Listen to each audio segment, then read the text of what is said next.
Family, who understands? I traveled to the world of Naruto, and just as I took over the original body, my parents passed away. Then the third Hokage gave me money and scrolls, and even gifted me 2 bloodline limits at the start. When I was in school, someone insulted Hatake Sakumo, and I directly beat him into the wall. Sakumo even invited me to dinner, and I could learn swordsmanship from him. This time travel is so exhilarating. Just now, a little brat said in front of me, "You wild child with no parents," and insulted the Konoha White Fang as being useless. Family, who understands? I exploded on the spot. With a body flicker technique, I was right in front of him, and with a punch to his stomach, that kid almost vomited his overnight meal. I was still not satisfied, so I gave him a knee strike, and hearing that muffled sound, I estimated his happiness for the rest of his life was gone. Finally, I finished with a spinning kick duong, and he was embedded in the wall. Really, it was the kind you couldn't pull off. Goodness, 1 second, I was lying on a hospital bed questioning life, and the next second, I was fast-forwarding to beating someone in the street. This time travel is too exciting. Hey, race the thing. I opened my eyes and found myself in Konoha Hospital. Looking at the 3 old faces on the Hokage rock outside the window, my heart sank great. The third great ninja war hasn't started yet, thank goodness.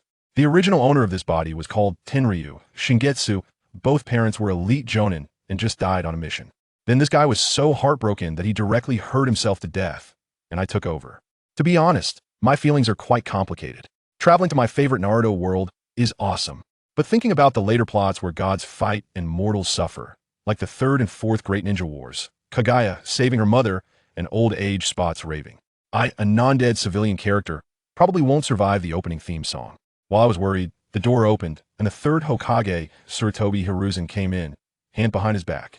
He immediately grabbed my hand and said, "Your parents are heroes of the village," and started pouring me a motivational speech about the will of fire. I tell you, that set of words about Konoha dancing in the wind and the fire continuing endlessly made my ears almost develop calluses. It was simply the best PUA speech of the year in Konoha. I nodded along on the surface, but inside I was thinking, "Old man, you should care about your root that's almost hollowed out by Danzo first." After he left, I thought my parents were elite jonin. They must have left some inheritance, right? I relied on my memories to find my home, and wow, a single-family villa in the suburbs. Nice. But the house was so poor it echoed. Just a bucket of instant noodles. Just after finishing, the door rang again, and it was that 3rd Hokage. This time he directly pulled out an envelope and 3 scrolls. The scrolls were for the body flicker technique, no big deal. But in that envelope, I tell you, when I opened it, I was almost blinded. 70 million Rio. What kind of incredible wealth is this? Oh my goodness, that's 2 bounties for a Soma. The 3rd Hokage is surprisingly generous, giving it all to me at once. Not afraid ill Allen at the ninja casino. I seriously suspect he has had a change of heart, or forget it, who cares? Money is father.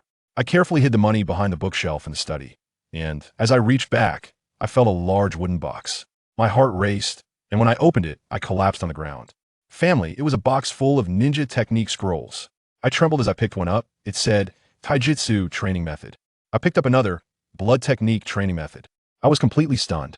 What happened to being a civilian ninja? Starting off with 2 bloodline limits? Isn't this a bit too direct? I know the Taijutsu. It's the one with the lightning ball from Sasuke's true inheritance, capable of creating tornadoes. But what the heck is this blood technique? It doesn't even exist in the original story. I got excited. Who cares? Being strong is all that matters. I immediately ran to the small woods next to my house to start training. First was the Taijutsu, and let me tell you, that feeling was incredible. As I circulated my chakra, a tornado whoosh sprang up, growing larger than me. I mimicked the motion from the scroll, and that tornado bang exploded, turning into hundreds of wind blades like shurikens, shooting the surrounding trees full of holes. I immediately named this move, Taijutsu Wind Shuriken. Cool, right? Next was the blood technique, which was even more mysterious. The scroll said to infuse chakra into the blood and then summon it. I tried it, and a ball of blood floated in front of me, and as I imagined a short knife, that ball of blood whoosh transformed into a blood-red short knife. Holding in my hand, it felt just like the real thing. Aiming at a tree thicker than my waist, I casually waved. Crack. The tree dead on the spot. I swallowed hard, looking at the blood knife in my hand, and I had only one thought. Is this really a ninjutsu? This is clearly a single-soldier, large-scale, lethal weapon. The next day at school, I overslept and happened to run into a guy wearing orange goggles who was also running, shouting, "Oh no, I'm late. Why do old ladies always ask me for help? Goodness, isn't that Obito?" I quickly shouted at him, Idiot, you're running the wrong way. When I got to school, during practice class, I sparred with Mike Guy. That guy came at me with a Konoha whirlwind, and I used a body clone technique to sneak behind him, holding a kunai to his neck, easily winning. Then came the main event. The third Hokage was coming to inspect and give us a speech.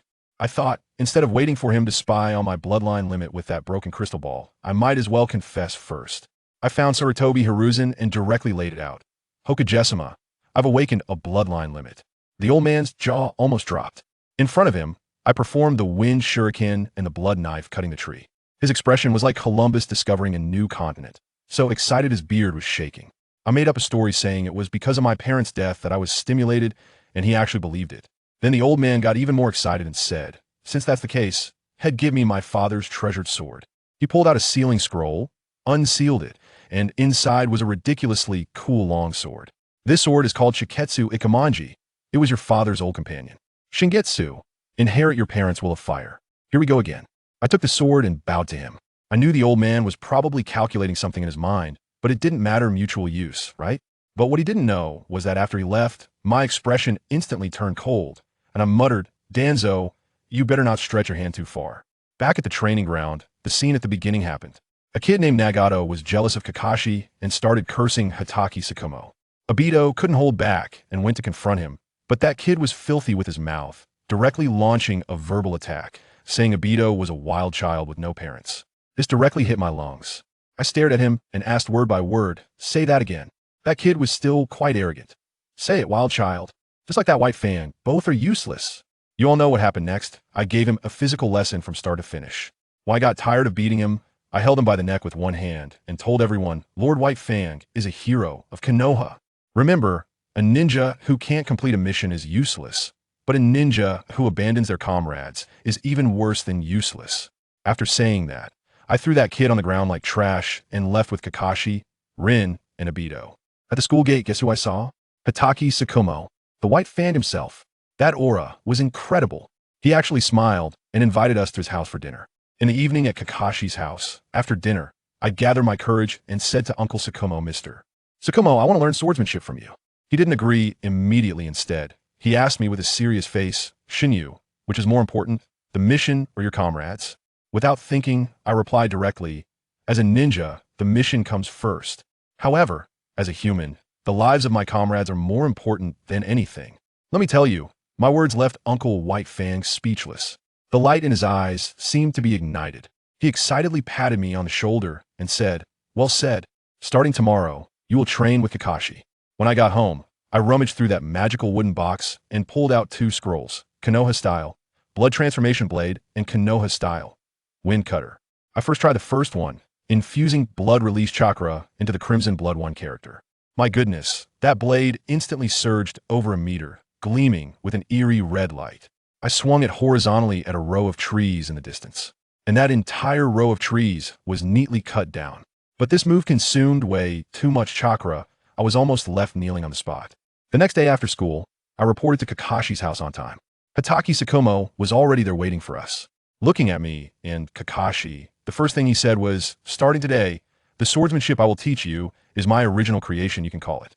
The White Fang style. He drew his chakra short blade and pointed it at me, saying that since my blade was a long sword, the basics he could teach were limited. However, just with a few moves, his gaze towards me was filled with appreciation. Appreciation aside, this guy quickly shifted his tone and immediately raised the intensity. He said that my swordsmanship had too many flaws and that in real combat, I would be killed in an instant. Great. Just as I was starting to feel proud, he brought me back down to earth.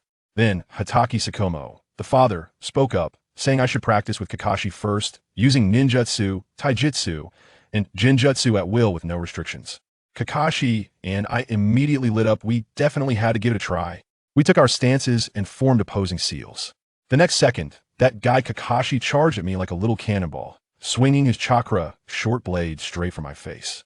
I'm telling you, I immediately countered with a block and, taking the opportunity, activated my blood transformation blade. The blade in my hand buzzed as it lengthened, directly hitting him. I knocked him back. Taking advantage of his weakness, I swung my knife and struck. Wow, Kakashi's reflexes are really fast. He used a substitution technique and slipped away, leaving a wooden stump that I sliced in half. Just as I thought I needed to locate him, I suddenly felt a chill under my feet. and a force began to pull me down. Earth-style, heart decapitation technique, this kid drilled underground. But I was already prepared. I kicked off the ground and flew into the air, forming hand seals with both hands. I unleashed a big move. Earth-style, wind shuriken. Does anyone know what I mean? Have you ever seen a tornado rise from the ground? That massive tornado compressed in front of me, transforming into countless wind blade shurikens, bombarding the ground where Kakashi was hiding in a saturated attack. There was a loud bang, and the Hatake family's yard was blown into a big pit, filled with smoke. When the smoke cleared, I had a kunai pressed against Kakashi's neck. Hatake Sakumo watched in shock, his eyes wide, probably thinking, is this really a student who didn't graduate from ninja school? Why is my son being treated like a punching bag the whole time? After a moment of reflection, he realized, oh, I have dual bloodlines, so it makes sense that I'm getting beaten up. Kakashi was also stunned, probably wondering which cheat code my bizarre ninjutsu came from. Just then, I noticed some movement in the nearby bushes, and I glanced over and I knew. Hatake Sakumo finally reacted and quickly announced that I had won. We performed the reconciliation seal, and I felt a bit embarrassed for blowing up his yard. Looking at the big pit, Hatake Sakumo's eyelids were twitching. In the end, he had no choice but to use Earth style to fill in the hole himself. The look he gave me was quite complex, repeatedly exclaiming, "Shiniwe, I really didn't expect you to be a dual bloodline ninja." Kakashi, hearing this, had his pupils tremble. He knew his father was White Fang. How could he not understand what dual bloodlines meant? Hatake Sakumo waved his hand, saying I was fully qualified to be a ninja and would write a recommendation letter for Orochimaru to take me as a disciple. I nodded, bid farewell to the father and son, and went home. Once home, I took out the meat I had bought a few days ago, preparing to cook some braised pork to reward myself. While cutting the meat, I turned to the window and said, "Stop hiding, come in, I'll make extra." As soon as I finished speaking, Obito poked his head in through the window, scratching his head and grinning foolishly. I got found out. Just then, he turned around, and Rin was right behind him, scaring him into a yelp. Shortly after, Kakashi jumped down from a tree. Great, they all came. I shook my head with a smile and continued making my braised pork. The three of them were inspecting my living room, looking around. Lin even came to the kitchen to ask me if I lived alone. I said yes and told them to wait a moment. The food would be ready soon. Before long, the fragrant special Chinese braised pork was served on the table. The three of them were wide-eyed, and after tasting it, Lin's eyes sparkled with little stars as she kept praising how delicious it was. Obito was even more enthusiastic, eating with grease all over his mouth and mumbling that it was indeed delicious. Kakashi, that guy, was as quick as a shadow, flipping up his mask to shove a piece of meat in his mouth, then putting it back on at lightning speed, nodding coolly. The speed didn't even let us see what he looked like. After dinner and washing the dishes, I called Obito into my room alone. He looked a bit puzzled. I closed the door and, in a mysterious tone, asked him, "You honestly confess, do you like Lin?" His face turned bright red from my words, stuttering that I was talking nonsense. I directly called him out, "Stop pretending. I have a good way to make Lin like you." Upon hearing this, his eyes lit up, and he shook my shoulders vigorously. "What's the way? Hurry up and tell me." I got dizzy from his shaking and quickly told him to stop. I knew he was anxious, but he needed to calm down first. Saying that, I took out a black cloak from the wardrobe, exactly like the one he wore during the Fourth Great Ninja War. I forcefully draped it over him and insisted he take off those silly goggles. Once he was all set, I pushed him outside. Goodness, Lin and Kakashi in the living room were completely stunned, their mouths open wide enough to fit an egg. Lin looked at Obito, who had taken off his goggles and was now in a black robe, feeling both unfamiliar and handsome. The aura he exuded was completely different from the goofy guy before. I pulled him in front of the mirror, and he was mesmerized. "Is this me?" "I have to say, it really does look good." Kakashi surprisingly said a few more words. "Yeah, much better than before." I took the opportunity to whisper in Obito's ear. "Obito, in this day and age, looks are the primary productivity. You lost to Kakashi. The first reason is looks, and the second is strength. If you follow me, I guarantee you'll pass the Genin exam smoothly and make Rin see you in a new light." Obito was so fired up that he nodded like a garlic peeler. After sending them off, I returned to my room, but I couldn't focus on training. I took out some paper and began to review the major events that could change the ninja world in the future. After writing for a while, I felt it was too risky and burned it all to ashes with fire release. The incident of Sakumo Hatake's suicide was messed up by me, but there was still a huge hurdle ahead, Danzo and his route. That old schemer is a real troublemaker, involved in the Uchiha massacre, the Nine Tails attack, and Nagato's dark transformation. He's everywhere. Moreover, I'm sure he's already got his eyes on me. I can feel several chakra signatures moving around the house, but I can't tell if they're from the Umbu or root. Thinking about that old guy Danzo hiding an armful of Sharingan, my head started to hurt. No, I have to get stronger. I sat cross-legged on the bed and began to meditate. I found that meditation effectively increased my chakra amount over the past couple of days. Previously, I could only manage 1 unit, but now I could increase it to 2 units in a single night. After all, when the third Great Ninja War starts, I can't just stop in the middle of a fight and say, hey, wait a minute, I'm out of chakra. That would be too abstract. The next day, at the third training ground, I officially started training Obito. As expected, the kid was half an hour late and used the classic excuse of helping an old lady cross the street. I had him demonstrate his jutsu first, and he could only perform the body replacement technique and fireball technique. I asked him to try the shadow clone technique, and with a bang, there was a soft clone lying on the ground like a deflated doll.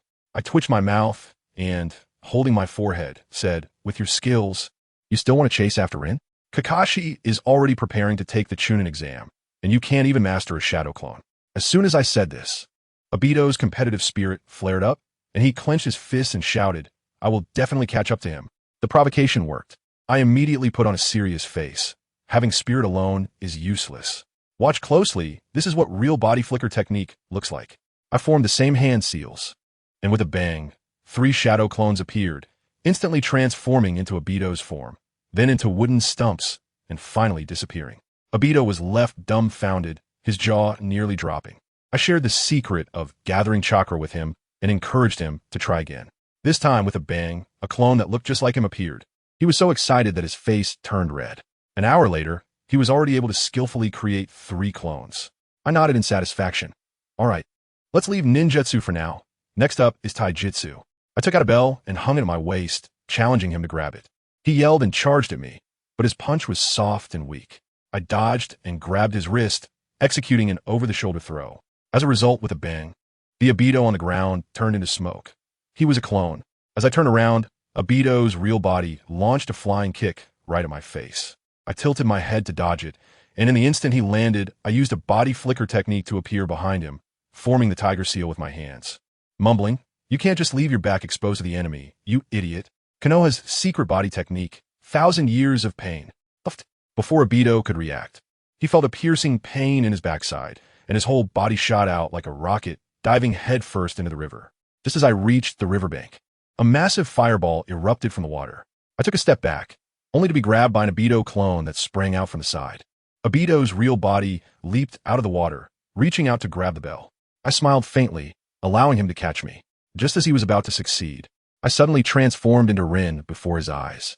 Obito panicked instantly, unable to hold onto the kunai in his hand, which struck directly towards Rin. His pupils constricted sharply, and he was left stunned, kneeling on the ground, holding Rin's body. My true self jumped down from the tree, dispelling the technique of the shadow clone. Rin, who was in Obito's arms, turned into a puff of smoke and disappeared. I walked up to him and clearly saw that in his bright red eyes, there were already 2 black tomo. I have to say, this move is a bit underhanded, but in order to make him see the light sooner, I can only resort to this tactic. Once Obito reacted, he exploded on the spot, delivering a stream of beautifully crafted insults. Shinju, you really are. He was so angry that he rolled up his sleeves, ready to take me on. But then he thought of my confrontation with Kakashi and silently put his sleeves back down. I patted him on the shoulder and comforted him. Think positively. Haven't you just awakened the Sharingan you've been longing for? And it's a double tomo. Learning ninjutsu will be as easy as drinking water from now on. Saying this, I quickly formed the hand signs for fire style, dragon fire technique. He looked at it with his Sharingan, and, sure enough, he learned it on the spot. All of this was watched by the third Hokage, Hiruzen Sarutobi, from behind the crystal ball. He took a satisfied puff from his pipe, looking at us, as if he could see the future of the new Sannin. Wow, for years just flew by. Let me tell you, those 4 years were basically the training diary of the Konoha F4. Sakumo Hatake didn't commit suicide. Kakashi's personality brightened up a lot, and Obito, having awakened his Sharingan early, turned from the bottom of the class to a genius of the Uchiha clan, gaining great favor from Fugaku. As for me, because Orochimaru was sent to the borders, the matter of the recommendation letter has been put on hold. During these 4 years, I thoroughly studied the scroll left by my father. I learned everything from bloodline modification technique to the technique that controls others' blood with foreign blood. The most impressive was the blood instantaneous body technique, which is similar to the flying thunder god technique, allowing for teleportation that ignores distance. I also developed a blood curse mark that can protect body parts from harm. I secretly placed one on Obito and Uchiha Shursui to prevent them from having their eyes gouged out by that old schemer, Danzo. My chakra level also reached a terrifying level of nearly 200 chakra cards through meditation. As for Earth Style, I mastered 2 ultimate moves, Gale Style, Great Wind Break, and Earth Style, Strong Wind Gale Break, which are powerful enough to clash with a complete Susanoo. These are my trump cards. Before I knew it, the day of graduation from the ninja school arrived. After 4 years, Obito was no longer the naive kid he used to be. His natural skin had upgraded to a premium version, handsome and powerful, becoming a cool god at school, making Rin infatuated with him, sneaking glances at him every day by the training ground. On this training day, I faced off against Obito and Kakashi in a 2-on-1 match. They started with a combination technique, Fire Style, Great Fireball and Water Style, Water Dragon Bullet, creating a lot of mist. Obito took the opportunity to use Jinjutsu on me, thinking he had succeeded and standing there with his hands on his hips, proud of himself. But Kakashi reminded him that new mist was rising around him. When Obito turned around, he found that I had vanished. The next second, blood-red mist enveloped the entire area, making even Obito's Sharingan unable to see through. My voice echoed eerily, blood style, blood-hidden threads. Before they could react, countless blood-red threads bound them tightly. Obito lay on the ground, despondently complaining, this Shingetsu, always coming up with new tricks. His techniques are like they're free. Kakashi also sighed exactly. Some people can't come up with a technique in their entire lives. Yet he can come up with 2 in a day. How can anyone handle that? I jumped down from the tree, shrugged my shoulders innocently. What can I say? There are too many techniques. I don't even know which one to use. Hearing this, they both had black lines on their foreheads, their eyes seemingly saying, listen, is this even human language? That evening, as usual, we had dinner at my house.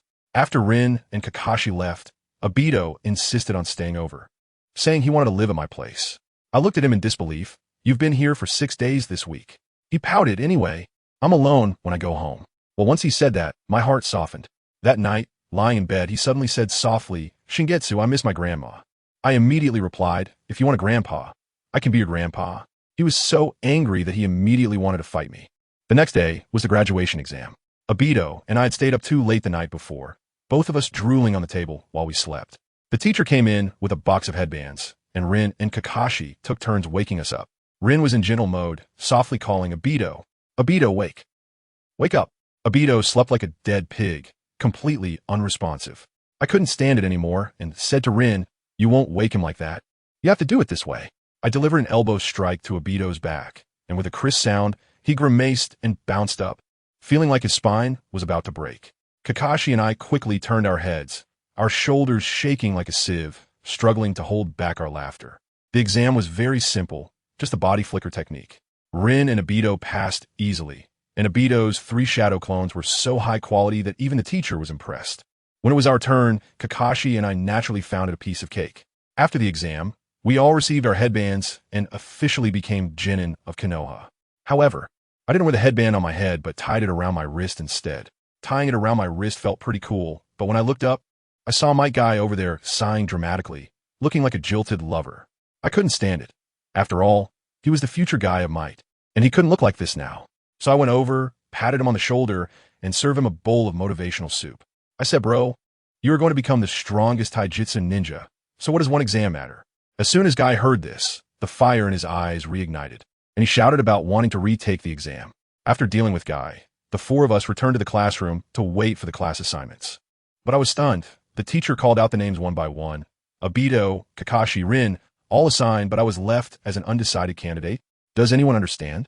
As a well-rounded transmigrator, excelling in virtue, intelligence, physical fitness, aesthetics, and labor, I actually got banned by the class assignment system.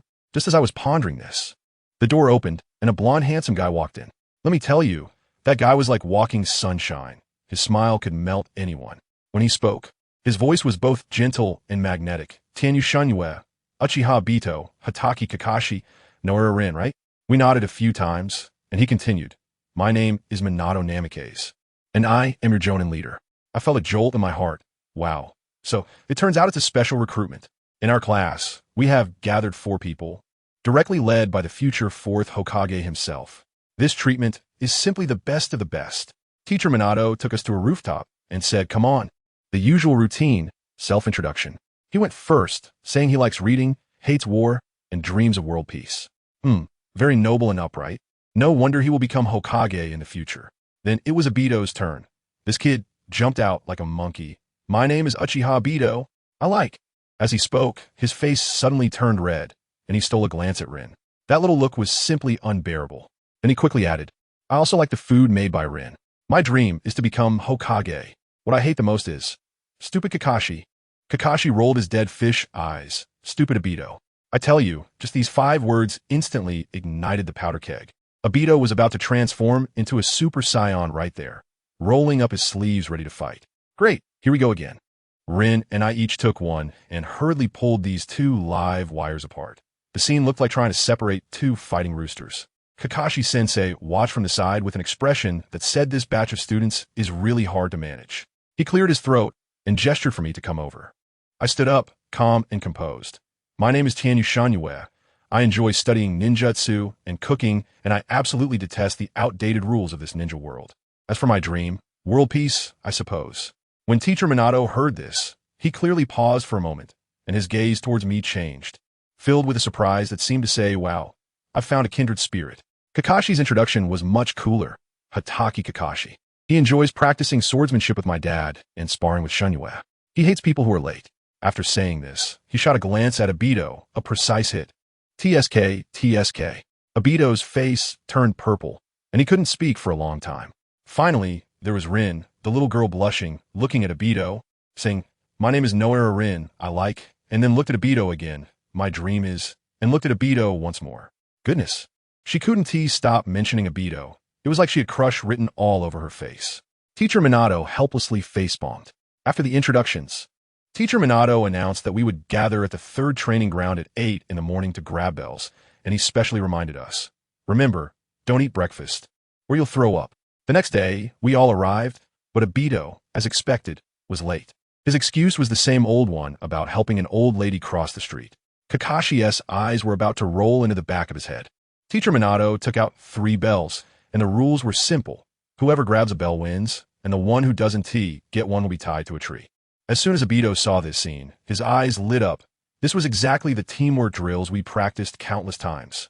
With just a glance, Kakashi Rin, and I instantly understood. As soon as Teacher Minato finished speaking, the 4 of us scattered in a flash. The battle began. Obito led with a fireball jutsu to the face, which Teacher Minato easily dodged.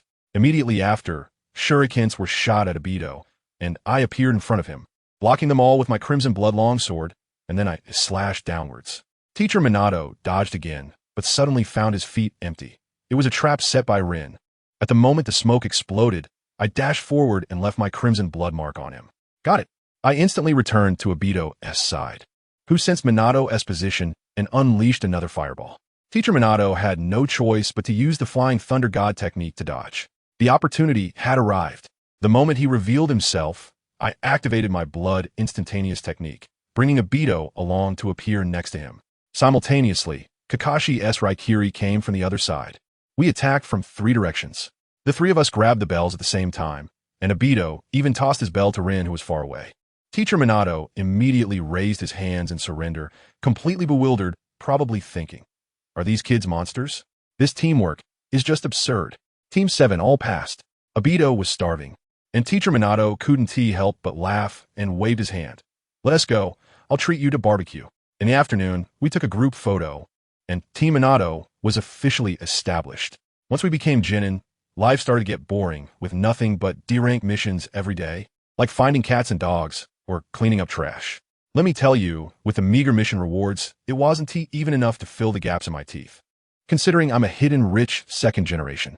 One day, while picking up missions at the Hokage building, I ran into a guy who surprisingly also passed the retest to become a Genin, assigned to a team with Nara Shikamaru and Akimichi Choji. Obito, being clueless, loudly asked, "Guy, didn't you fail the exam?" Kakashi couldn't take it anymore. "Idiot, didn't the teacher say he passed the retest?"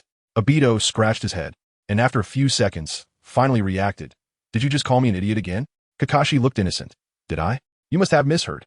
I couldn't hold it in any longer and burst out laughing, while Rin next to me was shaking with laughter as well. Obito's reflexes are so slow that they could circle the earth. When Kakashi came over and saw us laughing uncontrollably, he asked what was going on. After finding out the reason, he also had a face that was torn between wanting to laugh and maintaining his teacher's composure. Our task is to find a cat. A black cat. With Itachi yawning and complaining beside me, I said, "Stop complaining. Let's go ask Granny Yakina. She's a know-it-all around here." Sure enough, Granny said she had just seen a black cat run past and even gave us each a lollipop. Following the direction she pointed, we really found the black cat under a utility pole. I was just about to tell Itachi to keep quiet so we could come up with a plan to encircle it when the cat got startled, puffed up, and dashed away, heading straight towards where Teacher Minato and Kakashi were hiding. I quickly took out the radio. "Watergate teacher, the target has been startled and is moving towards your side. Prepare to close the net." Received. We cornered that little thing, finally forcing it into a dead end. Just as it was about to leap over Kakashi's head, I narrowed my pupils and activated the body flicker technique, instantly appearing above it and grabbing it by the nape of its neck. Mission accomplished. Teacher Minato watched my move, stroking his chin thoughtfully, probably inspired by the second stage of the Flying Thunder God technique. We returned the cat to a rich lady owner, and that cat looked completely disheartened. Obito quietly remarked, "If my owner looked like that, I'd run away from home too." In the evening, there was another barbecue, and we ran into Kai in his class. Let me tell you, that scene was like luring dogs in to slaughter. Obito and Rin were feeding each other meat, their faces as red as a monkey's butt, and the air was thick with the sour smell of love. I, Kakashi, and Minato-sensei sat in a row, munching on meat and watching the show, feeling like three giant light bulbs. After dinner, I walked Rin home, and Obito stood there, his eyes practically glued to Rin's back, looking like a stone longing for his wife. I snapped my fingers and said, "All right, stop staring. She's already gone. If it weren't for me transforming you into this handsome and strong version of yourself, would you be where you are today? Not even a word of thanks?" Obito rolled his eyes and said, "Go ahead, what do you want now?" I chuckled and leaned in to whisper, "Take me into your Uchiha clan's territory."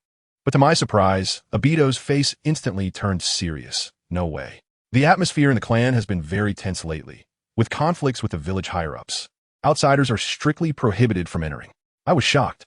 Has the conflict between Uchiha and Konoha already begun? This won't do. I quickly asked him when the recent clan meeting was, and he said it was tonight. I immediately pulled him aside and poured a set of pre-planned words into his head. I said to him, "Bro, trust me this once. Tonight, just say what I told you, and I guarantee your status in the clan leader's eyes will soar, and you can temporarily stabilize the situation for the Uchiha." Obito nodded, somewhat uncertain. That evening, he walked into the Uchiha shrine, which was already in an uproar with the radical faction shouting about rebellion, and clan leader Fugako looking as dark as the bottom of a pot. Obito first found Shursui in a corner and confirmed that Shursui was also part of the peace faction, which reassured him. Then, he directly approached Fugako. Fugako, who was already troubled, sought Obito, the newly recognized genius of the clan, and asked him for his opinion. "I told you." Obito took a deep breath and recited everything I taught him. His first sentence dropped a bomb. "I believe we can neither rebel nor confront the higher-ups of Konoha directly." The whole place fell silent. Everyone was stunned. Obito continued, "If we rebel now, other villages will definitely take the opportunity to attack. By then, both Konoha and the Uchiha will be doomed. Confronting them directly? We only have Fugitake's pair of Sharingan. How can we fight against all of Konoha? It's simply asking for death." He scanned the room and raised his voice. "Everyone, wake up. The Third Great Ninja War is about to begin. This is our opportunity. We need to achieve merit on the battlefield and prove the loyalty of the Uchiha. After the war ends, the third Hokage will definitely step down. Think about it.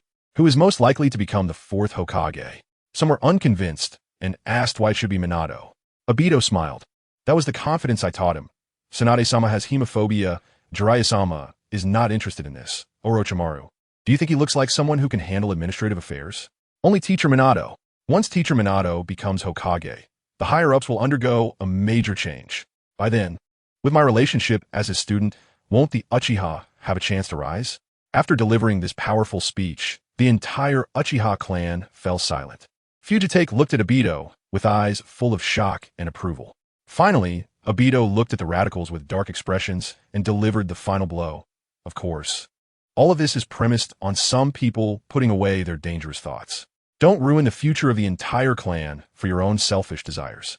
I'll tell you, as soon as I finished speaking, that guy Obito immediately unleashed his big move. He widened his eyes, and wow, the three Tomo in his Sharingan instantly twisted into a eerie blood-red pinwheel. Kaleidoscope Sharingan.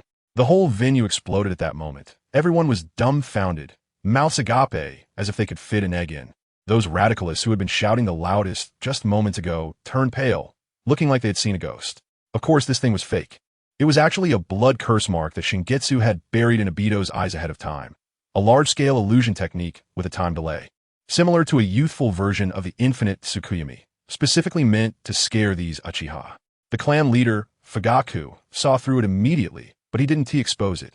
Pretending to be confused, watching Obito's performance with great interest. Obito, after showing off, elegantly flicked his sleeve and left without looking back, leaving a room full of clan members questioning their lives. And guess what? As soon as he got home and closed the door, his legs went weak. When he took off his coat, let me tell you, his back was soaked as if he had just been pulled out of water. Who understands, family? High-level hunters often appear in the form of prey. On the surface, I was as steady as an old dog, but inside my legs were shaking like a sewing machine. Facing dozens of Sharingan at a meeting, the pressure was immense. If it were me, I would have knelt long ago. Every word he said and every action he took today was part of the script that Shingetsu had prepared for him in advance, including possible accidents. This favor was too big to owe. Just as he was feeling anxious, suddenly, bang, bang, bang. Someone was knocking loudly on his door. Obito was startled and quickly ran to open the door. And when he did, his soul almost flew away. Standing at the door was the clan leader, Uchiha Fugaku, with that eternally unchanged poker face. Oh no, Obito's heart sank. Could it be that he came to settle the score with me? Did he find out I faked the kaleidoscope? He was panicking inside, but on the surface, he still pretended to be calm, inviting Fugaku in and hurriedly trying to pour tea.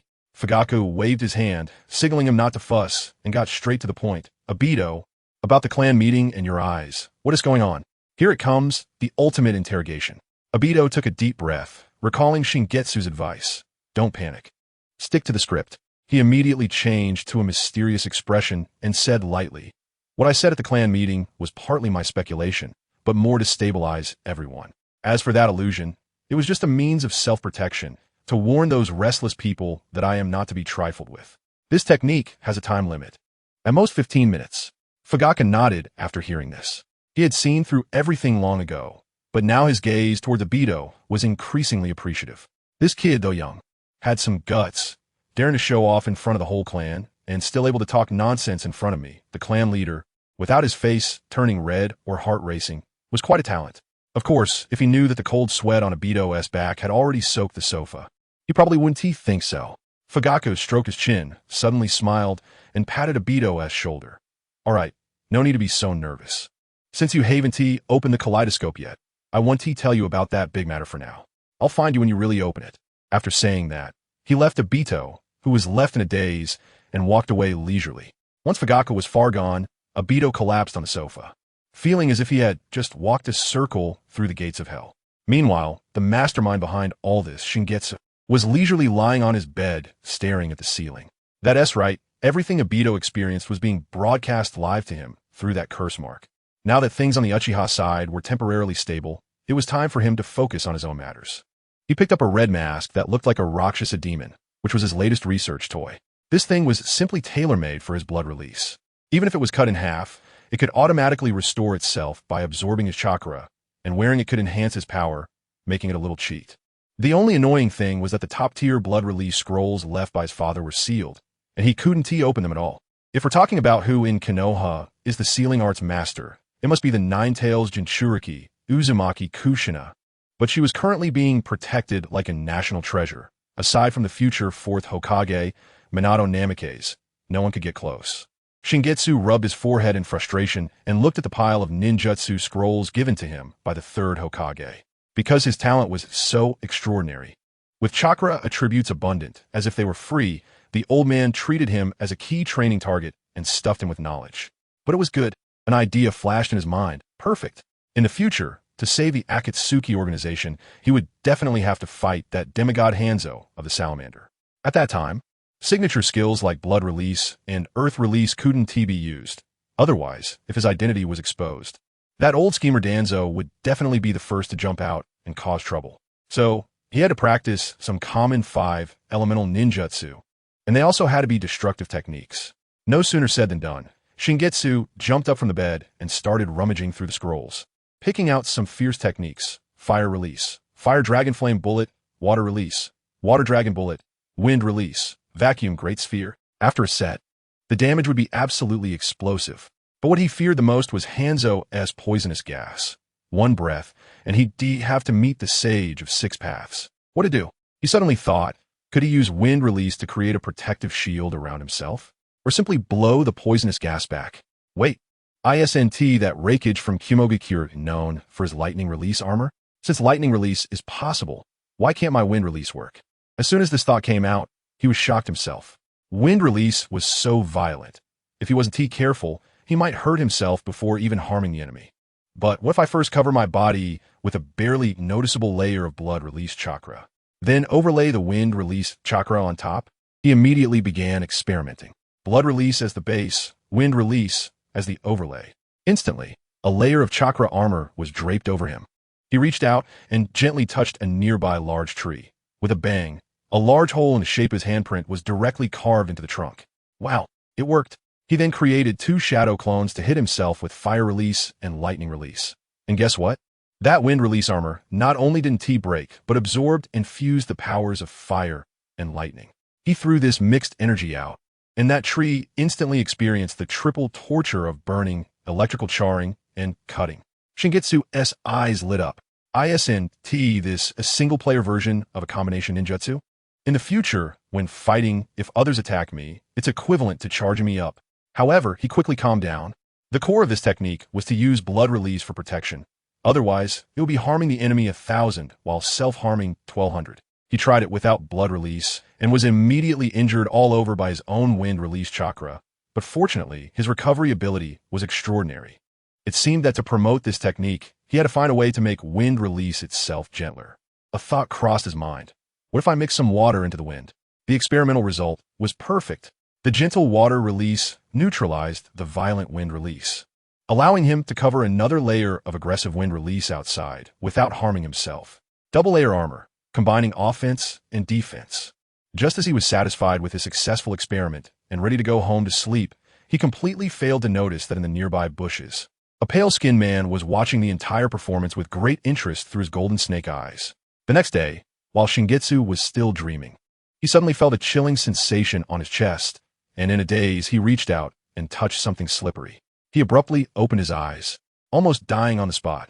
A white snake was coiled on his chest, flicking its tongue at him. With a sudden jump, Shinue sprang up from the bed, grabbing the knife by the bedside to strike. Just then, a hoarse voice came from the window. "Don't be afraid. I didn't expect you to be so timid." Shinue turned around and felt her heart skip a beat. Standing by the window was none other than the man with purple eyeshadow and golden snake-like pupils. Orochimaru. Damn, isn't he supposed to be guarding the tower at the border? How did he end up in my house? Kamizuki trembled and asked, "Master Orochimaru, how did you come back?" Orochimaru retracted the snake and said, "SHM went in my place. Both my teacher and SHM recommended you to me. And I'm curious about what makes a freshly graduated genin so special." Kamizuki waved his hands frantically. No, I'm just a small fry, not skilled at all.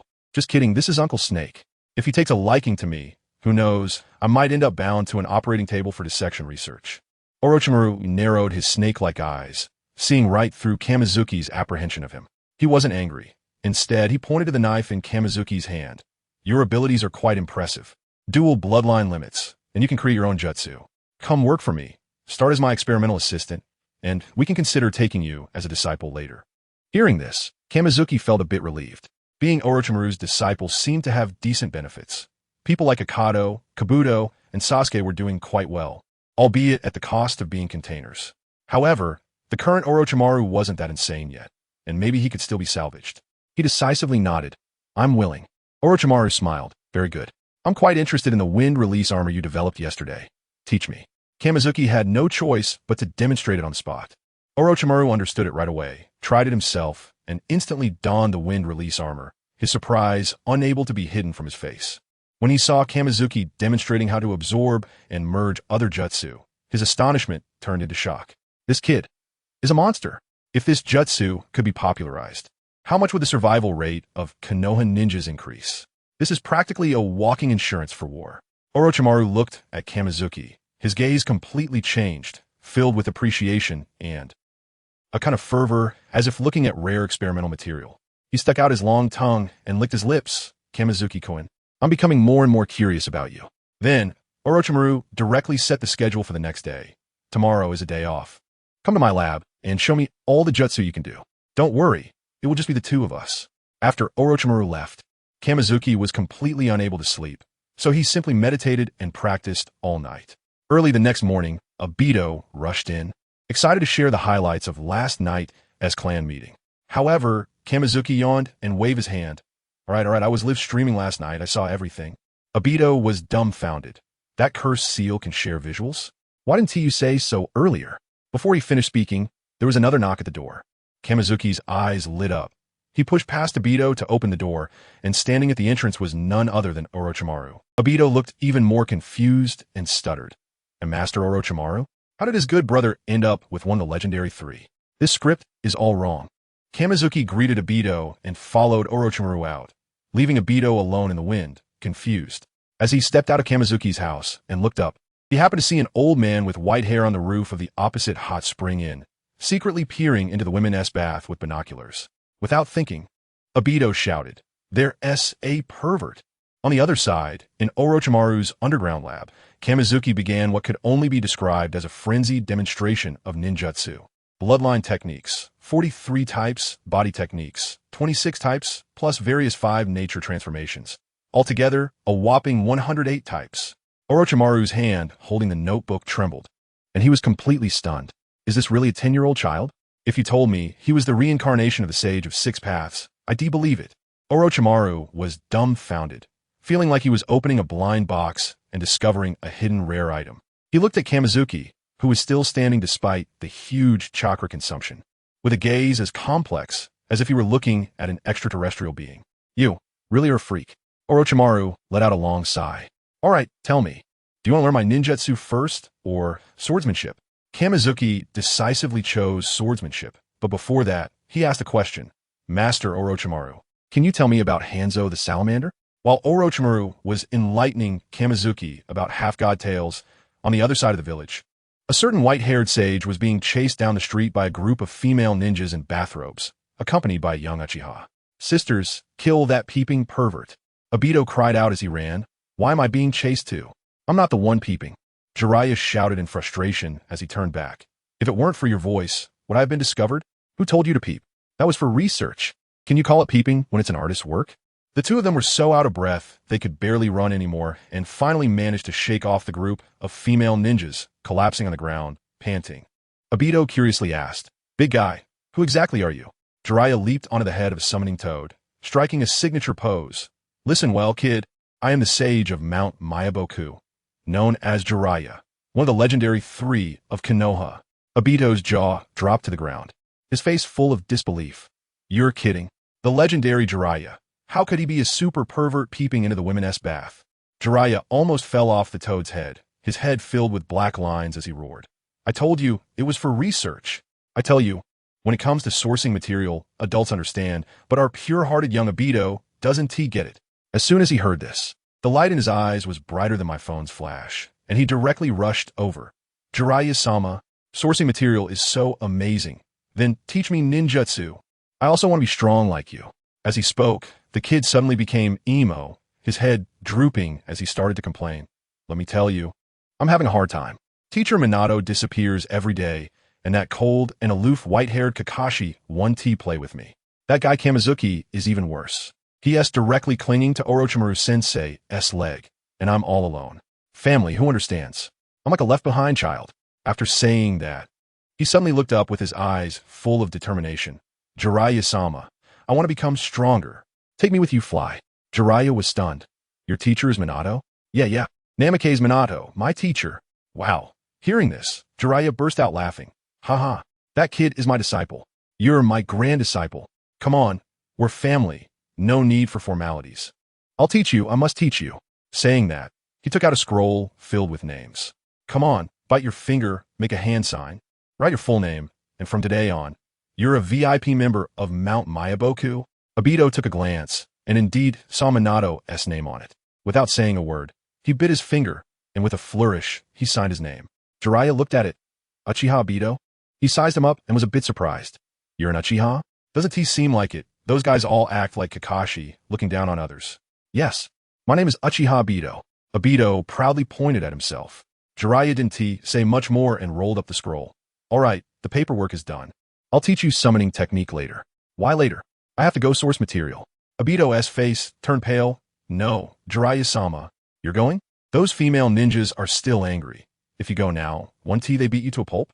After thinking about it, Jiraiya realized that it seemed to make sense. He wiped his cold sweat. Okay, then let us teach you summoning technique first. Let me tell you, the teaching scene was simply incredible. Jiraiya clapped his hands and summoned a giant toad, looking absolutely cool. Obito followed suit, biting his finger, forming hand seals, gathering all his strength to slam his hands on the ground, and shouted, summoning technique. With a loud bang, white smoke billowed up like an atomic bomb explosion. I was stunned at the time, thinking this kid was going to summon Godzilla. Jiraiya also looked astonished. And what happened next? When the smoke cleared, guess what? There was a little tadpole lying on the ground. Really, just a tiny tadpole, smaller than my pinky nail. I almost laughed so hard I couldn't breathe. And Jiraiya was rolling on the back of the toad, laughing. I thought it was a big deal, but it turns out to be this? The little tadpole from the Uchiha clan? Obito's face was as red as a monkey's, and he immediately protested. I'll try again. This time it will definitely work. Another set of procedures, another summoning technique with a shout. The next second, wow, a huge black shadow fell from the sky and completely covered him. With a loud bang, a green toad carrying two big swords landed squarely on Obito. Toad Hero is here. Hero scratched his head and looked at Jiraiya. Jiraiya? What did you call me out for? Jiraiya's mouth twitched wildly as he pointed at the ground beneath Toad Hero. It wasn't me. The guy who called you out is squashed into a paper-thin layer under your butt. Toad Hero quickly moved aside, revealing Obito stuck to the ground like a painting. Stars in his eyes. Obito got up, completely carefree, rubbing his head and staring at Toad Hero with sparkling eyes. Wow. Hero, those two swords of yours are so cool. So awesome. This barrage of compliments almost left the aloof Hero flustered. He nearly couldn't hold it together. Obito clung to Hero's leg like a little fanboy. Hero, teach me dual wielding. I want to learn dual wielding. Jiraiya's forehead was bulging with veins as he slapped the back of Obito's head. Are you learning from me or him? In the end, there was no choice but to set a learning schedule. Learn ninjutsu with Jiraiya in the morning and practice dual wielding with Toad Hero in the afternoon. While Obito was busy learning, the others in Minato's class weren't idle either. On Shinyu's side, he was practicing with Orochimaru, and it was smooth sailing. Rin was studying hard under Tsunade, aiming to become the strongest healer. As for Kakashi, he was standing alone, gazing at the sky at a 45-degree angle, feeling abandoned by the world. Then, he had a chance encounter with Minato, who had just finished grocery shopping. Minato saw Kakashi and thought, this won't do. My student can't be this downcast. Without saying a word, he packed him up to go home for dinner, and after the meal, he even included a big gift pack for the flying Thunder God technique. Meanwhile, Shinue had also got his summoning beast. The red snake, Sinya, from the Dragon Cave was a super aggressive creature that spat venom upon their first meeting, capable of petrifying people. Shinue didn't indulge it. He directly performed a blood technique. Hard insight, pulling Sinya into the spiritual world for a good chat. Sinya was ranting. Humans are all bad. They all deserve to die. Shinue smiled. I know your previous owner hurt you, but you can't judge all humans by that. Trust and exploitation are two different things, understand? I'm not playing games. I'll trust you with my back, you stick with me, and I'll help you rise. How about it, a gamble? After the verbal exchange, it was time for some practical action. Shinue directly acted, bang, popping out Sinya's rotten eyeball, then using the blood technique to craft a brand new one and put it back. Goodness, the new eye was red and had special effects, looking incredibly cool. Sinya was instantly conquered. Orochimaru next to them was mesmerized, picking up the old eyeball and rushing back to the lab. The joy of a researcher is that simple. 2 months flew by. Minato gathered the team again. And let me tell you, he was petrified on the spot. Were these still my little students? Look at Obito, dressed in a high-collared black robe with the Uchiha fan printed on the back, his hairstyle resembling the Ninja World War. And behind him stood Toad Hero like a top-notch bodyguard. Then there was Kakashi, twirling a kunai of the Flying Thunder God, surrounded by a pack of ninja dogs. The white hair with dogs, the world is mine. Rin was even more exaggerated, showing off the same 100-heel seal as Tsunade on her forehead, with a big slug lady following her. The most outrageous was Shinue, wearing the red blood one word across his body, a mask on his waist, and with the red-eyed aggressive snake Senya coiled behind him, looking like the final boss making an entrance. Minato was dumbfounded. This wasn't a low-ranking ninja team. This lineup could directly run for the new 3 Sannin of Konoha. He silently calculated the seniority, while Rin, Obito, and Shinue had all leveled up to be on par with his teachers, while Kakashi became the most junior, standing out. He cleared his throat and pretended to be calm as he pulled out 4 forms. Ahem, this is the recommendation form for the Chunin exam. This time it's a joint exam between the land of fire, the land of wind, and the land of lightning. The higher-ups hope we can show off our muscles, so everyone perform well. Obito immediately got hyped, shaking Shinue.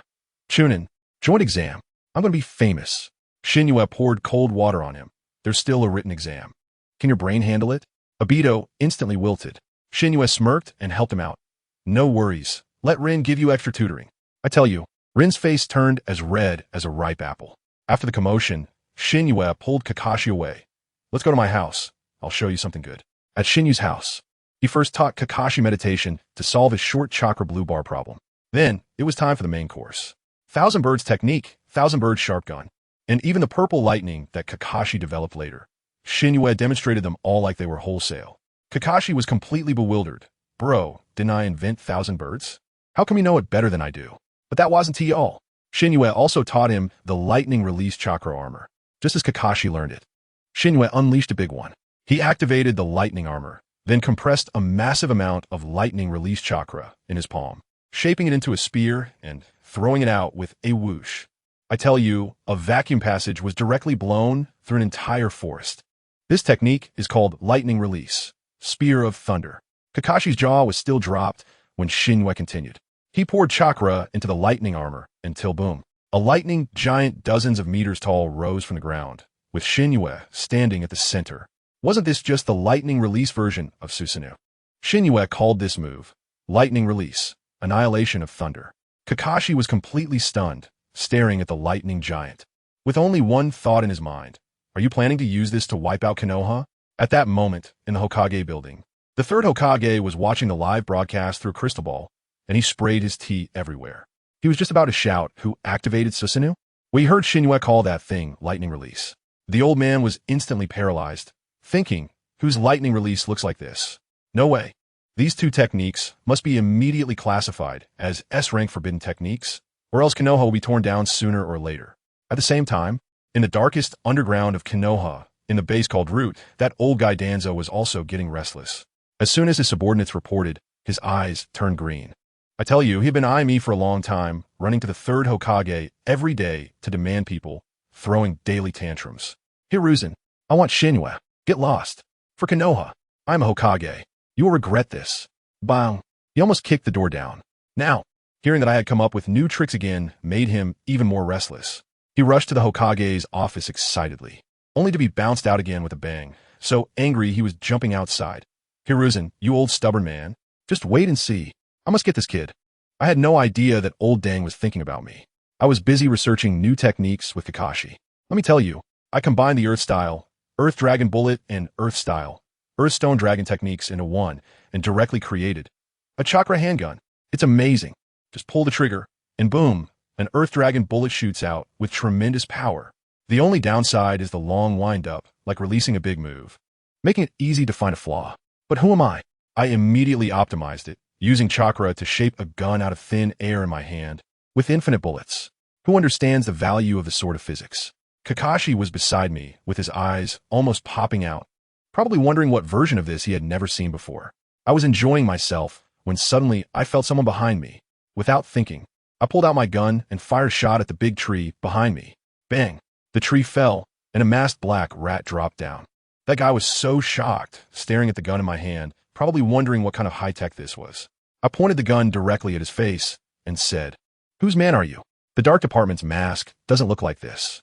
He forced himself to stay calm and said, "Lord Danzo wants to invite you to the Root for a chat." Huh, Danzo? That notorious troublemaker in the ninja world? From driving Yahiko to his death to the Uchiha massacre, Which mess doesn't he involve him? The Nine Tails incident, SH-10, S suicide. All have a shadow of this old schemer behind them. You want me to go to him? Dream on. But I still wore a smile on my face. I'll consider it. You may leave for now. Seeing that I didn't turn hostile right away. The person had nothing more to say and vanished with a body flicker technique. I finally breathed a sigh of relief, but my brows furrowed. This old guy is a disaster that must be eliminated, but I can't do it myself. Otherwise, it would cause even more trouble. It seems I still need to borrow the hand of the third Hokage. As for that old man, he was busy live-streaming with his crystal ball. Upon seeing this scene, he took a puff of smoke and his gaze turned fierce. Danzo, it seems it's time to find you a class to attend. Then he stubbed out his cigarette and muttered, "Oh right, the people from Sunagakure and Kimobikure will be arriving tomorrow. I need to treat them well." The next day, I was strolling down the street with Kakashi, Obito, and Rin. Goodness, the village was bustling like a market, filled with unfamiliar faces. Rin asked, "Why are there so many people in the village recently?" I glanced at the forehead protectors and understood. The CH9 exams are about to start. All the folks from Sunagakure and Kimobikure are here. Just as we were talking, we turned a corner, and I was completely stunned. Let me tell you, the people coming toward us were practically the all-star lineup of future Sunagakure. The future fourth Hokage, Raza, his wife Karura, his brother-in-law Yashimaru, and the lava-release ninja, Yakura. Each one was a familiar face. However, I was puzzled. Raza should be quite old by now, yet he looked only about 15 or 16. It seems my butterfly effect has messed up the timeline. Obito, noticing me staring at Yakura, immediately leaned in with a teasing grin. "Oh, are you interested in that girl?" Without saying a word, I pulled out my Earthstone Dragon pistol, aimed it at his forehead, and smiled widely. I first fired a shot at a nearby big tree, blasting it to pieces, then pointed the gun back at him. "Do you believe I'll treat you to a dirt dragon bomb for breakfast?" The kid turned pale and immediately raised his hands in surrender. Kakashi and Rin silently turned their heads away, probably thinking to themselves, "Angry Shinju is so scary." Of course, I couldn't really break him. I was just trying to scare him. After we left, Luo Sha and his team were still discussing us. Luo Sha recognized Kakashi as the son of Konoha's White Fang and knew that Obito was from the Uchiha clan, but he didn't know who I was. What they didn't realize was that in a corner where they weren't paying attention, several ninjas from the Hidden Cloud Village were watching them. Overhearing them mumble, "The targets are that red-haired kid and the girl who uses Scorch Release. Lord Raikage wants us to capture these two bloodline limit ninjas after the Chunin exams and frame Konoha, which would be just right to start a war." I heard it clearly from a distance and couldn't help but laugh. Wow, what a big show. Trying to make trouble right under my nose. It seems that this time the Chunin exam might have some big surprises in store. I'm fully aware of the schemes of these villages. The Chunin exam is nothing more than a written test, a survival test in the forest of death, and the usual individual battles. However, a while ago, I had Orochimaru help me unseal a blood technique scroll, and when I got home and took a look, I found it was called Blood Technique, Border Flower Formation. This thing is simply flashy. It can serve as a control skill, with the ground covered in border flowers binding people. It can be shaped into weapons, with petals sharper than knives, and it can even create large-scale illusions. The most outrageous part is that it can interact with my blood-hidden thread technique, called Puppet Show, allowing direct control over living people and even the dead. At that moment, I felt this technique was a bit too unnatural, too sinister, so I quickly closed the scroll. However, the earlier moves were quite useful, so I decided to give them a try in the afternoon training. In the afternoon, I brought Obito and Kakashi for training. Obito was at the door shouting, "Shingetsu, open the door. It's training time." I immediately created dozens of shadow clones, each holding a stone dragon pistol, and as soon as the door opened, the dark muzzles were all pointed at him. At that moment, Obito turned pale and almost knelt down. Kakashi and Rin peeked from behind and were also startled. I then dismissed the clones, had Rin stay inside to look at the ninjutsu scrolls, and took the two boys to a nearby small forest. Once we arrived, Kakashi and Obito immediately took their stances. But I didn't move at all. I simply pressed my hands to the ground. Just as they were wondering what was happening, a large patch of red border flowers suddenly grew beneath their feet, instantly binding their legs. Then I chuckled and activated the blood technique, Puppet Show, that I had just learned. Guess what? The two of them were uncontrollably face to face, about to kiss. They were so terrified that their souls almost left their bodies, both shouting in unison, "Don't come over here." Even more absurdly, Rin happened to come out of the room, wanting to ask me about the scroll, and when she saw this scene, her face instantly turned red, and she stammered, You guys continue. Before running away, I was almost laughing to death beside them. Now we've really stirred up a hornet's nest. The two of them exploded on the spot. One used a powerful fire technique that burned the other shore flower, while the other threw a lightning spear right at my face. What followed was a chaotic battle. They were using fire and water techniques, creating a thick fog to try and coordinate their attacks. But in the end, they were still easily handled by me. Finally, I dodged and held the blood blade to their necks, grinning mockingly. On the battlefield, you two are already dead. Don't let your guard down. Cold sweat instantly dripped down their backs, and they slumped to the ground, gasping for air, looking at me as if I were a monster. Kakashi asked how I found them in the fog. I pointed to the dual swords behind Obito. When I blocked with the blood blade earlier, I had conveniently left a mark on it using blood chakra for authentication. After hearing this, they were heartbroken and sat on the ground in despair. At that moment, Rin called out to us, and the three of us instantly teleported over, reflexively surrounding her in a fighting stance. However, Rin helplessly said, "Don't be nervous. There are no enemies. I just wanted to ask Shan Yue how to practice the 8 gates technique." It was then that I realized I had grabbed the wrong scroll and quickly handed her the scroll for mastering the celestial technique. As soon as Rin took the scroll, she remembered the embarrassing scene from earlier, blushing like an apple, and turned to run home. Seeing this, Obito and Kakashi looked at me as if they wanted to swallow me whole. Just as I was thinking of finding an excuse to slip away, a tiny white snake crawled out from behind.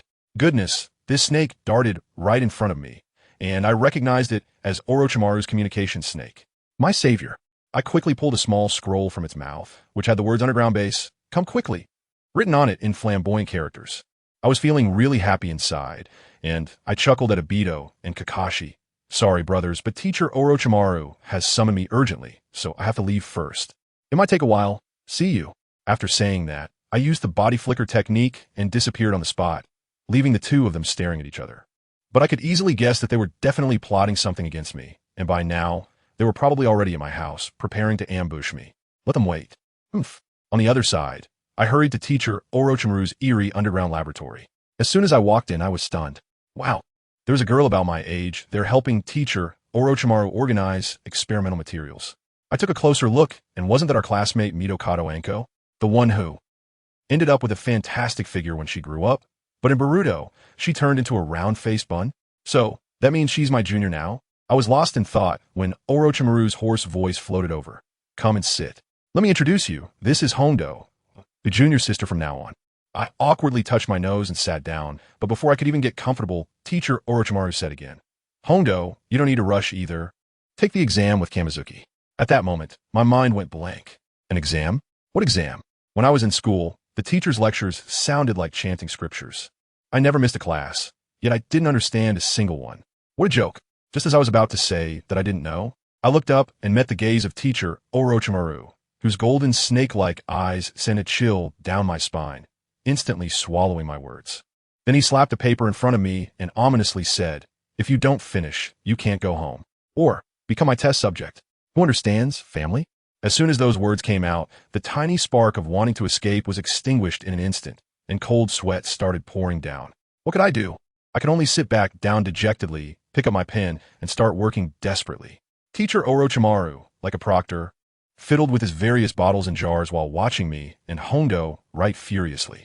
I glanced at the paper, initially thinking it would be some hellishly difficult questions, but who were the 3 legendary Sannin of Konoha? What was the turning point of the Second Shinobi World War? I couldn't help but laugh. Is this it? Just this? Isn't it just about having hands? I was feeling quite pleased, but when I turned to the back, the smile on my face froze. Please briefly describe the method of extracting chakra. All right, I can do that. May I ask, if Ninja A is standing on a tree and enemy Ninja B is standing on another tree, what is A's chance of winning? What is this? What do you think is the biggest problem in Konoha right now? Is this something a lower ninja should be considering? A discussion on the will of fire, 600 words. An essay. You think this is the end? There are more dense math problems behind. Physics problems. No. Why are there parabolas and optical experiments? What the heck is human anatomy? Am I supposed to take a comprehensive science exam after crossing over? This is really too abstract. I looked up blankly and happened to meet Orochimaru-sensei's half-smiling gaze, which startled me into quickly lowering my head again. It's really frustrating, even after crossing over. I can't escape the fate of doing exams. I quickly finished the questions I knew at the front, and then stared blankly at the pile of projectile motion problems behind me. Looking at the clock, more than half the time had passed, and my junior, Hondo, had already fallen asleep on her desk, drooling. Forget it, I'll just give up. Gritting my teeth, I directly submitted my paper. Orochimaru-sensei took my paper and started grading it with a red pen. Let me tell you, his expression, sometimes frowning and sometimes raising an eyebrow, made my little heart race. After about half an hour, he put down the pen and stared at me with those golden snake-like eyes. I thought to myself, this is it, I'm going to fail. As a result, he handed me the paper, and I trembled as I took it, and looked, it passed. Just as I breathed a sigh of relief, Orochimaru-sensei smiled and said, I was the one who set the questions for this Chunin written exam. And since you passed this paper, tomorrow's exam shouldn't be a problem. I was just starting to feel happy when he changed his tone. However, tomorrow's exam mainly tests your information gathering ability. In other words, you can cheat, and it's much easier than this paper. I nodded understanding, as I had read it in the original work. He patted my shoulder and said, all right, it's getting late, let's head back. Good luck tomorrow. Just as he was about to leave, I hurriedly called out to him and pulled out my Earthstone Dragon pistol from my pocket. Teacher Orochimaru, take a look at this. I made it using Earth Release. Is it possible to mass-produce it? Teacher Orochimaru's eyes instantly lit up as he took it from me, his gaze resembling that of someone who had found a priceless treasure. Tell me, how did you make this? I explained in detail, and as he stroked his chin, his eyes grew brighter. Not bad. If this can be mass-produced, it will definitely reduce the casualty rate of Konoha ninjas significantly. You did well. Saying this, he patted my shoulder again and then casually tucked my gun into his own pocket. Seeing my bewildered expression, he laughed and said, I'll study it first. And in a couple of days, I'll mention this to the teacher. We'll get this project approved. After saying that, he returned to his experiments. I left the base contentedly and headed home. Just thinking about Obito and Kakashi waiting for me at home made me smirk. Once I catch you, you're in for it. As soon as I said that, it felt like I stepped on something, and then a series of whooshing sounds came from behind me. Wow, a kunai and shuriken combo. I did a backflip and elegantly dodged. Meanwhile, in my house, Kakashi suddenly woke up Obito, who was lying on top of him. You idiot Obito, get up. You're making it hard for me to breathe. Shingetsu is back, and my trap has been triggered. Obito groggily woke up. What? Shingetsu is back? Hurry, don't sleep. Kakashi rolled his eyes. What are you afraid of? Aren't we supposed to ambush him? Then the two of them huddled together, whispering and letting out strange cackles. Unfortunately, they didn't know that I had already left a mark on Obito's blade. I split into 3 shadow clones, and 4 of me appeared simultaneously in the 4 corners of my house. 2 of them went straight to the roof. Water release, water dragon bullet, fire release, great fireball. The clash of water and fire instantly created a thick fog that enveloped my entire house. Kakashi and Obito inside were stunned, alarms blaring as they quickly backed up and drew their weapons. Obito's Sharingan could see clearly in the fog, but just then, a kunai shot toward Kakashi.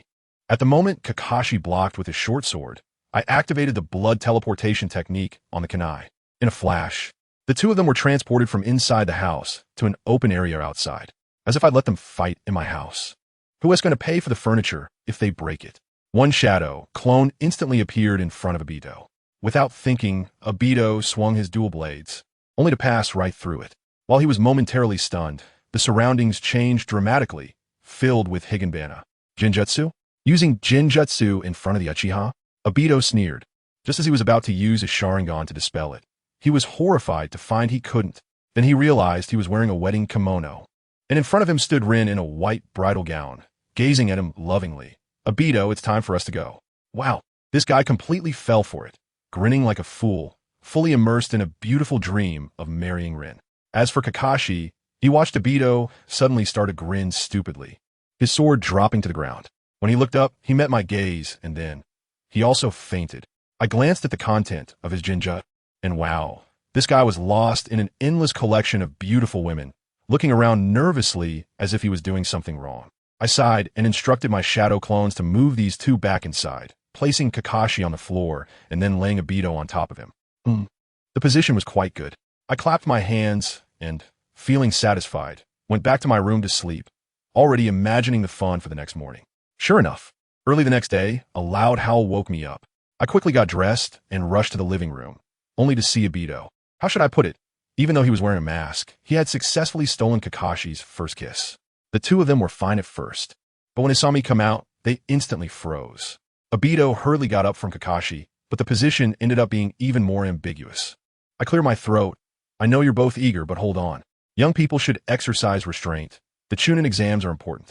After saying that, I walked straight out the door. Hearing the sound of the door closing, those two probably ended up fighting. By the time they stormed out in anger, I had already vanished. Obito looked at Kakashi with anticipation, while Kakashi looked disgusted but still reached out his hand. Then the two of them held hands and used the Flying Thunder God to teleport to the exam site. When they arrived, they saw me, Rin, and Teacher Minato all smiling at them. At their linked hands, the two of them quickly separated, their faces turning red. Teacher Minato stifled a laugh and said, "All right, hurry inside. Good luck with the written exam." The four of us were seated far apart. As soon as the exam papers were distributed, I was instantly dumbfounded. Wait, wasn't it supposed to be the same as what Teacher Orochimaru gave us? This is completely off. I looked over at Obito, and that guy had already started freaking out, holding his head. After a while, Kakashi just stood up, submitted his paper, and walked out.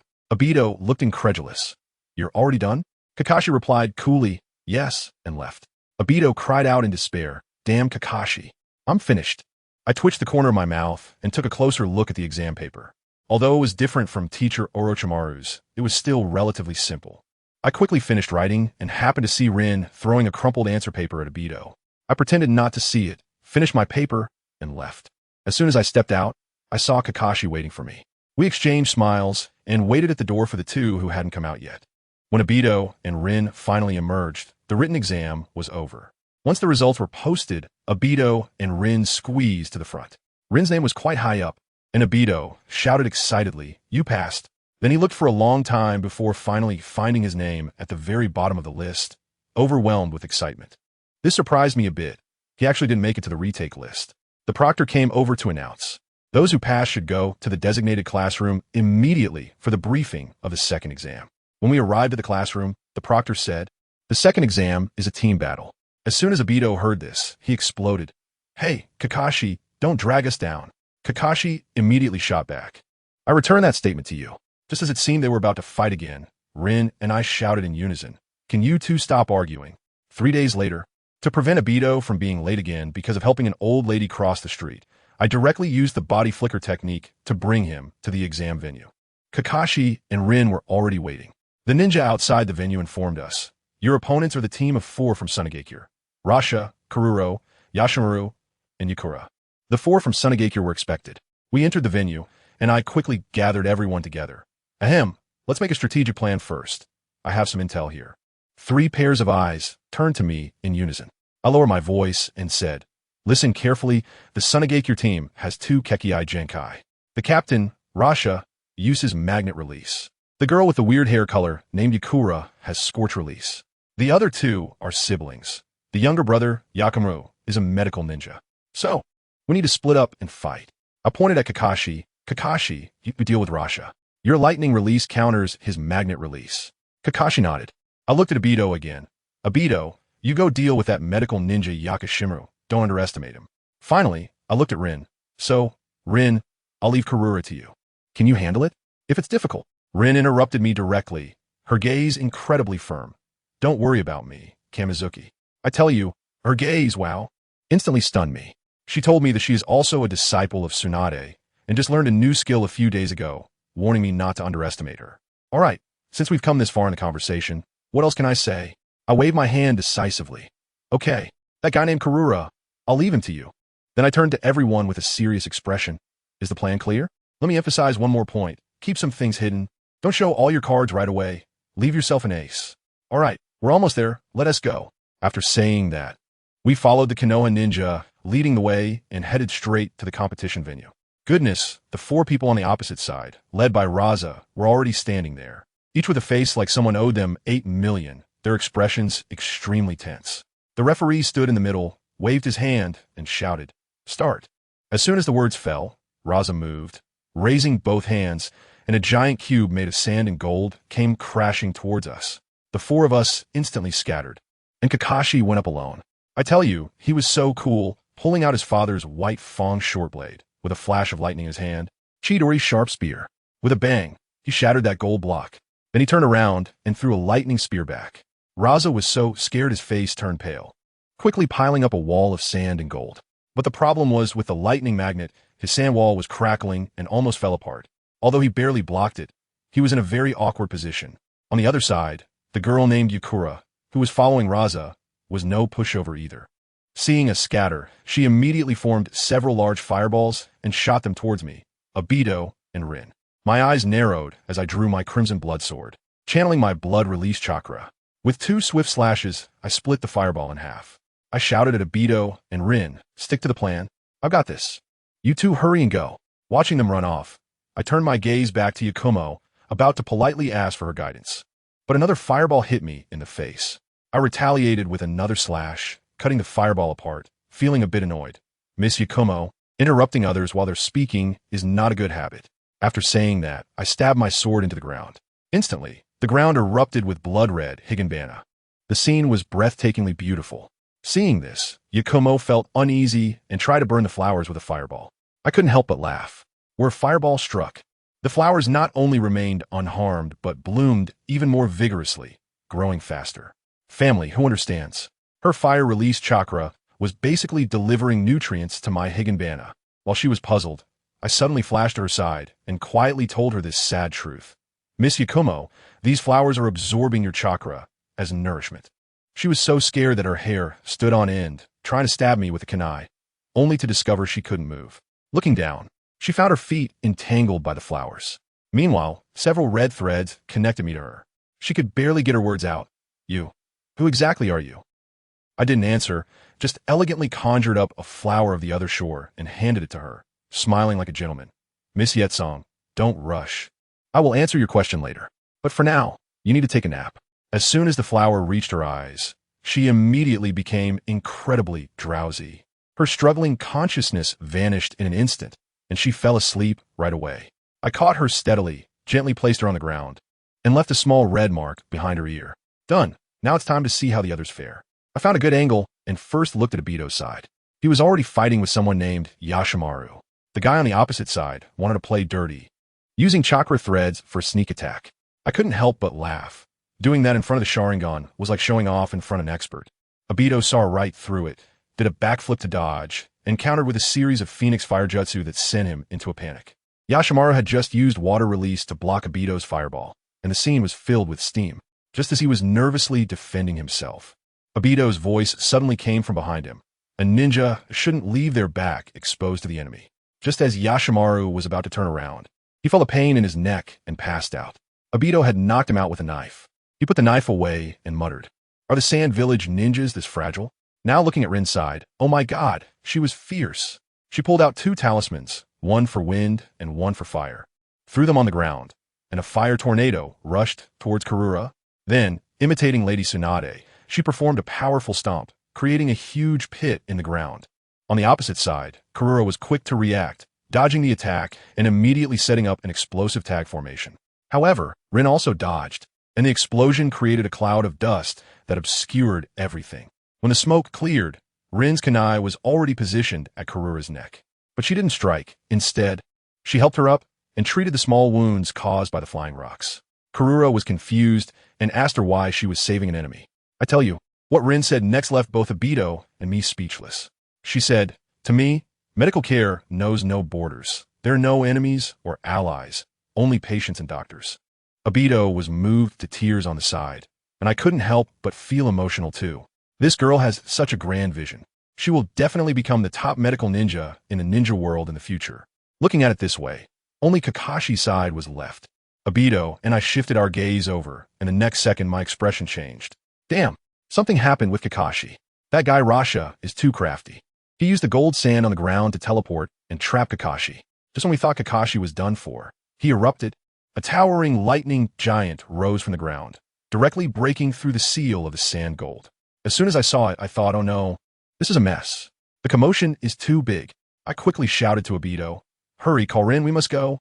Kakashi is in a bit of trouble over there." I picked up the still sleeping Yetsong and a Princess Carrie and jumped down from the tree, saying to the approaching Obito and Rin, "The situation is out of control. Get ready to use our ultimate technique. Let's use the summoning jutsu together." The three of us exchanged glances and simultaneously bit our fingers, slamming them down on the ground, summoning jutsu. In the next moment, I used my blood to teleport everyone, including the unconscious Yakimaru and Karura, who was being pulled by Rin directly beside Kakashi, surrounding Rasha. Boom, boom, boom. 3 huge clouds of smoke dispersed. I stood on the head of the giant snake, Shinya, holding Yetsong, while Obito stood on the head of the unconscious Yakimaru, and Rin stood on the head of the giant slug with Karura. Rasha's face turned pale, his heart filled with despair. Looking ahead, there was Kakashi's gigantic lightning giant. Looking back, there was Rin's slug, to the left was my Shinya, and to the right was Obito's giant frog. What was there to play around with? He decisively raised both hands. I concede. Let me tell you, at that time, in the Hokage building, the third Hokage was so shocked by the surveillance footage that his pipe fell out of his mouth. Teacher Minato was probably feeling the same way, thinking about what kind of monsters he had taught. The referee was also bewildered, probably wondering how this Chunin exam ended up feeling like the Ninja World War. He twitched his lips as he looked at the string of captives on our side, took a deep breath, and announced, "Minato's class passed the exam." Obito jumped up in excitement. I hurried over to check on Kakashi after using such a big move. His face was extremely pale. He shook his head and said he was fine, then looked at the girl in my arms, Yukura, with a strange expression. "Are you planning to keep holding her like that?" I just realized what was happening, awkwardly smiled, put Itsong down, and her hypnosis. As soon as she woke up and looked at the scene, she was completely confused. By the time she realized she wanted to find me, the 4 of us had already used my blood to teleport away. Outside the exam room, as soon as we stood still, Teacher Mizuki appeared, wearing a smile that was both comforting and helpless. He said to celebrate, he would treat us to ramen that evening. However, halfway through our ramen, a red-haired lady burst in, charging towards Teacher Mizuki and saying, "Mizuki, you haven't come to see me for several days." Wow, the lady of the house has arrived. Obito and the others were also quick to react, directly calling her lady, but the next moment, Sister Kushina punched each of them, saying they were making her feel old. Later, we learned that Sister Kushina was the host of the Nine Tails and had to be kept under strict supervision. After dinner, everyone went their separate ways. But Obito stuck to me again, insisting that I prepare a special training session for him, claiming he needed to dominate in personal battles. I originally wanted him to get lost, but then I thought, hey, this is a perfect opportunity for him to try something new. I said to him, "Do you want to train with me? It's not impossible, but I'm afraid you won't be able to keep up." Obito patted his chest and promised, "No problem. I'm very capable of handling high-intensity training." "All right, kid, since you said that, the training starts now." My expression immediately turned serious as I pointed to the ceiling and said, "No touching the ground. Use your chakra to run all the way home from the roof." I tell you, Obito was stunned at that moment, gasping with his mouth wide open as if he could fit an egg in it. But I didn't care about him. As soon as I finished speaking, I leaped onto the rooftop without giving him any time to react and took off. That guy quickly came to his senses and hurriedly climbed the wall, chasing right behind me. Seeing that he was about to catch up, I thought, running alone is no fun. I had upped the ante. I turned around and threw a water dragon bullet directly at his face. He was so scared that he nearly wet himself, yelling, "Shingetsu, are you crazy? There are residential areas below."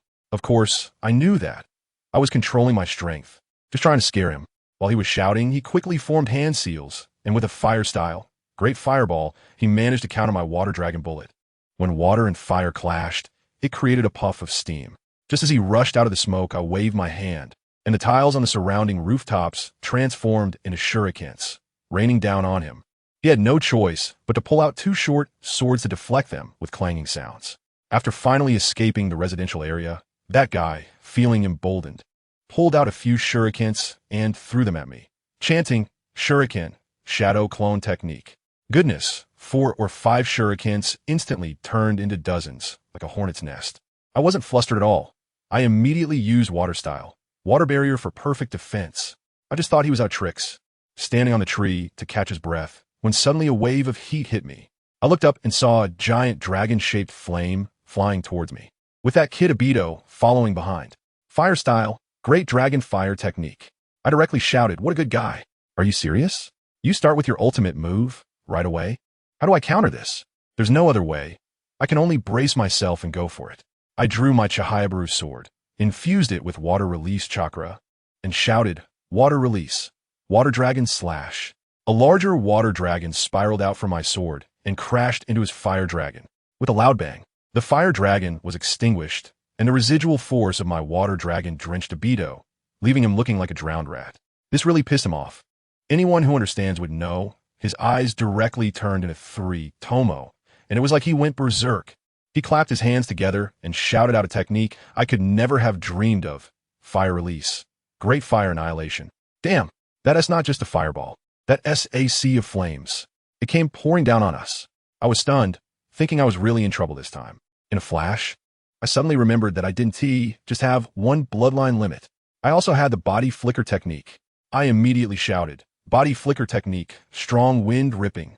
A huge tornado formed in front of me, and guess what? The wind fueled the fire. Our ninjutsu merged directly, wrapping me in a fiery tornado. At that moment, my mind went blank, my CPU was overheating, and all I could say was, "Not good, I used the wrong ninjutsu." At this rate, the Konoha forest would be set ablaze by me. I gritted my teeth and threw that giant fire tornado up into the sky, then quickly dispelled the technique. Suddenly, it started pouring rain, and we both turned into drowned rats, standing in the rain like fools. Looking at each other's disheveled appearance, I don't know why, but we both suddenly burst out laughing.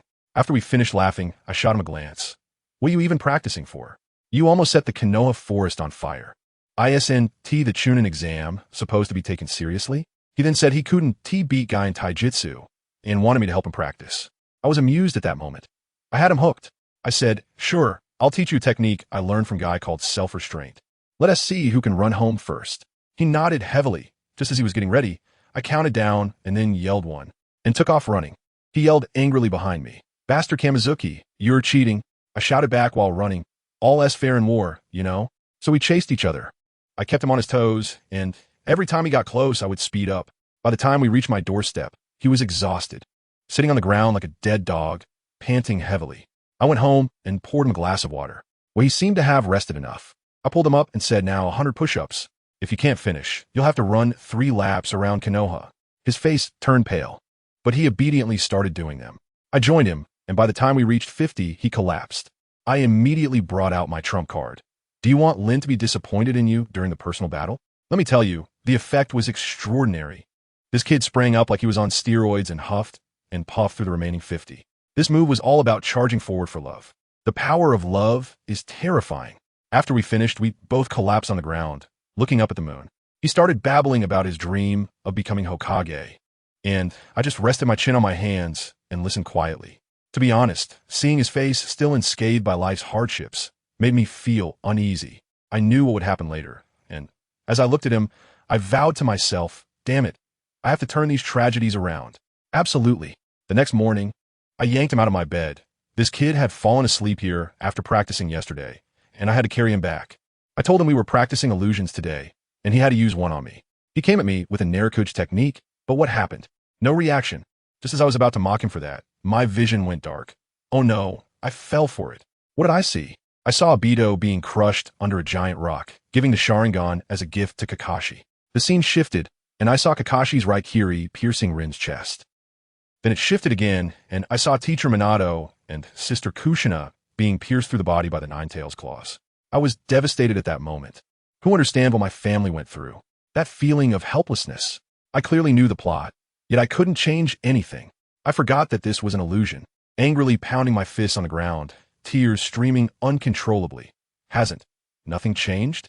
I am angry. I blame myself. I regret. Just at that moment, I felt a sharp pain in my eyes, and when I came to my senses again, I was back in reality. Obito looked at me with a face full of fear, and the hand signs were released, breaking the illusion. I was still a bit confused. Looking around, I suddenly remembered that this was just an illusion. I gave a bitter smile. It turns out what I truly fear are the things I am powerless to change. Obito swallowed hard and cautiously said, Shingetsu, why don't you take a look in the mirror? Your eyes. As soon as I touched my face, my hand was covered in cold blood. I rushed back to my room and grabbed a mirror to take a look. Good heavens. Blood was flowing from my eyes. My pupils had turned into a black line, and the whites of my eyes were completely red. Blood dragon eyes. I instantly understood. One of my parents must be from the Blood Pool clan. No wonder I can use blood escape. I briefly explained to Obito that this thing is called the Blood Dragon Eye, similar to the Sharingan, and it activates under stimulation. He was quite scared. So I told him to go home first while I headed to talk to the third Hokage. I strolled slowly towards the Hokage building and happened to run into Danzo, that old schemer, all wrapped up in bandages, looking ominous. I glanced at his right arm, which was also wrapped in bandages, and wonder how many Sharingan were on it now. That old guy is involved in basically every little mess in the ninja world, a pure troublemaker. I couldn't be bothered with him and just brushed past. I later found out that as soon as I left, Danzo barged into the Hokage's office, arguing with the third Hokage about wanting to take me to the root. In the end, the third Hokage shot back with a classic line. Danzo, I am a Hokage. I arrived at the office, knocked on the door, and got straight to the point, telling the old man about the blood dragon eye. He sighed and said, since you've awakened your eyes, it's time to tell you. Then he told me a story. To make a long story short, my father, Tianyu Xinyen, was an orphan of the Blood Pool clan. When he was just a baby, his mother held him and floated down the river, and by the time someone rescued him, his mother was already gone. Because he was held from the heart, he was named Xinyen. Later, when my father was 6 years old, he awakened the blood dragon eye, and everyone learned about his background. My mother, Tianyu Z, was a war orphan, born with the ability to use space ninjutsu. They were both genius ninjas, fell in love, and had me. Unfortunately, when I was 5 years old, they both fell victim to the deadly poison of a rogue ninja during a mission and sacrificed their lives. After hearing this, I rubbed my chin and thought, finally, I've pieced together the mystery of my background. Now I felt more assured. I was just about to get up and bid farewell to the third-generation old man when he suddenly called me back. Hey, Xiao wait a moment. When I turned around, I saw him pull out 3 scrolls and a bunch of keys from under the table. This is your parents' property in Konoha. These scrolls are the blood dragon eye technique developed by your father. Since you've opened your eyes, these things should belong to you now. My eyes lit up at that moment. Wow. An inheritance. A property in the core area of Konoha. Dad, you're my only dad. I hurriedly ran over to grab the things, thanking him repeatedly, and then slipped out of the Hokage building. There's no rush about the house. I'll deal with it after the third Great Ninja War. I thought to myself, the war is likely to start in the second half of the year, so I need to prepare quickly. Just as I passed by an izakaya, my radar went off. Something was off, very off. This izakaya, during dinner time, was like a haunted house, with not a sound to be heard. I quietly approached, concealed my presence, and took a peek inside. Oh no, something big has happened. A cloud ninja had tied Yitsong up like a zongzi with ropes. There was another one nearby, holding a bag of red sand, and lying on the ground were 2 others, seemingly Karura and Yashimaru. No, the one holding the red sand I recognized was disguised as a Cloud J Nin. Damn it, these bastards said they would wait until the CH Nin exams were over before making a move. Why are they already starting early? I saw them about to split up and run, one towards the east gate and the other towards the west gate. There was no time to think, my mind raced. And smack, a shadow clone was created instantly. You go to the west gate to save the red sand, I'll go to the east gate to save Yitsong. Remember, wait until we reach the border before making a move, and find a way to shift the blame onto others. The clone nodded, and in a flash, we both disappeared. I followed the one from the east, and saw clumps of hair pulled out on the ground. Wow, this girl is quite tough, leaving marks like that. This scene is so similar to when Watergate saved Sister Kushina. It's already dark, and we're almost at our destination. Just ahead is the border of the Land of Fire. If we make a move here, the hidden cloud village won't be able to pin this on Konoha. My gaze turned cold as I unsheathed my crimson blade, the moonlight reflecting off the blade, chilling to the bone. When I jumped down from the tree, I realized there weren't just one, but 2 figures in the grass. There was another one waiting to back them up. Well, that's just perfect. It saves me the trouble of looking for them. I directly activated the mark left on Yetsong's ear, using the blood instantaneous technique. Those who understand know. In less than 0.1 seconds, I appeared beside Yetsong. With a kick each, I sent 2 cloud hidden jonin flying. As I untied the rope, I effortlessly pulled her into my arms, speaking as gently as possible. Don't be afraid. I'm here. Yetsong in my arms looked dazed, staring at me with wide eyes. I held her with one arm, my right hand wielding a knife, while that guy was still forming seals, fiddling around. In a flash, my knife gleamed, and a line of blood appeared on his neck, taking him out on the spot. The other one had just reacted when I threw the knife out, and with a puff, it pierced through, chilling to the bone, heart soaring. The series of actions was so smooth that Yetsong was left in a daze. I set her down, half squatting in front of her, smiling as I tidied her messy hair. It's okay now. Then I thought for a moment and directly picked her up in a princess carry, startling her into a gasp. I flew up into the sky with her. the moonlight shining down on us, creating a romantic scene. She looked at her own hair in my hand and quietly asked, my hair, it's very beautiful. I blurted out. Her face turned red, and after holding it in for a while, she finally asked, why did you save me? I'm not even a Konoha ninja. I looked at her, a smirk on my lips, because I don't want to lose you. Who understands, family? Her face flushed instantly, almost burying her head or chest. I placed her on top of a big tree, gently brushed behind her ear, and the mark left before transformed into a blood-red spider lily, which I handed to her. She took it with a red face, and just as I was about to pick her up and fly back, she suddenly remembered. Ah, right, Luosha has been kidnapped too. Don't worry, my clone has already gone to rescue her. It's not a big deal, I softly reassured her. Meanwhile, on the western border of the Land of Fire, my doppelganger is also a show-off, descending from the sky and directly blocking the Yun-E ninja carrying the Luosha. That guy was still there shouting, damn little brat, get out of the way. I summoned a clone without saying a word, put on a red mask, fully embracing my Chinibu phase, and said, it's dark, time to hit the road. As soon as the words left my mouth, a blood-red sword energy shot out. The cloud-hidden ninja was so frightened that he quickly threw Luosha aside, but as soon as he dodged, he realized he couldn't move. My clone immediately used blood escape, red blood chains, binding him tightly. What do you want to do? Don't come any closer. I repeated once again, it's dark. Time to hit the road. With one stroke, the world became serene. After finishing, the clone took off the mask, and when Luosha saw me, his eyes nearly popped out. It's you? You came to save me. It's me, but not me. I'm the clone of my main body. The clone said coolly, Yetsong has already been rescued by my main body. Let's return to Konoha. The clone cut the ropes with a knife, and Luosha stood up and nodded. I owe you a favor. Tell me how to repay it. My clone leaned close to him and gave him an ultimate spoiler. I said, if you want to repay a favor, it's simple. In the future, if something happens in your sand-hidden village, don't rush to blame Konoha. First, check for traitors in your own home. This is a piece of advice, and I'm looking forward to the sand-hidden village under your governance. Future 4th Kazekage. Lord Raza. Raza was taken aback. How did he know? His little tricks to disguise his age and his identity as a candidate for Kazekage were all exposed by me. This was just a precaution to prevent the fuse of the Third Great Ninja War from being ignited too quickly, although I knew it would probably be useless. As those old geezers had the final say, a delay of even one day was better than nothing. When the memories from the clone returned, I was leisurely flying while holding Yakumo. I suddenly said to her, the flower I gave you, make sure to keep it safe. She replied with a tiny voice, almost like a mosquito. Upon arriving in Konoha, I sent Yakumo back to the inn, turned to leave, but then looked back and added, the moonlight is really beautiful tonight. Miss Yakumo. She looked up at the moon and smiled. Yes, the moonlight is really beautiful tonight. After seeing her off, I glanced up at the Hokage building and squinted. Those guys from the cloud-hidden village were getting more and more audacious. I suddenly flashed into the Hokage's office, and to my surprise, the third Hokage was secretly peeking at a women's bathhouse through a crystal ball. I was so startled that my hand trembled, almost dropping his precious item. His old face turned red, and he cleared his throat, saying, Ahem, Shingetsu, what brings you here so late? I twitched the corner of my mouth, too lazy to criticize him, and reported directly. Lord Hokage, a jonin from the Cloud Village, infiltrated Konoha, kidnapped Leaf Village's Yakura and Rasha, and even killed their team leader.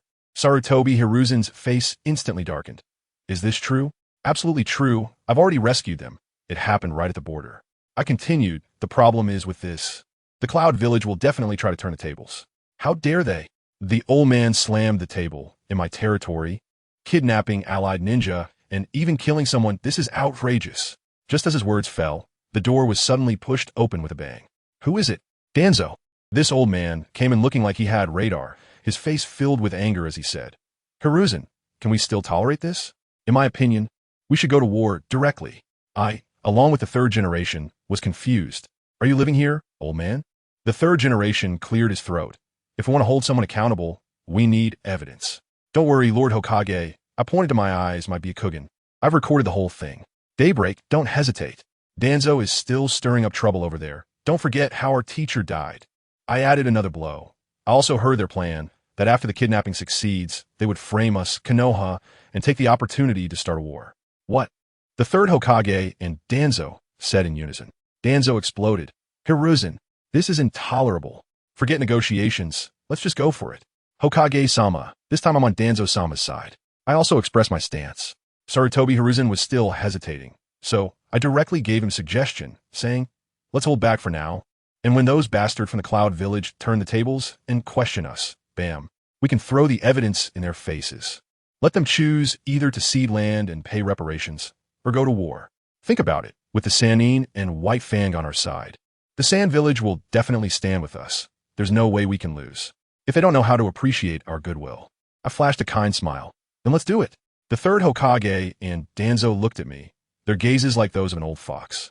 In the end, the three of us exchanged knowing smiles. All right, let's do it, as little Shingetsu suggested. The third Hokage made the final decision. After I left, Danzo was about to say something, but was interrupted by the third Hokage's words. Danzo, I am the Hokage. He slammed the door and walked out. Only then did the old man leisurely write a letter to the third Kazekage to report the situation. As for me, I had just walked halfway when a white snake slithered out of the bushes and handed me a scroll. Upon opening it, I saw it was a letter from Orochimaru. Earthstone Dragon Firearms. Mass production completed. Come quickly. My eyes lit up in an instant. I rushed to the underground base. Who understands what it was like for my family? That scene was simply the industrial revolution of the ninja world. Rows of assembly lines, all gleaming with shiny Earthstone Dragon pistols, at least tens of thousands of them. I immediately wanted to shout, Master, the times have changed. Orochimaru was sitting aside, sipping tea, and said casually, with these production lines, just injecting Earth-release chakra can automatically produce them. I figured out casually. Truly impressive, Uncle Snake. He asked me how to distribute these weapons, and I said, some for war, some for equipping the Konoha Guard. He was a bit surprised, after all. The guard is made up entirely of Uchiha. I explained, the Uchiha are also comrades. We can't deny the entire clan because of one Uchiha Obito. Orochimaru smiled and said he would teach me his signature ninjutsu. I quickly declined, jokingly saying that the multiple snakes technique would cause me physical discomfort. I hesitated for a moment, but ultimately decided to go all out. I activated my blood dragon, to show him, then took a deep breath and asked the question I've been wanting to ask.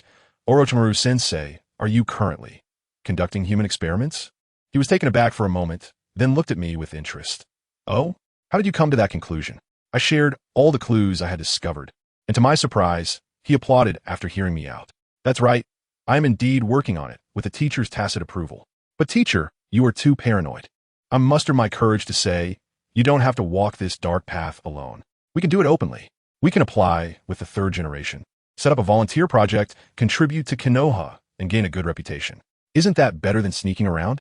Lonely hunt. Orochimaru murmured. I feel like I've said enough, and if I say more, I might get cut off, so I'll take a bow and leave. The seed has been planted. I hope Uncle Snake can figure it out. Guess who I saw when I was almost home? Obito. That kid was spinning around like a headless fly at my door. Obito? Looking for me. When he saw me, it was like he saw a savior. His face turned bright red, and he stammered for a long time. Just say it. I'm dying of curiosity. I want to ask you to help me plan.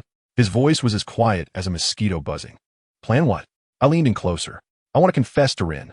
He suddenly shouted, making my ears buzz. Oh, confession. Sure, Obito. You're a kid who knows how to keep things low-key and get things done. His face turned even redder, and he kept waving his hands. It's just a plan. I confidently patted my chest and said, don't worry, this matter is on me. I specialize in this. When? Obito asked, pinching his fingers. Tomorrow. Tomorrow. Let me tell you, when I heard those two words, my blood pressure shot up. Are you kidding me? Just one day. And you want me to plan a century-long confession for you? You really dare to think big. I was so angry that I almost spat blood. I waved my hand and turned to leave, saying whoever wants to take this job can take it. And guess what? He got anxious, grabbed my sleeve, and started sweetening the deal. Shunyue, I'm begging you. After this is done, I'll cover all your meals for a week. I ignored him completely. 2 weeks. 2 weeks. That should be enough, right? Hey, I was secretly delighted. The plan worked. But I still wore that difficult expression on my face and reluctantly turned around. All right, since you're so sincere, I'll give you a hand. I pulled him aside and whispered, I have 2 plans. Plan A. I'll pull you both into my best illusion, as romantic as it can be. You can confess however you want inside. But this guy actually said to me, no way, that's too fake. I want something real. Who understands, right? At that moment, I just wanted to slap him. You almost turned the entire ninja world upside down for a fake illusion. And now you're telling me illusions are fake? Goodness. The future you would probably travel back just to slap you for saying that. I held back the urge to complain and cleared my throat. All right then, plan B. A thought crossed my mind, and I had it. Fireworks, cherry blossoms, starry sky, the perfect trio. I told him tomorrow night, you take Lin to the small river outside the village, and the rest is up to me. After saying that, I gave him a complete makeover. Take off that forehead protector and tie it around your neck. And fix that bird's nest hair of yours. In no time, I styled his hair into the standard Uchiha hedgehog look. Hey, not to mention with this look, he already had the aura of a future big boss in the ninja world. Finally, I had to give him a pink rose for first loves. It had to be perfect. After sending Obito off, I immediately got to work. First, the venue. Where to find a cherry blossom grove. No problem. My blood release technique, ISNT, for nothing. In no time, a stunning cherry blossom forest sprouted right before me. With that sorted, I was ready to buy fireworks when, lo and behold, I bumped into some familiar faces outside the dumpling shop. Kakashi, Guy, Asuma, and Kurenai. Apart from the two main characters, all our acquaintances were gathered.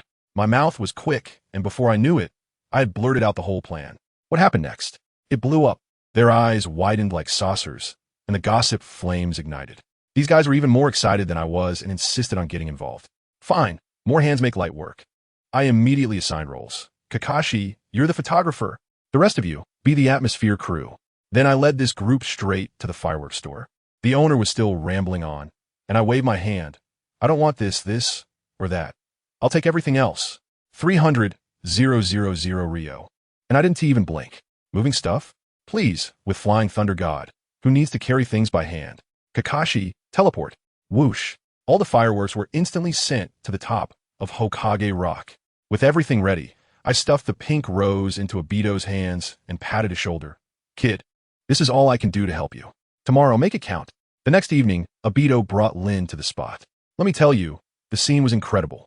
The cherry blossom forest I created with blood release was adorned with pink lanterns, petals danced in the air, and the river reflected the starlight. Not to mention Lin, even I, a grown man, felt awestruck watching from the shadows, thinking, wow, who could resist this? Obito finally manned up, holding the rose, and shouted, Lin, I like you. Will you go out with me? The next second, Lin leaped into his arms, crying that she had been waiting for this day for so long. It worked. I immediately signaled Kakashi through my snake clone. Launch. Kakashi unleashed a fireball jutsu boom. The entire sky over Konoha exploded into flowers. At that moment, I felt the whole village sweeten. Minato-sensei and Kushina-chan were embracing by the window.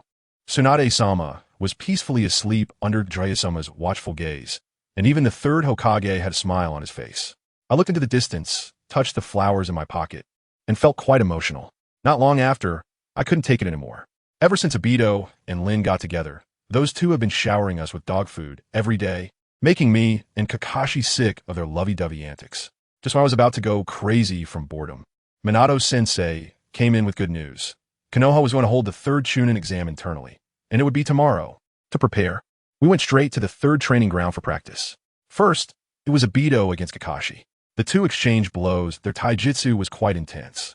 Obito even pulled a slick move, using Kakashi's hand to form seals and launched a fireball jutsu, which left me dumbfounded.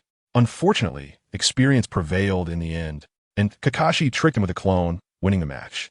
Next up was my turn against Kakashi. Minato-sensei stipulated that we could only use taijutsu and kunai. What happened? As we fought, we both got carried away. Techniques like shadow clone and substitution jutsu, it didn't exist. I used my real body as a kunai, while my clones served as bait, and I pushed the kunai right to his neck. Victory! After we finished, good grief, Obito and Lin suddenly emerged from some bushes, their faces flushed and lips slightly swollen. I was too embarrassed to ask what they were up to. Then Guy popped up out of nowhere, pestering Kakashi for a youthful showdown, and the entire training ground turned into a bizarre scene. One couple was in love. One was reminiscing, yes, that was me, while a silver-haired guy and a green guy played rock, paper, scissors. It was basically the 2025 Abstract Behavior Awards.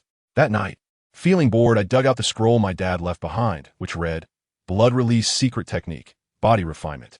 It sounded impressive. I practiced it, feeling a warm current flow through my body, which was quite comfortable. The next second, I opened my eyes, stunned. Where's this? It was pitch black, and my feet stood in blood-red water. Suddenly, a beam of light shone in front of me, revealing my parents holding me as a baby.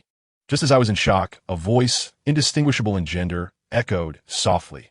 So you finally come, child. I was on high alert, my hair standing on end as I scanned the surroundings. Since you're here, it means you have already mastered that kind of power. That voice sounded again. I shouted directly, "What do you want to do?" And guess what? A voice full of swagger echoed in my head, mumbling about the fate of the Bloodpool clan and the trial of the Blood Dragon Eye, making my head hurt. The next second, to my surprise, a person rose up from the blood lake beneath my feet, looking exactly like me. Without saying a word, he came up and started fighting. I was completely stunned at that moment. What was going on? Did my clone come too? And this guy was incredibly strong. My series of blood techniques, like Blood Dragon and Blood Wall, were like paper in front of him, and he smashed them with a single slap. Does anyone understand? I'm fighting myself, and can't even win. What kind of situation is this? There was no choice but to go all out.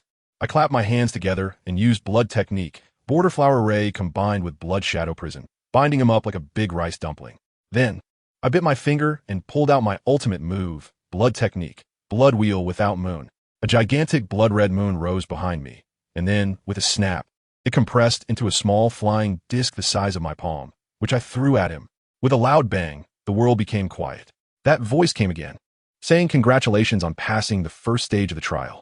My vision went dark, and when I opened my eyes again, hey, I was back in my bedroom.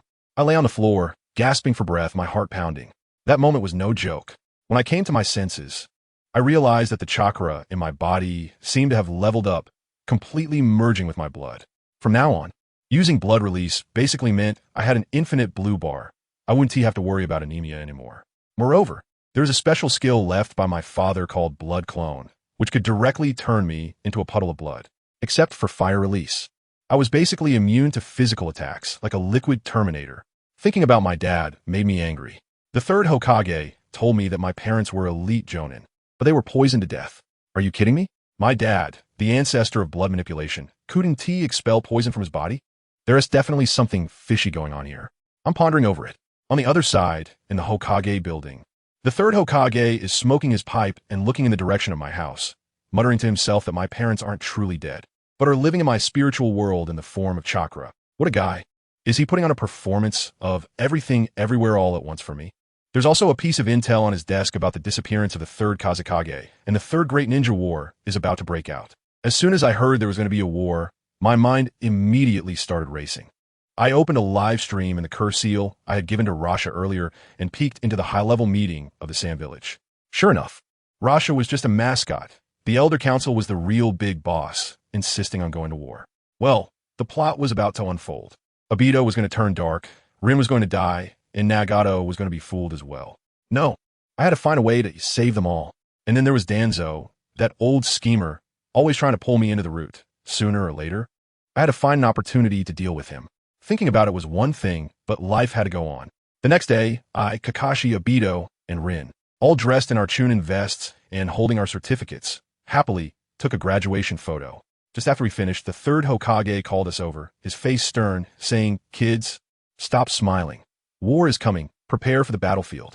At that moment, I felt 1,000 grass mud horses galloping through my mind. Wasn't this efficiency a bit too high? Graduating in the morning and heading to the battlefield in the afternoon? A mission came down, escort supplies to the front lines of the Cloud Village. I went home and casually packed some scrolls. And I stuffed the sword technique scroll that teacher Orochimaru had given me into my bag as well. When I reached the village entrance, good grief, teacher Kushina was there too. She was tugging on Obito's ear, giving him a round of instructions. It was both funny and heartwarming.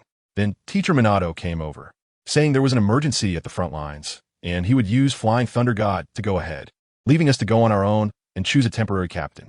Obito was the first to raise his hand, jumping around excitedly. Teacher Minato looked at me, and I quickly waved my hand, saying no way. I wasn't taking on that role. I was lazy to the core. Commanding a battle? No way. In the end, this burden, oh no, this important responsibility fell on Kakashi's shoulders. We met up with the supplies, and the uncle in charge of escorting us was called Aikuru Akutagawa, a real oddball who claimed he missed the main force because he was in the restroom. I really can't believe it. Along the way, I was still pondering that I need to find a way to deal with bugs like Haiden in the future, otherwise my blood escape technique is too easy to counter. Just as I was thinking about this, I felt all the hairs on my body stand up. There was an ambush. For Goofy Jonin from the Cloud Village jumped out, and the first thing they said was to hand over our eyes, leaving behind the standard villain line about the girls. Obito exploded on the spot, activating his 3 Tomo and immediately beheading one of the loudmouths. Another one tried to sneak attack Obito, but Kakashi descended with a flying Thunder God technique and split him in half. The third one, not knowing better, attempted to go for Rin, but I quickly used a blood binding technique, turning him into a puddle of pixels, and I also collected his blood for recycling. Just as we caught our breath, we heard Kakashi and the other two shout at the same time, "Shingetsu, watch out behind you." My heart sank and I thought, it's over. I've been too busy showing off and forgot the last one. The captain of Yunin village had somehow sneaked up behind me, with a knife crackling with lightning aimed right at my back. With a thud, I can tell you that feeling was icy cold, chilling to the bone. I felt my vision go black, and I crashed to the ground like a broken sack. That kid Obito exploded on the spot, his eyes bulging like copper bells. And the 3 Tomo Sharingan spun wildly, finally transforming into a windmill pattern I had never seen before. He let out a heart-wrenching roar, and I swear, I won't admit to such things. Then with a single move, he twisted the neck of the guy who ambushed me into a pretzel. Who understands? Watching a good brother die right before my eyes sent his CPU into overdrive, and the kaleidoscope appeared. Lin rushed over, crying. Tried to use her healing technique to save me, but the wound just wouldn't close. She was so anxious that she was sweating profusely and finally collapsed on the ground, crying that she had tried her best. Kakashi was dumbfounded, standing there like he had lost his soul. But did you think I really died? No way. The next second, I found myself standing on a blood-red lake, an old scene I had been to several times before. Just as I was wondering, a familiar yet strange voice rang out. I turned around, and to my shock, it was my legendary father, who was supposed to have sacrificed himself long ago. A handsome man, wearing the green vest of a Leaf Village Jonin, smiled at me. He told me he was just a chakra projection, and then revealed the shocking truth from back then. The third Hokage had told me that my parents had unfortunately died on a mission, but it was all a story to fool children. The truth was, my parents went to the Land of Rain for cooperation talks, and ended up being set up by Hanzo the Salamander and that old schemer Danzo. At the banquet, they drank wine that suppressed their chakra and were poisoned to death. That old Danzo, just because my parents were in his way to become Hokage, resorted to such underhanded tactics. My fists clenched tightly as I listened, and my Sharingan flared up on its own. I noted this grudge. What is even more outrageous is that my father's chakra projection was a tech geek. He had long since prepared a way for the third Hokage to broadcast our conversation live through a crystal ball. I could imagine the third Hokage in the Hokage building, his pipe probably shocked to the ground, cursing Danzo 1,000 times in his heart, but for the greater good, he had to endure it. Politics. My dad also said that I have 2 scrolls he left behind that haven't been opened yet, and I need to go through a huge psychological shock to unlock them. Well, it turns out that dying once this time is actually a key to unlocking them. In the end, before my dad left, he reminded me not to rely too much on my bloodline limit and to solidify my foundation, then transformed in a blood rain and merged into the lake. When I opened my eyes again, wow, I was lying directly in a freshly dug pit, and Obito and Kakashi were shoveling dirt onto my face with shovels. Rin was crying beside me, looking like a rain-soaked pear blossom. I was freaking out. I wasn't dead yet. Don't shove dirt in my mouth. Spit, spit, spit. This shout scared the 4 of them so much that their souls almost flew away, and they all exclaimed in unison that I'd faked my death. I really couldn't believe it. These clowns were so eager to send me off. I crawled out of the pit and casually made up a lie about a secret technique to get through it. Then I patted Obito on the shoulder and solemnly warned him to be careful using his Sharingan, or he might go blind. After a bit of rest, we finally arrived at the base of Konoha at the front line of the Cloud Village. Wow! It was bustling. Asuma was moving things, Shizen was saving people, and Sensei Minato was chatting with Orochimaru about the situation in the Stone Village. Just as I was about to greet them, I was stopped by our class's Ino Shikacho team. That fat guy from the Akimichi family, Choji, was overly enthusiastic upon seeing us and insisted on treating us to barbecue. I was wondering where they got barbecue on the front line, and then he pulled out everything from his backpack. Meat, a grill, firewood. Everything. Dude, is this a 4th-dimensional pocket? Just as we were making a ruckus, Orochimaru suddenly changed his expression, chakra bursting forth, and shouted to the entire camp. Enemy attack. All units on alert. The Cloud Village is launching a surprise attack. As soon as he finished speaking, a dark mass of figures appeared on the horizon. All Cloud Village ninjas. Obito and I exchanged glances, and without saying a word, We bit our fingers and slapped them on the ground. Summoning technique. With 2 loud bangs. My Shinya, Obito's Gamabunta, and Orochimaru's Manda directly descended onto the battlefield. Shinya shot a petrifying ray, instantly freezing a large area. Manda excitedly charged into the crowd to feast. Gamabunta also drew his twin swords and started slashing wildly. This was not a battle. It was simply a dimensional suppression. The Cloud Village guys must have been dumbfounded. They came for a surprise attack, but ended up bumping into 3 Godzillas. In no time, the second wave of the attack force was completely wiped out by us. After the fight, Orochimaru called us into the tent, said we did well, and then directly assigned us a new mission. Minato's team, prepare to depart immediately. Escort a batch of supplies to the front line of the Sand Village. As soon as I heard about Sand Hidden Village, my heart sank. Isn't that where Yakura is? Sure enough, Obito and the others were all looking at me with those knowing eyes. I had no choice but to steel myself and say, no matter who the opponent is, for the sake of the village, I will take action. The journey was surprisingly calm, and we quickly delivered the supplies to Lady Tsunade. Sister Tsunade asked us to stay for a while, saying they were short-handed and needed our help. That night, after we set up the tents, Obito brought up an awkward topic again. Shingetsu, if you see Yakura again, will you be able to take action? I haven't had a chance to respond yet, when suddenly the alarm blared outside. The Sand Hidden Village is attacking. Everyone, prepare for battle. We rushed out of the tent and saw ninjas hidden in all directions. The familiar figure leading them was none other than Yekon. She also saw me, her expression incredibly complex, and she asked, do you really want to confront me with weapons? I let out still unsure of how to respond to her, when a Sand Village ninja beside me grew impatient and hurled a massive fireball straight at my face. Instinctively, I raised my Chiyuki Ikamanji to block it, and as Yakura launched the first attack, the rest of the Sand Village ninjas surged forward and the battle instantly erupted. I told you, my mind just exploded at that moment. On one side was the village, and on the other was the girl I had just started to have feelings for. How was I supposed to choose? War is just a way for us little soldiers to hurt each other, right? I don't want to end up in a life-and-death fight with Yi Tsung one day. To hell with the mission. To hell with the stance. Today, I just want to protect the little spark between her and me. I narrowed my eyes and channeled all my chakra into the blood-red one character, unleashing a crimson blade wave that sliced through the air. But that girl Yakura, let me tell you, she made significant progress during this time. The fireball I cleaved didn't extinguish. Instead, it split into countless small fireballs, raining down on me like a meteor shower. Water style, rain mist. I quickly formed seals, and countless water droplets surged forward, finally dousing the wave of fire. But what happened next? A larger and fiercer fireball came at me from her side. I stood rooted to the spot, completely motionless. Yakura clearly panicked. She didn't really want to kill me, to scare me off. But what she didn't know was that I had a trick up my sleeve. As I activated my blood dragon, my body phased out, and a massive fireball whooshed right through me, not singeing a single hair. Immediately after, I flashed and appeared right in front of her, delivering a wind-style, gale-palmed her stomach with my left hand.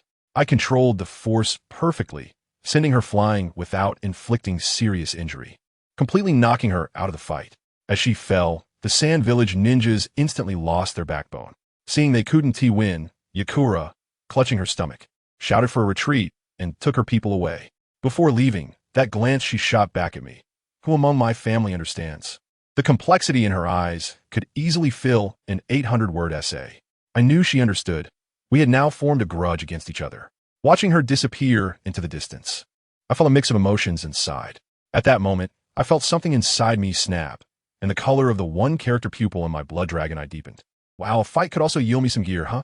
When we returned to the camp, Kakashi, Obito, Rin, and I set up our tents in a triangle, with Rin protected in the middle. Just as we sat down, Kakashi asked Obito, "Did you bring rations?" Obito, that guy, patted his chest and said he definitely did, but when he rummaged through his backpack, his face turned green. Luckily, he finally found a little something in the corner. I rolled my eyes at him. With his scatterbrained personality, trouble was bound to happen sooner or later. Just then, Lady Tsunade lifted the tent flap and called Rin to tend to the injured. That night, it was my turn to keep watch. I was contemplating the future of the Third Shinobi World War. It seemed Sand Village was done for. The stubborn old Kuratsuchi from Stone Village would surely stir up trouble, and there hadn't been any movement from Mist Village yet. Just then, my blood dragon, I suddenly jolted. I sensed a dense mass of chakra approaching. Enemy attack, I shouted, and the entire camp erupted in chaos. Looking closely, I saw the opposing side was filled with stone village headbands. Wow, these rock rats really know how to pick their timing. Without a word, Obito ignited his dual blades, activated his Sharingan, and charged in. Kakashi was even more ruthless, tossing kunai with flying thunder god marks all over the place, darting through the crowd like a flash of lightning. Suddenly, two stone ninjas attempted to sneak up on Rin from behind. My eyes turned cold as I sent a blood blade flying, decapitating them instantly. As the enemy numbers swelled, the three of us surrounded Rin, going completely berserk. Obito activated his intangibility, transforming into a fiery tornado, forcibly carving out a path through the crowd. Kakashi also dropped the pretense, forming the Chidori in his hands, unleashing violent lightning that exploded in all directions, turning the charging ninjas into charred remains. I also put on a mask and my demeanor changed. I aimed my hand and threw it toward the area with the most people. Those rock-hidden ninjas using earth escape techniques were no different from paper in front of me. The three of us were like three humanoid harvesters, staining this land red. Just as we were enjoying the killing, a loud shout suddenly came from behind the camp. The time has come. Explosion assault team, attack. I was taken aback and looked up to see a golden retriever kid sitting on a big white bird made of clay, excitedly dropping bombs and shouting, "Art is an explosion! Cheers!" I was stunned. Isn't that Deidara? By the timeline, this kid should only be around 3 years old at most, right? That old man Noki is too bold, letting a 3-year-old go to the battlefield. It's simply the ultimate abstraction. But then I thought, Itachi Uchiha is probably being taken by his father to observe the battlefield as well, which seems reasonable. As bombs fell like dumplings, I swung my sword at people while using one hand to form seals and slap the ground. Blood release, red blood barrier. The blood of everyone on the battlefield was instantly drawn out by me, forming a blood-red shield above the camp, successfully blocking a wave of explosions. Even Deidara in the sky was dumbfounded. I seized an opening, condensed a lightning spear in my right hand, and threw it at the wing of his clay bird. Lightning against earth, that's common sense. With a loud bang, Deidara, along with his bird, fell from the sky. After all, he was just a 3-year-old kid, so scared that he forgot to form seals in midair. Luckily, their captain named Katsu was quick and flew over to catch him. The little brat regained his composure and surprisingly dared to fly towards me on a new clay bird. It seemed he had enough of society's beatings. Looking at that little figure in the sky, for some reason, I suddenly wanted to tease him. So I shouted, "Perfect art." Deidara in the sky obviously froze for a moment and turned his head to see me. I continued to shout at him, "Deidara, I recognize your art." Goodness. Let me tell you, his expression instantly changed from confusion to fanaticism. It was as if he had found his only soulmate. He let out a wild cry and dove down towards me. I met him with my lightning spear, instantly blowing up his bird again. Taking advantage of the explosion's light, I flashed in front of him and casually gestured with a cup. "Your art is quite good. Come find me again when you become the Tsuchikage." After saying that, I turned and left, hiding my achievements and fame. Focused on being a nurturing type villain, you know? This left 3-year-old Deidara standing there lost in thought. Later, I heard that after returning, this kid was like a different person, shouting every day that he wanted to get stronger and become the Tsuchikage, making Noki quite troubled. After this night of battle, Iwabikure suffered heavy losses and retreated in disgrace at dawn. We had just finished fighting and had to go rebuild the camp. Obito was complaining while moving wood, when suddenly Lady Tsunade approached with a dark expression, saying that since we were so idle, she would give us a task to deliver supplies to Jiraiya-sensei, who was also there with Minato-sensei. We rushed along the way, and just as we were about to reach our destination, a loud boom suddenly shook the entire ground. We rushed over to see, and to our surprise, 2 towering beasts, the 4-tailed son Wukong and the 5-tailed Mu King, were battling our teacher Minato Namikaze and Jiraiya. The scene was chaotic, with lava everywhere and steam rising into the sky. The entire forest was destroyed. Teacher Minato saw us and urgently shouted, "Kakashi, quickly use the flying thunder god to take them away. This is not something you can interfere with." Just as he finished speaking, a massive tailed beast bomb exploded in the distance, and a shockwave nearly blew us away. Back at the temporary camp, our hearts were still racing.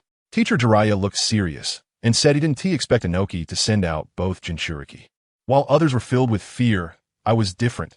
Looking at that tailed beast made my eyes light up, and I was thinking about when I could get one to play with. Teacher Minato seemed to have gained some insight from the tailed beast bomb, and appeared inspired to develop a new technique. Later, Kakashi's father, the Leaf's white fang, Sakumo Hatake, arrived to take over Jiraiya's defense line, allowing us to return to the village with Minato to rest. Before we left, I found a strange object in my backpack and thought it was probably something Orochimaru had secretly given me earlier. With a flash of light from Minato's Flying Thunder God technique, we returned to the long-awaited Leaf Village. On the way back, Minato was deep in thought, pondering his new technique. After returning to the village, Kushina ran out from the barrier, saying she wanted to train with Minato. However, Minato was so focused on his new ninjutsu that he said he wanted to go to the third training ground, which made Kushina very angry, her hair standing on end like a little chili pepper. A few of us also went to the practice field, and we saw my teacher that day, looking like a novice in a kitchen explosion, making a huge mess in the woods but not producing anything at all. Teacher Jiraiya was nearby, giving bad advice, suggesting to extract chakra by twisting it in the direction of the swirl on the head, left or right. When we looked at Teacher Minato's head, we saw he had a swirl on each side, which left Jiraiya speechless. In the end, it was Jiraiya who saved the day with a double popsicle. When Minato broke the popsicle, he instinctively said, "They're the same on either side," and suddenly it was like he was struck by lightning. He had an epiphany.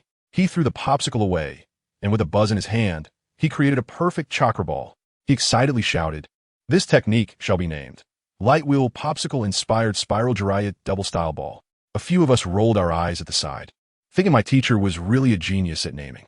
Just then, we noticed Sister Kushina sneaking behind a tree to watch. As soon as Teacher Minato saw her, he panicked. "Hey Kushina, what are you doing here?" Sister Kushina awkwardly stepped out, her gaze wandering, and stubbornly said, I got special permission from Lord Third, saying it's okay to leave the barrier." At that moment, I thought to myself, "Sister, just stop it. What special permission? Those few Umbu watching you must have already been tied up like Zongzi by you and stuffed into some corner." But the next second, she suddenly bowed at a 90-degree angle and apologized to Teacher Minato, saying, "I was wrong to lose my temper at you just now." Teacher Minato quickly returned the gesture, saying that he was the one who should apologize. Goodness, are these two here worshipping heaven and earth? I tell you, a few of us bystanders are crouching in the bushes not far away, munching on the sunflower seeds in my pocket, thoroughly enjoying the show. Obito is eating and asking Jiraiya-sama, "Teacher, what are you doing crouching here?" Jiraiya-sama naturally grabs a big handful of my sunflower seeds and crunches while saying, "We, crunch crunch." Can't interrupt the young couple, crunch crunch, can we? As soon as I heard this, my gossip instincts kicked in, and I quickly asked, "By the way, Jiraiya-sama, I heard that you used to like Tsunade-sama." As soon as I said this, Kakashi and Obito's radar went up too. Jiraiya-sama's old face turned red all of a sudden, and he put down the sunflower seeds, saying seriously for once, "It's not that I used to like her. I still like her even now. It's just..." His usual carefree demeanor vanished instantly, and he looked contemplative. "Tsunade has lost too many loved ones. All I can do for now is to protect her. Who understands? Family members." The essence of this pure love warrior suddenly came out. I touched my chin, just about to tell him that I had a way to help him when Tsunade-sama's heart, when Jiraiya-sama's expression suddenly changed. "Oh no, such strong chakra. It's the Nine Tails." We suddenly turned around and exclaimed, "What the heck?"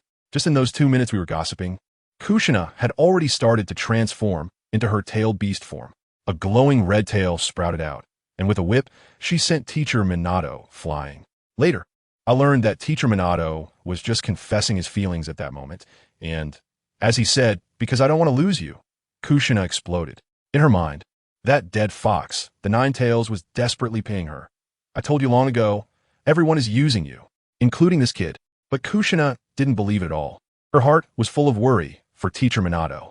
The Nine Tails, seeing that she wouldn't listen, lost its temper. "Unseal me. Otherwise, I will possess you and kill him." In reality, Teacher Minato was enduring excruciating pain and was about to charge forward, and we few finally reacted. I exchanged a glance with Obito, and without saying a word, we activated our eyes. Blood Dragon Eye. Sharingan. Our Jinjutsu instantly held down Kushina, but it was only for a moment. Both Obito and I focused our talents on attack. Jinjutsu really isn't our strong suit, and our chakra was draining like a broken dam. I gritted my teeth and shouted at Teacher Minato, "Teacher Minato, hurry. Obito, and I can't hold her down." Teacher Minato used Flying Thunder God to appear, formed hand seals, and directly placed the 4-symbol seal he taught Kushina onto her abdomen. In that instant, the Nine Tails in Kushina's consciousness was completely stunned. It looked at the sealing technique manifesting on its body, then at the residual images of our ocular techniques in its eyes, and let out a roar of disbelief. Sharingan. And what is this power? For simple seal. This kid isn't from the Uzumaki clan. Why does he know Uzumaki sealing techniques? A strong being like you. How can you be bound by a little girl? With a furious roar, the Nine Tails broke free from our Jinjutsu. I felt like I'd been hit by a truck, directly blasted by the backlash of energy, and sent flying into a tree, spitting out a mouthful of old blood. That guy Obito wasn't feeling great either. Lord Jiraiya and the others quickly came over to help us. I wiped the blood from the corner of my mouth and waved my hand. Just a small problem. The chakra consumption is too high. I just need to take a break. Over there, Teacher Minato was under immense pressure, desperately maintaining the seal. And he shouted the best confession of the year. I like strong people, and I like even more those who are stronger than me. That's why I really like Kushina. Just that sentence. It directly brought back Sister Kushina's consciousness. Her gaze instantly became determined, and golden adamantine chains burst forth from her body, tightly binding the Nine Tails. I just breathed a sigh of relief, thinking we could wrap things up. But the next second, that guy Nine Tails used some kind of dark magic, and his mental attack hit again. Sister Kushina lost control once more, and with a sharp sound, her claws pierced through Teacher Minato's chest. Teacher Minato! Our screams were so loud they broke the sound barrier. Even as he was stabbed, Teacher Minato was still holding on. I won't leave. The next second, Teacher Minato's consciousness actually entered Kushina's mental space. I could imagine the scene inside, as he looked at the bound Nine Tails, formed a Rasengan, and shouted that he would never hand Kushina over to you, directly clashing with Nine Tails' tail Beast Bomb. When I regained consciousness, I was already in Konoha Hospital. Teacher Minato had also woken up, his face wrapped in bandages. As soon as Sister Kushina saw him awake, she rushed over to hug him. But her grip was too strong, and Teacher Minato cried out in pain.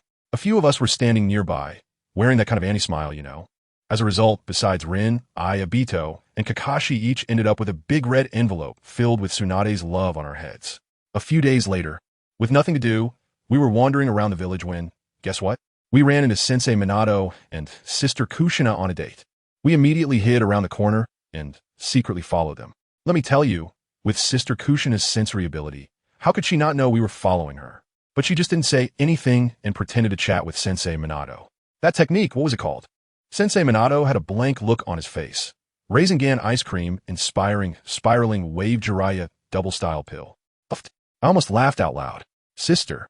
That name is way too long and cheesy.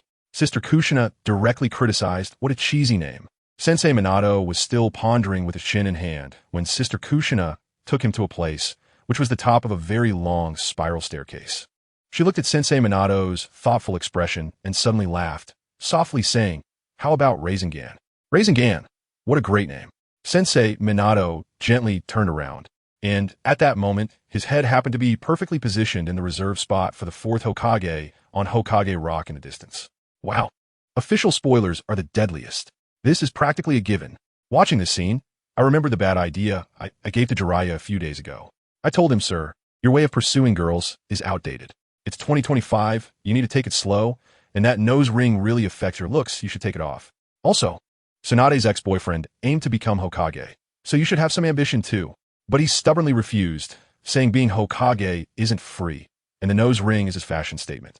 At that moment, I thought, well, this one-sided love debuff seems to have stacked up. Haki, you guy, even if you want to be a matchmaker, you have to consider the person. I was just reminiscing about how wonderful youth is when a dark ninja suddenly appeared next to us, handing over a scroll with a single message. The hidden mist village has joined the battlefield. Rush to the Hokage building. Well, there goes the beautiful daily life. We rushed to the Hokage building, where the third Hokage looked so serious that it seemed like he could drip water. He told us that the situation had changed. Kumogakure was no longer fighting us. They had gone to attack Sunagakure instead. Now our biggest threat was a Wagakure, along with the newly arrived Kirigakure. Then the third turned to Sensei Minato. Minato, take Team 7 to the KamizukiBeats bridge to carry out a rear interference mission and cut off Iwagakure's supply line. The mission rank is Super S-Class. When I heard the words Shinobi Nobuhashi, my heart sank to the bottom. It's here. It has finally arrived. The battle that will change the history of the ninja world. I know that Obito now has the Manjiki Sharingan and won't die. But what I fear is that old Uchiha Madara is waiting in the back to pick up the pieces. There is only one day left to prepare for the mission. I need to hurry and strengthen myself. I ran back home and found that I had unsealed the second scroll left by my father. When I opened it, I was dumbfounded. It was all top-tier Jinjutsu of the Blood Dragon Eye. There were things like human bombs that turned the victim into a bomb, the Blood Dragon Pool, with multiple Jinjutsu traps. And even more outrageous was one called Blood Tears of Mourning, which made people see their greatest fears and be tortured to death in the illusion. The most insane one was called Red Blood Manipulation, which allowed me to control the opponents to commit suicide while they were still conscious. My expression at that moment was definitely identical to Orochimaru's. I couldn't help but lick my lips. Subarashi. Isn't this the enemy technique I've always dreamed of? I stayed up all night, using a little rabbit by the roadside for an experiment. I cried blood and tears at it. Its eyes instantly turned into a slit. By the time I dispelled the illusion, it had already jumped into the river and drowned itself. Unbelievable. As soon as dawn broke, I slung my bag over my shoulder and hurried to the village entrance, and sure enough, I was late again. I imitated Kakashi's classic line, "Sorry." I got lost on the path of life. As a result, I received 3 pairs of rolling eyes. Just as we were about to leave, Kushina chased after us and specifically instructed Obito, "You be careful and don't hold everyone back." Obito, being stubborn, replied, "Don't worry, I'll definitely come back. I'm going to become Hokage." I covered his mouth with my hand and said, "Big brother, can you please stop making a flag here? I really don't want to experience the original plot again." I directly dragged him away, saying, let's go, the front line is tense, we're in a hurry." In the forest, we moved quickly. Teacher Minato suddenly stopped and said he received intel from Teacher Jiraiya that a Wagakure had dispatched elite Jonin. So this time, the mission would split into 2 paths, and you all need to be careful. On our side, just after Teacher Minato finished explaining the mission, I tell you, the atmosphere was incredibly heavy. This time, the goal is to blow up the Kanabi Bridge and cut off a Wagakure supply line. Kakashi, our temporary captain, had a face as if someone owed him millions. We all plunged into a bamboo forest, and my senses were on high alert. I immediately sensed something was off. The air was filled with the smell of the old trickster. Sure enough, 2 guys were hiding behind a rock. Before we could strike a pose, a barrage of bamboo came at us like rain. That guy Obito reacted quickly, opening his mouth to unleash a fireball that burned everything clean. But guess what? There were still people hiding among the bamboo. One guy sprang out from the flames. I shouted, "Obito, Kakashi, this one's on you." Why? Because I felt a chill behind me. Another big guy named Ashur had already snuck up behind Rin using some invisibility technique. Anyone who understands knows that if he succeeded, it would be a disaster. I quickly pulled Rin behind me, and my sword, Chi Shui Wenzi, was drawn an instant, severing that guy's arm right away. While he was momentarily stunned, I used a Jinjutsu blood tears cry right in his face, causing his brain to crash. The next second, a flash of my blade, and he was gone. On the other side, Kakashi and Obito had also finished their fight. Kakashi was throwing his flying Raijin Kunai everywhere, like flowers scattering from the heavens, while Obito had flames on his 2 blades.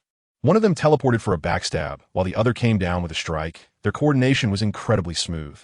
That guy didn't even have time to utter a last word.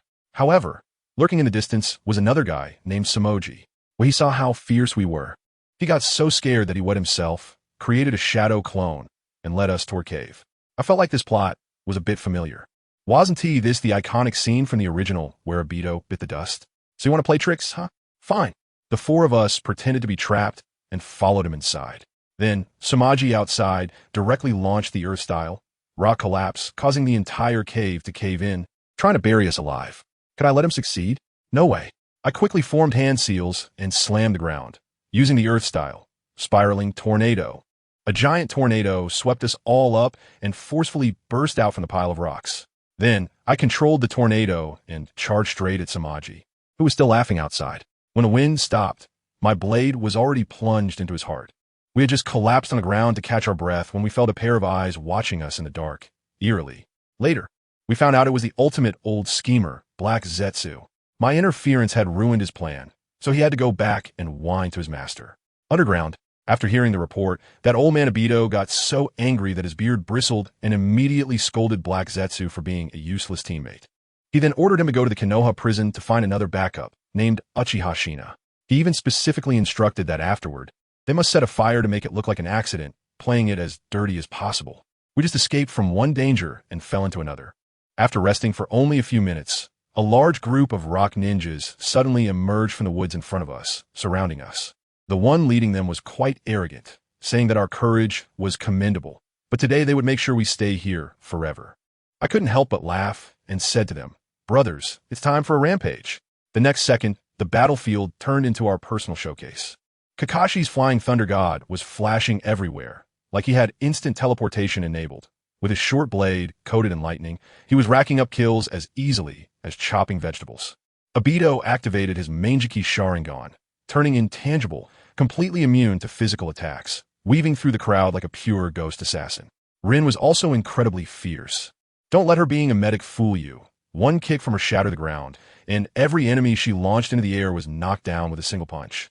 Like bowling pins, I took a more straightforward approach, starting with the Blood Dragon Eye illusion, then following up with the Red Blood 1 character to reap the rewards. I condensed a wind blade in my left hand, ready to tear anyone who dared to sneak attack into pieces. In the heat of battle, I unleashed a big move. Secret technique, Blood Rain of the Bloody Wind. A massive tornado swept across the battlefield, and then it started to rain blood from the sky. Anyone hit by the blood droplets was instantly turned into a skeleton. By the time Teacher Minato arrived, he was stunned, looking at the bizarre corpses scattered all over the ground, probably wondering if we had secretly taken some cyber-psychopath course.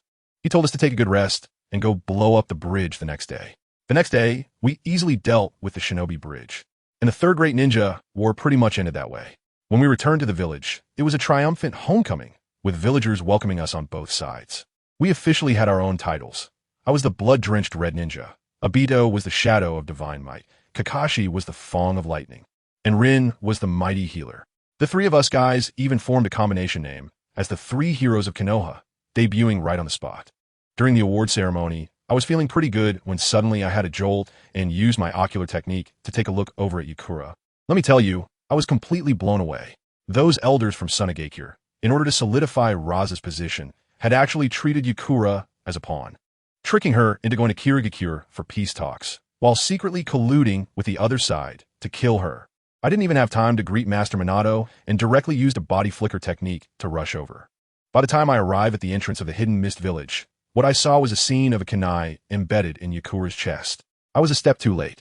In that, I felt a string in my mind snap with a loud crack, and the blood-red dragon eye pattern in my vision spun wildly, eventually transforming into a bizarre shape made up of 3 interlocking circles. My chakra was going berserk, and a blood-red, skeletal figure resembling a malevolent spirit sprouted from my back, protecting me and the barely conscious Yetsong in the middle. The Konoha's blood-slicing Red Ninja. Before the ambushing Mist Ninja could finish his words, his head flew off. I held Yetsong in my arms, using blood release to sustain her life while moving forward. Kunai fell from the sky like rain, all blocked by the evil spirit skeleton behind me. The fog ninjas around were stunned. Some wanted to come up and seek death. And with a casual swing of my knife, they were cut in half. Soon, the third Mizukage couldn't sit still any longer and shouted at me from a distance. "Konoha's blood-red ninja. Don't go too far. Are you trying to start the 4th Ninja World War?" I listened and then coldly spat out 2 words from beneath my mask. Ants. Then, I controlled the Crimson Demon behind me and charged directly at him. The old man panicked and shouted, "Ice release. Ice dragon technique." A massive ice dragon rose from the ground, looking quite intimidating. However, it was sliced in half by the giant behind me with a single strike, just like cutting a cucumber. I tell you, when that old man saw his proud ice dragon looking as flimsy as paper, he was dumbfounded on the spot. He must have been thinking, what kind of monsters are coming out of Konoha? But he was, after all, a Mizukage, so he couldn't lose face. He immediately signaled to his little brother beside him, meaning, call for reinforcements. Hurry up and get Pai Pa Shirzong and the others here. However, let me tell you, the 7 ninja swordsmen have long been kicked around by Might Guy and can't be gathered all, his backup isn't enough. While the old man was calling for help, he steeled himself and went for it again. Ice release, one-horned white whale. Goodness, a gigantic ice whale, bigger than a building, erupted from the ground and smashed towards me. This move was indeed something. I was just about to dodge when I suddenly felt my feet sink. Damn it. I didn't even realize that I'd been frozen by his ice, stuck in place. Just that delay allowed the huge ice fish to smash down with a bang right onto the ghost general behind me, directly crushing half of my big Susanu's shoulder. But it wasn't a big deal. My buddy had plenty of chakra, and with a thought, the broken part was instantly repaired. While I was shielding myself from the flying ice shards, I was also protecting Yi Tsang in my arms. As a result of all this commotion, she actually woke up. She opened her eyes drowsily and looked at me, wearing the evil spirit mask. But still, relying on that familiar chakra, she tentatively called out, "Shunyu, is that you?" My face under the mask stiffened for a moment, but I still breathed a sigh of relief. While I continued to channel chakra to heal her, I put my finger to my lips and made a shushing gesture, meaning don't speak, just watch me work. To be honest, I felt a surge of power within me that was hard to contain, like I had entered a berserk mode, very agitated. I thought to myself, the aftereffects of this Blood Dragon Eye upgrade are a bit intense. I need to find a big power bank to balance it out. After considering it, the nearest tailed beast is the three tails from the Mist Village, so it's settled. Determined, I didn't want to waste any more time with these people. No more acting, let's lay it all out, and take them out in one go. Blood escape, blood wheel no moon. I raised my hand and conjured a blood-red moon in the sky, then shouted, blood escape, blood prison. Let me tell you, that scene was incredible. The blood moon in the sky shot out thousands of blood chains, like a net, binding all the mist ninjas below tightly. The coolest part of this move? It has a mind-reading function. I could directly search their minds like an internet search, frantically retrieving keywords related to the three-tailed sealing technique. Ding! Search successful. I got the memory of a ninja guarding a tailed beast. Get. With the intel sorted, I completely lost interest in the third Hokage in front of me. I pointed my right hand to the sky, and that blood moon instantly flew back into my hand. Three-stage blood spirit underworld wheel. I casually threw this thing like an ultimate shuriken at that old man. He probably saw his grandmother waving at him from across the river, but in the end, he gritted his teeth and exhausted his last bit of chakra to create a massive ice wall that covered half the village. Ice release, 1,000 ice defense. He used his life to protect the entire village. Then, he fell down straight due to depleted health and exhausted chakra. To be fair, that old man was a tough guy, deserving of respect. After taking down the Mizukage, I was also nearing my limit, chakra running low and utterly exhausted. But I couldn't let my momentum falter, especially not in front of the girl. I forced myself to take off my mask, held on to Yakura, and swaggered out of the village. None of the surviving mist ninjas dared to approach. Later, I heard that when people like Pai Pa Shirzong, Karasuma Kisame, and Terumi may return from their mission, they found their home ransacked, the Mizukage gone, and half the village's ninjas lying around. They were stunned. They must have been cursing in their hearts, thinking, these Konoha people are really insane. First, they send a glowing green guy to take out our 7-man team. And now a masked guy takes down our Mizukage all by himself. From that day on, my title in the ninja world changed again. People on the road began to call me Crimson-Faced Azura.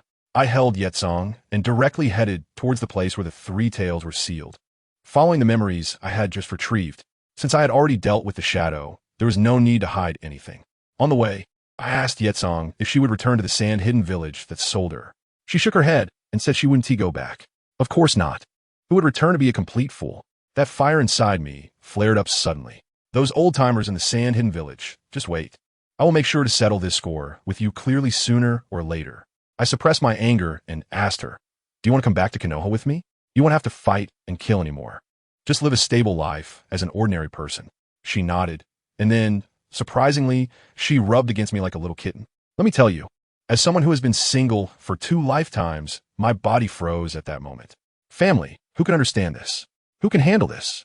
I cleared my throat and said, then you have to wait for me for a while. I still have some things to take care of. Soon, we arrived at a huge pool surrounded by barriers and guarding ninjas. I found a large rock to hide Yetsong and gently touched her head, saying, be good and wait for me here. I'll be back soon. She rubbed her head against my palm, making me feel a bit ticklish inside. As soon as I turned around and put on the evil spirit mask, my aura instantly changed. Gentle? Not a chance. The killing intent was at its peak. I created several shadow clones, silently resolving all the guard around like ghosts. I left one last captive alive, and directly used a Genjutsu to extract the sealing method from his mind. Goodness, the hand seals were as complex as a combo for Street Fighter, and I spent a full 20 minutes forming seals before I was able to break the barrier. Entering the sealed area, a massive turtle lay in the center of the pool, covered in spikes, with 3 tails behind it, just like the 3 tails Isabu. As soon as it opened its eyes, its voice boomed like thunder. You are not from the Mist Village. Who are you? I will take off the mask and get straight to the point. Konoha Ninja, a Matsuke's. Stand by Isabu. I want to become your Jinchuriki. Upon hearing me call its name, It was shocked. How do you know my name? I spread my arms and began to paint a grand vision. Isabu, I want to use your power to achieve true world nuclear peace. Isabu clearly didn't understand my pun and looked skeptical. Impossible. As long as there are people, there will be conflict. The world can never have true peace. You humans only want to treat us as weapons. I see you as a partner, not a weapon. I continued to persuade, knowing that your tailed beasts are not inherently bad. One day, humans and tailed beasts can coexist peacefully. Trust me, as long as the fists are strong enough. Peace can be achieved. After hearing this, it fell silent, as if recalling something the sage of six paths had said about a prophesied child. I interrupted it directly. Don't think about it. I'm not the child of prophecy. That guy has blonde hair and blue eyes. I'm black-haired and brown-eyed. I'm nothing like him. It looked at me skeptically for a long time, and finally agreed. All right, I allow you to be my Jinchuriki. But how will you seal me in? You can rest assured about that. I smiled, quickly forming hand seals. The sealing technique I learned from Brother Minato back in the day is finally coming in handy. I bit my lip and directly slapped a 4-symbol seal on my belly. Feeling it wasn't strong enough, I layered it on top and upgraded it to an 8-trigram seal, locking it down. Sealing a tailed beast chakra is incredibly vast. I felt like I was about to burst. After finishing, I was exhausted, kneeling on one knee and panting heavily. My clothes had ripped apart, revealing my brand new 8-pack abs.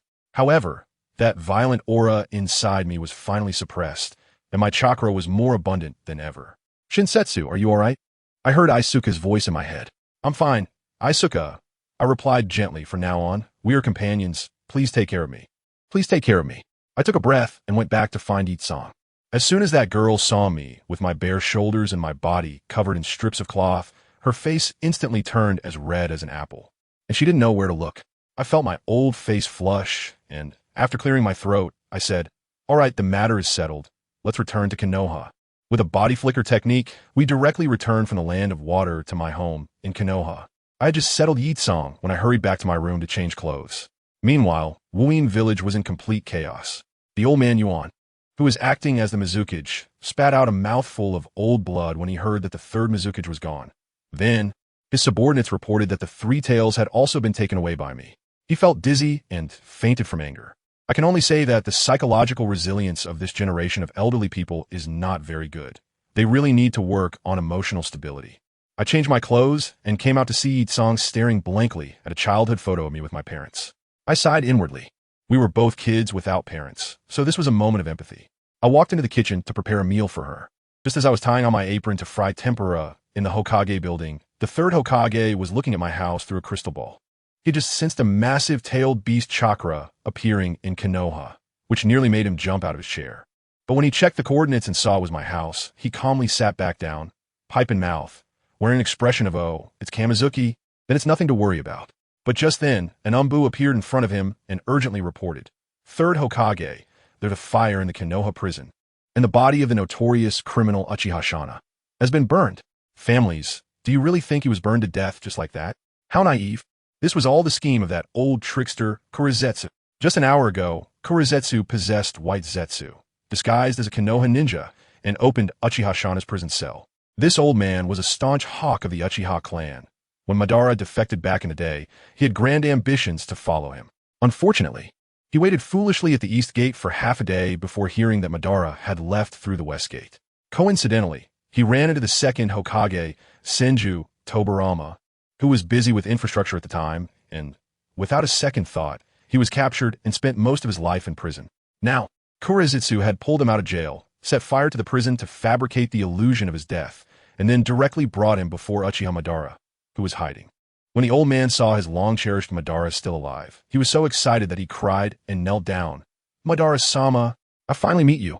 Sitting in front of the Outer Path statue, Madara looked at this former diehard fan of his, then glanced at the plan for Obito that I had messed up, and nodded. All right, since Obito's plan is ruined, you, as the backup, can now be promoted to the main role. I have to tell you, the formalization ceremony was done in a very authentic way. Madara directly pulled this old iron fan, Shana, into the illusion space and conducted a pre-job training. Goodness. In the illusion, Madara restored his peak looks from his younger days, looking incredibly handsome, which nearly made Shana kneel down on the spot in excitement. Then Madara began to divulge details, talking about the A, B, C, D plans of the Moon Eye plan, how he opened the Rinnegan in his later years. and even gave it as a beginner's gift to a kid named Nagato, explaining everything in detail. Shauna felt his blood boiling, thinking he was about to conquer the world for his idol. It was simply exhilarating. Seeing Shauna so pumped up, Madara nodded in satisfaction and added, by the way, your body is too fragile now. I'll give you a shot of Hashirama's hyaluronic acid later to strengthen your physique. After exiting the illusion, Madara suddenly remembered and asked, hey, what skill does your Manjiki Sharingan have? Show it to me. Shauna immediately activated his Manjiki Sharingan. Let me tell you, his eye configuration is quite interesting. In his left eye, he has Amaterasu, a traditional Uchiha technique, black flames, which is standard. But his right eye is impressive, called Bishamon. Does anyone understand?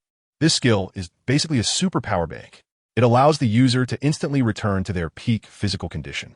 Almost like going from a 65-year-old grandpa back to a 25-year-old young man, and all ninjutsu and ocular techniques are fully powered. This effect can last for 2 to 3 days, with a cooldown of only 24 hours. It mainly serves as a youth experience card, and you can renew it every day.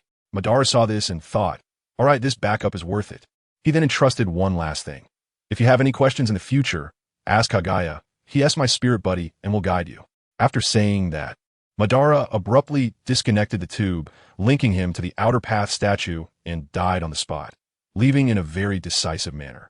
Shauna tearfully bid farewell to his idol and turned to Kagaya and said, what's the next step? Kagaya's eerie voice then echoed, now, you are Uchiha. Before he could finish, Shauna interrupted directly. Cut the crap. First give me the Hashirama cells. I'm in a hurry. Kagaya was thrown off and could only quickly call out White Zetsu to get to work. And guess what? The one who popped out was that goofy Obito, who came up and said, Madara-sama, do you know what it means to have the urge to go? I really can't believe it. This tense and serious atmosphere was instantly shattered by this guy. While the Uchiha side was putting on a dramatic display of airs, my home was so warm and cozy. I had just served a plate of steaming tempura, and Yakura's eyes went wide. After all, in a place like Sunagakure, he probably gnaws on sand every day and has never seen such a delicacy. But on the other side, things weren't so easy for Obito at home. Let me tell you, this guy was busy trying to fry eggs with his Sharingan just to get a perfect round shape, resulting in plate after plate of failures in the kitchen. At that moment, the doorbell rang, and Uchiha Fugaku arrived. The clan leader had a serious expression and got straight to the point. Obito, has your eyesight started to decline? Obito's heart sank, but he didn't hide it.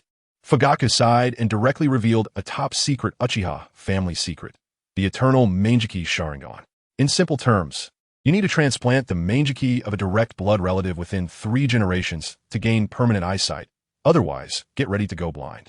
The conditions were so harsh, they were almost ridiculous. It meant you had to have a brother or father who also had the Manjiki and was willing to give you their eyes. So this thing was like a legend in Uchiha history. After hearing this, Obito felt his heart drop. His parents had died on the battlefield. Where was he supposed to find eyes? Then, let me tell you, a divine twist came. Fugaku pulled out a petri dish from his pocket and said to Obito, you're not mistaken. Your father, Uchiha Yoru, also awakened the Manjiki. Before he died, he entrusted his eyes to me. Wow, if I had seen this scene, I would have shouted, a father's love is like a mountain. Obito's father had already paved the way for his future. Fugaku placed the petri dish containing the eyes on the table and said, you are a hero of Konoha. You can't just go blind like this. After saying that, he removed the barrier he had set up and left, hiding his achievements and fame. Obito held his father's eyes, feeling a mix of emotions, and started thinking about who to call for the surgery. Orochimaru-sensei was the first choice, followed by Rin. Meanwhile, my house. The atmosphere was gradually warming up.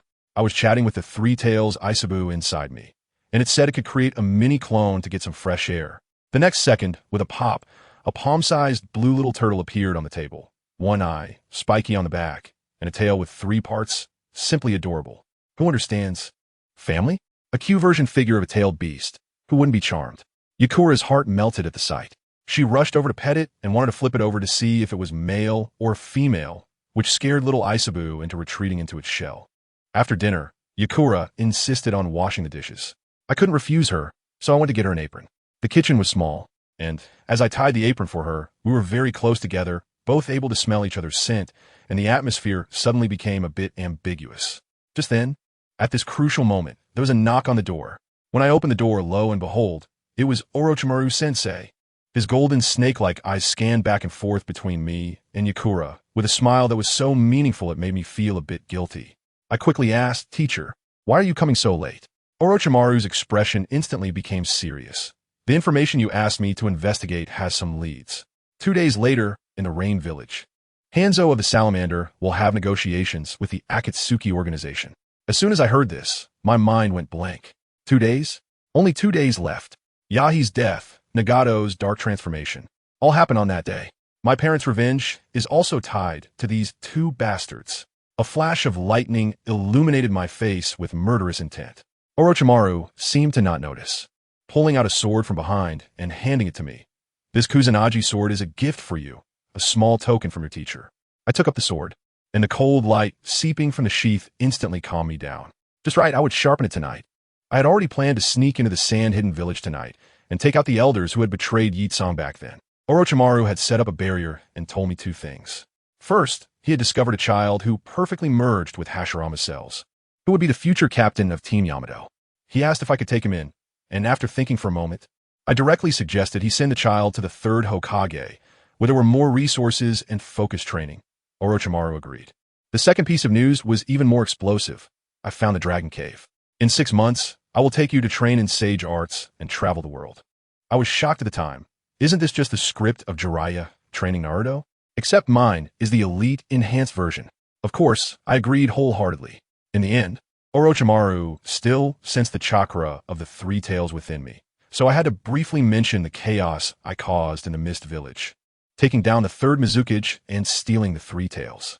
After hearing this, Orochimaru was silent for a good half-minute, looking at me as if I were a monster, probably wondering what kind of extraordinary disciple he had taken in. He didn't ask much more and gave me a bottle of antidote specifically designed to counter Hanzo the Salamander's poison, then left. After sending Orochimaru off, I helped Yakura set up her bed and gently dried her hair. She blushed and wished me good night before going to her room to sleep. But the moment her door closed, the smile on my face vanished in an instant, replaced by a chilling cold that could freeze the air. I took out a mask resembling the Grim Reaper from my waist, donned a pure black combat outfit, and grabbed the Kusanagi sword from the table. With a blood instant body technique, I appeared outside the village. I glanced back at the direction of home, then vanished into the night without looking back. On the other side, at the border of the Land of Wind, I quietly infiltrated Sunagakure using the reverse summoning technique I had prepared long ago. I withdrew the scroll, and my gaze locked onto a brightly lit mansion. "All right, let's start the Revenge KTV from your private room tonight. I'll tell you, the first song is called Death God Under the Moon, and I personally wrote it when I pulled out that Kusanagi sword. The moonlight mixed with the blade's gleam illuminated my face, making the Death God mask look pale and eerie, creating an incredible atmosphere. I lowered my voice and said to the first lucky audience member in their mansion tonight, "It's dark, time to hit the road."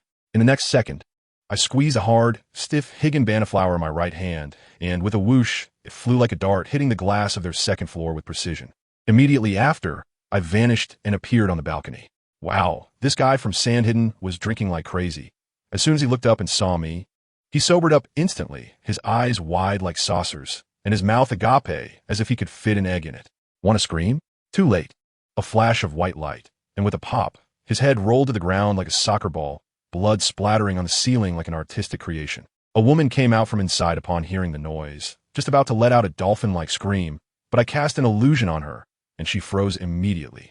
Then, another flash of white light, and there it was, the 2nd headless corpse, all neat and tidy. I have a core principle when it comes to getting things done: eradicate the roots and eliminate future troubles. As a time traveler, I've seen too many protagonists go soft and leave behind enemies' offspring, only to be beaten down later. I won't make that mistake. So I made sure to send off every single member of this high-ranking family, one by one. I crossed off a name on the list, wiped the blood off my sword, and muttered to myself, 8 left. Then I turned around and headed for the next KTV private room. I tell you, that scene was simply an efficient assembly line operation. The second target was getting handsy with a woman. I didn't even need to go in. From far away, I opened a hole in his head with a flower from the other shore and casually took the woman away too, to avoid leaving any witnesses. When I got to the corpse, I even meticulously added a knife stab on each side of his heart. Although his head was gone, this is called professionalism, you know? Adding a finishing blow is a basic quality for a traverser. The entire Sunagakure became my slaughterhouse under the moonlight. I darted from one large house to another, my white mask stained completely red with blood. You asked about Wind Shadow or Sha? Why didn't he feel anything? Don't be silly. The first thing I did upon entering the village was to cover the Wind Shadow Tower and the area with those targets with a barrier blocking signals, isolating everything from the outside world. When I crossed off the second to last name on the list, looking at the corpses all over the ground, I felt nothing at all. The second rule of a Traverser-S survival: extermination must be complete and finishing blows must be made. The last one, Yoshida Nakai. I put away the list and directly manipulated the cursed seal I had previously buried on Arsha. At that moment, Arsha was in the Wind Shadow office, sighing over a mountain of documents. Let me tell you, being a Wind Shadow is quite frustrating. Yes, just a puppet of the Elder Council, a pure corporate worker. Just as he picked up his pen, I appeared in front of him in a flash. He was so startled that he almost formed a seal on the spot, but when he saw it was me, his already tense nerves became even more tight. I spoke first. Arsha, long time no see. He slumped back in a chair like a deflated ball, giving a wry smile. His expression seemed to say he knew this calamity would come. Rubbing his temples, he voluntarily explained. It's about the Yakura matter, right? This was all done by the Elder Council. I'm just the messenger. I took off my mask and handed over the list filled with names, now marked with red crosses. At first, he remained calm, but as soon as he saw the contents, he suddenly jumped up from his chair, pointing at the paper with hands trembling like he had Parkinson's. This is all the members of the Elder Council. You. I killed them all, their entire family. I sat down in front of him with a blank expression, calm and unbothered. Luo Sha plopped back down into his chair, completely stunned, and it took him a while to recover, his face filled with despair. I knew it. I shouldn't have messed with you. So, what do you want me to do? It's simple. I laid out a clear plan for him. First, announce to the outside world that Yi Song is not dead. She simply got tired of war and went on a trip. Second, the Elder Council violated the ideals of the first generation, Fengying, and was executed by the Umbu overnight. From now on, the Elder Council is dissolved, and you, Fengying, will hold all the power. Third, in 3 days, form an alliance with Konoha and compensate for the war losses. After hearing this, Luo Sha nodded repeatedly. These conditions were like a pie falling from the sky for him. Not only did it spare his life, but it also helped him remove the heavy burden on his shoulders. This was not an enemy. This was like a second set of parents. Once the matter was settled, I used a Shun Shin and disappeared from the Fengying building. Back in Konoha, I first threw my blood-soaked clothes and mask into the river, making sure I had no scent before returning home. However, as soon as I lay down on my bed, I felt something was off. Why does my bed feel narrower? I instinctively reached to my left, and wow. That soft sensation startled me so much that I sat up with a jolt and turned on the light. There lay Yi Song, wrapped in my blanket, sleeping soundly. So this girl couldn't sleep when she saw I wasn't home and decided to come to my bed for the familiar smell? Looking at her peaceful, sleeping face, I felt helpless and could only tuck her blanket in before lying down beside her. Just as I turned my body, a warm and soft figure pressed against my back and tightly hugged me. The next morning, I looked at Yi Song, who was entangled around me like an octopus, and my brain completely malfunctioned for 3 seconds. Who am I? Where am I? Am I a willing participant? After much effort, I managed to replace myself with a pillow without waking her up and sneaked off to the bathroom to wash up. Just as I finished washing my face, I saw Yi Song standing at the bathroom door, sleepily, with her hair all messy like a bird's nest. She looked at me, and her face suddenly flushed bright red, like a cooked shrimp, probably with her mind playing out an 80-episode drama. To cover up my embarrassment, I walked over and gently tapped her forehead with my finger, saying, "Stop standing there like an idiot, go wash up." Then I went to the kitchen to make breakfast. Just as I was about to fry an egg, the door was suddenly slammed open, and Uchiha Obito rushed in like a hyper dog, grabbing a cup of water and gulping it down. Then, out of breath, he shouted, "Not good, Shingetsu. Kakashi is missing." My expression suddenly became serious. "Clarify, what is going on?" Obito caught his breath and said he went to look for Kakashi, but found no one at home. After asking the neighbors, he learned that Kakashi hadn't returned home since the awards ceremony yesterday. My heart sank, and I immediately used my blood dragon to probe the curse mark I left in Kakashi's eye. The result was complete darkness. I could only channel my power to sift through his memories. Good grief, in the memory scene, a white-haired man was taking Kakashi away. Is that Obito? Isn't this guy the boss from a movie? He captured Kakashi to perform that weird technique, merging bloodline limits. But the problem is, Kakashi doesn't have Obito's Sharingan yet. What does he want? I was just thinking when I heard Obito exclaim in surprise. I turned around, and he was staring in shock at Yetsong, who had poked his head out of the bathroom. His expression seemed to say, "Damn, you little guy are up to something big. You really brought back the little spicy pepper from Sunagake here?" I was too lazy to explain, so I went straight back to my room, put on my combat gear, and strapped on my sword. I said to Obito, "Don't just stand there. Saving people is the priority." Just as I was about to leave, I paused and gently tapped Yakura's forehead, saying, "Wait for me. I'll be back soon." In the next moment, I was already at the Hokage building. The third Hokage, the three Sannin, Minato-sensei, and Rin were all there. The third Hokage took a puff of his cigarette and announced with a serious expression, "Obito has researched forbidden techniques, harmed our comrades, and has now kidnapped Kakashi. He is officially classified as an S-rank rogue ninja." Tsunade, Jiraiya, and Orochimaru all spoke in unison. "Sensei, let's go bring him back." The third Hokage nodded and looked at us. "Shingetsu, Obito, Rin, you all go with them." After exiting the Hokage building, Orochimaru began to devise a strategy. I listened, but inside I was mocking these three old guys. They talked tough, but when they met their former comrade, who knows how they would go easy on him. Sure enough, when we sneaked into Obito's underground base, we saw Kakashi submerged in a huge incubation chamber. Obito shouted and was about to rush in, but I stopped him. I whispered, "Don't rush, let the teachers catch up and reminisce first." When I saw Orochimaru and the others fighting Buru, it was clearly a show. I directly took Obito and Rin around the back, and while they weren't paying attention, I slashed the test tube and pulled Kakashi out. I also took the opportunity to slash a few other test tubes nearby, but unfortunately, the people inside had long since run out of breath. Over there, the three ninjas really messed up and let Baruhu escape. I was really annoyed. Now I had to clean up their mess. Tsunade and Rin hurried to treat Kakashi while I leaned against the wall with my eyes closed. Using my mental power to scan, I found something interesting. Inside Kakashi, there was an unfamiliar chakra. The guy in my belly, the Three Tails Isabu, explained to me. This is called wind release, a type of bloodline limit, which was forcefully inserted into this kid's body by someone using special methods. I suddenly understood that Bailuhu transferred the bloodline of the storm release ninja captured from Yuin village to Kakashi. Wow, Kakashi not only didn't lose anything this time, but also gained a bloodline limit for free. It could be considered a blessing in disguise. Just as I was thinking about this, Obito excitedly shouted, "He's awake. Kakashi is awake." When Kakashi opened his eyes, he saw Obito's face right in front of him and weakly pushed him away. "Get away from me, stupid Obito." Then he looked at his hands, instinctively released a laser, and smirked. "It seems like I've gained new power." After sending Kakashi to the Konoha hospital, I finally breathed a sigh of relief, just as I leaned against the wall to take a break. A small white snake coiled around my arm and spat out a scroll. It was my informant from the Rain Village. I found a deserted alley and opened my eyes to see the shared vision of the Blood Dragon Eye. On the side of the Akatsuki, Yahiko, Nagato, and Konan were having a meeting discussing negotiations with Hanzo, the salamander, tomorrow. Seeing this plot, I felt a headache coming on. Isn't this the time for Yahiko's death and the beginning of Nagato's dark transformation?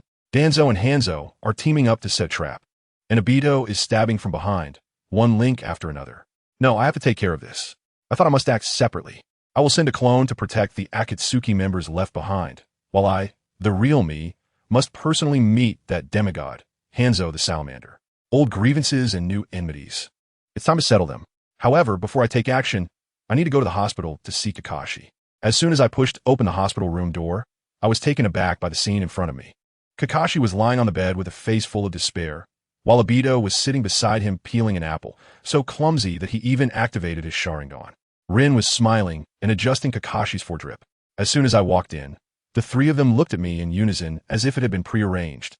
And then Obito, as if remembering something, put down the apple and dashed in front of me, asking eagerly, "What is going on with that girl from Sunagake? Hurry up and tell me. Did you abduct her?" Kakashi and Rin also perked up their ears, their eyes full of curiosity. I sat down expressionlessly, took a bite of an apple, and mumbled, "It's nothing, just living together." "What? Living together?" The three of them exclaimed in unison, their eyes nearly popping out. Lin got so excited that she accidentally knocked the foretube and spilled blood all over Kakashi. I quickly shouted, "Lin, don't be dazed. Kakashi's blood is flowing backward." Lin fumbled with the operation, but Kakashi didn't feel a thing. He was feeling quite miserable inside. Minato-sensei had a wife, Obito and Lin were a couple, and he thought he would still have me, his good bro, to keep him company in singlehood. But here I was, with my thick eyebrows and big eyes, silently making big moves and jumping straight to the point. Who understands the family dynamics? He was the only one left in the Minato class. It hurt. It hurt so much. I finished eating the apple, and seeing his heartbroken expression, I was ready to leave. Kakashi, take care of your injuries. I'm off now. Just as I was about to step out, Obito called out to me. Wait a minute, Kamizuki, I need to tell you something. In a couple of days, I might need to have an eye transplant. I've already talked to Tsunade and Rin about it. Do you have any recommendations for someone? I have to say, I actually have a perfect candidate in mind. However, this matter can't be overheard by outsiders. So I quickly set up a barrier covering the entire ward. Those who understand know what I mean. It's to guard against the old six. When Obito finished explaining that concept of the eternal kaleidoscope, I thought to myself, buddy, I know better than you. I glanced at Lin and Kakashi next to me. And well, those two had expressions that said they already knew. Fine, looks like I'm the only one being kept in the dark. I stroked my chin and thought for a moment. My teacher Orochimaru could definitely handle it, but he's a bit sinister. Suddenly, another person popped in my mind. Yao Shirinayu, the head of the orphanage. Let me tell you, this woman is not only a top-notch medical ninja, but she also came from a rude organization. Her professional skills and confidentiality level are off the charts. Plus, Rin can be considered her half-student, so that makes the connection even closer, right? More importantly, in the future, if I bring back some talent from outside, I can't just shove them all into my house. Can I? Her orphanage is just the perfect HR base and employee dormitory. It's simply perfect. As soon as I mentioned the idea, they all agreed unanimously. It's settled. I removed the barrier and walked outside, seeing that the sun was about to set. I thought I would stop by the market on the way to get some food for the family. And guess what? Just when I was about to doze off, the pillow flew over by itself. The pharmacist Yano Yu was there picking vegetables for the orphanage kids. I quickly moved over to greet her. Director Yano, long time no see. She turned around and was pleasantly surprised to see me. It's you, Kamizuki-kun? Yes, we haven't seen each other much since the war ended. I won't beat around the bush. Let's get straight to the point. Dean, I have a friend who needs to undergo surgery. Do you have some time? Is it Obito or Kakashi? She looked worried, and her information was quite good. It's Obito. He has a surgery that needs your help. Without thinking, she nodded. Sure. Once the time is set, come find me at the orphanage. After all, I count as half a teacher to Rin. I must help with this. A few words were exchanged. I said goodbye to her, and just as I walked out of the market, I felt a chakra locking onto me. I sensed something and quickly tried to make a run for it. But in an instant, a figure appeared right in front of me. I focused my gaze on the mask. Oh, thankfully, it wasn't one of Danzo's people, but rather a member of the 3rd Hokage's direct umbu. Tianyu Shunhua. The Hokage wants to see you. Well, you can dodge the first day of the month, but not the 15th. This matter concerning the Three Tails Jinchuriki will have to be dealt with sooner or later. I followed the umbu into the Hokage building. As soon as I entered the office, I saw Sarutobi Hiruzen, that old man, smiling like a blooming chrysanthemum. Little Shingetsu, do you have time to chat? His demeanor suggested he was ready to play mind games with me, like he had a friend. Could I let him succeed? I snapped my fingers, and with a pop, a palm-sized mini Three Tails Isabu appeared on his desk, looking like a little turtle figurine. The old man was smoking his pipe and immediately choked on it, coughing like there was no tomorrow. He probably had a whole script prepared to fish for information for me. But I opened with a royal flush and completely caught him off guard. His hand holding the pipe was shaking. I thought he was having an early onset of Parkinson's. Once he regained his composure, his expression was incredibly complex. I sensed it when you entered the village, that powerful chakra within you. Tell me, what exactly happened after the awarding ceremony? I didn't hide anything. I went to Mist Hidden Village and killed them 7 times in and out. I also dealt with their village chief and honestly recounted how I became the Three Tails Jinchuriki. I told you. After the old man listened, his pipe clattered to the ground, burning his foot without him even realizing it. It took him a while to clumsily pick it up. The way he looked at me changed. It was so intense, like he was staring at some rare treasure. The wood leaf, fateful general? He must have been thinking those 4 words in his heart. Before he could speak, the figurine on my desk started talking first, its voice extremely old. So you're the current Hokage? A bit weak, huh? You're not even in the same league as your first Hokage.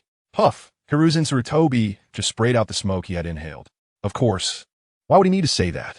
As a result, this little Three Tails Isabu got fired up and continued to rant. Are you thinking about that red-haired girl with the 9 tails in her body? Let me tell you, that guy holds a huge grudge against you humans, wishing he could wipe you all out. Why? The old man instinctively asked. Why? Should you thank your great first Hokage? Hashirama Senju. The Three Tails was gnashing its teeth. I'll tell you, this line was originally taught to it by me, but this old guy added his own flair, going full throttle and blasting Hashirama with a barrage of complaints, spitting everywhere. It was like a tail beast conference, denouncing the dark history of human manipulation. It said things like how we tail beasts were just fine on our own turf. But the first Hokage came over with his giant Buddha and grabbed us like little chicks, saying we were too dangerous to be left free. Why didn't he look at that hundreds of meters high Buddha and Susanoo behind him? Is there no justice left? Hiruzen Tsurutobi was sweating coldly, probably feeling a bit guilty as he put himself in their shoes, realizing it was indeed a bit excessive. He hurriedly invited us, a person and a turtle, out of his office politely. Once outside the Hokage building, I high-fived Aisabu in the spiritual world, plan successful. Aisabu, I said, standing on its shoulder, can I use your power now? It rolled its eyes. You want to use me, but can't. Your Bagua seal is too tight. Not a single bit of my chakra can leak out. That's easy. I'll unlock a layer for you. However, it was already dark, so I decided to head home for dinner first. As soon as I opened the door, Yakura was actually busy in the kitchen, poking her little head out. You're back. I've got food for you. Family, who understands? In this post-apocalyptic wasteland world, suddenly having this happen, I almost thought I was playing some simulation management game. After finishing my noodles, I greeted Yakura and said I had something to do at night, then headed straight to the third training ground. I thought about how cool Naruto-esque golden flashy QB connection mode was. I had to get one for myself. ISNT this better than clumsily turning into a big monster. When I arrived, I first set up a blood red barrier, then sat cross-legged, forming hand seals, and slapped my stomach hard. For symbol seal, release. The moment the seal loosened, a massive chakra surged out. I quickly guided it, wanting to try the most basic chakra, cloak first. However, as soon as it attached to me, a more violent and colder aura suddenly exploded from the depths of my body, coming from my eyes. Aisabu sensed something was off and instantly retracted the chakra. Shingetsu kid. Aisabu's voice echoed in my head. There's a more brutal chakra in your eyes. Of course I know, it's my blood dragon eye. I calmed my mind and wanted to enter the consciousness space to discuss with Azuna. But as soon as I concentrated, I found myself back in that blood-red pond. In the distance, that figure turned around. Goodness, it's Indra, the eldest son of the Sage of Six Paths, the ancestor of the Uchiha clan. How did he open a VIP room in my spiritual world? He spoke, saying that he was just a fragment of chakra left behind, and his true self had already been reincarnated. He also somewhat agreed with my theory of power supremacy, but I immediately gave him a lesson, saying that having only fists makes one a brute, and having only love makes one a saint. The true path of the king is to have both benevolence and strength, with a dove of peace in the left hand and a Gatling gun in the right hand. This is the answer for 2025. After hearing this, Indra was stunned for a moment, then burst into hearty laughter, saying my idea was interesting, but too bad I wasn't born into the Uchiha clan. After laughing, his expression became serious. Kid, you really appeal to me. Now the second task, defeat me. As soon as he finished speaking, a towering purple complete body, Susanoo, rose from the ground. I'm completely stunned. How do I fight this? Gritting my teeth, I create 5 shadow clones and use 5 different ninjutsu to form a 5-element mech to face him. The battle was chaotic, but it seemed like he was just playing around. As I saw him swing his sword towards me, I activated my ultimate move, the Wanhua Mirror Blood Dragon Eye, and transformed into the blood-colored giant demon form, surprisingly absorbing one of his lightning attacks. We both unleashed our ultimate moves. My blood wheel of no moon clashed against his Indra's arrow, but in the end, I was still blown away. I lay on the ground, panting heavily, my chakra nearly depleted. Indra's right hand formed another Indra's arrow, aimed at me. Goodbye, Kamizuki.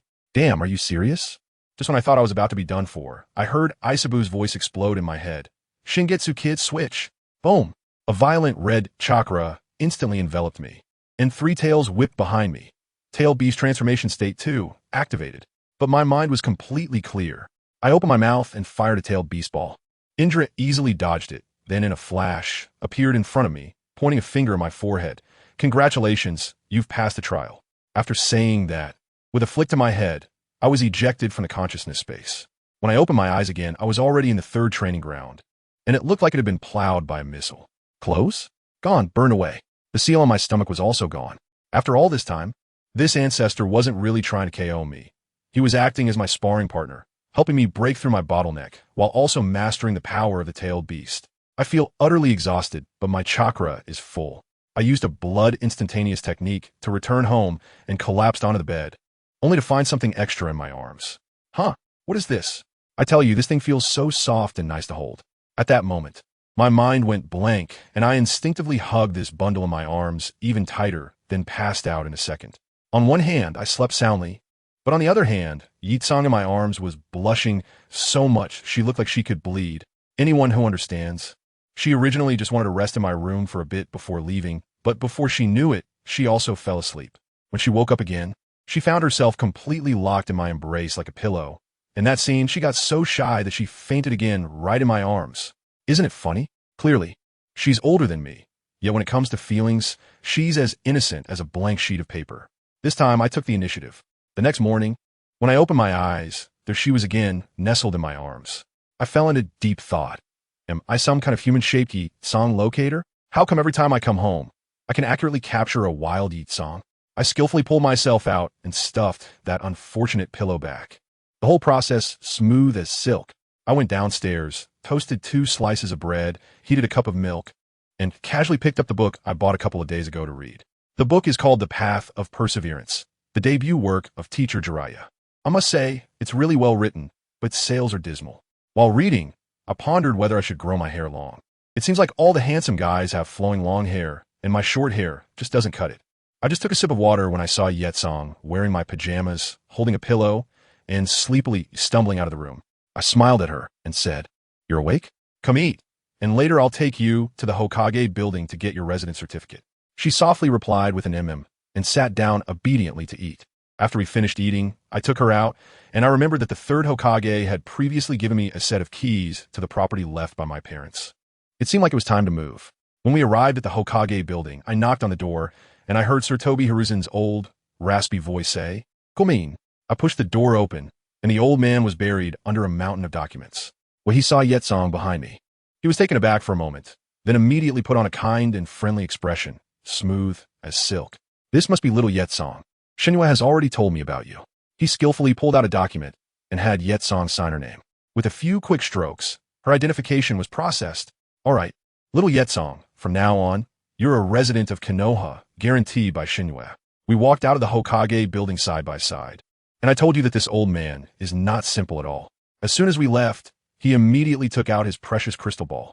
He saw every detail of the tailed beast transformation I had in the 3rd training ground last night. At that time, he even sent several Umbu over. And only after discovering that I had regained consciousness did he feel relieved and continue to observe the lives of the people in Konoha with his crystal ball. I was walking down the street with Kakashi when I suddenly heard some movement by the wall. Without even turning my head, I said, "Stop hiding, come out." As soon as I finished speaking, 5 heads popped out from behind the corner. I was at a loss for words, holding my forehead and saying, "I can understand Obito and Kakashi being here, but why are you, Minato-sensei, and Kushina here too?"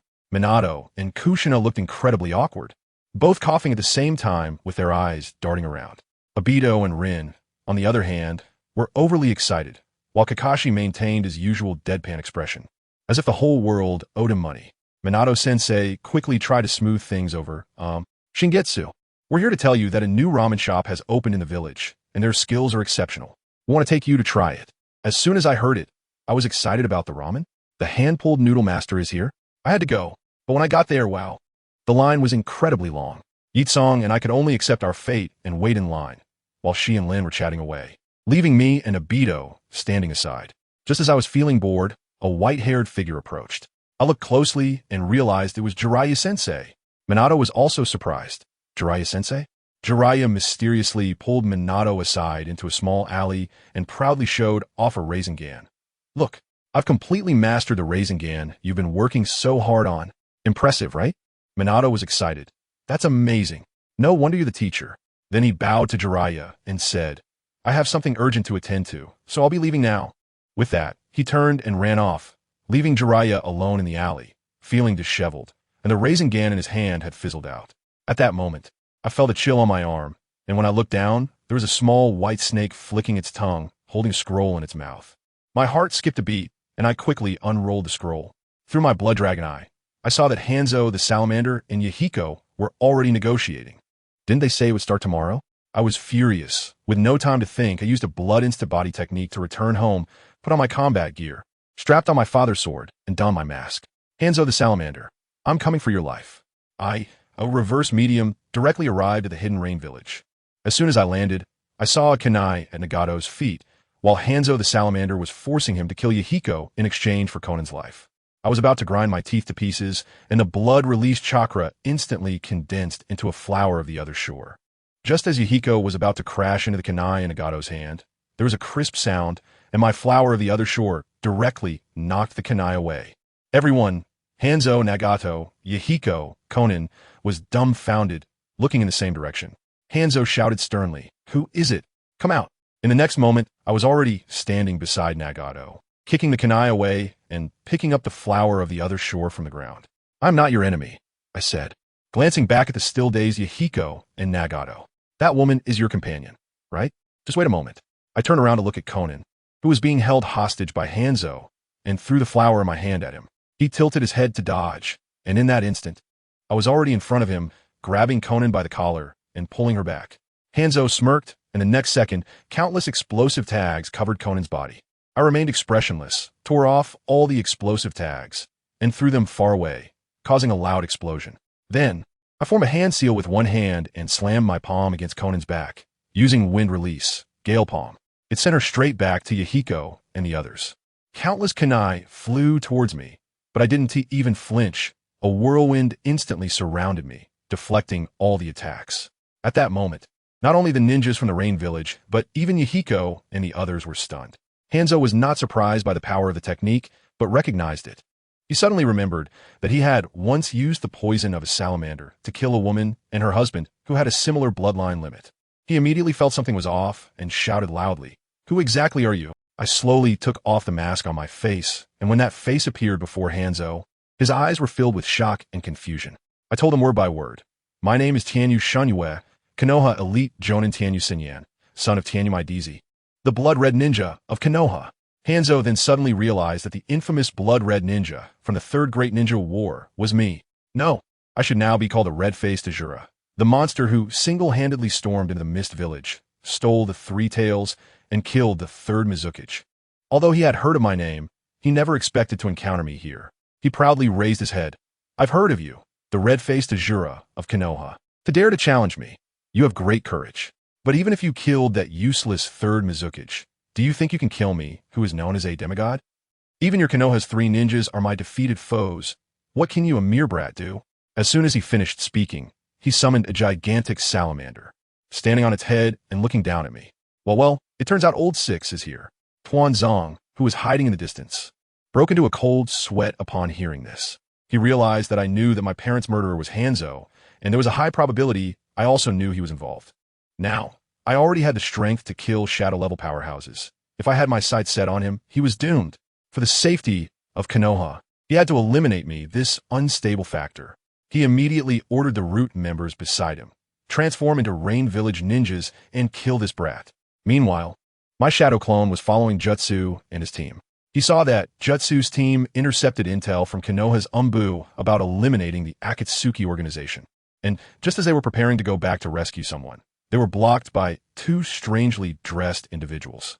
One of them, wearing a white Zetsu shell, imitated Madara's voice and said, "My name is Uchiha Madara, and I need to make Nagato see reality." Jutsu didn't have time to waste with him and charged forward with his team. As a result, that fake Madara immediately tried to pierce through Jutsu's chest.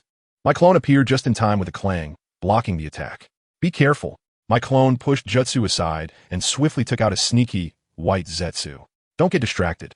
Fight seriously." That fake Madara was a bit surprised to see my clone had a Sharingan, but to maintain his persona, he snorted coldly and activated Amaterasu. My clone directly used the tailed beast chakra cloak to withstand it, then shed the cloak unscathed. My clone couldn't help but laugh at that moment and directly mocked. "You consider yourself Uchiha Madara? Your moves are simply like the Cyber Dingjun of 2025, emphasizing the abstract. Someone as proud as Madara would never cover his own face." The fake Madara instantly lost his composure, and by the time he regained his senses, my clone had already used the body flicker technique to escape with Jay-Z and the others. The fake Madara was furious. It seemed he could only activate Plan B. He pulled out a new pair of Manjiki Sharingan and replaced them, activating his space abilities to appear right in front of Pain. Just as Pain shouted, "It's you, Madara." The next second, his Rinnegan was forcibly taken away. Blood gushed from Pain's eye sockets. But amidst the excruciating pain, he awakened the Uzumaki clan's talent, Kagura's hard eye. He could sense everything around him. He shouted to Yahiko, "Don't worry about me. I can sense the enemy. Focus on fighting and buy me some time." As he spoke, his empty eye sockets turned towards my direction. On the other side, I had already separated the battlefield from Hans with a barrier. He was controlling a gigantic salamander, spraying poison at me relentlessly. I dodged while retaliating. Wind release. Vacuum great sphere. Countless wind bullets rained down, but he used the body replacement technique to evade, countering with a series of fire release. Exploding tag array. I immediately activated wind release, chakra armor, deflecting all the explosive tags, and took advantage of the smoke to rush in front of him, delivering a slash. With a clang, I was sent flying back, and the alarm rang behind me as the giant salamander opened its massive jaws. I gritted my teeth and swallowed the antidote pill that I'd been holding in my mouth, bracing myself against a wave of poison mist, then activated my teleportation. A massive tornado rose from the ground. Hans looked at me with a complicated expression. He admitted that I was strong, but that was as far as it went. He watched me, half kneeling on the ground, clutching my chest, with a gaze full of appreciation and intent to kill. He raised his scythe, ready to deliver the final blow. But just then, a mocking voice echoed from behind him. "I'm so sorry, Hans of the Salamander." He stiffly turned his head, and there was no half-kneeling boy behind him, only a slowly dissipating Higanbana. And I, unscathed, was holding my father's blade against his neck. Guess what? It was an illusion. He didn't even know when he fell for it. He panicked completely and began to plead for mercy. "No, don't kill me. I can give you whatever you want." I sneered. "How ironic. Hans of the Salamander. Do you remember your original dream?" He froze, remembering that he once wanted to bring peace to the world. He looked at the people fighting in the distance, at this perpetually rainy country, and smiled bitterly. But just as he was about to say something more, his vision began to spin. His head plopped down from the top of the salamander's head. The moment his head hit the ground, the dark clouds covering the land of rain dispersed, and the sun shone down.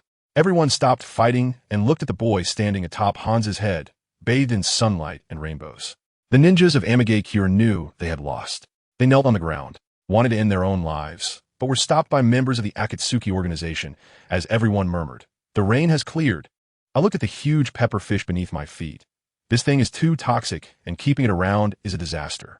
I magically pulled out a teapot, first using the 4-symbol seal, then reinforcing it with the 8-trigram seal, and finally applying my own blood seal to completely seal this big guy away. I handed the teapot to Yahiko. "Hans is dead. This thing is now your responsibility." Yahiko accepted it solemnly and bowed deeply to me. I patted Nagato, who had awakened his god eye, on the shoulder, activated my blood instantaneous body, and left this place. Meanwhile, in Konoha, at the Hokage building, Danzo pushed the door open, ready to report to the 3rd Hokage. However, as soon as he entered the office, he was dumbfounded. Minato Namikaze leaned against the wall, playing with a flying thunder god kunai, his eyes sharp. Fugaku Uchiha stood with his arms crossed, his Mangeki Sharingan fixed on him. And among those who had just returned to the village were Kakashi Hatake, Hizashi Hyuga, Shino Aburame, Choji Akimichi, Shikakanara, and others. All the heads and elite jonin of Konoha's top clans were present. Alarm bells rang in Danzo's mind, and just as he was about to bolt for the door outside, Tsunade, Jiraiya, and Orochimaru had already blocked his escape route. Sarutobi Hiruzen sat in the main seat, took a deep puff of smoke, slowly exhaled, and spoke coldly like iron. "Criminal Danzo, do you know your crimes? I tell you, the 3rd Hokage was firing on all cylinders at that time, one by one. Right in front of the entire Konoha high-ranking officials, he directly exposed Danzo's dirty laundry, accusations of colluding with Hanzo to harm my parents, spreading rumors behind the scenes that drove the White Fan to his death, plotting against the Akatsuki. Goodness. The list of crimes was as long as a roll of bandages, and each document was slapped right in Danzo's face. The old man's cold voice continued, "By the way, just to let you know, your precious root is now under the Nara clan. Shikaku has taken over. All your dead soldiers, one by one, have been sent to the Pure Land for reporting. Oh right, your spies planted in other villages. My Umbu also helped you retrieve them." At this point, the old man's eyes narrowed, and his killing intent was almost palpable. And one last thing, should my brother Uchiha Kagami's eyes be returned to their rightful owner? As soon as these words were spoken, Danzo exploded with rage, chakra bursting out as he attempted to escape. But he forgot that the Hokage building was a cage prepared just for him today. The barrier team had already surrounded this place like a tin can. Not even a fly could escape. Just as he was stunned, let me tell you, that scene was nothing short of Konoha's version of the Avengers Assemble. Minato Namikaze used Flying Thunder God to directly hit him in the face, bang. A Rasengan slammed solidly into Danzo's stomach. The third Hokage had given a death order. No matter what, even if they had to demolish the Hokage building, they must capture this old thief today. And guess what? That old man activated a cheat. His arm was covered with Sharingan, like it was embedded with diamonds. With a blink of his eyes, he activated Izanagi and revived fully on the spot. Family, who understands? This wasn't an arm. It was practically a resurrection coin production line. Just as he dodged Minato's fatal blow, he hadn't even caught his breath when he turned around. Only to see Uchiha Fugaku's handsome face was as dark as a pot's bottom. Seeing him use his own clan's eyes as consumables made Fugaku's head buzz with anger. And without saying a word, he directly activated a Susanoo. The giant chakra arm grabbed Danzo, ready to crush him to bits. Danzo used another resurrection coin to escape again. But as soon as he reappeared, his shadow was instantly locked down. Narashikaku had been waiting for him. Following that, Yamanaka Inoichi used mind-body switch technique to control his mind, and Akimichi Chose's multiplied giant fist descended from the sky, smashing him into a mosaic. I'll tell you, in just a few seconds, Danzo's resurrection coins were being used like they were worthless. Seeing that this couldn't go on, he finally began to fight back. Clapping his hands, would release, insertion technique. Countless sharp wooden spikes shot up from the ground. Guess who was standing opposite him? Yamato. Would release against would release. A perfect match directly burned his CPU. Danzo, furious, launched a wind release. Vacuum Great Sphere at the third Hokage, only to have it easily dispelled by the third with a water release, water barrier. He then thought about summoning a dream beast to assist him. But when he looked up, he saw Gamabunta, Manda, and a slug. The three legendary ninjas summoning beasts were staring at him like they were in a zoo. Upon seeing this situation, he quietly put away the summoning scroll. Completely at a loss, Danzo finally tore off the bandages covering his eye, revealing the Sharingan of Uchiha Kagami, ready to unleash a big move. But Minato and Fugaku were waiting for this moment. The two exchanged glances, and Minato activated the Flying Thunder God technique, moving so fast that there was no afterimage, instantly appearing in front of Danzo, and with a flick of his finger, forcefully plucked out the Sharingan. At the same time, Fugaku swiftly struck, directly chopping off Danzo's arm that was filled with Sharingan. The operations were smooth and flowing, just like dismantling a boss in a dungeon. Danzo was truly shocked, utterly despairing. He let out a bitter laugh, suddenly tearing open his shirt to reveal a chest full of sealing techniques. Inside 4 symbols seal. He was ready to blow himself up. Fall back. He is going to self-destruct. The third Hokage shouted. Without needing to say it, Minato had already prepared a contingency plan, using a group teleportation to flash out of the Hokage building with Fugaku and Ino Shikacho. The 3 legendary ninjas and Shikaku also used body flicker technique to swiftly retreat. Danzo took one last look at the Hokage seat he had coveted all his life, and his body exploded instantly, a black ink mark swallowing the entire Hokage building like a tsunami. However, the people and important documents inside had long been moved by the third Hokage, so it was a lonely explosion. Anyway, with Yamato around, they could build another one in no time using wood release. On Hokage Rock, the third Hokage watched his old friend exit in this manner, calmly exhaling a puff of smoke. This wave had been a long-planned cleanup, aimed at handing over a clean Konoha to the next person. He turned around, took off his Hokage hat, and directly handed it to Minato, waving his hand to keep his achievements hidden. Goodness, Minato held the Hokage hat, standing in the wind, and after digesting it for a while, he reached a conclusion. Am I going to be the 4th Hokage? Just as Konoha was putting on a grand show, I, Kamizuki, had my grudge avenged and was pondering where to go for some leisure. I looked at the map, the land of hot water, a hot spring paradise. That's south the place. I tell you, my way of traveling was simply abstract, tossing my red spider lily like a brick ahead, then using body flicker to pick it up and throw it again. As long as I had enough chakra, even high-speed trains couldn't catch up to me. On the way, I was also considering that the land of hot water seemed to be the hometown of that evil god Haiden. If I could bring him back now, could he still be saved? Just as I was thinking about it, as soon as I reached the border of the land of hot water, I felt a strange chakra in the small woods. I quietly snuck in to take a look, and good heavens, two guys dressed in strange outfits were tying up a white-haired kid with a slick-back hairstyle, kneeling in a blood-painted circle, doing some mysterious ritual. That kid was none other than Haiden. I immediately threw a wind-release shuriken, but one of them blocked it with a blood-red, three-bladed scythe. Even more ridiculous was that these two didn't die even after I chopped off their heads. They lunged at me like rabid dogs. I thought, well, this thing can't be killed. If I can't fight, then I'll run. I directly tucked the little Haiden under my arm and turned to escape. Before leaving, I conveniently plastered the entrance of their cave with explosive tags, giving them a physical exorcism to let them reunite with their evil god underground. I had originally planned to take little Haiden back to the village, but then I suddenly remembered that there was a hidden map I hadn't opened yet. Hell Valley, the homeland of my Bloodpool clan. I held on to Fade Wan and searched for a long time before finally finding that place. It was incredibly eerie, resembling a horror movie set, with dried blood pools and ominous white bones everywhere. I sat cross-legged by the largest blood pool, preparing to sense something, and the next second, my consciousness was pulled into a strange, spiritual space.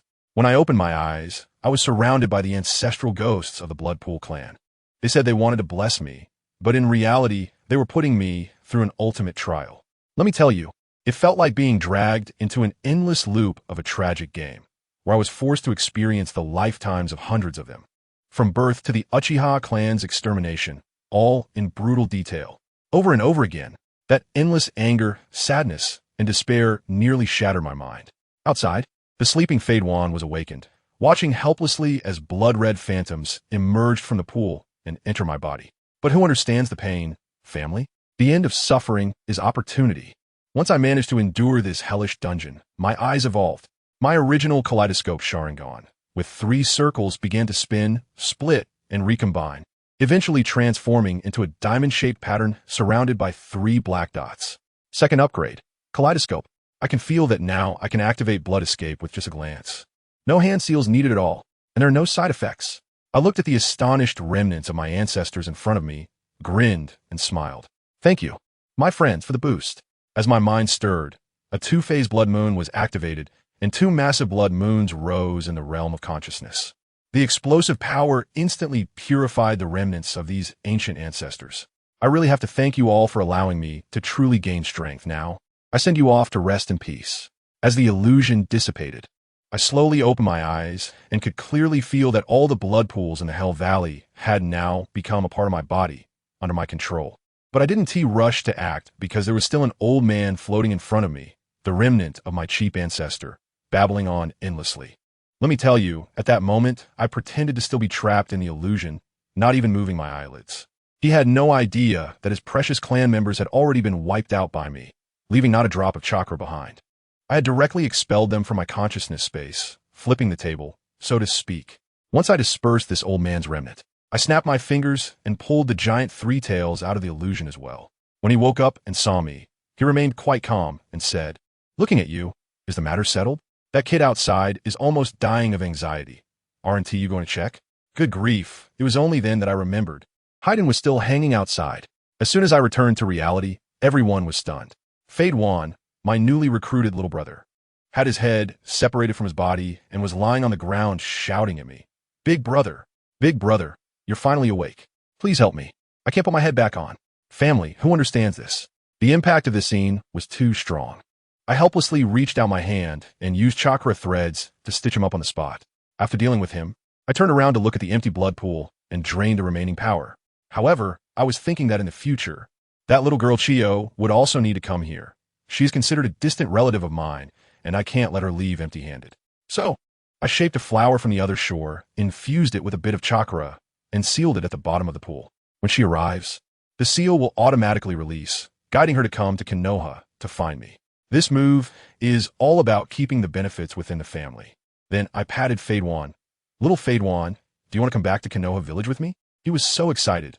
"Wherever Big Brother goes, I go." All right. Even though I don't know why he insists on calling me brother, having an extra muscle is not a bad thing. I can just send him to the orphanage of Yano in the future. Moreover, let me tell you, after this upgrade, my blood dragon, I gained a new function, a super long-distance teleportation. As soon as I think it, I arrive at the destination, but the cooldown time is 24 hours, and it consumes a lot of chakra. Just now, I saw that the sky was about to brighten, so I grabbed Fade One, and with one thought, we returned to Konoha. However, as soon as we landed, I was completely stunned. The familiar street, the familiar Hokage rock. But where's my huge Hokage building? Who stole it?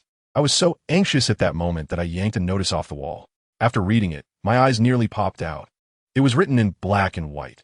Shimura Danzo, for colluding with Hanzo and causing the death of my parents, and for trying to frame Lord Fourth Student, has already been executed. Because he stubbornly resisted in the Hokage building, the building is gone. Wow, that old schemer Danzo has finally kicked the bucket. I was so excited that I almost popped open a bottle of champagne on the spot. Now on the road to world peace. We've gotten rid of the biggest stumbling block. I calmed down and took Fade One straight to the orphanage. As a result, Director Yena was not there. The staff said she had been taken to the hospital by a little girl for surgery. I thought to myself, well, the plot of Obito, Changing Eyes, has begun. I registered Fade One, and after comforting him for a long time, he finally walked away with the staff, looking back every 3 steps. I estimate that Obito's eternal Manjiki Sharingan surgery is quite a big project, and my teachers Orochimaru and Tsunade are definitely there. I leisurely walked to the Konoha hospital, and just as I arrived at the door of the operating room, I saw Teacher Minato, Sister Kushina, and Kakashi. As soon as Sister Kushina saw me, her eyes fixed on my stomach. Shingetsu, where have you been? Your chakra levels are off. I didn't answer directly, but said to my belly, come out and meet people. Aisabu. The next second, a palm-sized little turtle appeared on my shoulder and waved its paw, saying, hello, I'm Aisabu, the Three Tails. Sensei Minato understood immediately. As the news of the third Hokage being killed and the disappearance of the Three Tails had already spread throughout the ninja world. However, Kushina was completely petrified. At that moment, the 9 tails inside her also exploded, launching a mental roar at Aisabu, forbidding it from chatting too much with humans. Aisabu completely ignored it and instead spoke to Kushina like a senior, saying, you must be the current Jinchuriki of Kurama, right? Kushina looked confused and asked, what's Kurama? Aisabu sighed and explained that each tailed beast has its own name, given by the Sage of 6 Paths, and it's not based on the number of tails. Only those we recognize are qualified to call us by our names. It also advised Sensei Minato, saying that if he wanted to win over the proud 9 tails, he could only do it with love. Just as Sensei Minato was about to ask if he could call it, Aisabu gave him a direct eye roll. You're not qualified yet. I had a chat with Kakashi about his newly acquired storm release, hinting that he could go to the Hidden Cloud Village for further training. Just as I finished speaking, the operating room exploded with a loud bang.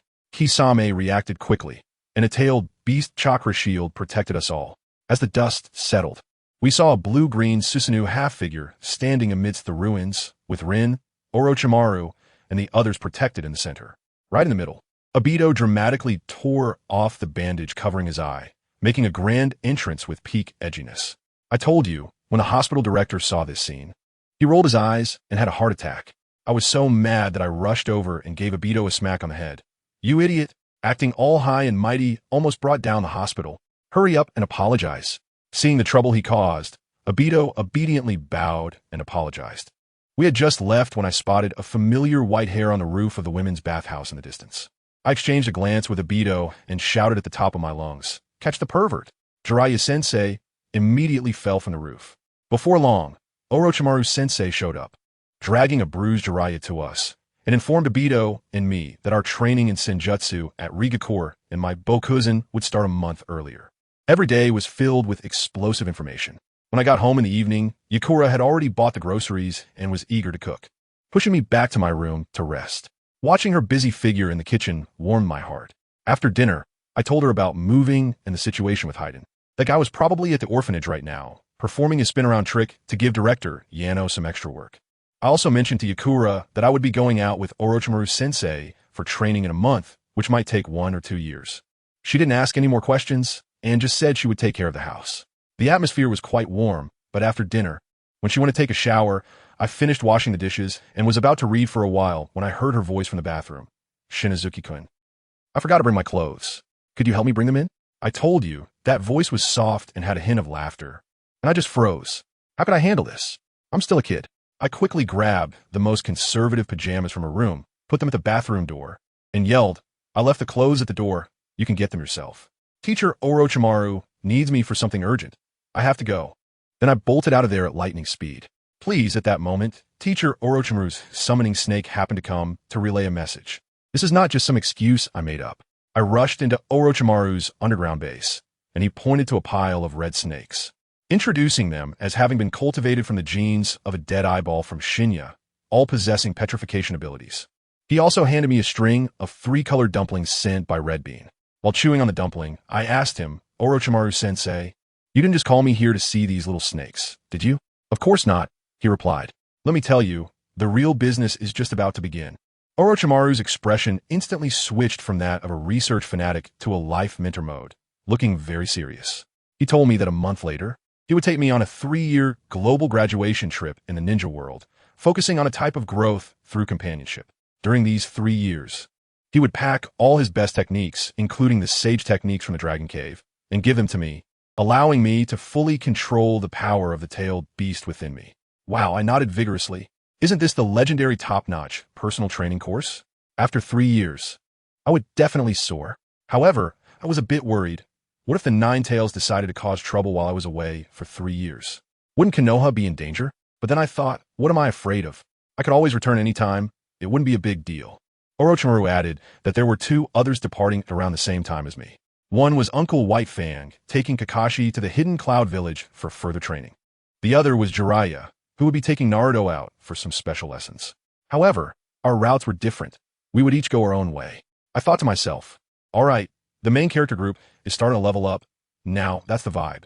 After chatting with him, I slipped away. When I got home, it was pitch dark, and I thought Yekong had gone to sleep long ago. Just as I reached my door, everything went black, and suddenly I was slammed against the wall. I tell you, that move was so clean and swift that I didn't even have time to react. But as soon as I sensed that familiar chakra, I knew it was someone from my side, so I didn't resist. The next second, bam, the lights turned on. Under the dim light, my pupils shook. Family, who understands? Yekong had pinned me against the wall with his long leg, lifting my chin with his finger, smiling in a way that was utterly charming. I was stunned at the time, unable to speak smoothly. That, Yejang. She winked at me, her voice sweet and charming. Call me sister. Ye. Yitsong's sister. Isn't this position a bit, I hadn't finished speaking when my mouth was suddenly covered, soft and fragrant. I was completely stunned, with only 2 words in my mind. So intense. Too intense. But I have to admit, it was quite soft.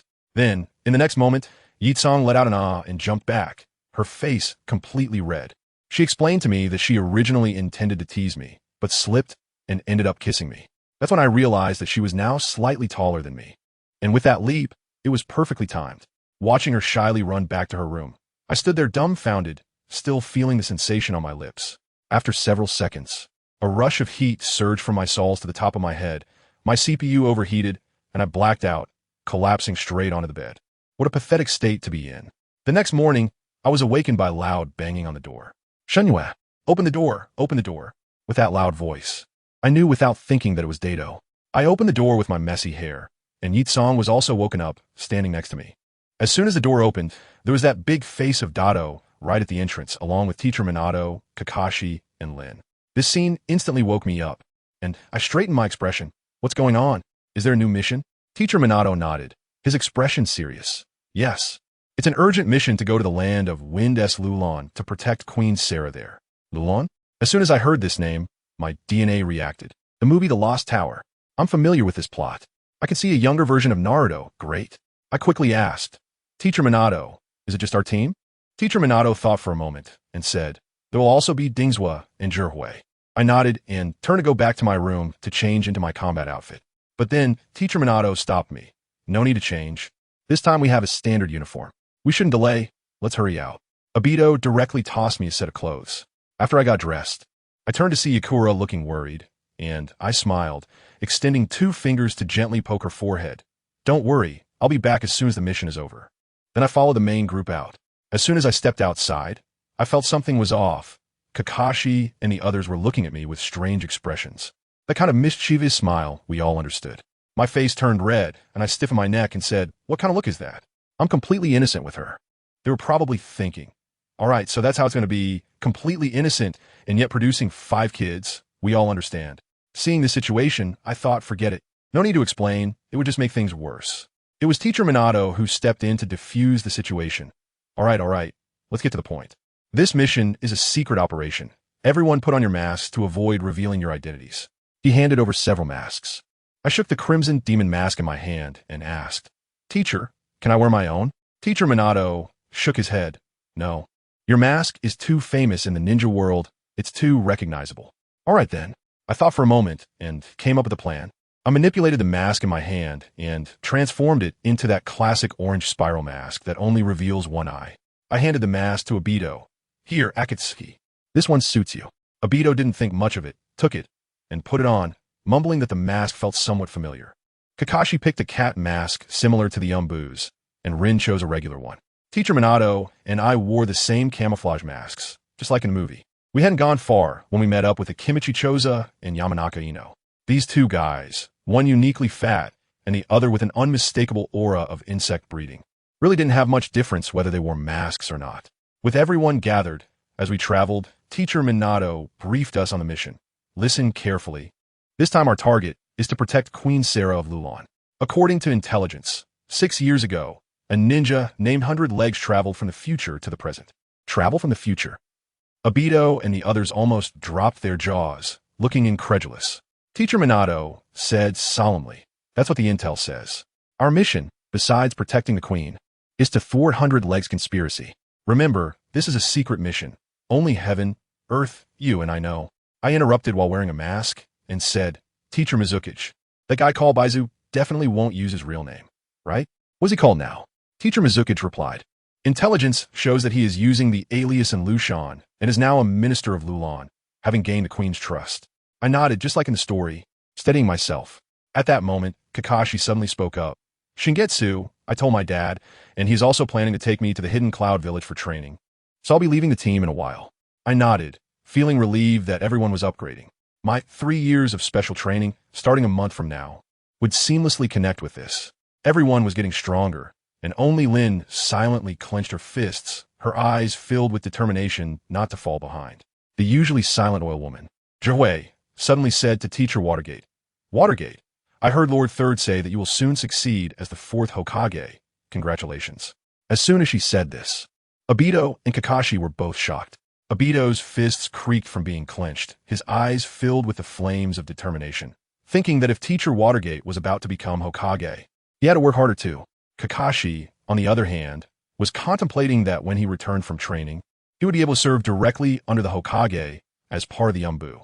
Meanwhile, my mind was racing, calculating that once Teacher Watergate took office, the Uchiha and Hyuga clans, those old stubborns, would need to be properly addressed. Especially the main and branch family system of the Hyuga clan, it must be abolished. It was time for a major reform in Konoha. Lost in thought, we had already crossed the border and entered the territory of Lulon.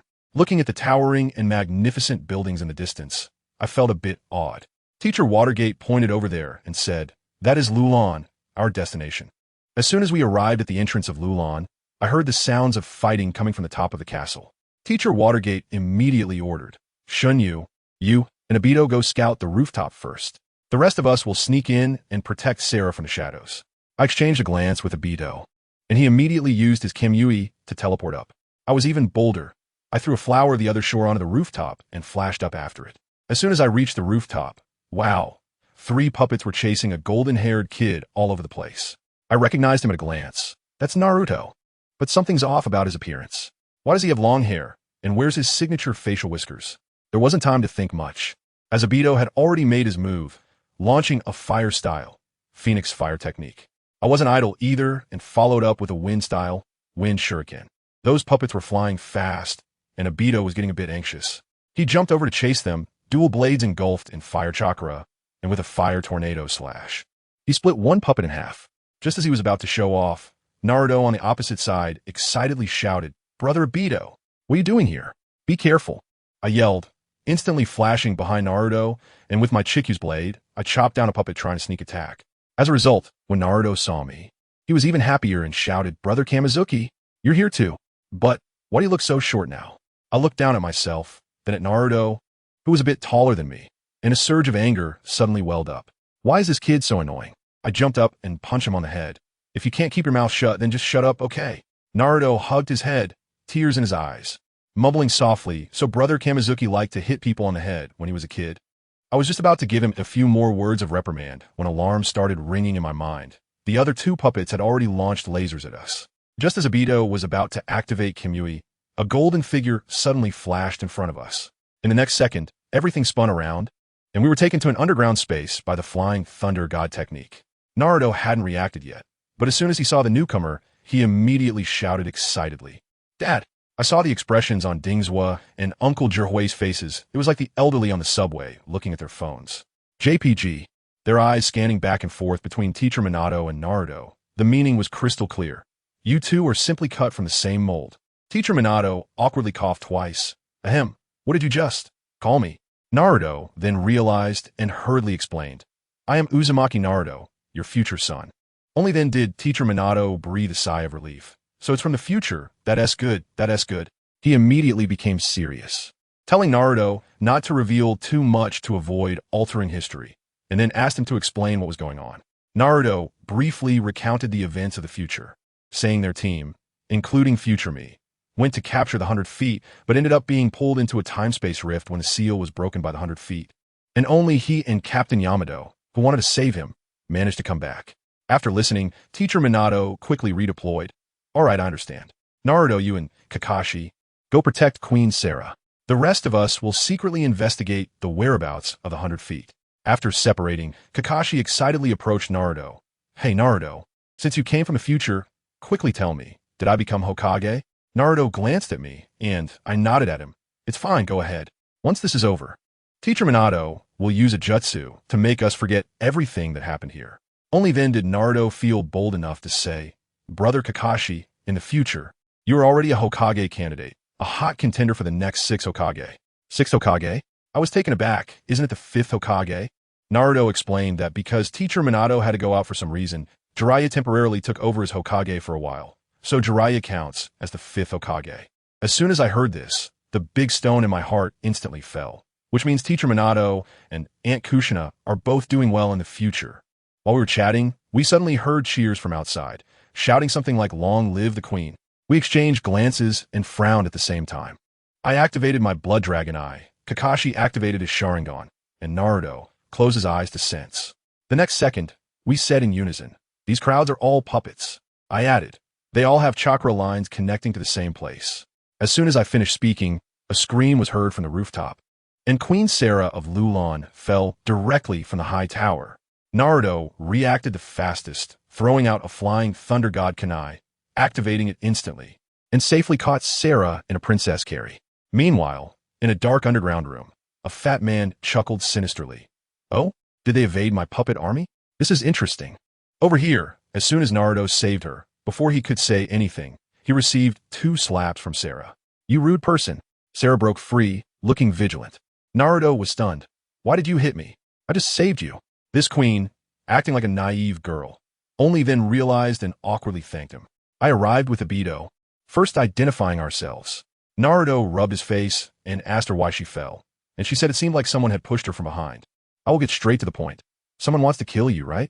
Sarah immediately retorted loudly. Impossible. Absolutely impossible. Can't you see? My people love me so much.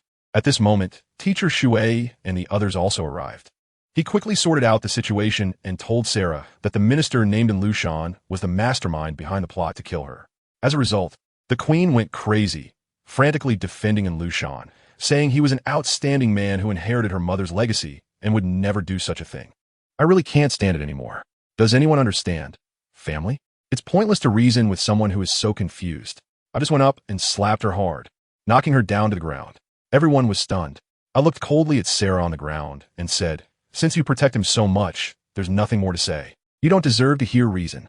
Then I turned to Teacher Minato and said, Teacher, if we had the time to waste on this foolish woman, we would have already dealt with the centipede.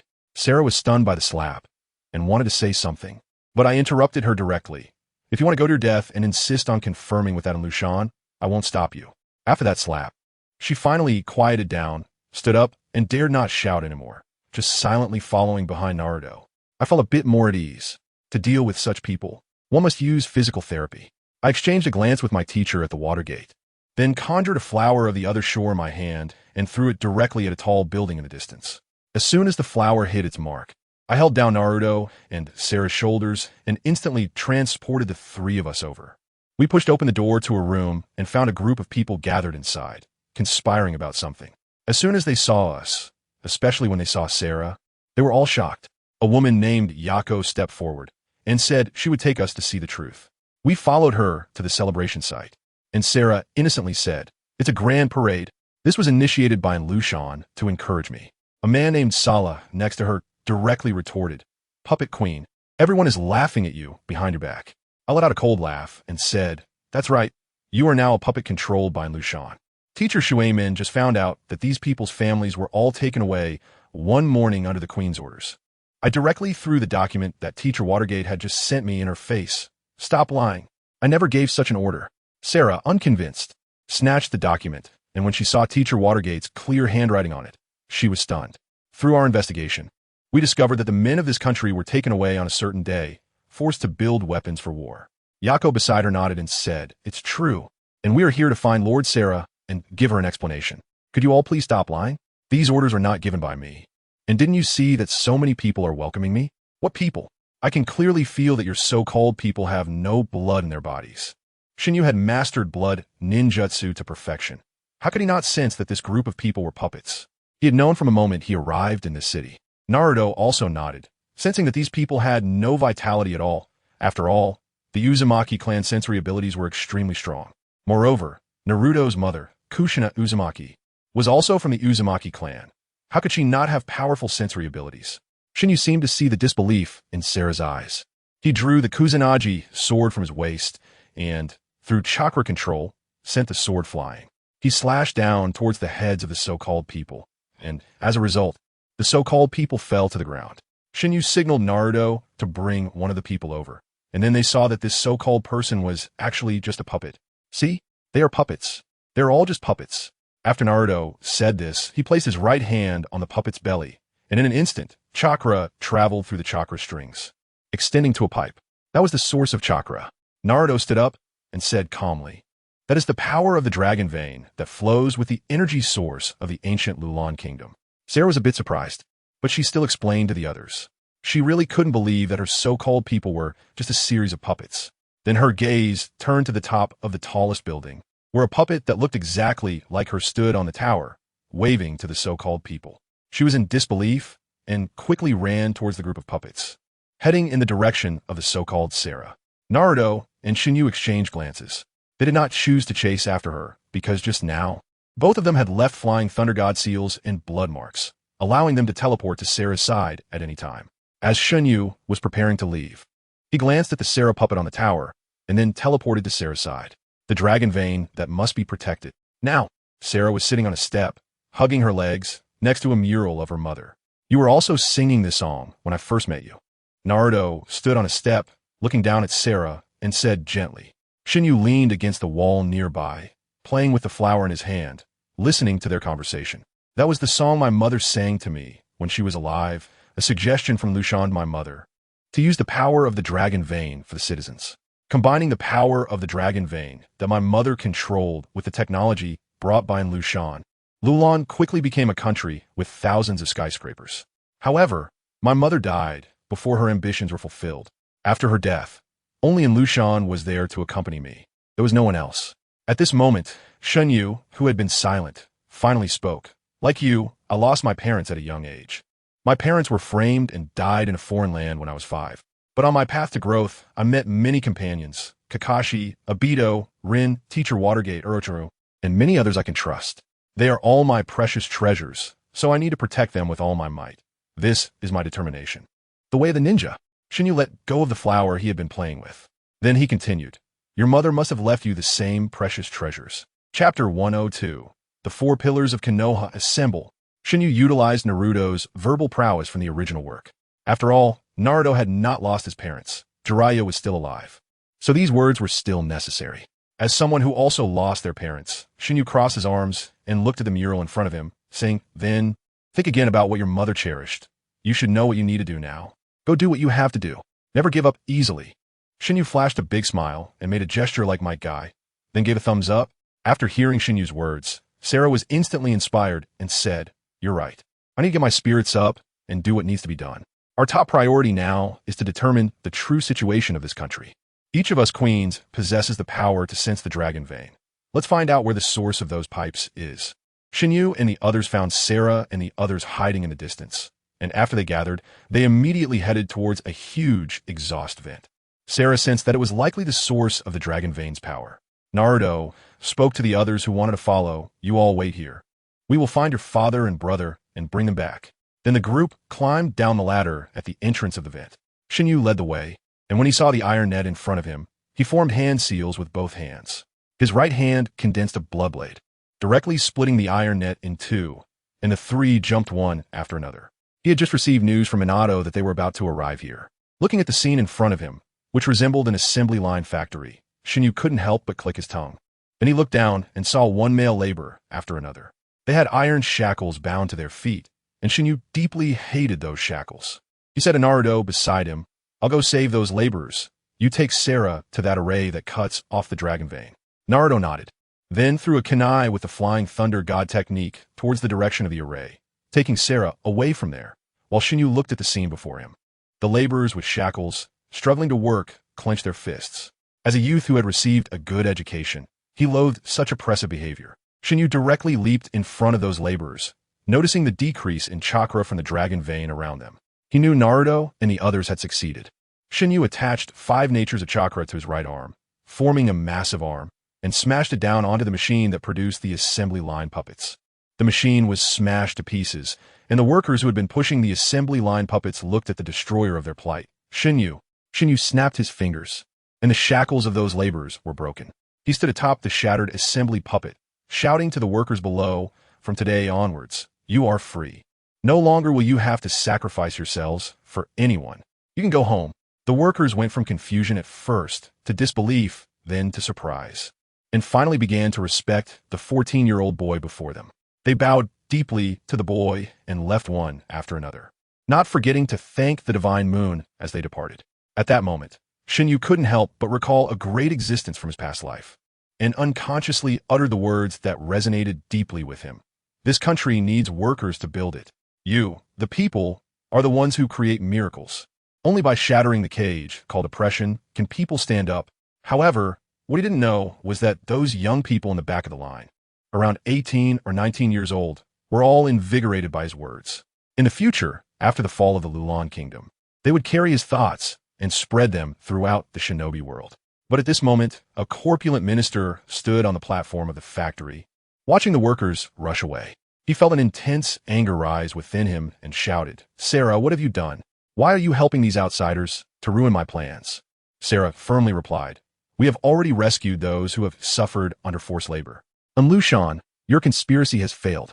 Lushan, who had just been filled with rage, suddenly calmed down and slowly said, since you know so much, there's no longer any need to keep you. That puppet is enough. My puppet army is already sufficient. I don't need the power of the dragon vein anymore. So whether or not there is a dragon vein now is irrelevant. After saying this, Lushan manipulated the puppet army, approaching the crowd. Shinyu looked at the gradually surrounding puppet army and revealed a disdainful smile. He quickly formed hand seals and slammed his hands down. Earth release, strong wind breakthrough. A massive tornado rose from the ground, directly shattering the puppet army into wooden pieces and cutting off the chakra strings in Lushan's hands. However, even with the earth release, Lushan's puppet army could not be easily defeated. Countless puppet troops gathered towards one direction, eventually forming a gigantic puppet, nearly as tall as Obito's half-body Susanoo. Lushan roared in anger, Sarah, your mother was a very cunning queen. She saw through my plans early on and refused to cooperate with me. So I had no choice but to eliminate her. But you are different. You are a very qualified puppet, and now it is time for the handover ceremony between puppets. In an instant, Lushan transformed into a spider puppet several dozen meters tall, matching the height of his fused puppet. Surrounding him, more and more puppet troops gathered. But just as they were about to surround Naruto and the others, the puppets exploded. Then, from the sky, a blonde figure descended, and the people behind him removed their masks. When the puppet form and Lushan saw the few people before him, his puppet body trembled instantly.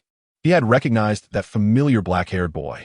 He just hadn't realized it while wearing a mask, but now that they had removed their masks, he recognized them very clearly and stammered. The yellow flash of Konoha, the four pillars of Konoha, the lightning of the moment, Kakashi, the god of no shadow, Uchiha Obito, the beastly healer, Noero Rin, and the red-faced Ajura, Tanyu Shunyue.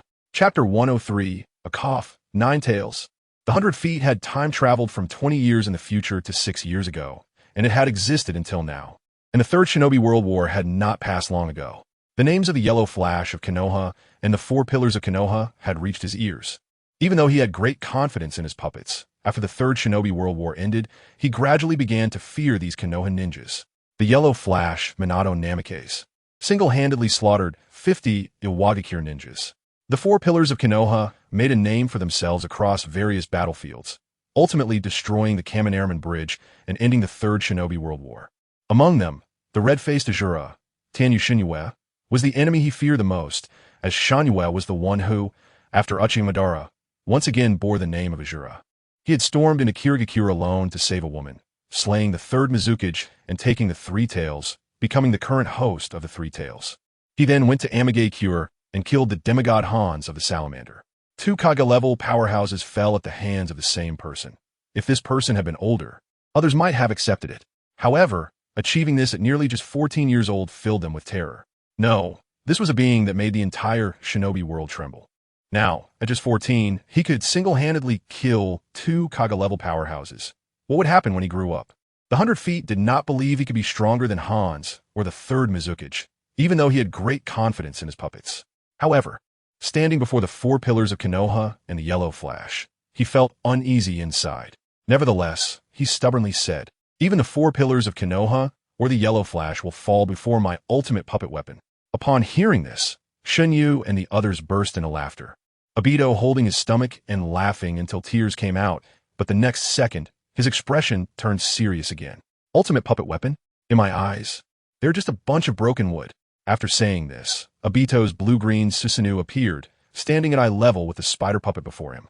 Kakashi also raised his hand slightly, his body enveloped in lightning chakra, gradually transforming into a giant. Lightning release. Lightning annihilation. As Shunyu stopped laughing, his expression turned dangerous, and the kaleidoscopic Sharingan began to manifest in his eyes. Blood release. Devil's approach. A massive crimson blood giant slowly emerged behind Shunyu, who stood atop the giant's head, looking down at the 100 Feet with the spider puppet. The 100 Feet felt paralyzed. What was he even playing at? All right, he still had the power of the dragon vein. Shunyu controlled the blood giant, delivering a punch that slammed the spider puppet 100 Feet into the ground, crushing into pieces.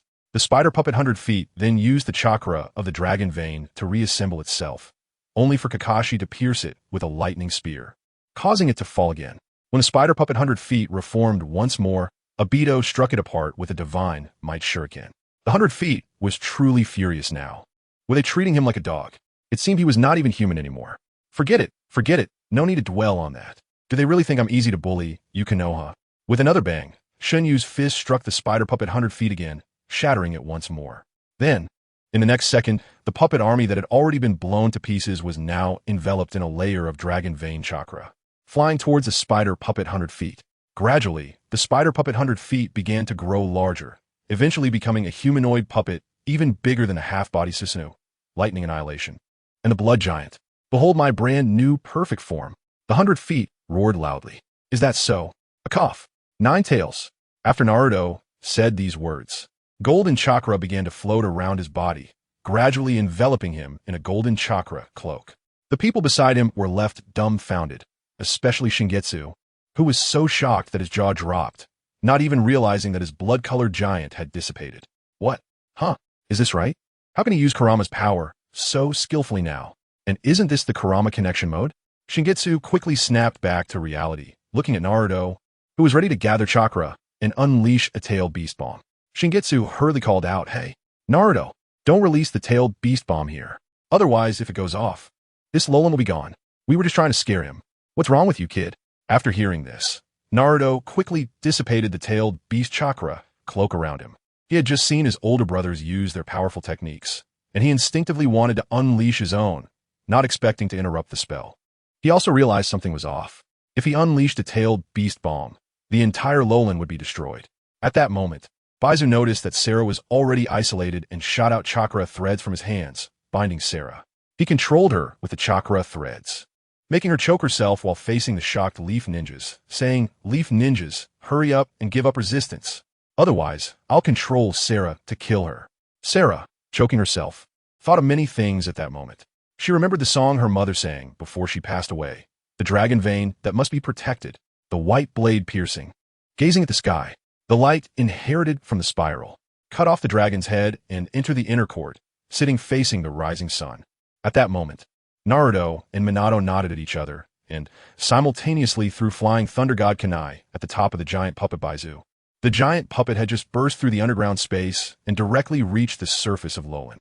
The residents who had been rescued had successfully evacuated to the underground shelter, so they didn't need to worry too much now. When Minato and Naruto threw the flying thunder god kunai, they simultaneously used their signature ninjutsu, Rasengan. X2, the two of them unleashed Rasengan at the same time, completely destroying the bridge on top of Baizu's head, then smashing down onto Baizu. When Naruto saw Sarah was still being controlled by the chakra threads, he used the flying thunder god technique again, cutting the chakra threads with his chakra blade. "Sarah, don't give up." The freed Sarah said excitedly, "I understand now, I understand. I can cut off the source of the dragon vein and protect my people." After saying that, she snatched the chakra blade from Naruto and stabbed it through the armor on her abdomen, then tore her long skirt. "As long as I reach the inner court where I first met you, the power of the dragon vein won't be affected. I've already sent my people there." After that, Naruto said, "First, then let me take you there. I've left the flying thunder god mark there. Naruto, after you take Sarah away, stay there to protect them. Leave this to us," Minato said softly. But just as Naruto wanted to say something, Akimichi Dingza interrupted him. "Aren't we comrades? If we are comrades, trust our strength." Looking at the looming giant puppet in front of them, Akimichi Dingza shouted, "Naruto, hurry and take Sarah away." "Uncle Dingza, okay." As Naruto left, the remaining Leaf Ninjas nodded to each other. Yamanaka Shika, who had been waiting on the sidelines, was the first to act. Ninjutsu, insect clone technique. A swarm of parasitic insects spread from the ground, entangling the giant puppet, and then countless parasitic insects climbed up the giant puppet's body, starting to erode the chakra inside. "You won't be able to resist. My parasitic insects will devour all chakra. After that, it's up to you, Dingza." "Okay." Akimichi Dingza threw a pill into the sky, jumped up, and swallowed it, activating the super enlargement technique. Instantly, Dingza's height matched that of the giant puppet, and with 2 punches, he sent the giant puppet crashing into the wall, stuck there. However, at this moment, the giant puppet, which had been entangled by the parasitic insects, opened its green eyes, and both Akimichi Dingza and Yamanaka Shika were stunned. Their gazes unconsciously turned to the distant tower, where purple dragon vein chakra erupted, an infinite amount of chakra. Meanwhile, Minato had already brought his 7th squad, following Naruto's steps toward the inner court. At this moment, several parasitic insects appeared in his palm, forming some characters. "Is something really wrong? Naruto, you continue to escort Queen Sarah and them. We must seal the power of the dragon vein to stop Baizu." Naruto nodded and continued to escort Sarah and them away, while Minato and the 7th squad looked up at the already approaching Baizu.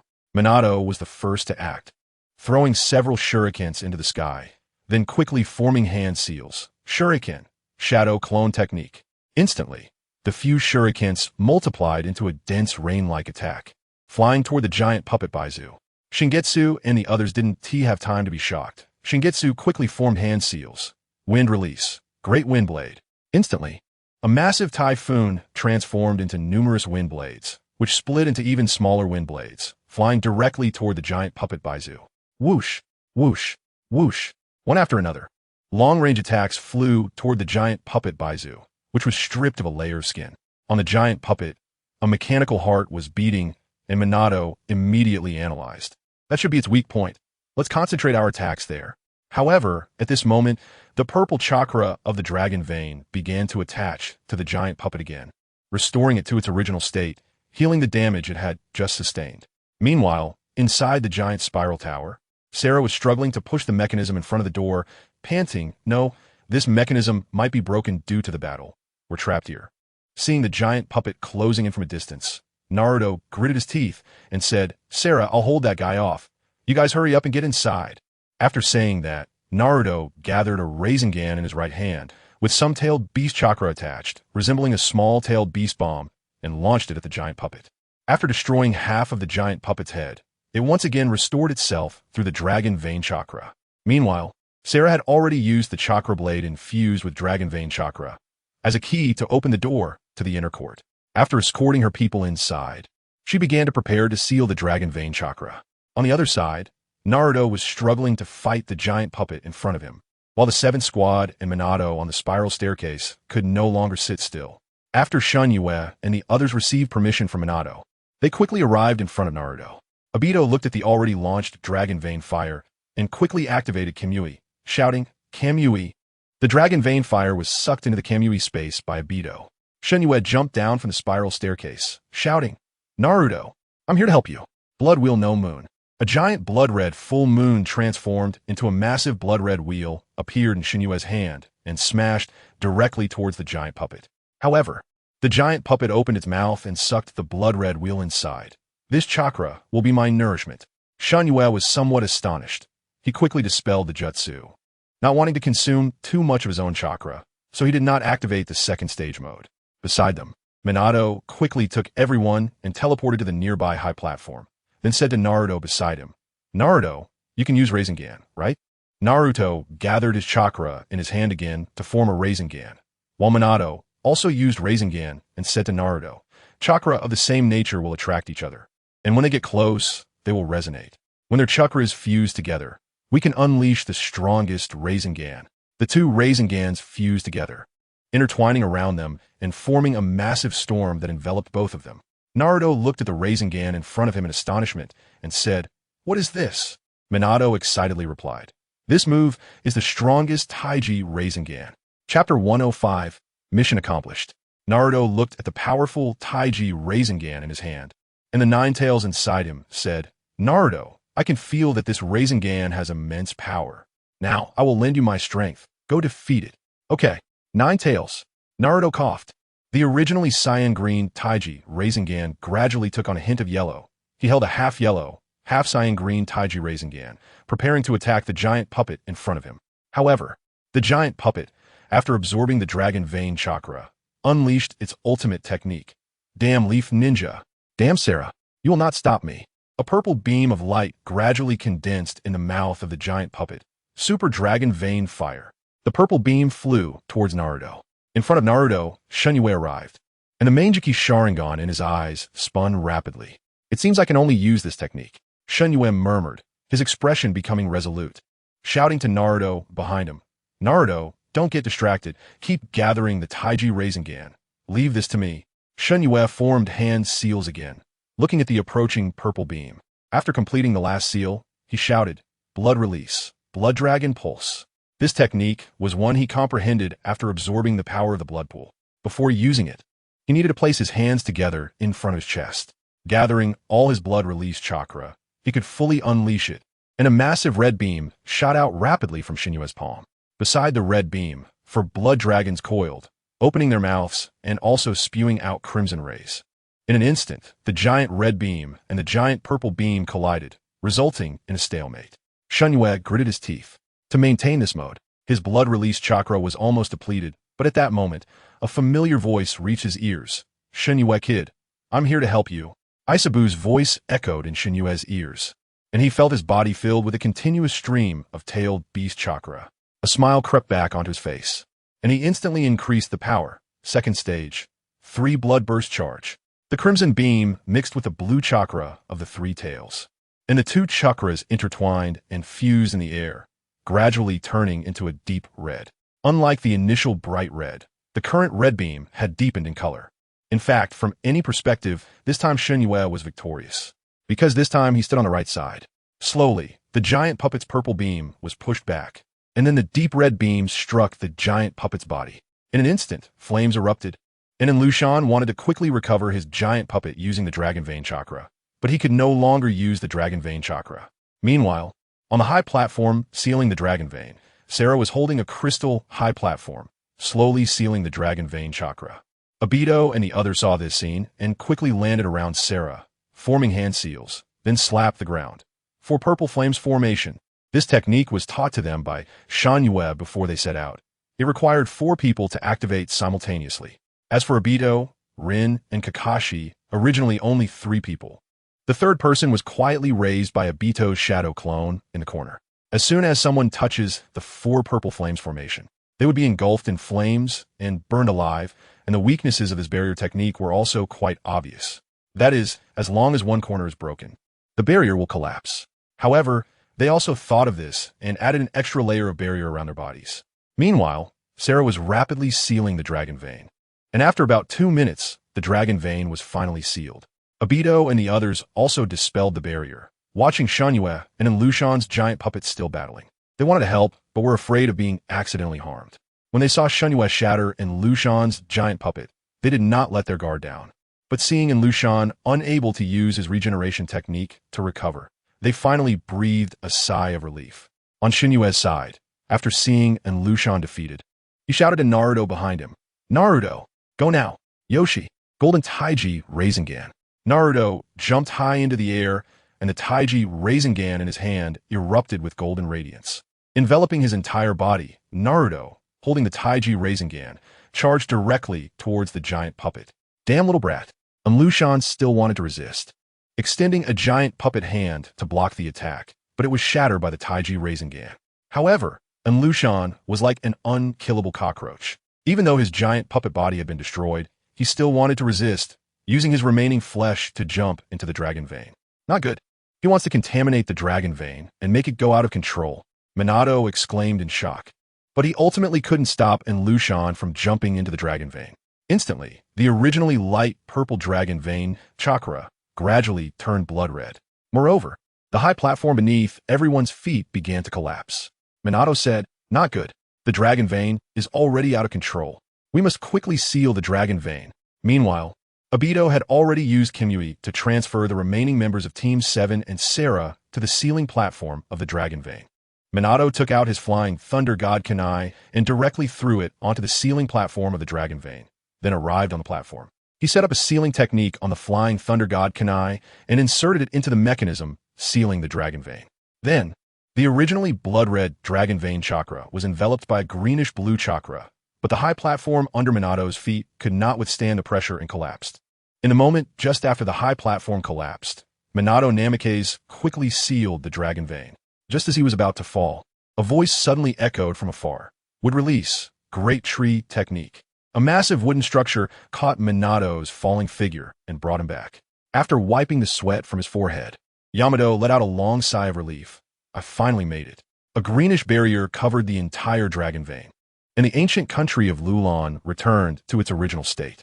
At that moment, a white light began to emanate from Naruto and the others. Yamato looked at the 4 pillars of Konoha standing shoulder to shoulder in front of him and couldn't help but feel a sense of awe. It was rare to see such young figures. He then said to Naruto in front of him, "Our mission is complete." Chapter 106. The future and the past. Seeing Naruto and Yamato glowing with white light, Minato wanted to say something but hesitated. However, he eventually spoke. "To prevent altering the trajectory of the future, I will seal everyone's memories next. This memory will disappear from our minds." Everyone unanimously agreed, except for Sarah, who looked at Naruto with open arms, wanted to hug him, but was dodged by Naruto. He waved his hands repeatedly and said, "We don't do that here. Brother Kamizuki has taught me to uphold male virtues since I was young, and besides, I already have someone I like." Upon hearing this, Minato nodded, a smile forming at the corners of his mouth. Truly, he was his father's son, carrying the same demeanor from his younger days. He then naturally asked, "So Naruto, who is that girl?" Naruto instinctively replied, "It's S. No, Hinata Hyuga, the eldest daughter of the Hyuga clan." Upon hearing this, Minato was momentarily taken aback, then couldn't help but smile broadly. Hinata, it seems we will become in-laws in the future." He had fought alongside Hayashi Hyuga on the battlefield long ago, and they were considered old comrades. Now, seeing his son so promising, he was certainly pleased. Upon hearing that Naruto had someone he liked, Sarah felt a wave of disappointment. But she quickly composed herself, knowing that she and Naruto were from 2 different eras. Rather than insist on hugging Naruto, she took a step back and deeply bowed to him. As the white light began to fade, Minato clapped his hands on the ground, and dense sealing techniques unfolded beneath everyone's feet. His hands quickly formed seals, and he shouted, "Erasure!" almost at the last moment of erasing their memories. Naruto and Yamato returned to their original timeline. In the future, at the Lulan ruins, the grown-up Kamizuki stood with his hands behind his back, gazing thoughtfully at the Lulon ruins beneath his feet. He had changed significantly from who he once was. He no longer wore the former crimson robe. Instead, he donned a very stylish outfit that was still primarily crimson. The collar of the upper garment had a unique design, resembling a stand-up collar with snake-scale decorations along the edges. His wrists were adorned with silver armor covered in snake scales that shimmered under the sunlight. Behind him was a red cloak, also featuring similar shoulder armor styled like silver snake scales. To be precise, this outfit consisted of two parts. The outer garment was a crimson cloak, while the inner part was a red battle suit, similar to the outfit of the medicinal ninja Kabuto. He appeared very composed. His formerly short black hair had transformed into long hair, and the excess hair at the back of his head was tied with red satin. Instead of carrying his Kusanagi sword at his waist, he had his Chikage Ikamanji and an unknown long knife. From its appearance, the long knife's handle and sheath were made of red snake scales, giving it a very striking look. Behind Kamizuki, a voice called out, "Kamizuki, where did Naruto and the others go?" Kamizuki turned around and smiled slightly upon recognizing the newcomer. "It's Sasuke. If I'm not mistaken, Naruto and the others accidentally returned to the past after being attacked by a 100-legged creature. They should be back soon. Look, isn't that them down there?" Sasuke followed Kamizuki's gaze, and, upon seeing Naruto return, a flicker of joy crossed his eyes, though he concealed it well. Hanging at his waist was indeed the Kusanagi sword. Next to Kamizuki stood Kakashi, who was also lost in thought. Kakashi's attire was not significantly different from that in the original work. He wore the classic green Janine vest, but unlike before, he now had a short white fong blade strapped to his back. Kamizuki suddenly spoke. "If I remember correctly, it's almost been 3 months since Haneri's pregnancy. Do you know if it's a boy or a girl?" Kakashi's lips curled slightly beneath his mask as he slowly replied, "I don't know yet, but I've already thought of names, regardless of whether it's a boy or a girl." Kamizuki nodded, showing no intention of pressing further. He still remembered this part of the plot and how Kakashi met Hanar. It had happened after the Lulon mission in their childhood. Looking at Naruto chatting with his companions, Kamizuki approached them and clapped his hands, saying, "All right, our mission is complete. Let's hurry back to the village. I'll treat you all to ramen." At this moment, Sakura poked Kamizuki and, laughing, asked, "Everyone is discussing that you've already arranged a marriage between your child and Asuma-sensei's child. Is that true?" Kamizuki cleared his throat. "Since everyone is discussing this, I want to clarify that this news is not a rumor." In the original timeline, Obito stretched lazily and yawned before speaking to Minato. "Minato-sensei, now that the mission is complete, shouldn't we head back to Konoha?" Minato smiled gently and replied, "All right, everyone has worked hard this time. Once we return, I'll treat you all to ramen at the newly opened Ichiraku Ramen. How does that sound?" All right. They could have used Minato's Flying Thunder God technique to return directly to Konoha, but they chose to walk back instead, as it was just dawn. Thus, walking back would take them at most a day. Along the way, they chatted and laughed, making their way down the road. When they reached a clearing, they seemed to hear a child's cries. They approached a large rock and saw a little girl running forward in tears. They put down their weapons. "Is that child lost?" Minato asked. However, unexpectedly, the usually calm Kakashi suddenly walked over to the crying Hanar. He knelt in front of her and gently asked, "Can't find your way home?" He wiped the tears from the corners of her eyes with his hand. Hanar nodded, looking at her injured ankle with a pained expression. Understanding the situation, Kakashi picked her up and carried her on his back. Meanwhile, the remaining members of Team 7 watched this scene, and they all expressed that Kakashi had finally blossomed. Wolfen Watergate secretly breathed a sigh of relief in his heart. His disciple had finally understood. He had thought that his good disciple would be mixed up with that green kappa for a lifetime. Chapter 107. Unexpected events. Kakashi was carrying Hualing on his back, gently asking, "Where is your home? I'll take you back." Hualing stopped crying but still sniffled a bit, quietly saying, "Dingxian Village, not far from here." Kakashi nodded. He remembered Dingxian Village in the Land of the Keys.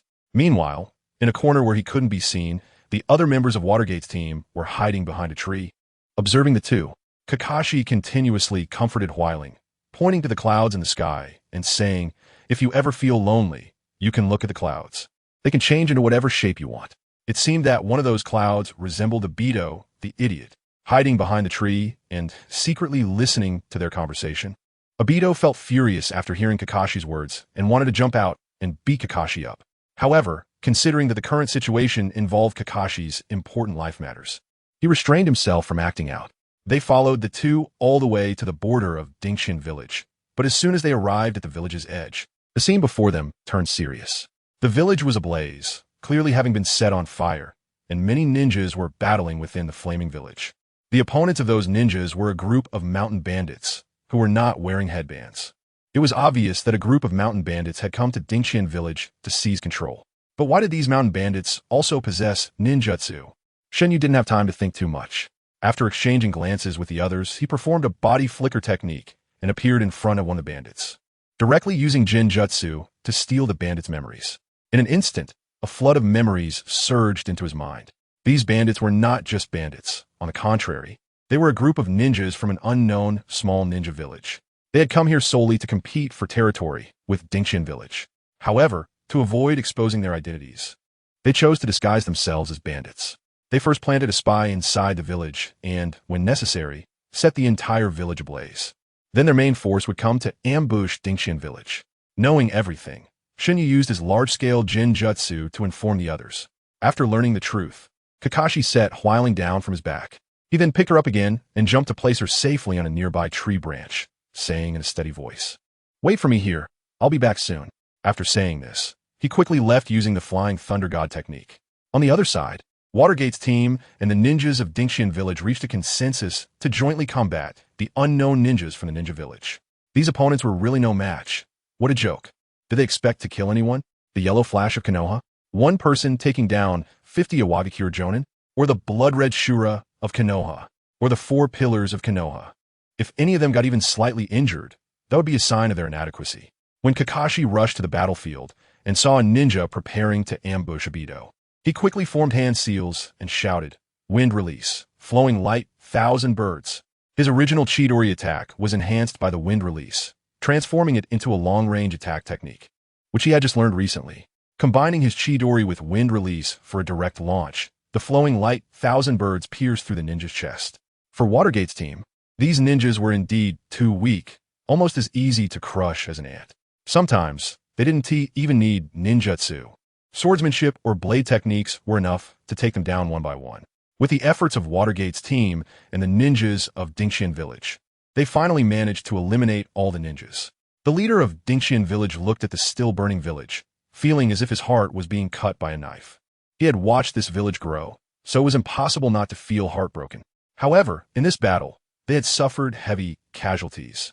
The ninjas were down to fewer than 20. This ninja village was practically non-existent. Nevertheless, he still distinguished between priorities. Turning to Watergate's team, he deeply bowed and respectfully said, "Thank you, Konoha ninjas, for your help. As the leader of this village, I express my sincere gratitude to you." After some pleasantries with Watergate, the leader of Dingxian village sighed and said, "Now this village is practically non-existent. The village we spent over a decade building has come to naught. I do not intend to rebuild it. I plan to disband the village entirely, especially since most of the civilians have already fled, leaving only about 20 ninjas. By the way, that child Huailing is with you, right?" Wolfen Watergate nodded, and the leader of Dingxian village sighed in relief, saying, "In that case, I entrust this child to you.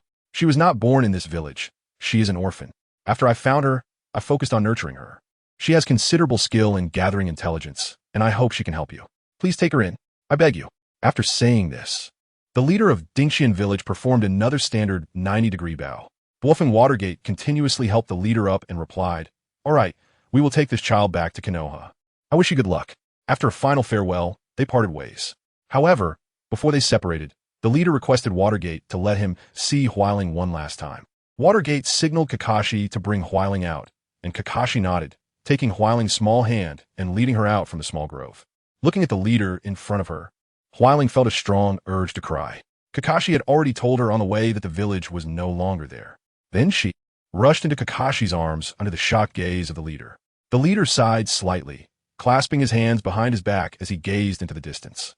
Indeed, a daughter must not be kept. He had taken her in himself. Back then, she was very attached to him. For some reason, the leader felt an inexplicable surge of anger deep within him as he looked at the white-haired figure wearing a mask in front of him. However, remembering that this Konoha ninja and his companions had saved him and the remaining ninjas, he suppressed his anger and revealed a relieved smile. He finally looked at Huailing, whose eyes were red, with a fatherly gaze, and advised her, "Huailing, the village is now practically gone, and I do not wish to rebuild it. I want to wander this world alone. You were an abandoned child I picked up from the land of fire, but I have always treated you as my own daughter. This is my last advice to you. From now on, go live in Konoha. We will meet again in the future, so there's no need to be sad." After saying these words, the leader turned without looking back and prepared to leave. At that moment, a slightly choked voice came from behind. "Leader, I will remember your kindness. I will live well in Konoha." The leader did not turn back, continuing to walk forward, but in a place where others could not see that robust man. The founder of the Kingdom of Ding was unexpectedly shedding tears at this moment. However, he still used his strong physique to hide the fact of his sadness. Chapter 108. Staying at Kakashi's house as Kakashi and his group returned to Konoha village. They were about to go to the Hokage building to submit their mission when they suddenly realized, wasn't the Hokage building destroyed? How did it get rebuilt? All right, with Yamato around, nothing is a problem. Just yesterday, when they were on a mission, Yamato used wood release to reconstruct the Hokage building and placed all the documents inside, restoring everything to order. Sarutobi Hiruzen looked at Hualing, who was timidly hiding behind Kakashi, with a warm smile and kindly said, "Little Hualing, you are now a resident of Konoha. For now, you can stay at Kakashi's house since Shikaku is still away on a mission." Hualing, hiding behind Kakashi, gently nodded her little head. At this moment, only Kakashi and Minato were there to submit the mission because the others, Obito, Rin, and Kamizuki, had all gone home after receiving their mission payments. After Kakashi took Hualing out, Sarutobi Hiruzen called out to Minato, who was about to leave. "Minato, I have recommended you to the daimyo to become the 4th Hokage. The daimyo has approved my suggestion, and your inauguration ceremony is set for 7 days from now. You should prepare for it." Minato's pupils contracted. Becoming Hokage had been his dream since childhood, and now that it was finally going to come true, he couldn't help but feel a bit happy. After bidding farewell to Sarutobi Hiruzen, Minato left the Hokage office and returned home. Since Kushina's seal had become much more secure, the two of them, now in a boyfriend-girlfriend relationship, were living together. Speaking of which, their wedding was also approaching, set to take place in 2 weeks. Upon returning home, Kushina looked at Minato with a smug expression and said, "Why did you come back so late? Did the 3rd Hokage give you a lecture?" After a moment of silence, Minato replied, "The Hokage wants me to succeed as the 4th Hokage."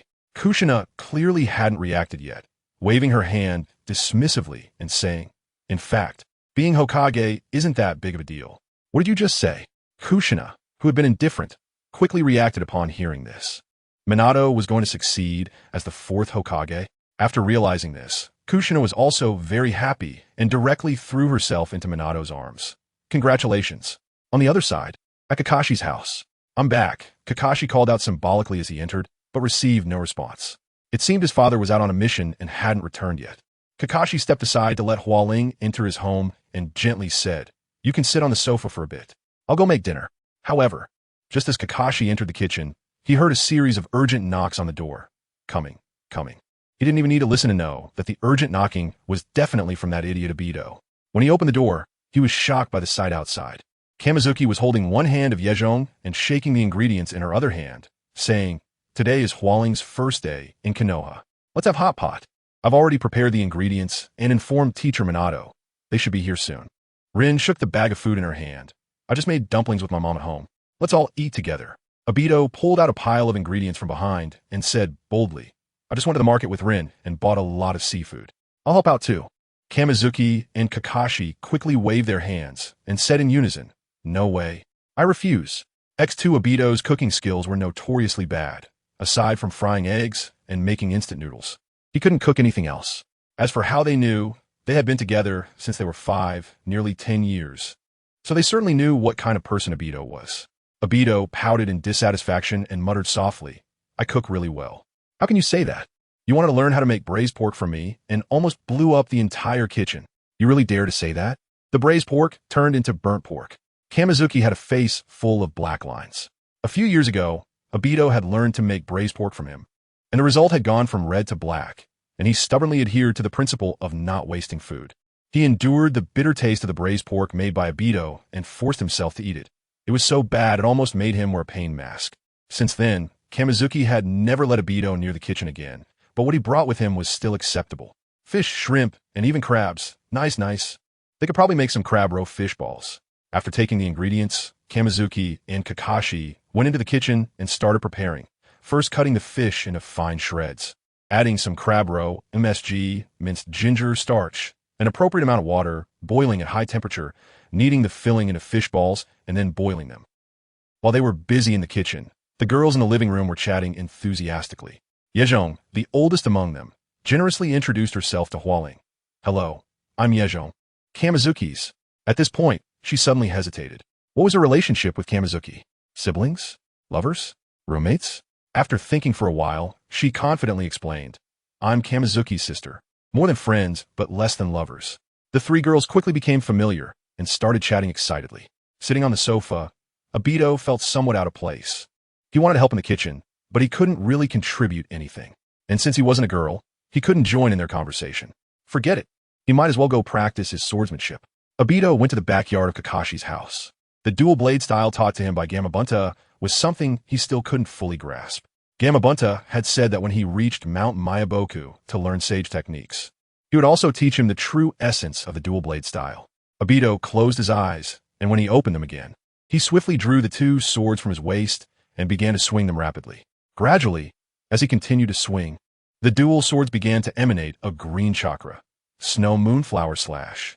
The green chakra around Obito's dual swords grew denser, and with one final charge, he dashed toward the wooden post in front of him. After hitting the wooden post, Obito sheathed the swords back at his waist and closed his eyes. When he opened them again, he saw that the wooden post had been split in two. "Not bad at all, Obito. It seems your strength has increased again," Minato said gently as he walked over, holding Kushina's hand from a nearby path. Chapter 109. Welcome party. Upon hearing Minato's voice from behind, Obito sheathed his dual swords and waved at Minato and Kushina. "Teacher Minato, Sister Kushina." Before he could finish saying mother-in-law, he noticed the murderous glare Kushina was giving him. Then he quickly changed his tone, and when he saw Kushina's expression soften, he swallowed a mouthful of saliva. He had just clearly seen the red hair behind Kushina fluttering high. Minato Namikaze, witnessing this scene, couldn't help but chuckle. He shook the basket in his hand and smiled at Obito in front of him, saying, "Let's go in. Kushina and I bought quite a few ingredients to celebrate Hualing's arrival in Konoha." Obito nodded and followed Minato and Kushina into Kakashi's home. Minato looked at Kakashi and Kamizuki, who were busy in the kitchen and wanted to help. He took an apron from a nearby rack and tied it around his waist. "Kamizuki, Kakashi, I'm here to help too. Aren't we making hot pot? Are the ingredients ready?" As he entered the kitchen, Minato took off the Konoha forehead protector he had been wearing on his forehead and tucked it into his jacket pocket. "Oh, Minato-sensei is here. Kamizuki and I can handle things here, so you and Kushina can sit in the living room for a while," Kamizuki said, still making crab roe fish balls and glancing up at Minato after he entered the kitchen. "No need, no need. The more people we have, the faster we can get it done." Minato waved his hand and bent down to continue preparing the vegetables. At this moment, Kamizuki suddenly seemed to remember something and said to the sealed Isabu in her belly, "Isabu, come out and chat with them. Maybe you can help solve the Kurama problem." Isabu, who had been sleeping in the sealed space, nodded after hearing this and separated a strand of chakra. He hopped onto the dining table in the living room, and everyone was quite surprised to see the miniature Isabu. Hualing exclaimed, "What a cute turtle. Where did he come from?" Isabu, looking helpless, replied, "I'm not a turtle. I'm Isabu, the three tails, one of the nine-tailed beasts." Then his gaze slowly shifted to Kushina, and he spoke, "The current Jinchuriki of the nine tails, we meet again.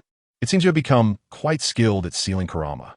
Kushina nodded and then asked with a puzzled expression, "Kurama? What is that?" Isabu opened his mouth to explain, but was interrupted by a very familiar voice in his consciousness space. "Stinky turtle. If you dare to tell this human my name, I'll tear you to pieces." Isabu didn't take Kurama's words seriously. After all, Kurama was firmly sealed and posed no significant threat to him. He pouted and pointed at the belly he was sealed in, saying, "Kurama is the nine tails sealed in your belly. Kurama is his name. Each of us tailed beasts has our own name." As soon as he said this, Kurama's voice echoed in his ears again.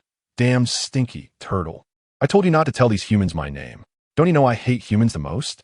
Isabu, with a mischievous grin, replied, "I just said, what do you do to me? If you have the guts, come out of the sealed space and hit me." Meanwhile, in Kushina's sealed space, Kurama was already furious. He desperately wanted to rush out of the sealed space and give that stinky turtle a tailed beast bomb. However, the seal was too tight, preventing him from leaking any chakra. Otherwise, he would definitely make that dead turtle pay. Back in reality, Isabu said to the several girls in front of him, "We tailed beasts were created by the sage of the six paths, and he also gave us our names. For example, my name is Isabu. Kurama's name is Kurama. But I can't tell you the names of the other seven tailed beasts for now." "Why can't you say?" Rin asked with big, curious eyes. "Because only the sage of the six paths, or someone we recognize, can call our names." "So, does that mean Isabu recognizes us?" Yakumo rested her chin on her hand, looking at the little turtle with a smile. Isabu shook his head and slowly said, "So far, the only one I recognize is Kamizuki. And since you are friends with Kamizuki, you could be considered as love by association."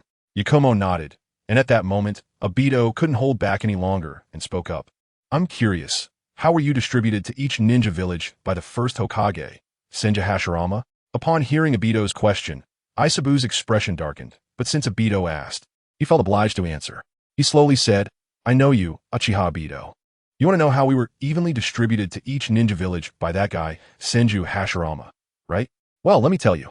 One day your first Hokage, Senju Hashirama, and the then clan leader of the Uchiha clan, Uchiha Madara, suddenly decided to capture us tailed beasts worldwide. You missed that era. You would have been shocked. Hashirama and Madara came to catch us in their giant Buddha Susanoo, directly pulling me out of the water. I was almost ready to escape. I swam down, but they had explosive tags all over the bottom of the water. That bastard Senju Tobarama almost blew me to the sky. Just as I swam up from the bottom, Hashirama caught me with his top Buddha transformation. I was just about to struggle when that bastard Uchiha Madara, in his blue Susanoo, hit me. What did I do to provoke them? They just slapped me hard, and Hashirama was even worse, with thousands of wooden arms. He picked me up like a chick and brought me back to Konoha. Chapter 110. Dinner. The people sitting at the table were stunned after hearing Isabu's foul language. They had considered various emotions Isabu might feel. They thought he might be helpless, sad, or even angry. However, this anger seemed a bit too intense. It was as if he was about to curse the ancestors of Hashirama and Madara. Perhaps it struck a nerve, as Isabu went on a lengthy rant. "You don't know?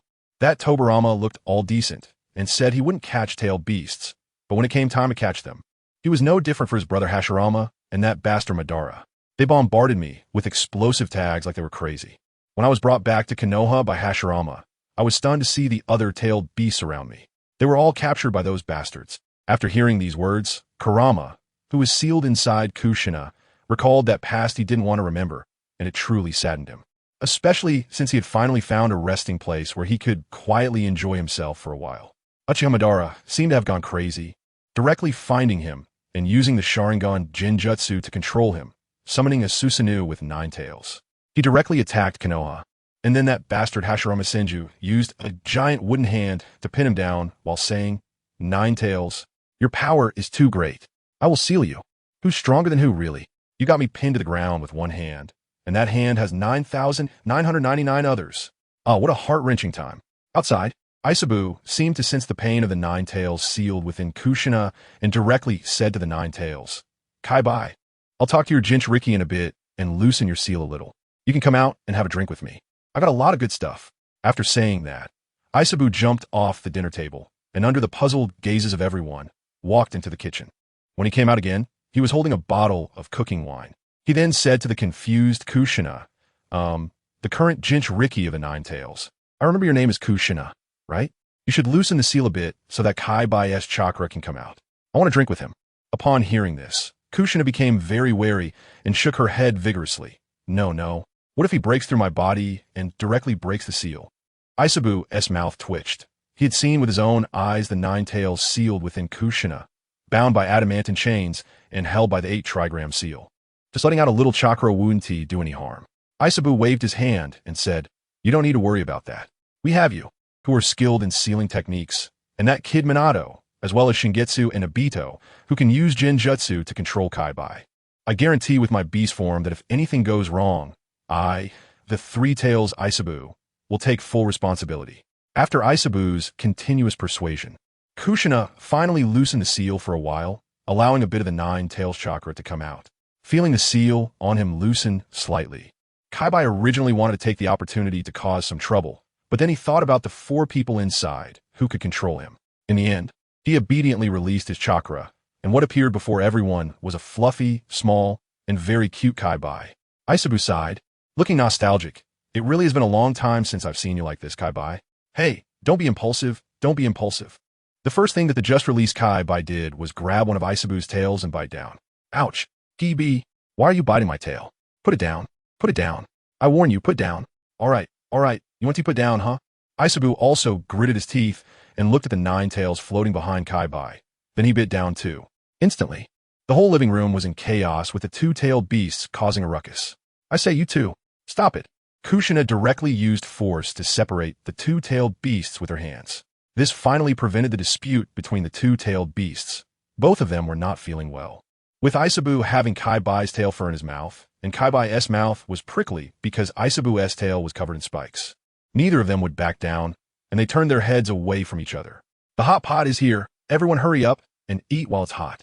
While the 2-tailed beasts were still arguing, Shingetsu brought the hot pot to the table. Finally done, I was almost starving. Obito eagerly picked up the chopsticks beside him and shouted loudly, I'm starting. The others laughed and chatted while eating the hot pot in front of them. Rin occasionally picked up vegetables for Obito, who was eating heartily. Shingetsu scooped a fishball with a spoon, blew on it, and then brought it to Yakumo's mouth. Yakumo showed no hesitation and directly ate the fishball. Seeing the empty spoon in front of him, Shingetsu fell into thought. He seemed to have used this spoon for soup earlier. Does that count as an indirect kiss? Never mind. They VE kissed before, so it's nothing to fuss about. Kakashi picked up a large piece of fish from the hot pot and placed it in Hanabi's bowl. And the crescent shape at the corner of his eye showed that he was in a very good mood. Eat more. This is really delicious. Hanabi blushed and nodded. Burying her face in her bowl, Minato exchanged glances with Kushina, who was eating hot pot beside him, and they both nodded. Minato then coughed and said, Ahem, I have an announcement. Everyone look at me. Kushina and I will be having our wedding in 2 weeks. Here are the invitations. After saying that, Minato took out 6 invitations from his pocket and distributed them to everyone present. This is for Obito, this is for Rin, this is for Kakashi, and Kakashi. Keep this one. It's for Ma. This is for Shingetsu, Yakumo, and little Hanabi. Minato handed the invitations to everyone, and once they realized what was happening, they all found a red invitation in their hands. Almost in unison, they exclaimed, Congratulations on your wedding, Minato-sensei, Kushina-ne. Meanwhile, in a corner of the dining table, the 2-tailed beasts each held a cup of cooking wine and toasted each other, showing that their faces were a bit red. However, upon hearing the commotion, they silently wished, Congratulations on your wedding. Then they resumed drinking while joking about the Senja brothers and Uchiha Madara's antics from back in the day. As night fell, the moonlight shone into the house, illuminating the cheerful voices and laughter of everyone. This was a night they would never forget. A night that would leave a deep impression on them. Chapter 111. Kakashi's true form after Minato finished distributing the invitations. Kushina suddenly had an idea and pulled out a bottle of sake from her pocket, excitedly saying, Come on, let us have a drink. Otherwise, it'll be boring.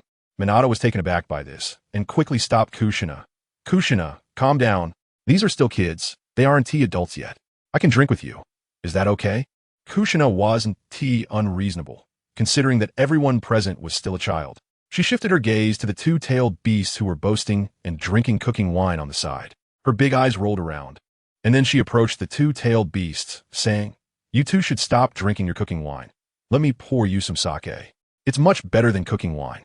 After saying that, Kushina poured a cup of sake for each of the 2 small-tailed beasts.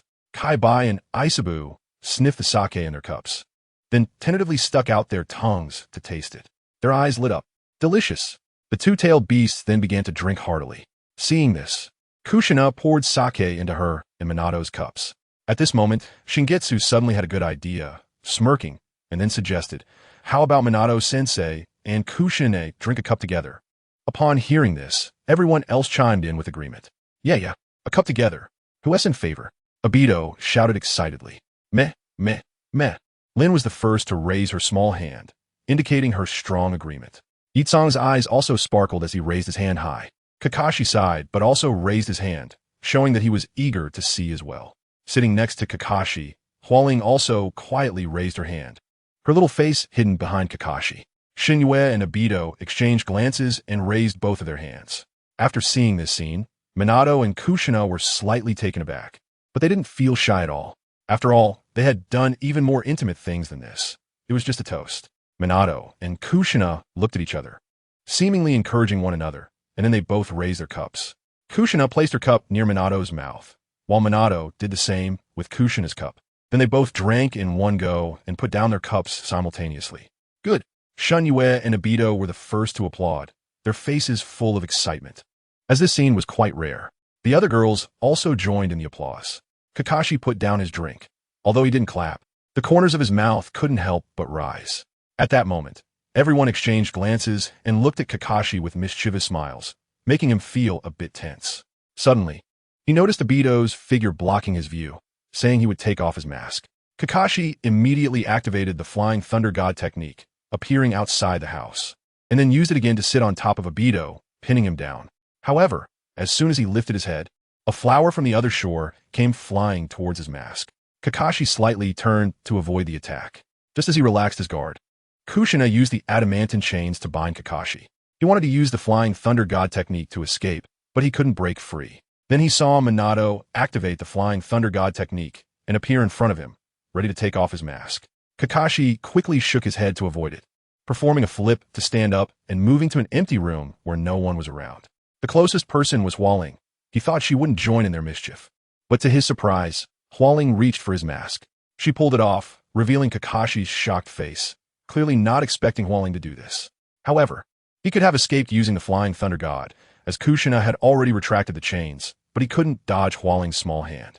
A ninja with the speed of Raikage and the Flying Thunder God technique couldn't avoid a small hand reaching for him. If this had happened during the Third Shinobi World War, the ninjas who were defeated by Kakashi's combo of Flying Thunder God and Raikage techniques would probably have their jaws drop. Everyone saw Kakashi's handsome face beneath the mask. But since they were all well acquainted with the world, they thought that although Kakashi was handsome, compared to the strikingly handsome Shunyue, the scar-free Obito, and the perfect Minato, he was just a little bit more handsome, not as handsome as the readers. Kushina touched her chin, looking at Kakashi with curiosity. TSK, TSK, TSK, Kakashi, why do you wear a mask when you're so handsome? We thought you had big lips or buck teeth under there. Kakashi originally wanted to put the mask back on, but at that moment, a soft sensation touched his face. Everyone heard a pop, as Hualing's lips pressed against Kakashi's handsome face. Kakashi, who had just regained his composure, was stunned again, while the others looked at the two with teasing expressions. Their eyes jumped back and forth between the two, and Hualing, feeling shy under their gaze, blushed and pulled her lips away. Her fingers fidgeted together as she quietly said, "Thank you for saving me, Kakashi-kun." She wanted to express her gratitude to the boy in front of her for bringing her home and saving her. However, she had nothing to give in return, so she could only express it this way. Kakashi's previously calm face turned red, and he quickly put on his mask, sat up from the ground, and hurried into the kitchen to start washing dishes. Meanwhile, in a corner where they couldn't see, Yitsong quietly reached for the sake that Kushina had left on the table. Without a second thought, he poured it into his mouth, and by the time Shunyue realized, Yitsong was already blushing and looking at him with dazed eyes. He was definitely drunk. Then he turned his attention to Isabu, who was drinking with Kurama, and picked Yitsong up on his back, throwing Isabu over his shoulder. Chapter 112. Little Shunyue, you smell so good. Shunyue looked at the person and beast hanging on him, feeling helpless and unable to express his bitterness. He glanced at the others and slightly bowed, saying, "Everyone, I might have to leave early. Yitsong and Isabu are completely drunk now, so I'll take them home." The others understood. But only Minato and Kushina had strange looks in their eyes, as if they had some expectations. Shunyue couldn't decipher their gazes. So he walked out of Kakashi's house, looking at the night around him, carrying the person and beast on his back as he walked along the path home. Little Shunyue, Yitsong's soft voice came from behind him, giving him a tingling feeling. What is it?" Shunyue gently replied, feeling a bit floaty from Yitsong's earlier call. "You smell so good," Yitsong said drowsily, then gently sniffed Shunyue's body with his little nose. Feeling Yitsong's breath behind him, Shunyue's face turned red, and he said in a hoarse voice, "Yitsong-ne, please don't move around." He could feel Yitsong fidgeting behind him, the restless little rabbit starting to squirm again. As Yitsong's breath calmed down a bit, Shunyue finally relaxed, but the next moment, Yitsong leaned close to his ear and said, "Little Shunyue, I really like you." Shunyue's face turned bright red, as if water could drip from it, and steam seemed to be rising from his head. Had he just been confessed to? Shunyue's mouth became drier, and his voice hoarser. "Yitsong-ne, I also, He wanted to express his feelings too, but before he could speak, He felt a slight pain in his shoulder.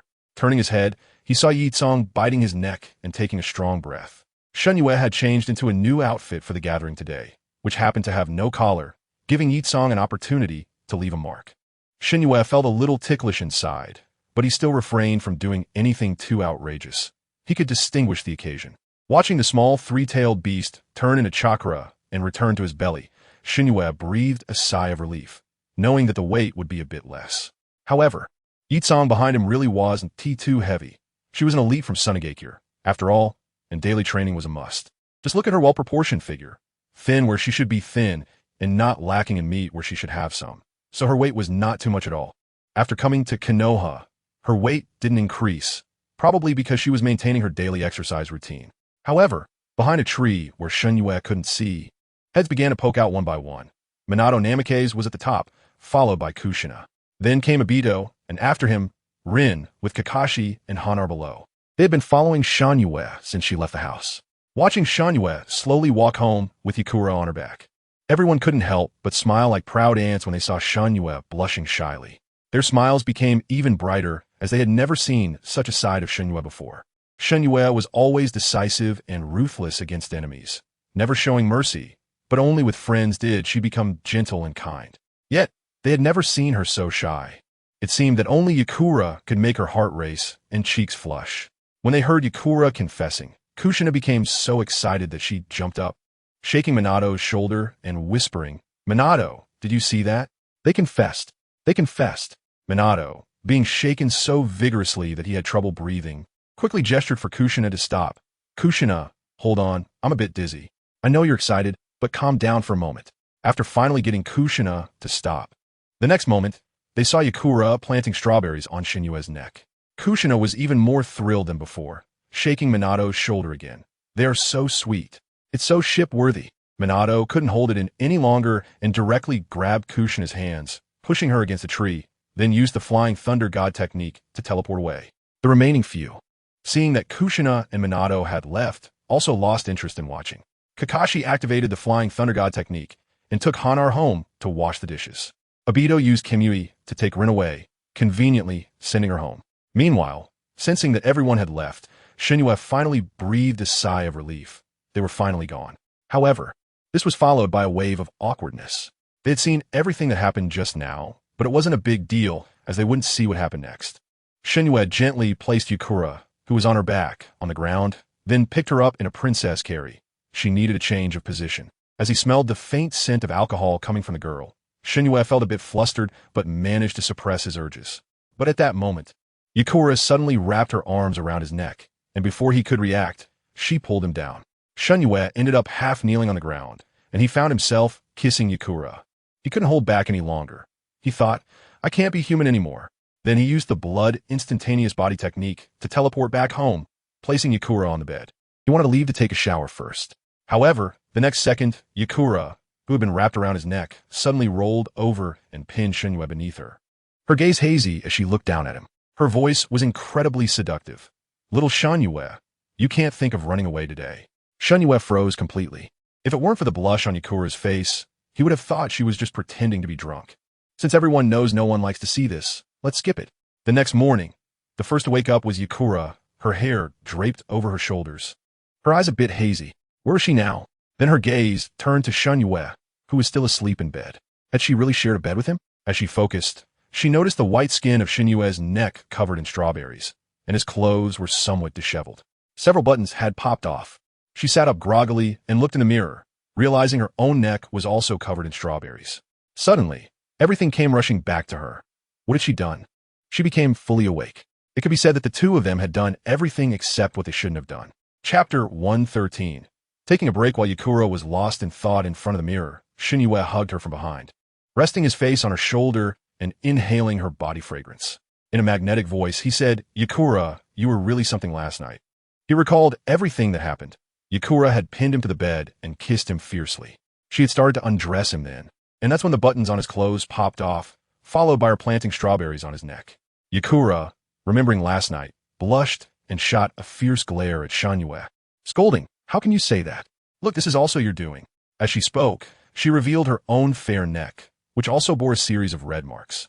Last night, Shinue could no longer hold back and had flipped Yakura over, repeating the previous steps. However, he still knew what was appropriate and what wasn't. So he only kissed her and planted a few strawberries. Shinue awkwardly smiled, then picked up his toothbrush from the sink and started brushing his teeth. Yakura shot him a glance and began brushing her teeth as well. Their movements are almost synchronous, squeezing toothpaste at the same time, brushing and rinsing together. After washing up, Shinue pondered what to wear in front of the wardrobe, knowing there were likely no missions for the next few days. He planned to spend some quality time with Yakura at home. However, looking at the clothes in the wardrobe, he was troubled. It was full of long robes, some high-necked and some low-necked. He certainly wanted to wear a high-necked one, and the reason had to do with a little mosquito living in his house. However, there were very few high-necked, long robes in the wardrobe, only about 4 or 5 pieces. 2 were already too small for him, and the other 2 were much larger than his size. Then his gaze fell on a corner, and he felt delighted. There was a white long robe similar to a training uniform, and most importantly, it was high-necked. This was just what Shinue wanted. After putting on the robe, he felt it fit perfectly, and then he looked towards the door of the room. Yakura was wearing a high-necked, white sweater that nicely covered the red marks on her neck. Shinue's eyes lit up, thinking the outfit looked great. But then he remembered they hadn't eaten yet, and said, "How about we go to Ichiraka Ramen for a meal? I haven't been there since it opened, and I really want to try it this time." Yakura nodded. She had been cooking at home for herself and rarely eating out. The two of them got up quite late today, almost at noon, so naturally they hadn't had breakfast and were already feeling a bit hungry. Shinue naturally took Yakura's hand and used the blood instantaneous body technique, arriving at the village entrance, as taking the normal route would take a long time. Gonzi Tai and Chuyin watched Shinue holding Yakura's hand, their faces showing teasing expressions. Shinue gave each of them a light smack on the head and then walked into the village. Yakura suddenly asked, "When are we moving?" After thinking for a moment, Shinue replied, "Tomorrow. It's a good time to go check out the house today since we've been too busy to go look these past few days." 2 people passed by Dango shop and saw some very familiar figures inside. Kamizuki's junior sister, Mitarashi Anko, along with her 2 teammates, Nibi Karama and Might Guy. When Might Guy saw Kamizuki in front of him and was about to greet him, Kamizuki made a shushing gesture and quietly approached Mitarashi Anko's side. Anko looked at the dango in front of her and was about to take a bite, but at that moment, Kamizuki snatched the dango from her hand. Anko bit into thin air, angrily glanced to the side, and then saw her senior brother. She furiously exclaimed, "Kamizuki, why did you take my dango? Give it back to me right now." Kamizuki dodged Anko, who was about to pounce on him, and said to the furious Anko, "You should eat less sweets, or you'll get fat again." He clearly remembered that in Boruto, Mitarashi Anko had turned into Mitarashi Sweet Potato. Anko pouted, and then her gaze turned to Yakura beside her, her eyes suddenly shining as she put on a pitiful expression and shook Yakura's hand. With a sad tone, she said, "Yakura-ne, this guy Kamizuki took my dango. You need to help me." Yakura, who had made quite a few friends during her days in Konoha, including Kamizuki's junior sister Mitarashi Anko, shook her head helplessly. "You should listen to him. You can't eat too many sweets. Look at how many sticks you have on your plate." Anko looked at the wooden sticks on her plate, which numbered around a dozen, and seemed to realize she had eaten too much, scratching her head. "I swear this is the last stick." She wanted to grab the dango from Kamizuki's hand, but there were no dango left, just a bunch of wooden sticks. She was really furious now, her face turning red as she gritted her teeth and said, "Kamizuki." But there was no sign of Kamizuki in front of her, and even Yakura behind her had vanished. She was instantly filled with rage, but at that moment, a waiter came over and said to her, "Miss, the gentleman who just left ordered 10 more dango for you and paid for your previous order. But before leaving, he asked me to relay a message. Anko, it's not that I don't want you to eat sweets, but you need to exercise moderation. Consider this my treat." Anko's previously angry expression faded away, and she happily took the dango from the waiter's hand. Kamizuki pulled Yakura to a ramen shop called Ichiraka Ramen and shouted to the owner, "Uncle, 1 bowl of tonkatsu chashu ramen, and another bowl of miso ramen." "Okay, coming right up." After spending so much time with Yakura, Kamizuki already knew her preferences and had consulted her opinion on the way there. While waiting for the ramen, Kamizuki spotted a familiar figure in the crowd, someone he knew all too well. "Itachi, over here." Chapter 114. Uchiha Itachi. As Uchiha Itachi walked along, lost in thought, he was momentarily taken aback by the voice. He glanced around and then saw Kamizuki sitting in front of the Ichiraka ramen shop. He had met Kamizuki before, during the Third Shinobi World War on the battlefield. He had seen Kamizuki, who was one of Konoha's pillars and renowned as one of the three legends of Konoha, slaying the third Mizukage and becoming the Jinchuriki of the Three Tails. He often heard his father mention this young man, and even Shursui spoke highly of him. Itachi jogged over to Kamizuki. Kamizuki-san, is there something you need? He showed a great deal of respect for Kamizuki. Kamizuki turned to Uncle Ichiraku, who was still busy, and said, "Uncle, one more bowl of ramen." Then he looked at Uchiha Itachi beside him and said, "Itachi, what kind of ramen do you want? I'll treat you." Itachi was initially going to decline, but he didn't want to refuse Kamizuki's kindness, so after some thought, he said, "Soy sauce ramen, please." After placing the order, Itachi suddenly spoke up, Kamizuki-san, you don't need to call me san, just call me brother. I'm not much older than you." Kamizuki interrupted him, feeling it was a bit odd to be addressed as san. Itachi corrected himself, "Kamizuki and I want to ask you a question." He looked at Kamizuki with a slightly confused expression. What is the meaning of life? Since he was 3 years old and had been on the battlefield of the Shinobi World War, he began contemplating life. During one mission, he saved a very thirsty Iwagakure ninja, but that ninja tried to kill him upon realizing he was a Konoha ninja. Itachi ended up killing him in self-defense. And as he looked at the battlefield filled with corpses, young Itachi pondered for the first time, what is the meaning of life? Kamizuki stroked his chin, thought for a moment, and then slowly replied, "Life, this concept is not unfamiliar to us. We all count as life. I know what you're thinking. You've experienced the Third Shinobi World War. The loss of lives on the battlefield is common, and many lives have been stained by our hands. However, to me, life is brilliant. Each miracle is created by life, and the existence of life is not meaningless. The very existence of life is a significant matter. One life will eventually die, and another will be born. Life is cyclical. Some will leave this world, while others will come into it. The essence of life itself is meaningful." Kamizuki didn't have a deep understanding of the meaning of life, but he had fought alongside many people on the battlefield. However, to him, the meaning of life could not be as meaningless as Orochimaru claimed in the original story, because the existence of life itself is a very meaningful thing. He paused for a moment and continued, "Each of us has our own mission when we come into this world. What we need to do is fulfill our mission and leave this world without any regrets. This is my understanding of life, and I hope it can help you. However, I have always believed that the existence of life itself is a very meaningful thing." Hearing these words, Uchiha Itachi fell into deep thought. The existence of life itself is indeed a very meaningful thing. At that moment, his ramen arrived, and he looked at the rich bowl of ramen, once again lost in thought. Kamizuki seemed to understand what was on Uchiha Itachi's mind. He put down the chopsticks he had been holding and continued speaking to Uchiha Itachi. "I didn't expect you to have such thoughts at such a young age. You truly are talented. However, there's one question you must seek the answer to yourself. Use your brain, engage in practice, and find the answer through your own efforts. Perhaps in your future growth, you will understand what the meaning of life is. Everyone's answer to you is just an insight, merely a reference, while the answer you come up with yourself is the standard. For example, the ramen in front of you is a bowl of soy sauce ramen, and mine is a bowl of tonkatsu ramen. One day, I tell you that tonkatsu ramen is delicious. However, you think soy sauce ramen is delicious, even though you have never tried tonkatsu ramen. And then you start to wonder which is better, tonkatsu ramen or soy sauce ramen. To answer this question, you just need to try it yourself to find out. And at that time, you will give your own answer, so you don't need to be too tangled up about it now." Shingetsu patted Uchiha Itachi's head. What he could do now was only to solve Uchiha Itachi's problem. But the person who could truly resolve his inner conflict was only himself. He finished the last sip of soup in his bowl, and then, like performing a magic trick, conjured up a skewer of dango from his hand. This skewer of dango was something he'd stealthily taken from Anko earlier, hidden in his sleeve, just right to give to Uchiha Itachi in front of him.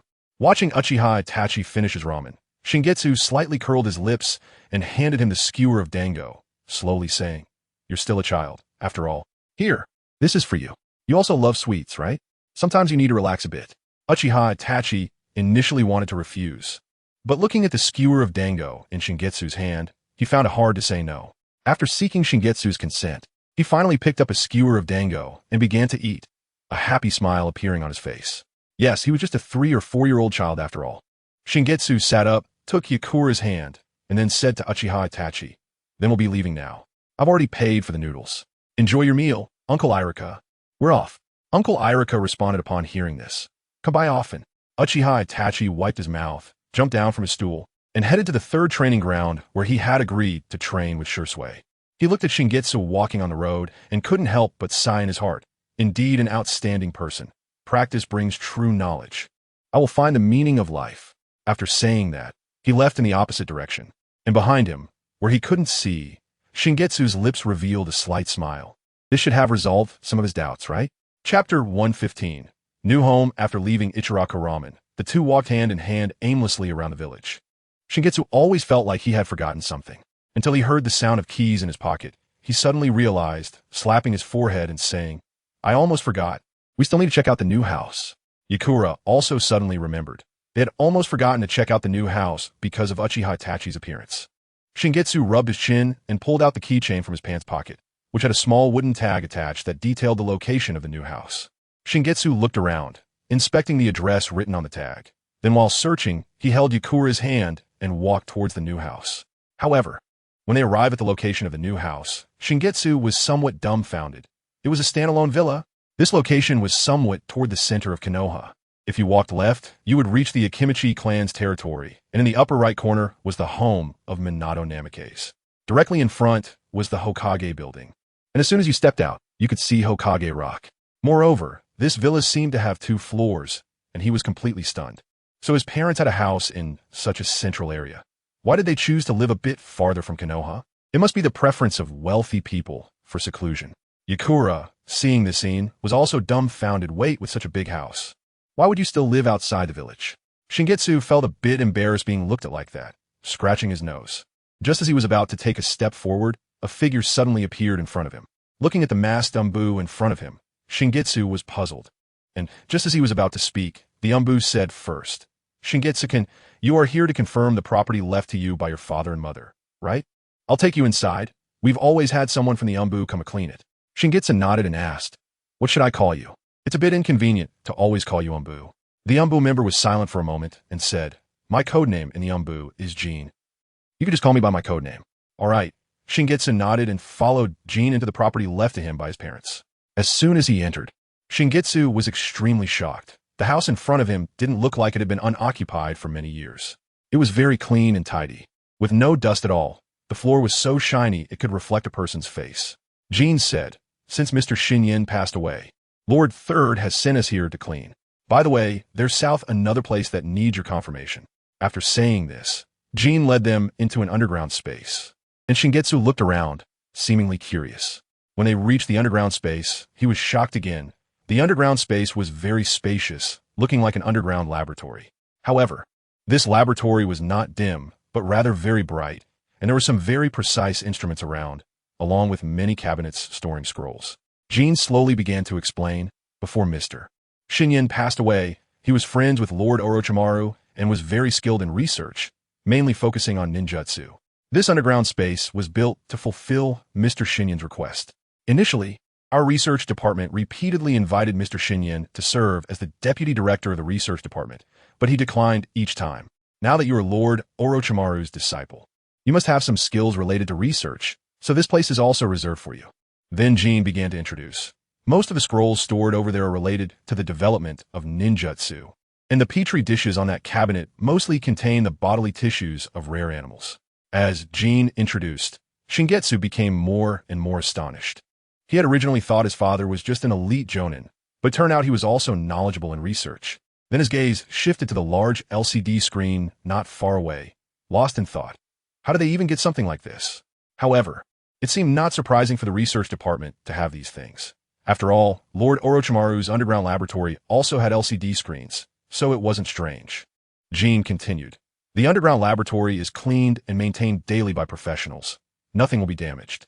Shingetsu nodded, his excitement difficult to contain. He couldn't wait to move in, while Yakura, seeing all this, was also dumbfounded.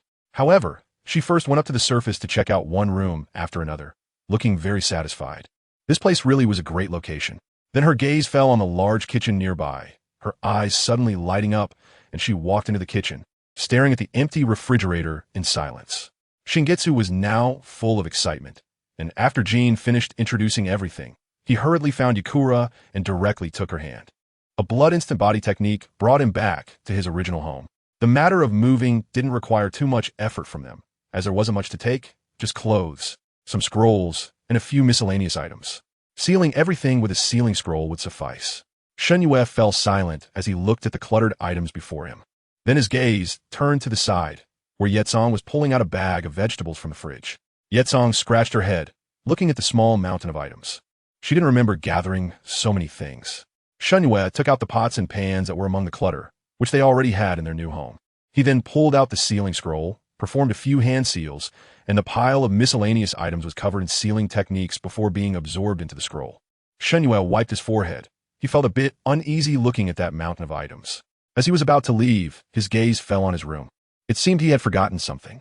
Suddenly, he remembered, walked into his room, and stuffed a photo from his desk into his pocket. Then, with another blood instant body technique, he arrived at his new home. Just as he placed the sealing scroll down, Rin said, "You can go out for a stroll. We'll take care of this. Don't worry. Lord Third Hokage has arranged everything for us. As soon as you move in, we'll tidy up for you." Chapter 116.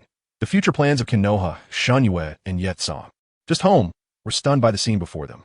They had thought it would take a long time to clean the room. However, they had only been out for less than 3 hours, and their new home was already organized, with everything they brought from their old home neatly arranged. Rin waved at the two standing at the door. "You're finally back. We've tidied up. We'll take our leave now. This is your new home." "Wow, it's like moving in with just my suitcase." "Are you from Konoha's or Konoha's babysitters?" Shen-Yue couldn't help but sigh in amazement. After watching Rin leave, he looked around at the clean and tidy environment. He truly found it hard to believe. However, this disbelief didn't last long. As Minato-sensei was about to take on the Hokage position, and there were things he needed to do, not only to ensure a smooth path for Minato-sensei as Hokage, but also to make Konoha better, while also sharing some of the pressure that came with the Hokage position. He awkwardly took a pen from a nearby pen holder and began to write something on a piece of white paper. The first page read, "Regarding the establishment of a Konoha Foreign Affairs Department, where staff will negotiate with other countries and promote good exchanges of friendship between the two nations." In the original storyline, the Hokage position was not an easy job. Rather, it was a grueling task. By the time Naruto succeeded as the 7th Hokage, he was managing both big and small matters. You could find Naruto's shadow clones in every corner of Konoha. Even so, the Hokage's office was still overwhelmed with paperwork. And to avoid this situation, Shen-Yue needed to implement some measures. The handling of Konoha's various affairs did not require the Hokage's personal involvement. He could assign officials to manage them. Only unresolved issues should be reported to the Hokage. After all, the Hokage in the original storyline was far too busy, and the Hokage's office had no place to stand, filled with piles of documents. This was when the drawbacks became apparent. Since the Hokage handled all matters, he was human and could not work endlessly. Therefore, other departments needed to take over, such as the finance department managing finances, the investigation department overseeing people's livelihoods, and a special task force to assist the Hokage with administrative matters, all of which could help alleviate the Hokage's burden. As Shen-Yue filled one A4 page, he began writing on another with different content, on the basis of the original Umbu. Establish a secret force to monitor or investigate and cut off any conspiracies aimed at rebellion in their infancy. This organization was somewhat similar to the Jinyui, but due to the existence of the Umbu, this idea was still in its infancy.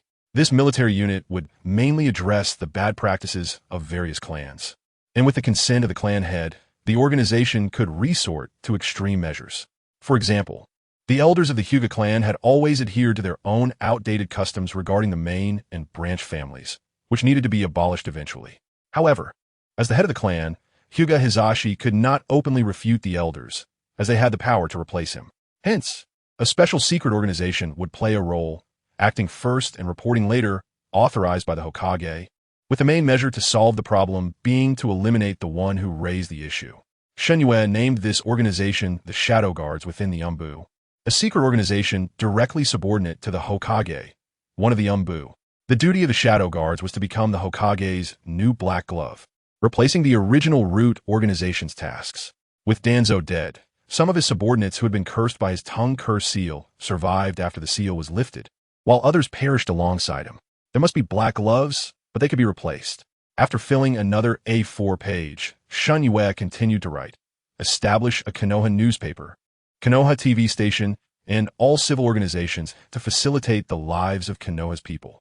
After filling one A4 page after another, he suddenly recalled another issue, Konoha's Elder Advisory Council, which included Tsunade's former teammates and Mito Gates-in. These two old fellows had really lived long enough. From the time of the first Hokage, Senju Hashirama, all the way to Boruto's youth. They had indeed lived long enough. However, now, the power of the Hokage could only be controlled by the Hokage himself. In his view, the Elder Advisory Council was a form of power decentralization. The only people who could influence the Hokage's judgment were the people of Konoha and the Hokage himself. Shinyua's actions were not merely for the sake of a particular Hokage. He was more interested in contributing to the people of Konoha.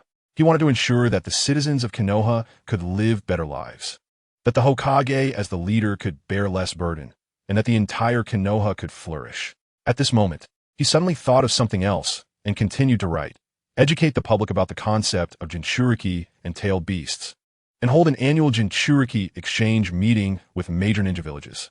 There had always been a poor relationship between humans and tailed beasts, and those who were Jinchuriki should be the heroes sealing the tailed beasts. However, the Jinchuriki themselves had long been subjected to cold eyes and ridicule. They should not be treated this way, and every Jinchuriki needed communication. By communicating with each other, the concept of tailed beasts would spread, and the lives of Jinchuriki would improve. He needed to consider not just the citizens but also the ninjas who were weary of war. The ninjas who had withdrawn from the Umbu, the Jinchuriki sealing tailed beasts, and the Hokage as the leader. This was the reason for all his actions. Oh, and he seemed to remember something again as he hurriedly wrote on the A4 paper, completely unaware that his left side was already filled with A4 sheets. The sky gradually lightened with the first light of dawn. Shingetsu was organizing the A4 papers beside him, the last sheet stating, establish a special operations team, named after the code name. Recruit new talents from the Konoha orphanage, and let them live under the sunlight, enhancing their own abilities. For ninjas who hate war or have been injured in war, the village will provide subsidies and corresponding measures. He planned to hand these A4 papers to Minato Namikaze on the day he became Hokage to bring a fresh change to Konoha. Chapter 117. Tsunade captured having just finished writing the planning proposal. Shingetsu was lying in bed, ready to get a good sleep. However, just as he was dozing off, a rapid knocking on the door interrupted him. Shingetsu, open the door. There's an important mission. Tsunade has been kidnapped. Hearing this voice, Shingetsu was instantly wide awake, throwing off the covers and sitting up in bed. He could hardly believe his ears. What did you say? Who has been kidnapped? Tsunade? You mean the one who can summon slugs anytime and possesses extraordinary taijutsu, a shadow-level powerhouse, has been kidnapped? Shingetsu hurriedly opened the door, and in front of him stood a worried Jiraiya, with Orochimaru beside him, still wearing his lab coat. Shingetsu quickly invited the two inside. Jiraiya grabbed a glass of water nearby and gulped it down, then wiped his mouth. Shingetsu, puzzled, asked what on earth happened. How could someone as powerful as Lady Tsunade be kidnapped? Seeing Jiraiya almost choke, Orochimaru helplessly said, "It's like this. I received a distress signal from Tsunade while I was conducting an experiment yesterday." After saying this, a small slug emerged from beside Orochimaru, which recounted what it had witnessed. Just yesterday, Lady Tsunade summoned me from the Wetbone Forest, but I was so small at that time.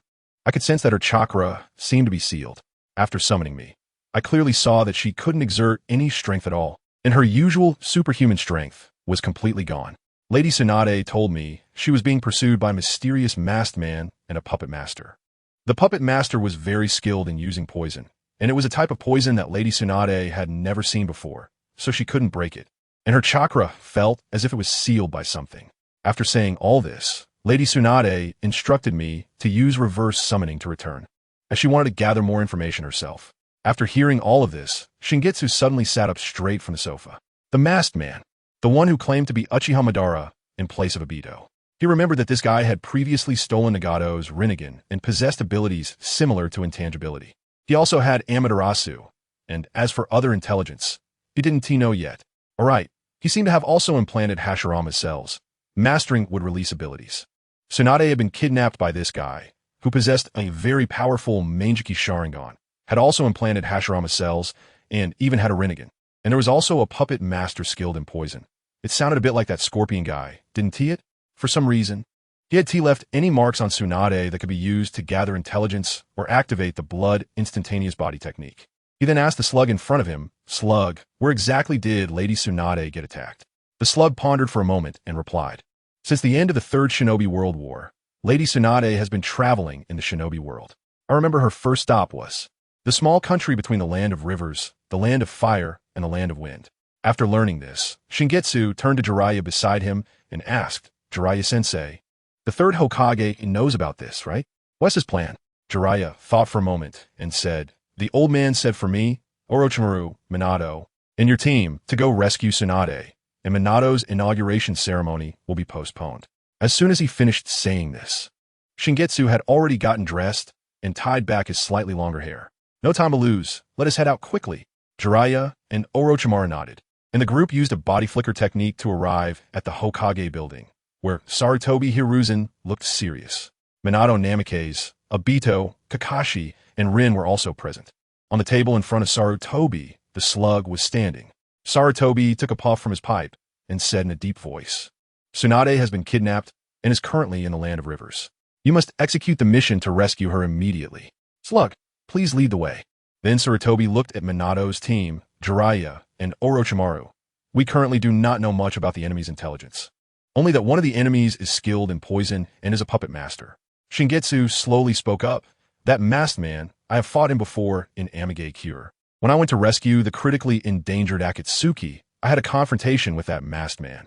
He possesses abilities similar to Obito's intangibility and has learned would release. And he has the so-called Amaterasu that never goes out. Jiraiya stroked his chin and said slowly, sound a bit like someone from the Uchiha clan. Shingetsu nodded and continued. That person calls himself Uchiha Madara, and during our battle with Hanzo of the Salamander, he stole Nagato's Rinnegan. What? Uchiha Madara? How was that possible? Sarutobi exclaimed in disbelief. Jumping up from his seat, Uchiha Madara was killed by the first Hokage, Senju Hashirama. He shouldn't be alive in this world. However, Jiraiya's focus was not on that. Nagato's Rinnegan was stolen. Were Yahiko and Konan injured? They only knew that Shingetsu had killed Hanzo, and had never heard him mention these matters before. He was now bringing it up to gather intelligence. Jiraiya was just worried about his disciples and whether they might be harmed because of this. Shingetsu first answered Sarutobi's question. I suspect that the masked man is not Uchiha Madara, but he certainly can't be. If he were Uchiha Madara, why would he cover his face? He would want to declare to the entire shinobi world that he is not dead. Sarutobi pondered for a moment, but seemed to understand that this masked man was unlikely to be Uchiha Madara. He was just someone pretending to be him. Then Shingetsu answered Jiraiya's question. Yahiko and Konan were not harmed. Although Nagato had his Rinnegan taken, he awakened the unique abilities of the Uzumaki clan. Even without eyes, he can still sense the surroundings. Only then did Jiraiya feel relieved. Sarutobi waved his hand. Now that the intelligence has been conveyed, Minato's team, Jiraiya, and Orochimaru, go rescue Tsunade. Yes. X6 Chapter 118. Intense battle having left Konoha, the group traversed through the woods. Minato frowned. He could no longer sense the flying thunder god mark he had left on Tsunade. He shared his discovery with the group, and Shingetsu thought for a moment and said, the enemy on the other side must have the power to erase space-time marks or suppress space-time ninjutsu. That's the only situation I can think of right now. Beside him, the originally cheerful Obito suddenly became serious. I never expected that Lady Tsunade would actually be kidnapped. But does the Rinnegan really exist? The legendary eyes of the Sage of Six Paths.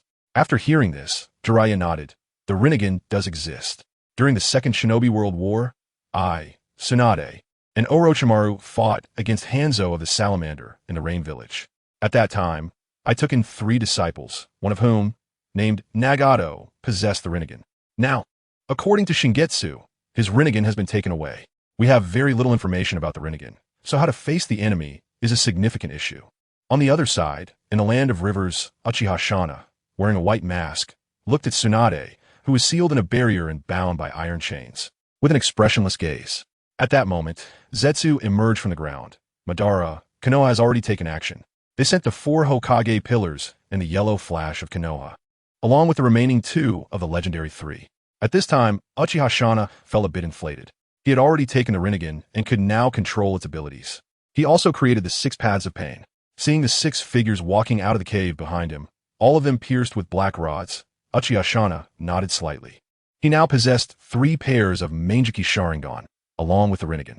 The reason he wanted to capture Tsunade was partly for revenge against Senju Tobarama. A cold glint flashed in his eyes as he thought, you tormented me back then, Tobarama. Now your granddaughter is in my hands. Currently, He had 3 pairs of Manjiki Sharingan. One pair was his own, consisting of Bishamon and Amaterasu. Another pair belonged to Kunodo Kotachi and Kinetsukatachi. Additionally, he had a pair of Manjiki Sharingan with the left eye's ability named Tamamonome, which could seal all abilities within the target's body for 42 hours. The right eye of this Manjiki Sharingan was called Tenrimon, capable of blocking all space-time ninjutsu, but only within a specific area. Now that Tsunade was kidnapped, she was locked in a barrier, and first, he would use Tamamonome to seal all of Tsunade's abilities for 42 hours.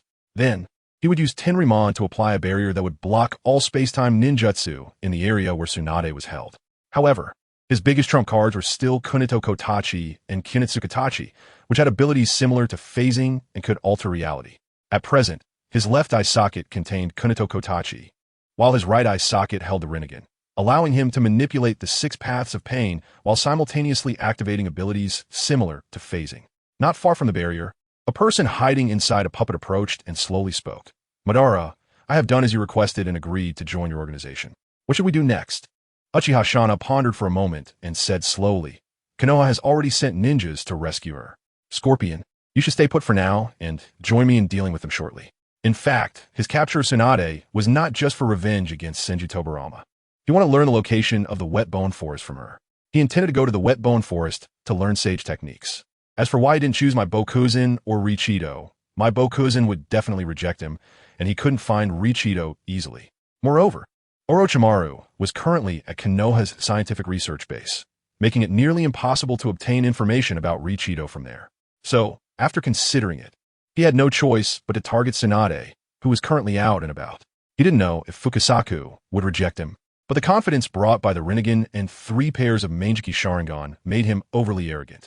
Just as he was deep in thought, at the border of the Land of Rivers, Shingetsu and his group were quickly approaching, with Fukasaku guiding them from Shingetsu's shoulder. At this moment, Shingetsu suddenly spoke, I have some information about the Rinnegan. The situation is urgent, and I need to inform everyone.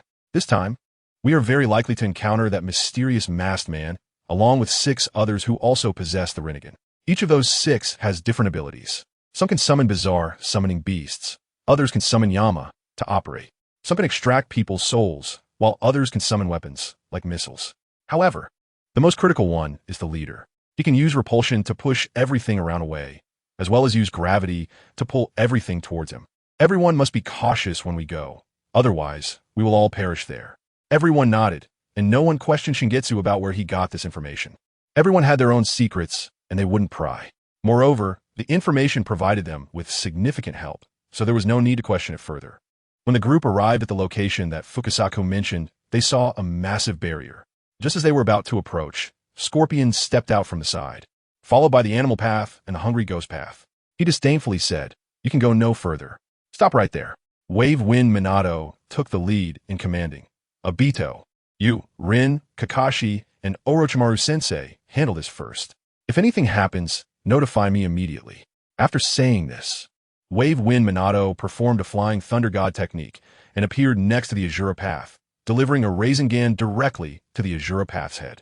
However, the Hell Path summoned King Enma and directly pulled the Azura Path back in, chewing for a moment before it returned to normal.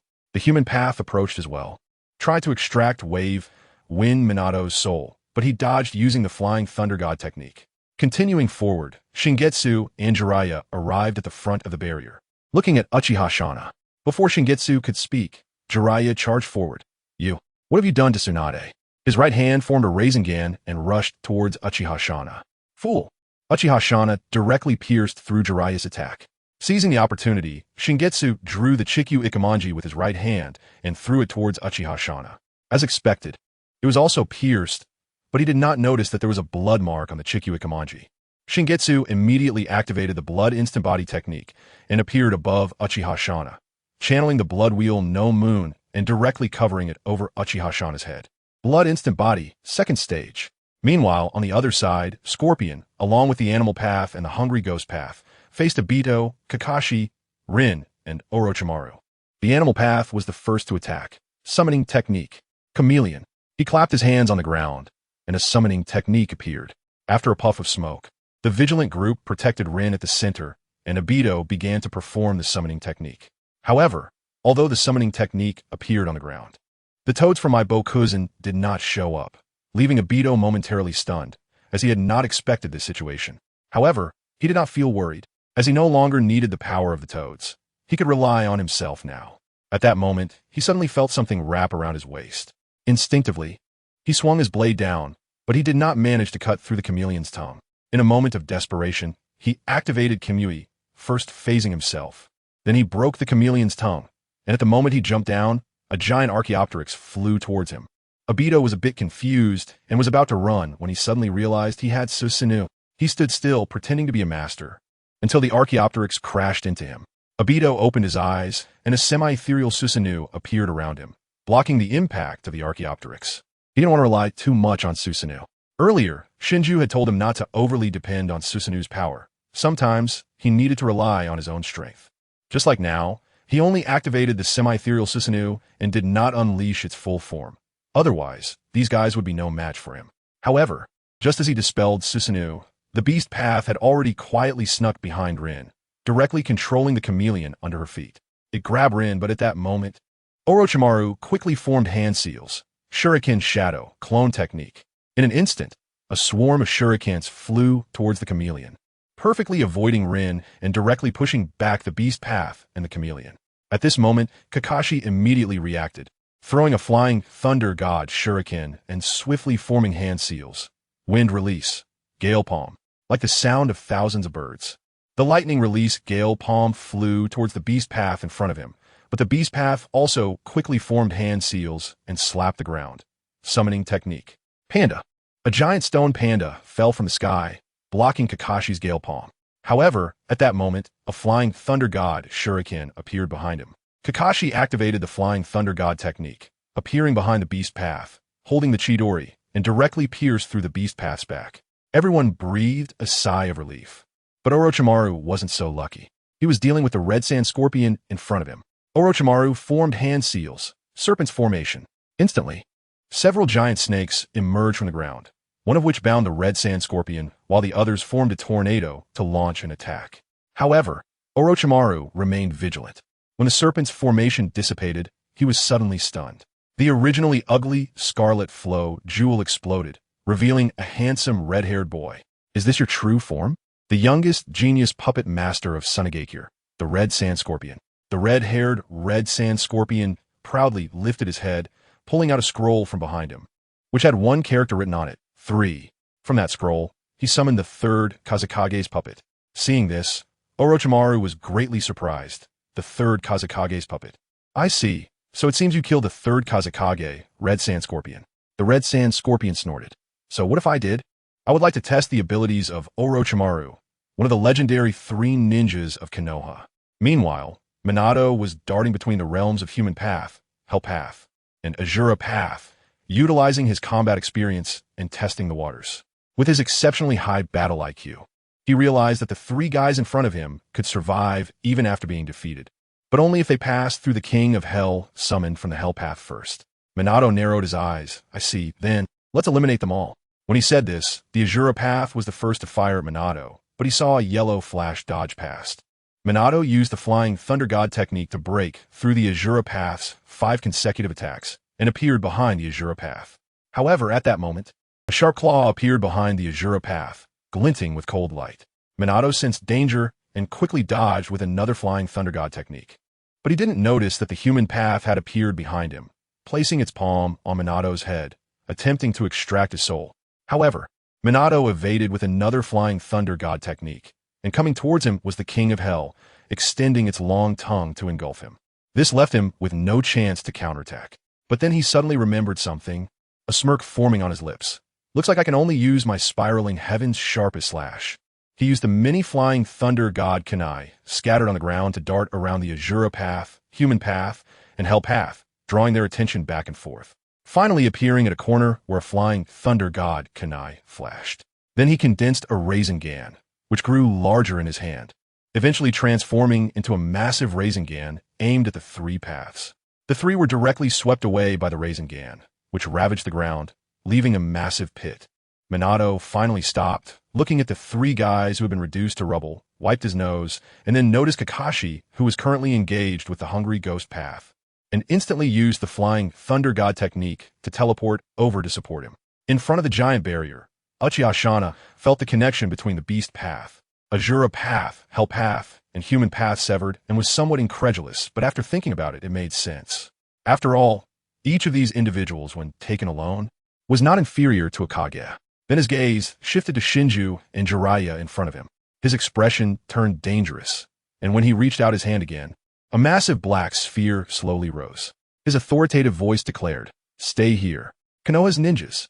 Planetary devastation. This is the power of a god." Chapter 120. Heroic Rasengan looking at the black sphere in the sky. Everything around was being sucked up. Jiraiya was instantly dumbfounded. What on earth is that thing? Although Shinju also found this scene shocking, he remained clear-headed and quickly told the still-dazed Jiraiya beside him, "Jiraiya-sensei, we must use our best long-range ninjutsu to attack that black sphere, or we will all be sucked up." Jiraiya nodded, quickly forming hand seals. Fire release. Great fireball. Shinju also formed hand seals, gathering the Mangeki Sharingan in his right hand and throwing it towards the planetary devastation. The black sphere was directly shattered. Uchiha beside them, clearly did not expect this. He thought these two would surely be trapped for a long time, yet they found a way to break it in such a short time, which truly surprised him. Jiraiya looked at Tsunade, who was sealed inside the barrier in the cave, and it would be a lie to say he wasn't heartbroken. After all, she was a woman he regarded as a treasure. Taking advantage of Uchiha inattention, Jiraiya dashed to the side of the barrier and began to study it. But he couldn't figure out any way to break it. Frustrated, he looked at Tsunade, who was chained and unconscious inside the barrier, and truly felt heartbroken. In a moment of desperation, he suddenly thought of something. Right, Lord Fukasaku and Lord Shima, they must know how to break this barrier. He quickly formed hand seals and slapped the ground. After the smoke cleared, Fukasaku and Shima appeared in front of him. Jiraiya quickly said, "Lords, I need your help to take a look at this barrier. I'm really a bit clueless, and I apologize for troubling you." Shinsaku and Shirmama clearly noticed Jiraiya's anxiety in front of them, and they started to examine the barrier before them. The two toads quickly formed hand seals. Shinsaku said, "Little Jiraiya, this sealing barrier is quite complicated. We might need some time, so you have to buy us some time." Jiraiya nodded. He had already tried and knew that the barrier before him couldn't be broken by force. Shinyu looked at Uchiha in front of him, and the battle was about to begin. Uchiha took the initiative and used a universal pull to attract Shunyu. As Shunyu was being pulled in, he quickly formed hand seals, blood release, blood mist transformation. His body split into blood mist and scattered in the air, causing the universal pull to have no target to attract. Shunyu's blood mist slowly floated behind Uchiha just as he was about to launch an attack. Uchiha activated Shinra Tensei. This move cleared everything around, including the ground, and Shinyu immediately felt something was wrong. Just as he was about to lift the blood mist transformation, he was directly repelled by Shinra Tensei, and then he felt a powerful suction force. The next second, he found himself in Uchiha hands. Uchiha grabbed Shinyu's neck and then condensed a black rod in his right hand, directly stabbing it into Shunyu's left shoulder. He then activated Shinra Tensei again, sending Shunyu flying and pinned him down with the black rod. However, at that moment, a figure with white hair rushed out from behind. Rasengan. When Jiraiya saw this scene, he became even more anxious and formed a Rasengan with his right hand, charging towards Uchiha. "Fool!"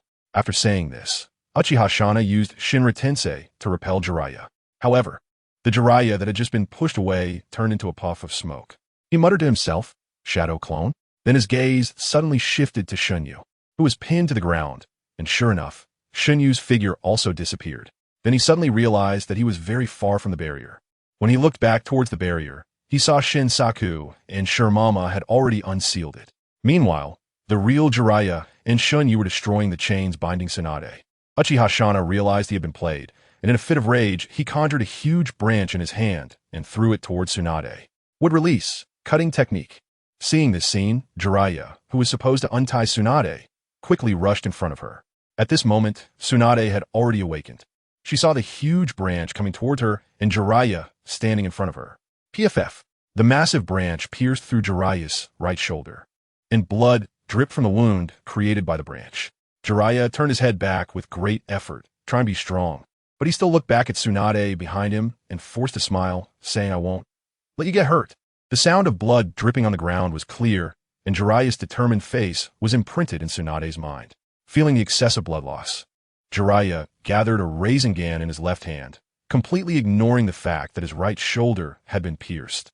He wiped the blood from the corner of his mouth, spat out a mouthful of blood, and wiped his mouth again. "How could I possibly leave Tsunade to someone like you?" Orochimaru Rasengan.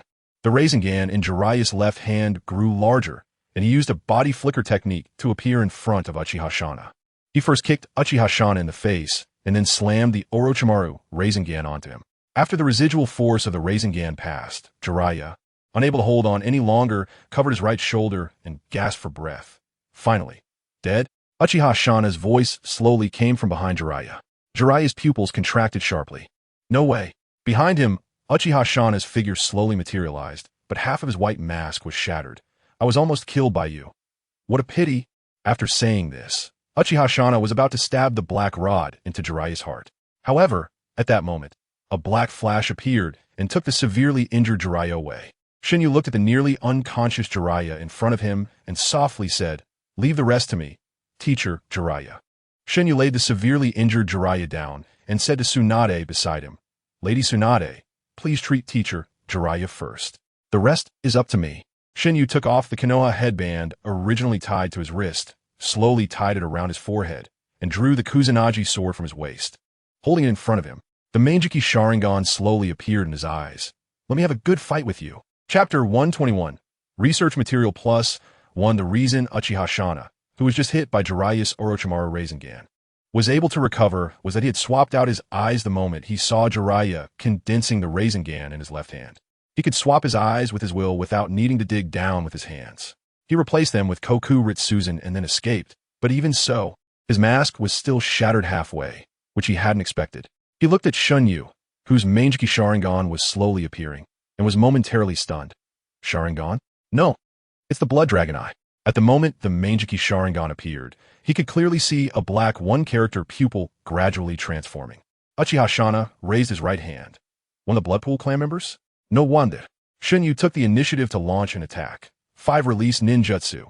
Rock Flame Fist. His right arm was enveloped in rocks gathered from Earth Release Chakra, then coated with a layer of Fire Release Chakra, followed by another layer of Earth Release Chakra. His right arm kept growing larger, eventually reaching the size of half a tree, and smashed heavily towards Uchiha Shana. Uchiha Shana swapped out Koku Ritsuzen for Kuni Natsuki and used a skill similar to phasing to evade. Then he clasped his hands together, slowly spreading his arms, and began to fly up into the sky. You cannot understand what the power of a god is. This is the power of a god, Super Shinra Tensei. Seeing this, Shinyu immediately felt something was wrong and quickly notified Shinsaku and Shirmama behind him. "You two, please take teacher Jiraiya and Lady Tsunade away from here immediately. This move has a large range." Shinsaku and Shirmama nodded, quickly forming hand seals to perform the reverse summoning technique. And the 2 toads and 2 people were transported back to my Bokuzen. Then Shinyu's gaze turned to the other remaining fighters still battling in the distance. Recalling that Kakashi and Minato Namikaze could use the Flying Thunder God technique to escape, he didn't worry any further. As for him, it wasn't that he didn't want to leave, but he had something else he wanted to do. He wanted to take this opportunity to understand the range and attack methods of Shinra Tensei. He had a very good idea. The current leader of the Akatsuki organization, Yahiko, only had the demeanor of a leader but lacked strength. Moreover, Nagato has lost the Rinnegan and can only utilize the 5 basic nature transformations and the genetic abilities of the Uzumaki clan. Shimizu wants to create a matching armor using the composition of Pain's 6 paths and their corresponding abilities. An armor that can accomplish tasks only possible for Pain's 6 paths with just one person. He must observe the abilities of the other Pains. Although he knows their abilities from the original work, experiencing them firsthand is always different. On the other side, the few people still in battle were somewhat stunned by this scene. Minato Namikaze suddenly felt that things were not looking good, and then directly activated the Flying Thunder God technique, grabbing Kakashi's collar and using the technique to fly into the distance. Obito directly picked up Rin and a Princess Carrie and transported the still-fighting Orochimaru and Sasori into the Kamui space. He then took Rin into the Kamui space as well. As for why he brought Sasori along, it was merely to swap places for him and Orochimaru to fight. Obito pulled out some popcorn from somewhere and handed it to Rin, and the two began to munch on it, watching Orochimaru and Sasori battle in front of them. Orochimaru twitched at the corners of his mouth upon seeing this scene. He thought, aren't you two a bit too relaxed? However, he ultimately did not voice his thoughts and continued fighting Sasori, who was controlling the third Kazekage's puppet, charging towards Orochimaru with Iron Sand Rain. Instantly, numerous iron needles formed from iron sand flew towards Orochimaru. Orochimaru quickly formed hand seals, serpent's movement. His lower body transformed into a snake, weaving through the iron sand, dodging every needle with precision. Holding the Kusanagi sword, he pressed forward towards Sasori. Sasori sensed danger and commanded the third Kazekage's puppet, Iron Sand Cube. A massive cube made of iron sand descended from the sky, crashing down towards Orochimaru. Holding the Kusanagi sword, just as the cube was about to smash down, Orochimaru's figure vanished. Sasori looked around, seemingly searching for Orochimaru's figure, when suddenly, Orochimaru's mocking voice came from behind him. Are you looking for me? Sasori's body jolted, and he quickly controlled the third Kazekage's puppet, Iron Sand Sphere.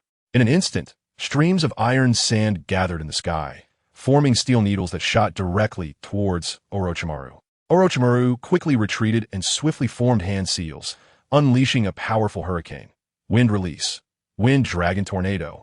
This wind release obliterated everything Sasori had gathered with iron sand and blew the iron sand away. Sasori's face turned as dark as a pot bottom, clearly furious. He stripped off the black cloak he was wearing. When everyone saw what lay beneath Sasori's black cloak, they were all horrified, for Sasori's entire body was composed of mechanical joints. There was something resembling a heart on his left chest, with the character for Scorpion written on it. Behind him were scrolls.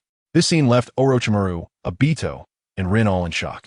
Orochimaru, in disbelief, said, "This guy actually turned his body into a human puppet." At this moment, Orochimaru was nowhere near as perverse as he was during his betrayal of Konoha in the original work, while he had seen and conducted many live experiments. He had never encountered such a grotesque enemy who had turned his own body into a human puppet.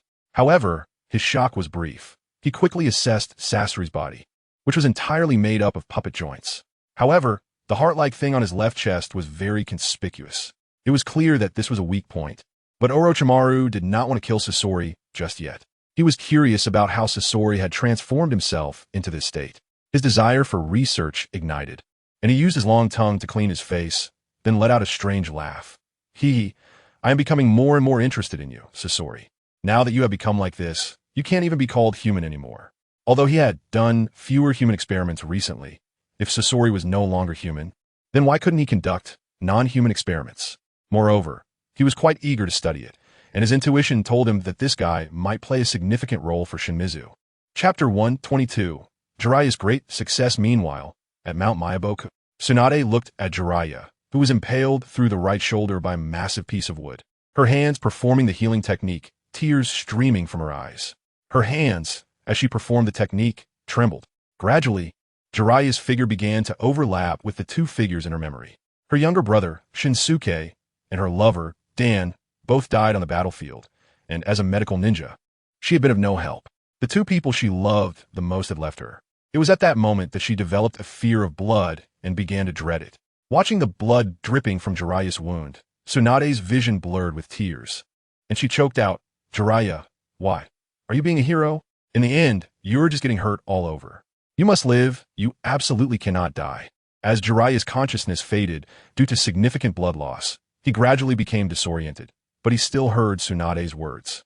He suddenly recalled a very fitting phrase, and, using the remaining strength he had, wiped the tears from Tsunade's face, forcing a smile, and said intermittently, "Because I don't want to lose you. Don't want to let you get hurt again." Upon hearing these words, Tsunade's pupils constricted sharply, tears continuing to swirl in her eyes, and the things before her gradually became hazy. Then Jiraiya let his hand drop, closing his eyes, and fell into a complete unconsciousness. Nearby, Shima leaned against Fukasaku, wiping her own tears.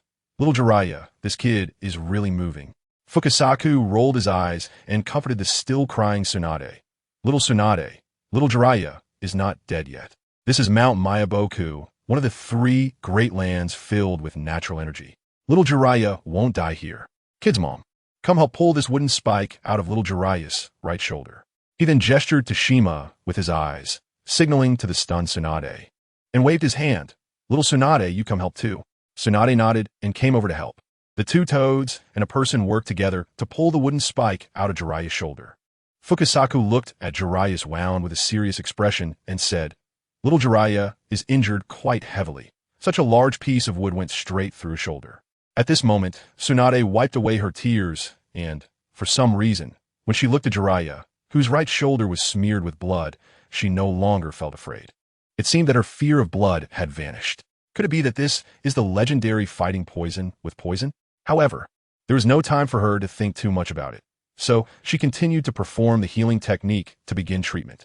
Fukasaku and Shima exchanged glances and nodded, then also began to use Mount Mayaboku's healing ninjutsu to treat Jiraiya. Sannin Shinsaku and Sannin Jima looked at Tsunade, who was treating Jiraiya with a serious expression, exchanged glances, sighed and shook their heads. After Tsunade finished treating Jiraiya, Sannin Jima brought out 2 bowls of rice from his house, handing one to Sannin Shinsaku and the other to Tsunade. Jiraiya was lying in Sannin Shinsaku's house, his upper body bare and wrapped in bandages, with the blood on his face already cleaned off. Tsunade, on the side, tightly held Jiraiya's hand, seemingly unwilling to let go. At that moment, Sannin Shinsaku saw the bowl that Sannin Jima handed over and exclaimed with joy, this is truly a feast. Little Tsunade, come eat too. Your mother made a lot, so don't waste it. It's very delicious. Tsunade took the bowl handed to her by Shinsaku, looking at the fresh insect soup inside, and fell into deep thought, turning her head stiffly. Watching Shinsaku and Jima happily eat beside her, she was extremely hungry and swallowed her saliva at the sight of them enjoying their meal. Ever since she was captured by Uchiha days ago, she hadn't eaten much, leading her to find the fresh insect soup in front of her quite appetizing. However, her rational mind told her that she shouldn't eat insects, yet her hungry stomach insisted that it was no big deal. She could only comfort herself in her mind. Just treat this as normal miso soup? Yes, normal miso soup. She simply closed her eyes, bit her teeth, and used chopsticks to directly pick up a few insects and shove them into her mouth. The insects burst in her mouth, and at that moment, Tsunade felt extremely nauseated. However, after chewing a bit more and swallowing, she realized it wasn't as hard to accept as she thought. As long as she got over that mental barrier, there was nothing she couldn't eat, especially not insects. She looked at the insect rice balls, fried insects, and insect ramen on the table, imagining the entire insect feast as normal food. Then she began to devour it, starting a major cleanup operation on the table, almost finishing all the insects. In fact, eating insects was pretty good. They contained 6 times the protein of beef and could quickly replenish energy, especially for Tsunade, who hadn't eaten in several days. Meanwhile, Sannin Jima watched this scene and laughed heartily. Oh my, I didn't expect little Tsunade to enjoy my cooking so much. She's much better than little Minato and little Jiraiya back then. Little Tsunade understands. When little Jiraiya came to Mayaboku Mountain, I prepared a big feast. But he didn't eat a single bite. Little Minato was a bit better. At least he could eat a little. But he certainly didn't eat as much as you did, little Tsunade. Come, if you like it, eat more. Sannin Jima picked up an insect-filled bun and placed it in Tsunade's bowl. And she didn't hold back. She directly stuffed it into her mouth. After all, she had just used the sage art, which consumed a lot of energy, and she needed to eat well to replenish it. Sannin Shinsaku, while eating, remarked, it seems that little Tsunade and little Jiraiya are quite compatible. Speaking of which, little Jiraiya hasn't reached the stage of discussing marriage yet, has he? Tsunade, who was eating heartily, perked up her ears to listen, and Sannin Jima understood her husband's intention, clearly wanting to matchmake the two. Then he cleared his throat and said, yes, little Jiraiya was instructed by the great sage Fukasaku to travel the ninja world. And I remember he went to a place called Fuziko Village. Sannin Shinsaku's mouth curled into a smile. Back then, we heard little Jiraiya say that after fighting with the village chief of that village, according to their customs, he had to marry into the chief's family. But he refused. I remember he said something like this. Unfortunately, I, Jiraiya, already have a woman I like in my heart, but it's just unrequited love. That guy has lost the one he loved time and again, and now he has resisted liking anyone else. I will use my immense love to wish her happiness. I must protect her until the end. Jiraiya's voice came from the sickbed, and everyone turned to look. Jiraiya was half lying on the bed, propping his chin with his left hand as he spoke. Tsunade's gaze just happened to meet Jiraiya's affectionate eyes, and all emotions transformed into an embrace at that moment. Tsunade directly threw herself into Jiraiya's arms, and he felt a sharp pain in his right shoulder, gritting his teeth. However, he didn't say anything and made a peace sign to Shinsaku and Jima, who were smiling at him. Jiraiya's romantic journey was a great success. Chapter 123. The sealed red sand scorpion, a huge repulsive force, enveloped Kamizuki's entire body. He chose not to evade, his eyes radiating madness as he roared. What a wonderful feeling. But this alone isn't enough to send me flying, right? It seems the data has been collected enough. So, I should make my exit now. The others are probably done too. But let me give you one last parting gift. The madness in Kamizuki's eyes faded a bit. But a blood-red moon wheel appeared in the palm of his right hand, looking at Uchiha Shana, who had already landed. His body slowly floated into the air, and after a certain distance, he threw down the blood-red moon wheel. This is a parting gift. Instantly, the blood-red moon wheel exploded, directly leveling all nearby plants. Although the previous Super Shinra Tensei had already caused enough destruction, this explosion caused even more damage. Just as Uchiha Shana, who had just discovered that there was no one in the area, was still puzzled, a blood-red moon will suddenly smash down towards him. It then exploded on the spot, and he had to use the ability of Kuninaga to resurrect himself repeatedly amid the annihilation. Ultimately, his mask was shattered into pieces, and beneath the mask, his blood-stained, aged face looked at the surrounding devastation and roared angrily, "Tianyu Kamizuki, just you wait." Upon hearing this roar, Kamizuki, who had moved far away, slightly curled his lips, almost laughing out loud. At this moment, beside him appeared Minato and Kakashi. Minato looked at the chaotic scene around him, still feeling apprehensive. However, he still asked with confusion, "Jiraiya-sensei, where did Lady Tsunade go?" Kamizuki replied, "Jiraiya-sensei was taken back to Mayaboka Mountain by Sannin Shinsaku and Sannin Jima, and Lady Tsunade went with them. Although Jiraiya-sensei was injured a bit, he will definitely be treated well there."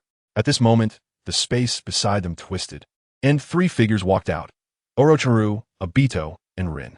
However, Orochimaru had a scroll on his back, with the sealing technique inscribed with the character Scorpion.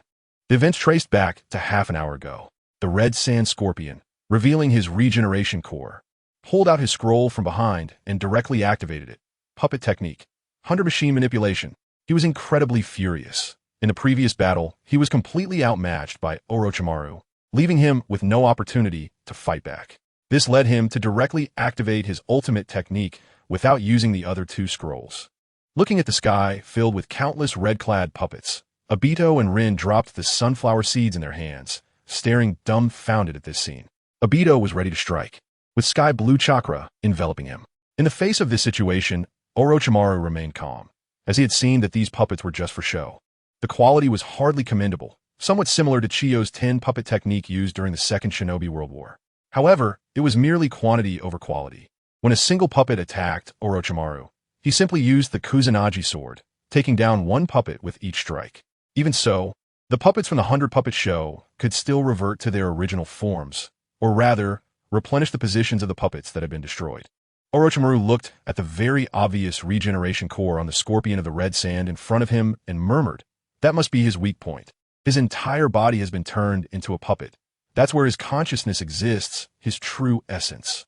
Orochimaru formed hand seals, and then his right arm transformed into a mass of snakes, with numerous snake heads emerging. Multiple snakes of the hidden shadow. The snakes lunged at the puppets, attacking Orochimaru, biting and damaging them. Orochimaru then burrowed into one of the snakes' bodies, hiding underground. Meanwhile, the scorpion of the red sand was looking around vigilantly, and at that moment, Orochimaru's figure emerged from the ground directly in front of him. Currently, the scorpion of the red sand was still young and not as skilled as in the original story. Even after killing the third Kazekage, he could only be considered a quasi-Kage, as it was an assassination. Now he was just one step away from becoming a full Kage. However, for Orochimaru, who had already become a Kage-level powerhouse, the current scorpion was not much of a challenge. Orochimaru approached the scorpion and swiftly reached out with a black hand, extracting the regeneration core from the left side of the scorpion's chest. He then took out a scroll from his waist and formed hand seals quickly. He sealed the regeneration core into the scroll and looked at the numerous puppets that had frozen in midair. He also took out another sealing scroll and sealed away the pile of scrap metal that was the scorpion's human puppet. His actions were clean and decisive, showing no signs of hesitation. Against the scorpion of the red sand, Orochimaru appeared to be at ease, although in reality, he had consumed quite a bit of chakra. His current level of abnormality was much less than after his defection from Konoha in the original story. After being awakened by Shingetsu's words, he had lessened his pursuit of immortality. However, this did not mean he had given up on researching immortality. He had merely abandoned inhumane methods of research. He was still in good health and had not yet developed the technique for reincarnation, but he was still very eager to visit the Dragon Cave. Leaving the scorpion of the red sand behind, he found this guy very worthy of his research. After all, he was no longer human, so it couldn't be considered harming life. Orochimaru looked at Obito beside him and said, "Obito, let's go out. The battle is over. And the others should have finished theirs as well." Obito nodded, and then, with a twist of space, the few of them left the Kamui space. Outside, Shingetsu and the others had been waiting for a long time. Seeing the three emerge from the Kamui space, Shingetsu spoke. "Lady Tsunade and Master Jiraiya have already gone to Myobokuzen. Master Jiraiya is somewhat injured, and the situation is like this. They had now reached the borders of the Land of Rivers. As a large part of the Land of Rivers had already been flattened by the Super Shinra Tensei and the Red Moon. Shingetsu informed everyone of the battle that had just occurred, and after understanding the situation, everyone breathed a sigh of relief, as they had all been saved. The mission could be considered complete, and at this moment, Orochimaru said, "Shingetsu, it seems our training plan needs to be extended for a while since Jiraiya and the others have sustained such serious injuries. Moreover, Minato's inauguration ceremony will also need to be postponed. Let's set out 2 months later." Shingetsu nodded. Indeed, quite a few things had happened during this time, and after Minato took office as Hokage, he still had many matters to attend to. They should return to Konoha first and transfer Jiraiya from Myobokuzen to the Konoha Hospital. Chapter 124. Blessings from everyone on their way back to Konoha. The group inexplicably began discussing their ages. Obito rubbed his chin and thought carefully. "I am 12 years old this year. Is there a problem? My birthday seems to be February 10th. Kakashi, without hesitation, said, "I'm a few months younger than Obito. My birthday is September 15th. But in terms of personality, I am definitely more mature. After all, Obito is a super big idiot." Upon hearing this, Obito immediately retorted, "Kakashi, you arrogant, silent pervert. What right do you have to say that about me?" Shingetsu interrupted their quarrel. All right, stop arguing. I seem to be a few months older than Obito, so I am about 13 years old. But that's just in terms of nominal age. I was born on December 5th, 36 years of Konoha, so I'm not much older than you." Rin also nodded, then touched her delicate chin, gazed 45 degrees at the sky, and said, "I remember my birthday is." I know. Rinchan's birthday is November 15th. I remember it clearly." Obito proudly placed his hands on his hips, as he remembered everything about Rin, including her birthday. He had made sure to celebrate her birthdays seriously over the years. Minato listened carefully, and when the topic came to him, he gently spoke, "My birthday is January 25th, and Kushina's birthday is July 10th. We are 6 months and 15 days apart." Then Orochimaru revealed his signature smile. "Hehe, a birthday? I haven't celebrated one in a long time. I almost forgot, but I think it's October 27th. The last time I celebrated my birthday was during the Second Shinobi World War on the battlefield, when I celebrated it while eating soldier pills with Tsunade and Jiraiya. Then, Orochimaru-sensei, let's celebrate your birthday together next time." Just as the group continued discussing birthdays, meanwhile at Myobokuzen, Tsunade was holding a bowl of fresh bug soup, trying to feed it to Jiraiya. Jiraiya swallowed hard and said nervously, Tsunade, how about I just skip the meal?" "You can't skip the meal. Eat," Tsunade said somewhat angrily, as she had eaten these bugs herself, so how could she let Jiraiya off the hook? "Haha, little Tsunade, don't make it difficult for little Jiraiya. Since he doesn't want to eat, let it be. You all need to return to Konoha, right? The medical techniques in Myobokuzen are good, but they don't have the complete medical facilities of Konoha, so you should take little Jiraiya back." Tsunade nodded, but Jiraiya said, "They probably haven't returned to Konoha yet. When they do, let Minato summon us over." On the other side, the group that had just returned to Konoha received a message from Jiraiya's communicating frog, telling them that once they returned to Konoha, they would be summoned over. Minato did as instructed, biting his finger, quickly forming hand seals, and slapping the ground. Summoning technique. They had now arrived at the Konoha hospital and had already reserved a hospital bed. But the next second, they were frozen in place, as they saw Jiraiya and Tsunade in a very ambiguous position, with Tsunade leaning half her body on Jiraiya, their foreheads touching as if they were measuring each other's temperature. Upon seeing this scene, everyone displayed a very characteristic anti-smile. Then Minato cleared his throat and said, "Teacher Jiraiya, congratulations. After all these years, you finally succeeded. We won't disturb you any longer. We'll take our leave." He then led Shinsuke and a few others away. Only Tsunade, Jiraiya, and Orochimaru remained in the hospital room. Tsunade quickly moved away from Jiraiya, blushing and waving her hands, saying, "It's not what you think. Jiraiya, Tsunade, as your companion, I offer my sincere blessings. It's not easy after all these years." Orochimaru squinted his eyes and smiled naturally, as the best supporter of the Jiraiya-Tsunade pairing over the years. He always believed in these two. However, both of them were being very cautious, showing signs of myocardial infarction. Then his gaze shifted to the distant Hokage building. A certain unnamed Hokage was currently holding a crystal ball, happily watching the images inside. Finally, after all these years, I hope Tsunade can manage Jiraiya's personality. Sarutobi Hiruzen felt a sense of fulfillment, as if a long-held wish had finally come true. He took a puff from his pipe. As he had watched Jiraiya and Tsunade grow up, he was aware of their little feelings for each other. Originally, he hadn't expected it when Tsunade announced her relationship with Dankat. Nevertheless, he still offered his sincere blessings. However, he also admired Dankat, a very energetic young man. But unfortunately, there was also that kid, SHJ. Sigh, I hope Jiraiya can resolve Tsunade's hidden worries. Speaking of which, when will Orochimaru also find a partner? Bringing someone back for me to see would be nice too. Watching Orochimaru just leave the hospital, muttering something about love between men and women. Tsunade and Jiraiya both felt a bit embarrassed. At first, Tsunade was just checking if Jiraiya's wound was inflamed and causing a fever.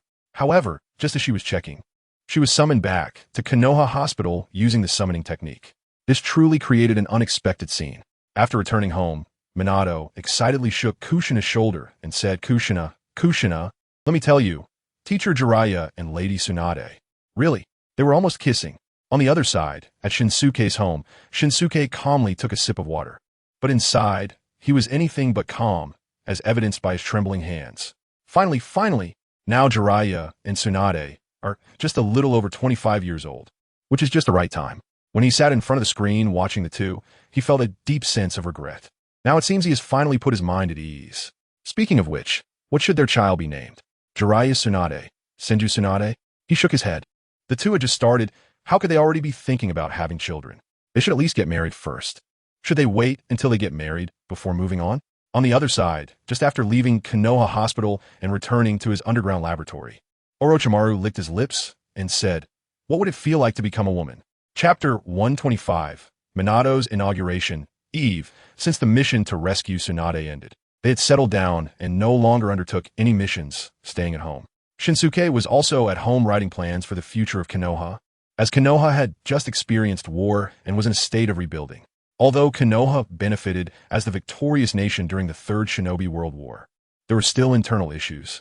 For instance, the main and branch family system of the Hyuga clan and the hawkish actions of the Uchiha clan, as well as members of the original Root organization.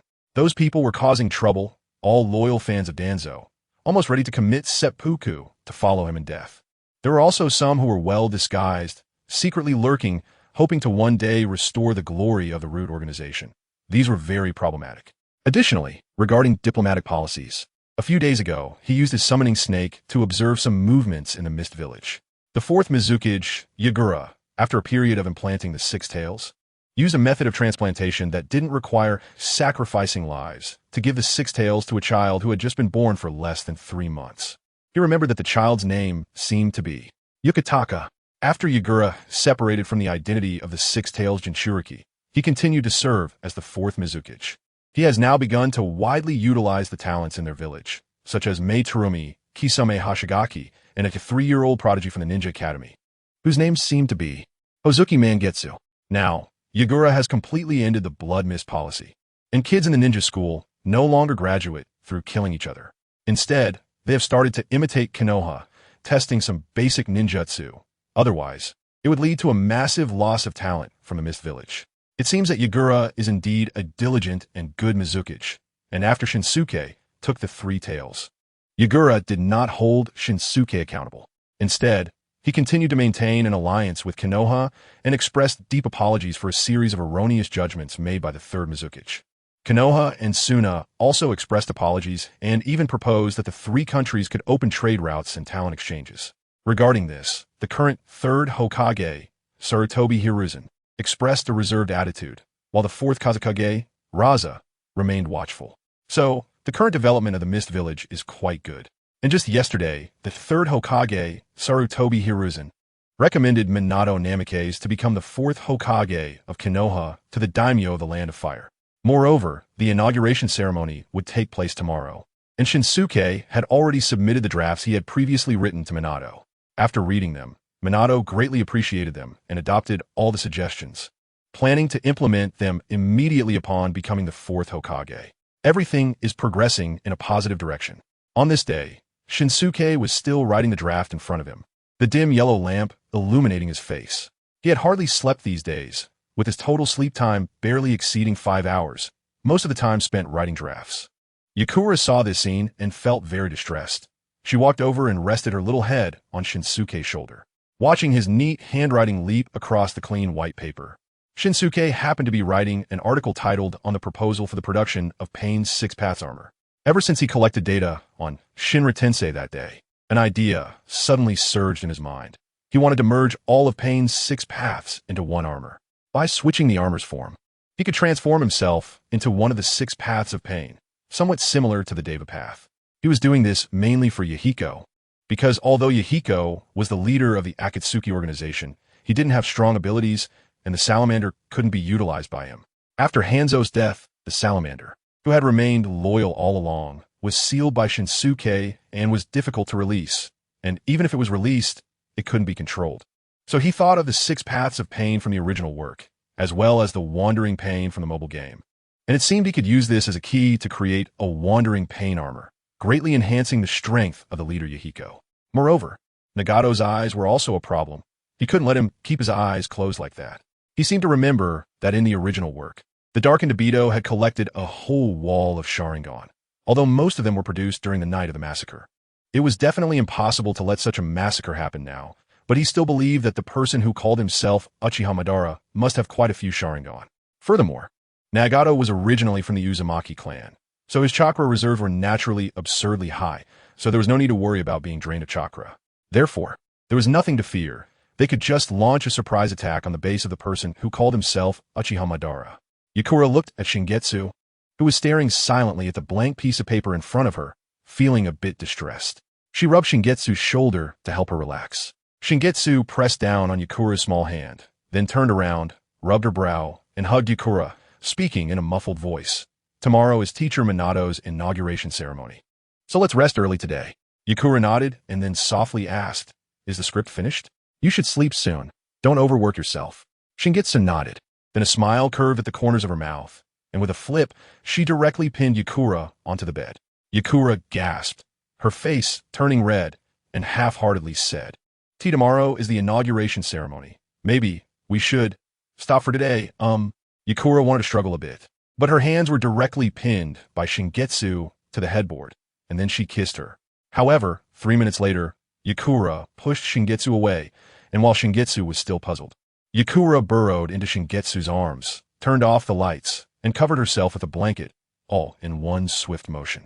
In Shingetsu's embrace, Yakura said with a hint of reproach, "What time is it? Still messing around?" Shingetsu chuckled and then dove into the blanket, giving a gentle kiss on Yakura's fair neck. Eep! Yakura's small face turned crimson, her complexion flushed as if water could drip from it. Seeing this, Shingetsu couldn't hold back any longer and continued to act like a diligent strawberry farmer, starting to plant strawberries.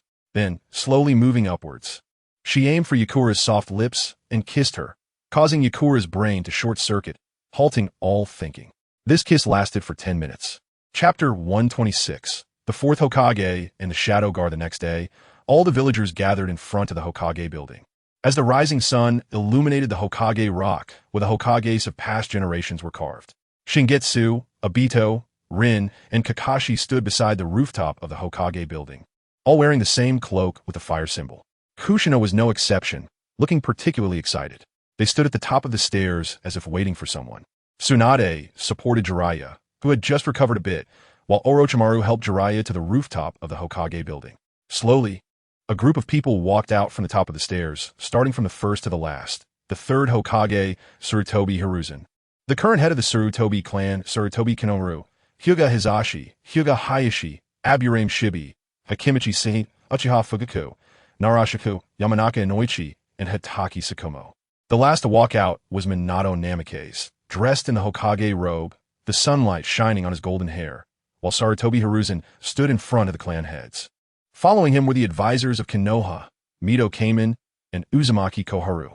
Sarutobi Hiruzen took off the Hokage hat from his head and handed it to Minato, saying seriously, "I entrust this to you, fourth Hokage." Minato solemnly accepted the Hokage hat handed over by Sarutobi Hiruzen and placed it on his head, his azure eyes shining brightly. "I am willing to dedicate my life." Obito, standing not far behind Minato, secretly vowed in his heart, "I will definitely become Hokage. I believe you can do it. I will always believe in you. One day, you will become Hokage, Obito." Shingetsu smiled at Obito from the corner of her eye. "Go for it, future sixth Hokage." Then her gaze slowly shifted to Minato, who was in the sunlight, looking at the cheering villagers below. He took off his Hokage hat, and the sunlight cast a glow on his handsome face as the cheers from the people below grew louder and louder. Minato waved at the crowd below. Jiraiya laughed heartily upon seeing this, pulling Tsunade and Orochimaru beside him, saying, "That's my disciple. That's my disciple, the fourth Hokage." Tsunade and Orochimaru rolled their eyes. Why was he so excited about his disciple becoming Hokage, acting like he himself was becoming Hokage? However, in the future, when they saw Jiraiya, temporarily dubbed the fifth Hokage, sitting in the Hokage office all day handling affairs, they would fall into contemplation. But that was a story for another time. Kushina looked at Minato with excitement, feeling an urge to hug him, but she held back. Shingetsu saw this scene and couldn't help but twitch her mouth. She had become the woman of the Hokage, realizing her dream, indeed becoming the Hokage's woman. Shingetsu retracted her gaze and then walked into the shadows nearby, pulling out a mask from her waist. Kakashi and Obito also silently moved to the shadows upon seeing this. They took out a mask from their waists, becoming the new Hokage's guards, and also members of the Shadow Guard, whose task was to protect Konoha from the shadows. That is, the new black gloves, the new roots. There would always be someone standing in the sunlight, becoming the leaves at the top of the tree, and there would always be someone hiding in the shadows, providing nourishment as roots. They had 2 months to temporarily take the place of the fourth Hokage and complete some tasks. Their new code names were greed, hatred, delusion.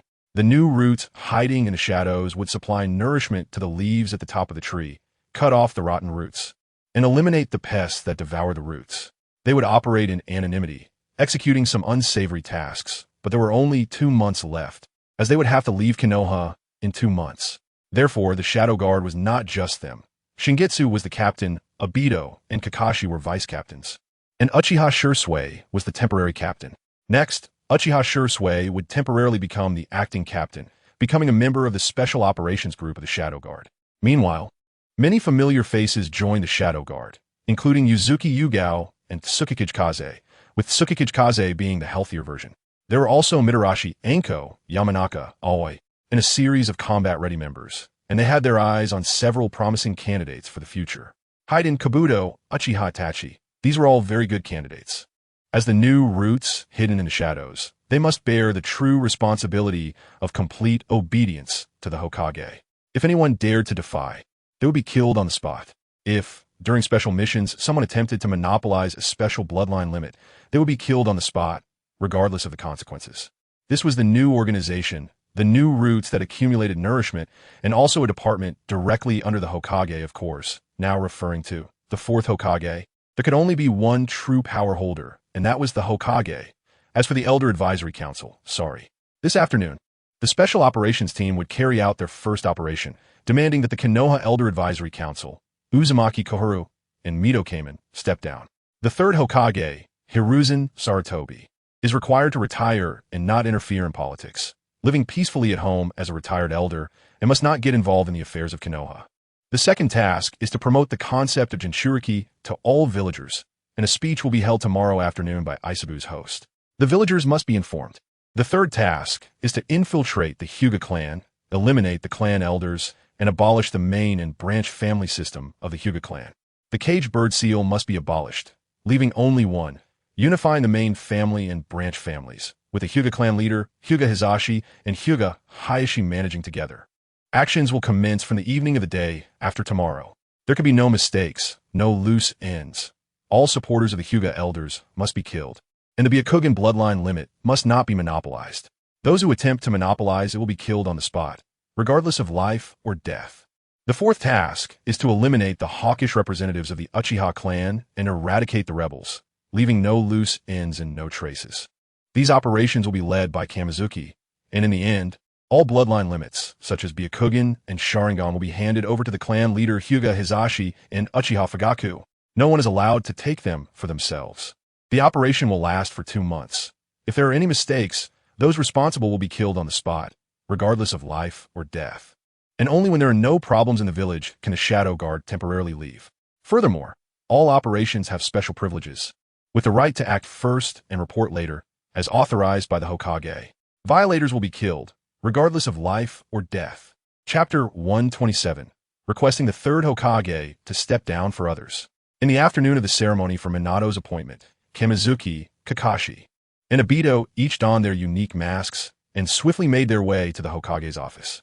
Inside, Hiruzen Sarutobi had just handed a pile of unfinished documents to Minato when Tsunade and Mito spoke up. Hiruzen, let us stay by the fourth side as advisors. Perhaps we can still help him. After pondering for a moment, Hiruzen nodded. After all, Minato was still young and would need their assistance. In reality, they only wanted to secretly share power. At that moment, Kamizuki and his team arrived at the Hokage's office, followed by Obito and Kakashi. He loudly proclaimed, "Salute to the third Hokage and the fourth Hokage and the 2 Hokage advisors. Loyalty, X3. After today, with the fourth Hokage, Minato's ascension, a special administrative group will be formed to assist the Hokage in his duties. Moreover, the clan leaders of the Hyuga, Uchiha, Nara, Akimichi, Yamanaka, and others wish to support the Hokage.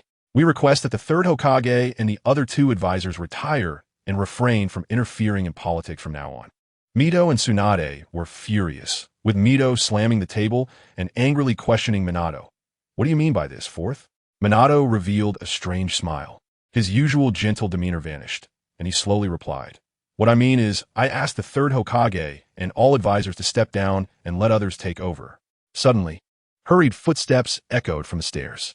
For some reason, Kamizuki felt this scene was somewhat familiar, and a tune played in his mind.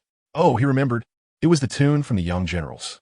In an instant, familiar figures pushed open the Hokage office door and entered from left to right.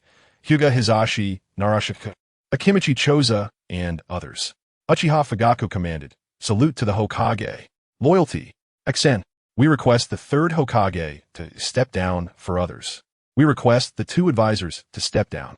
Narashikaku stepped forward first, saying, "Nara clan, Konoha Umbu, original route, at the fourth's disposal." Hyuga Hisashi followed.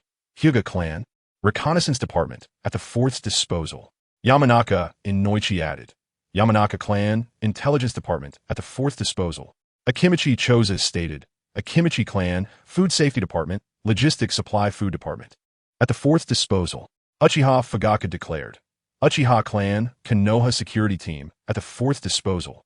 Yamanaka, she said. Yamanaka clan, reconnaissance intelligence department, at the fourth's disposal. Orochimaru slowly spoke. Konoha Science and Technology Bureau, Science Department, Konoha's first orphanage, at the fourth's disposal. Jiraiya chimed in. Konoha Foreign Affairs Department, at the fourth's disposal. Tsunade added. Konoha Medical Department, at the fourth's disposal. Konoha's Umbu Special Security Forces, Special Operations Team, Shadow Guard, at the fourth's disposal. Kamizuki slowly stated. This included, but was not limited to these departments, as well as Konoha TV, Konoha Newspaper, and many other Konoha-related departments that could not be listed one by one. This was mainly to intimidate the third Hokage Hiruzen Sarutobi and the other 2 elder advisors, showing that so many were willing to trust the fourth. At this moment, Hiruzen Sarutobi, who had been silent for a long time, suddenly burst into laughter. "Haha, as expected of the fourth Hokage, I chose, Minato. I never expected you to have such strong charisma in such a short time." Minato shed the previously oppressive demeanor and became very gentle, respectfully bowing to the third Hokage Hiruzen Sarutobi, saying, I don't deserve it. Third Hokage, the previous plans have been shown to you. These are all good directions for the future development of Konoha. Hiruzen Sarutobi took a puff from his pipe and cheerfully said to the confused Mito and Tsunade beside him, Mito, Tsunade, don't be too scared.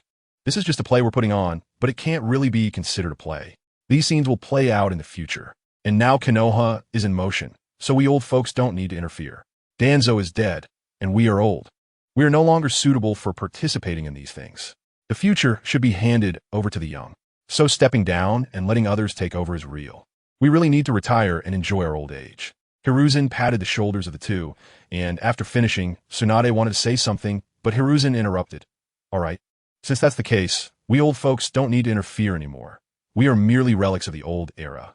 The development of the new era requires the young, and we should leave. Hearing this, Kamizuki shouted, see off the third Hokage, see off the two advisors. Then everyone present bowed and stood up. Hiruzen, Sarutobi, and the two elders twitched their mouths. Were they that eager for them to leave? But this wasn't necessarily a bad thing. Hiruzen, upon seeing the documents Minato provided regarding Konoha's future plans, was overjoyed. However, regarding the fourth power consolidation, Hiruzen thought for a long time, but ultimately decided to let Minato do it, thus orchestrating this grand play not only to test Minato's charisma, but also to take this opportunity to decide on power consolidation. Kamizuki and the others watched as Hiruzen Sarutobi's figure disappeared from view, and once he was completely out of sight, Minato, seated in the Hokage's main chair, said, I have already handed over the plans for Konoha's future development to everyone. Now, there is one more very important matter. Everyone present tensed up, and Minato Namikaze withdrew his serious expression, turning cheerful as he said, next week is my wedding with Kushina. Everyone must remember to come. After saying this, Minato pulled out a stack of invitation cards from somewhere and handed one to each of the clan leaders in front of him. When he reached Shikakanara, he had just finished distributing them. Still in a daze, Shikaku received the invitation from Kakashi, who said, Dad, you just got back from a mission. And Minato-sensei gave me the invitation a long time ago. Here, this is yours. All the clan leaders began to congratulate Minato on his upcoming marriage, and Jiraiya sighed. My student is getting married. As a teacher, I need to step up. Tsunade shot him a glance and replied, you should wait until your injuries are healed before saying anything. After witnessing this scene, Kamizuki and his companions left the Hokage office first, followed closely by Orochimaru, and then others gradually left. Only Minato remained, staring at the mountain of documents in front of him, lost in thought. Chapter 128, Drifting Pain, 6 Paths Armor, Orochimaru-sensei. Please wait a moment. Kamizuki called out to Orochimaru, who was about to leave. Orochimaru turned around and saw his good student. He licked his lips and said, Hee, Kamizuki-kun, what is it? Kamizuki ran over, took out a scroll from his waist, spread it open, and asked Orochimaru, do you remember the masked man we fought a few days ago? After battling him, I had an inspiration. In the past couple of days, I asked others about those similar to puppets and their unique characteristics during battle. I've summarized these characteristics and arranged them. There are a total of 6 individuals we fought, not counting the Akatsuki's Sasori. These 6 individuals have almost identical eyes to that masked man, so we can conclude that the masked man shares vision with these puppet-like individuals. They all have different abilities. Some can summon summoning beasts, while others can unleash unique powers. I categorized these characteristics and found that they can be divided into 6 paths. Animal path, Azura path, Hell path, Hungry Ghost path, Human path, and the masked man, whom I call Deva path. The animal path's ability is to summon various summoning beasts. The Azura path can transform parts of its body into weaponry. The Hell path can summon a being similar to the King of Hell, which can restore the other 6 paths if absorbed. The Hungry Ghost path can absorb chakra. The Human path can extract people's souls and memories. And as for the masked man, the Deva path, it can manipulate repulsion and attraction to utilize the techniques Shinra Tensei and Bansho Tenin. These are all very tricky abilities, and in the end, it can release a jutsu called Chibaku Tensei to absorb everything around it. Thus, I had an inspiration to fuse these 6 paths together to form something like armor, allowing the user to switch to a specific path to utilize its abilities. I named it Drifting Pain, 6 Paths Armor. Orochimaru was greatly shocked after listening to all this. He looked again at the drawings on the scroll and smiled his signature smile. Hee, it's indeed a good idea to think about fusing those abilities into a single armor. How interesting. However, I believe that these abilities are all attributed to the legendary sage the Rinnegan, possessed by that masked man. I'm very curious about how you intend to replicate these abilities. Kamizuki froze momentarily. Although he had this idea, he didn't know how to realize it, as he felt these abilities belonged to the Rinnegan. Replicating them in reality without relying on the Rinnegan would indeed be quite difficult. Not to mention the other 5 paths. Just replicating the Deva Pass abilities would be extremely challenging. Shinra Tensei, Bansho Tenin, and Chibaku Tensei. These abilities are all very difficult to replicate, let alone the others. Besides, even for the animal path, summoning multiple summoning beasts raises the question of how to replicate those beasts through machinery. So this path is indeed a bit hard to walk. However, at that moment, a scroll at Orochimaru's waist suddenly began to shake. Orochimaru took down the scroll and unsealed it, discovering that Sasori's regeneration core was trembling. He took out the regeneration core and slowly placed it on the previously sealed body of Sasori, watching as the eyes of the Sasori puppet slowly opened. Kamizuki was somewhat stunned. How did his teacher hide such a being? But he quickly became excited. Sasori was a master at making puppets and should have great inspiration for these things. Sasori activated his language system and slowly spoke regarding your recent idea. I find it quite interesting. The masked man who calls himself Uchiha Obito indeed possesses these abilities. That guy created the 6 paths you mentioned using living beings as mediums, including himself. Sasori's gaze slowly turned to Kamizuki. I'm interested in your recent idea. I believe I can help, as I consider myself good at making puppets. However, I have one condition. Let me kill the Leaf Village's White Fang. Upon hearing this, Kamizuki replied directly, in that case, we have no need for cooperation. I know Uncle White Fang once killed your parents, but I cannot agree to that. Sacrifices on the battlefield are common. It's normal to have thoughts of revenge. However, I can't sacrifice Uncle White Fang's life for a transaction. I have my own abilities to replicate my ideas. Whether you are involved is just a matter of time and inspiration. I can still complete these without you. Sasori was taken aback for a moment, then spoke again. Aren't you going to try to negotiate? Kamizuki gestured for Orochimaru to unseal the scroll and said, I don't expect you to let go of your thoughts of revenge. I understand the pain of losing parents and the hatred for enemies, but I won't agree. Sasori hurriedly replied, I was just testing your reaction. In reality, I've already let it go the moment I killed the 3rd Kazekage. I once directed all my hatred towards the Leaf's White Fang, but gradually shifted that hatred to the 3rd Kazekage. All of this was due to his miscommands. If it weren't for his mistakes, my parents wouldn't have fallen into danger and wouldn't have died by the hands of the Leaf's White Fang. After I completed my revenge against the 3rd Kazekage, I continued to move forward with the determination I had for the Leaf's White Fang. However, after being defeated by Orochimaru, I saw the flourishing of the Leaf Village, and I realized that a heart blinded by hatred is useless. I understood this principle, and even if I killed the Leaf's White Fang, I believe I wouldn't be able to defeat him.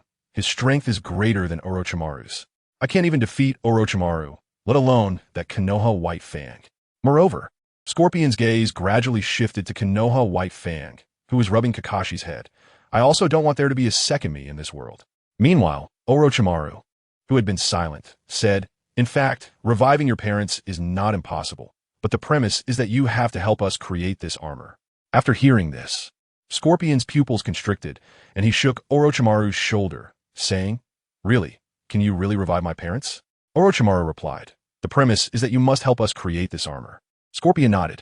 For the chance to see his parents, this period of time was nothing. He said he would let go of his hatred, but in reality, it wasn't that easy to let go. His hatred for Konoha White Fang was still deep-rooted. However, as long as he could see his parents, letting go of hatred was not a big deal, and making an armor was nothing significant. His gaze gradually became resolute. I am willing to help you make that thing. Shingetsu and Orochimaru smiled, then extended their hands. Let's cooperate happily.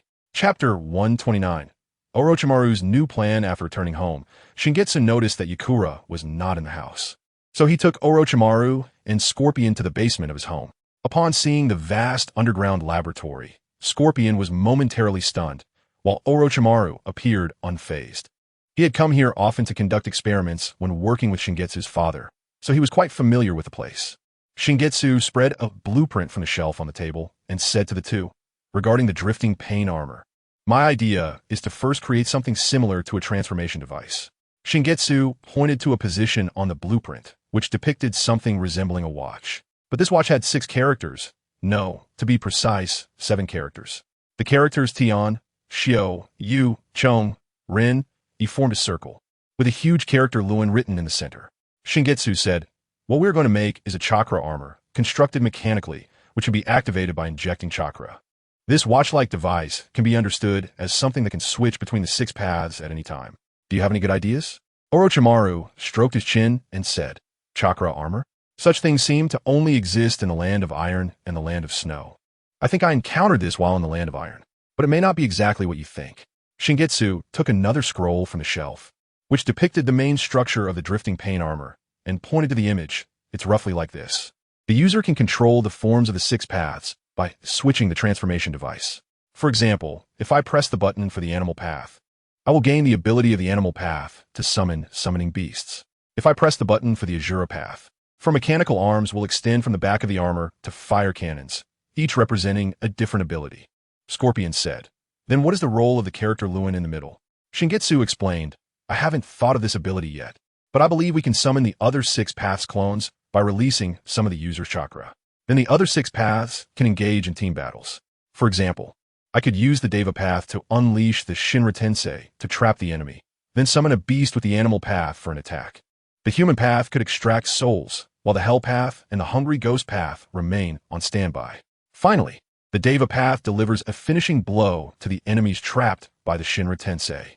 Or use the power of the Azura path to deliver devastating shots at the enemies trapped by the Shinra Tensei." Scorpion's eyes lit up at this, as he was quite knowledgeable about cannon design, given that his Hiriko puppet was equipped with cannons. However, the issue remained that while some could be made, others simply could not. At this moment, the great scientist Orochimaru, with a charming smile, revealed his signature grin and said, I seem to have some ideas about those strange summoning beasts of the animal path and the king of hell of the hell path, Shingetsu-kun." At that moment, Shingetsu suddenly remembered that the person in front of him was the scientist of Konoha, the great Orochimaru, who had once created mechanical Naruto and mechanical Nine Tails. Since he could create the mechanical Nine Tails, making some other things shouldn't be too difficult. However, mechanical Naruto was made using parts of the outer path golem, but they currently did not know where the outer path golem was. Could they really achieve that effect relying solely on machinery? At this moment, a brilliant idea sparked in Shingetsu's mind as he suddenly thought of a very advanced entity, White Zetsu, as an individual possessing some of the power of the God Tree. White Zetsu should also serve the same purpose, but where could he find White Zetsu so easily? He then recalled that during his time in Amage Cure, he seemed to have seen quite a few White Zetsu, and even asked Yahiko and others to collect some. Moreover, it seemed that he still had one in his sealing scroll, so it seemed doable. He took a scroll down from the bookshelf in the underground laboratory. A few days ago, while moving, he had placed some experimental scrolls on the shelf for easy access later. He unsealed the scroll, and the next second, a White Zetsu body appeared on the operating table. He explained to Orochimaru and Scorpion, who looked confused, "This is something I fought against in Amage Cure. This thing is called White Zetsu, and they have Hashirama cells in them and can use with release." Orochimaru was shocked for a moment, but Scorpion immediately recognized it and said, "I've seen this thing before with Madara. There was one called Obito who kept shouting that he wanted to know what it felt like to be a true ninja. Moreover, I have seen it before. This thing can indeed use with release, but its power is very weak. The current White Zetsu has not been improved. It cannot utilize the camouflage technique and is at most a high-level cannon fodder." However, Orochimaru stared at the White Zetsu in front of him, his eyes becoming increasingly bright. "So it seems this thing is a good experimental material. It can indeed be utilized well. Shingetsu-kun, do you mind if I take it back to the research department for further study?" Shingetsu shook his head and said, "Of course I don't mind, Orochimaru-sensei. I hope this thing can be of help to you." Orochimaru took out his sealing scroll and returned the White Zetsu in front of him. His golden snake-like pupils became even brighter as he said, "Then I will take my leave now. By the way, aren't we supposed to travel around the ninja world later? It's to try to see if there are similar things in other countries. I hope to get this done within 3 years. I need to take these things back to the research department so that the members can learn from them." After finishing, Orochimaru left the underground laboratory and then saw Yakura in front of him. Yakura bowed and said, "Hello, Orochimaru-sensei. Has Shingetsu returned as well?" Orochimaru nodded and then walked towards the door. Upon reaching the door, he noticed a strand of Yakura's hair on the ground. Then he thought of the genes of Kamizuki that he had left in the experimental base, and the corners of his mouth curled up slightly. he had a new topic to explore. He hoped it would be successful. He tucked away a strand of hair and hurried off to the research department of Konoha. Chapter 130. An uneasy night when he had just taken Kamizuki as his apprentice. He had extracted some of his genes, and now he had found a strand of hair from Yakura. He had a thought about creating a child from these two, although they were both quite young. However, this idea could not be realized in the short term, so he decided to set it aside for now. He then shifted his gaze to the nearby white Zetsu and the blueprints he had stealthily taken from Kamizuki, studying them carefully. Meanwhile, a research staff member approached, and seeing Orochimaru's serious expression, he bowed and asked, "Lord Orochimaru, is there anything I can do for you?" Orochimaru stroked his chin and replied, "You go and bring our equipment over. I have a very good experimental idea. Help me secure this guy." On the other side, in the underground experimental base, Scorpion said to Kamizuki, "I can take on the production plan for the Azura Path. After all, I have some insights into artillery. I can also handle the Hungry Ghost Path. These two I can manage." Currently, Orochimaru was working on the Animal Path and Hell Path, which were significant projects since he also needed to create the Summoning Beast for the Animal Path and the King of Hell for the Hell Path. Scorpion was responsible for the Hungry Ghost Path and Azura Path, as he was skilled in artillery production and familiar with chakra control. This left the Heavenly Path and Human Path, which would be entrusted to Kamizuki. After all, he had faced the Heavenly Path directly and was very proficient in illusion techniques. So he should be able to create the Human Path as well. Their creation of the Human Path did not involve directly extracting a person's soul, but rather used some form of illusion technique to devour the soul of the victim. Because that was the only way. Kamizuki also began working on producing the 6 paths of pain. First, he needed to create the 6 paths of pain and then figure out how to merge them. His idea was to use sealing techniques to seal the 6 paths of pain into a transformation device and then release some seals for use.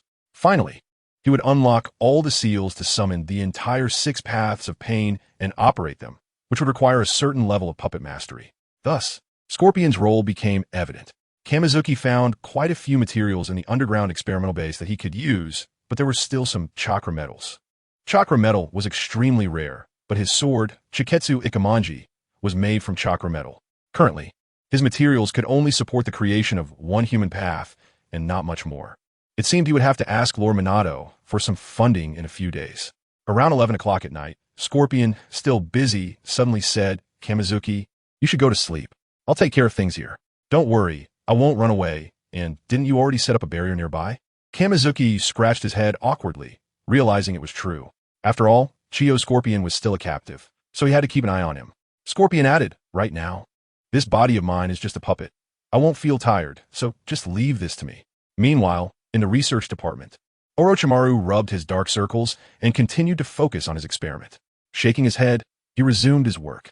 The nearby research staff member remarked, "Lord Orochimaru, you should go rest. I'll keep an eye on things here." Orochimaru nodded. After all, this project only needed 3 years to complete. There was no need to rush. He dragged his weary body back home to rest, as he couldn't let his body deteriorate while training for Sage Mode. After Kamizuki locked the door to the underground experimental base, he returned to his room, holding Yakura in his arms and closing his eyes. Yakura turned around, looking at Kamizuki, who already had faint dark circles, and felt a bit heartbroken as he rubbed his face. Then he snuggled into Kamizuki's strong and warm embrace and fell asleep. In the underground experimental base, Scorpion was still operating the experiment in front of him. As a puppet, he wouldn't feel tired, but the procedures were somewhat tedious. He even began to control the nearby Scarlet Flow to help him with the production, which highlighted the benefits of being a puppet master. Scorpion looked at the modified artillery in front of him, wanting to find a place to test it, but after some thought, he decided against it since it was someone else's home. Plus, it was already dark, and he didn't want to disturb anyone. He then started to create the body for the Azura Path, primarily using regular iron, with some important parts made from chakra metal. He had made these things before, so he was skilled at it and continued working without feeling tired, repeating the process. On the other side, at Orochimaru's home, Orochimaru opened his bloodshot eyes. He couldn't hold back anymore. He felt restless without being able to conduct experiments, even though he couldn't make anything at the moment. However, he desperately wanted his apprentice and daughter-in-law's child to be born. What if he started the artificial human experiment early? After all, if he was to travel the ninja world in the future, there wouldn't be much time for such experiments. But he still held back. He had to endure. This child was created from his apprentice and daughter-in-law's genes, which meant it was their child, and it was also equivalent to his grandchild. Such a matter couldn't be rushed. He had to wait until he obtained the Sage Mode data from the Dragon Cave to ensure that his apprentice's child could have the perfect Dragon Cave Sage Mode. He held onto the sheets on his bed, nearly tearing them, but he ultimately restrained himself, suppressing his desire. He dreamt of the 6 paths of pain armor they had jointly developed, finally completed, and he saw his apprentice's child as he had wished. Although he couldn't see the child's face clearly, he felt a great joy, realizing it was all just a dream. The scene changed again, arriving at Tsunade's home. Jiraiya, who was still an injured man, found himself at Tsunade's home, with bandages wrapped around his shoulder. He looked at himself and Tsunade, who were lying on the bed in a state of undress, and was momentarily taken aback. Tsunade was already asleep, and the image of the blooming red roses on the bed lingered in his mind. So, what exactly did that guy do? Did he really do nothing? However, today he had transitioned from a boy to a qualified man, which meant he had to make some adjustments regarding materials since he was now a family man. Chapter 131. Kashiwagi's speech, illusions. After much deliberation, Kamizuki decided to place Scorpion in one of Orochimaru's underground experimental bases, as it wasn't appropriate for him to stay in his home all the time. Moreover, keeping a captive in his home was quite strange, so he had to temporarily confine him in one of Orochimaru's experimental bases. The two could still communicate about certain matters.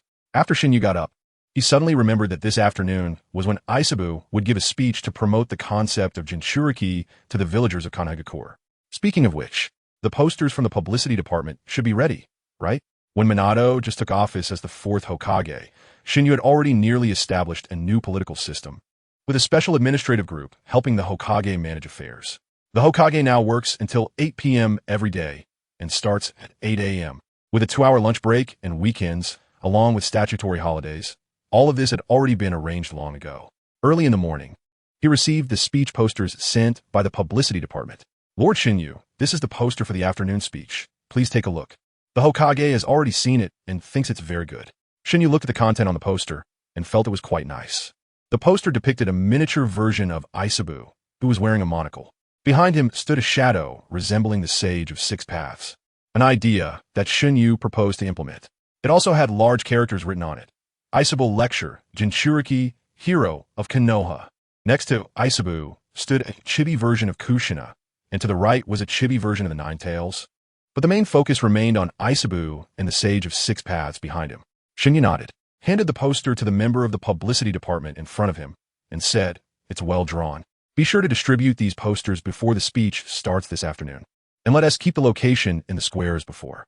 Shinyu had indeed been quite busy these days, managing the situation with the drifting pain armor and dealing with other matters, leaving him little time to rest. The 3 tails within him had already divided a strand of consciousness chakra, forming a small version of Aisabu, which had long since arrived at the rest area of the Konoha Square.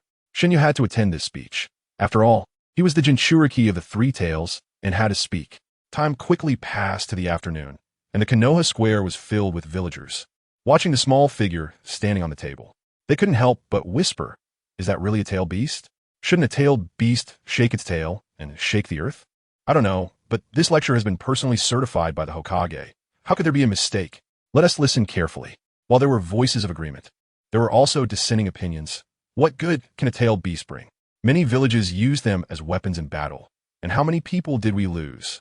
I think this is just bluster. Soon, it was time for the speech. Aisabu lightly coughed, not needing a microphone as his voice was loud enough. Ahem. Everyone quiet down. The lecture is about to begin. Let me introduce myself. I am the lecturer for this session, a tailed beast, which is what everyone calls the 3 tails. Before we start, I want to tell you a little story. You must have heard of the legend of the Sage of 6 Paths creating the ninja world. We, the tailed beasts, were created by the Sage of 6 Paths. At that time, the sage sealed the 10 tails that had brought disaster everywhere. He divided the chakra of the 10 tails into 9 parts, and these 9 parts of chakra are us tailed beasts. We each live in our own places, isolated from the world and free from conflict. In the common perception, everyone thinks we tailed beasts are savage and violent beings, inhumane beasts, but that is not the case. From the moment we were born, we were imbued with the Sage of 6 Paths philosophy. We are not like those beasts who lack humanity. However, one day, the appearance of a person shattered this peace. After saying this, Aisabu slowly directed his gaze at the face of Hashirama Senju carved into the Hokage rock across from him and continued. The first Hokage you respect, Ama Shingetsu, captured all 9 of us tailed beasts and divided us among the other 4 villages as a condition for peace in the ninja world. 1 tail was given to Sunagakure. 2 tails and 8 tails were given to Kumogakure. The 3 tails and the 6 tails were given to Kirigakure, while 4 tails and 5 tails were given to Awagakure. You, Konoha, received the strongest of the tailed beasts, the 9 tails. Humans named us based on the number of tails we have, yet they do not know we have our own names. We originally wanted to live freely and peacefully, without conflict with humans. But the appearance of humans shattered this peace, even forgetting our names, treating us, who were originally kind, as beasts. Those disciples once captured by the Sage of 6 Paths slowly forgot our names and began to call us beasts. How ugly these names are. Naming us by the number of tails, we have our own names. 1 tail Shikaku, 2 tail Matatabi, 3 tails Isabu, 4 tails Son Goku, 5 tails Kokuo, 6 tails Saiken, 7 tails Chome, 8 tails Gyuki, 9 tails Kurama. These are the true names of our 9-tailed beasts, not the 1 tail, 2 tail you speak of. We are treated as weapons of war, imprisoned and sealed. Deprived of our freedom, we are forced to be sealed within Jinchuriki. Both we and the Jinchuriki are powerless. After finishing, countless petals of fell around Isabu, and all the civilians and ninjas attending the lecture were pulled into an illusion. Shouldn't you drag them all into the illusion, including Minato and other high-ranking ninjas? When everyone arrived in the space of the illusion, they were shocked by the scene before them. An old man who appeared to be nearing the end of his life faced 9 very small-tailed beasts and said, "My time is running out." Shikaku, Matatabi, Isabu, Son Goku, Kokuo, Saiken, Chome, Gyuki Kurama, even if we are worlds apart, you will always be together. One day, you will unite as one.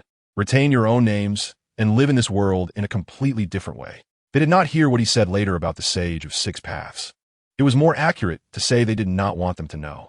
The scene shifted, and everyone found themselves in different villages where the tailed beasts lived. They felt extremely shocked and stunned, unable to speak, as if they had traveled around the entire ninja world. Finally, the scene froze on a series of memory images, showing a person riding a gigantic wooden Buddha, followed by another person controlling a blue Susanoo. They were battling, and at that moment someone happily shouted, "It's the first Hokage, Ama Shingetsu." Others cheered as well, but at this time, they felt waves of sadness, anger, and confusion. These were the emotions of the tailed beasts.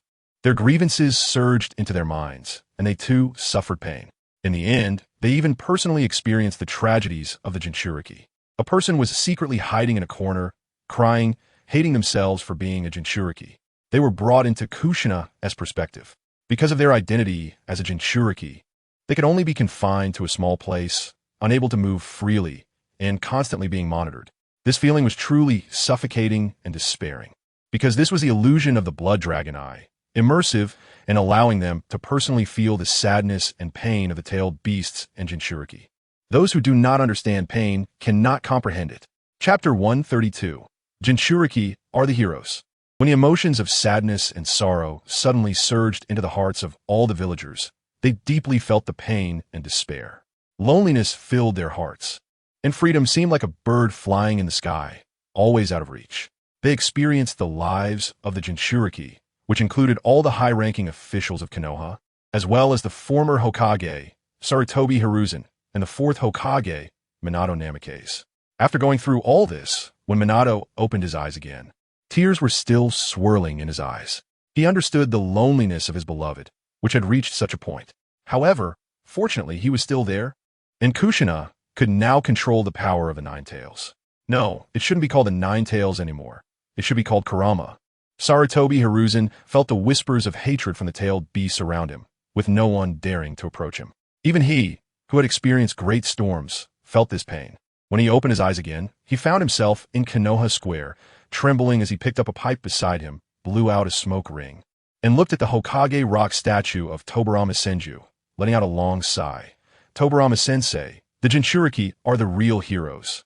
In the 47th year of Konoha, the 4th Hokage Minato Namikaze and all the residents of Konoha experienced the pain of the Jinchuriki. Meanwhile, the only conscious person in the real world, Kamizuki, stood on a nearby telephone pole, watching scene after scene below, and couldn't help but exclaim, "In the world of ninjas, changing people's perception of Jinchuriki is not something that can be accomplished overnight. I hope this time it can change the perception of most people. The Jinchuriki who sealed the tailed beasts are heroes, and the tailed beasts are not evil beasts. At the very least, people should understand this principle. Indeed, it still needs that saying, those who do not understand pain will never understand the value of peace. This matter has already spread, and it will soon be passed on by word of mouth in other great nations. Kamizuki put on his hat. About these matters, most people already knew, except for the children in the orphanage. Children should have their innocence. These things are still too early for them, and they will understand later. By then, they should also accept the cruel reality.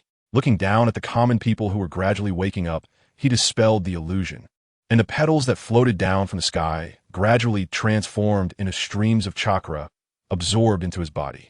Time was up, but the many common people still stood there motionless.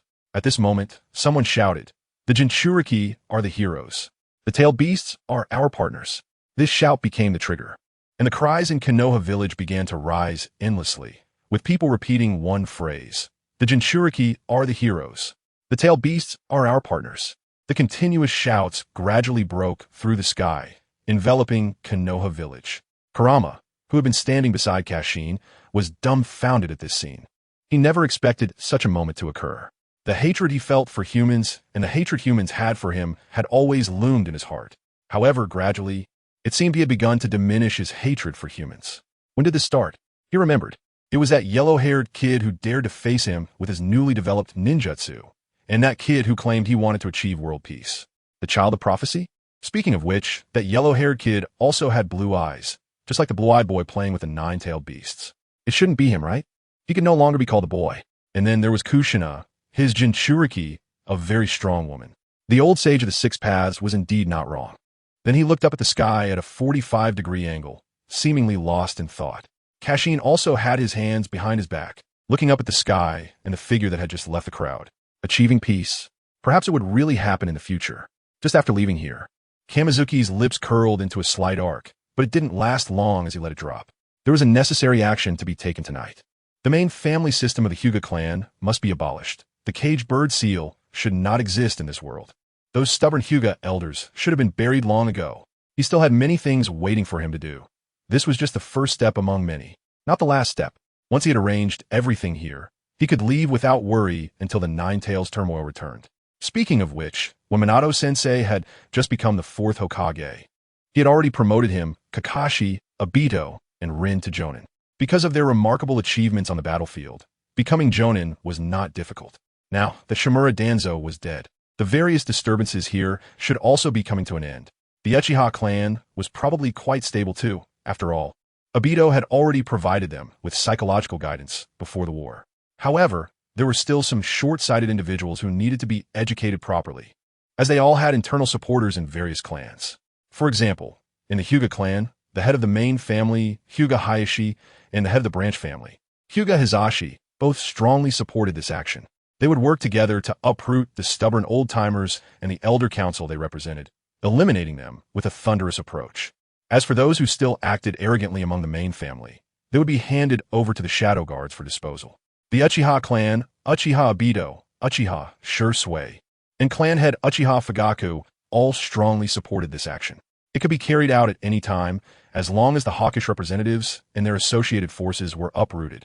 The Uchiha clan could be moved from the edge back to the center. The Konoha Guard still operated under the Uchiha clan, and their equipment, welfare, and various resources were all well prepared. Each member was equipped with its Tsuchi Ishi Ryu handgun, and welfare included 5 insurances and 1 fund, with subsidies after retirement.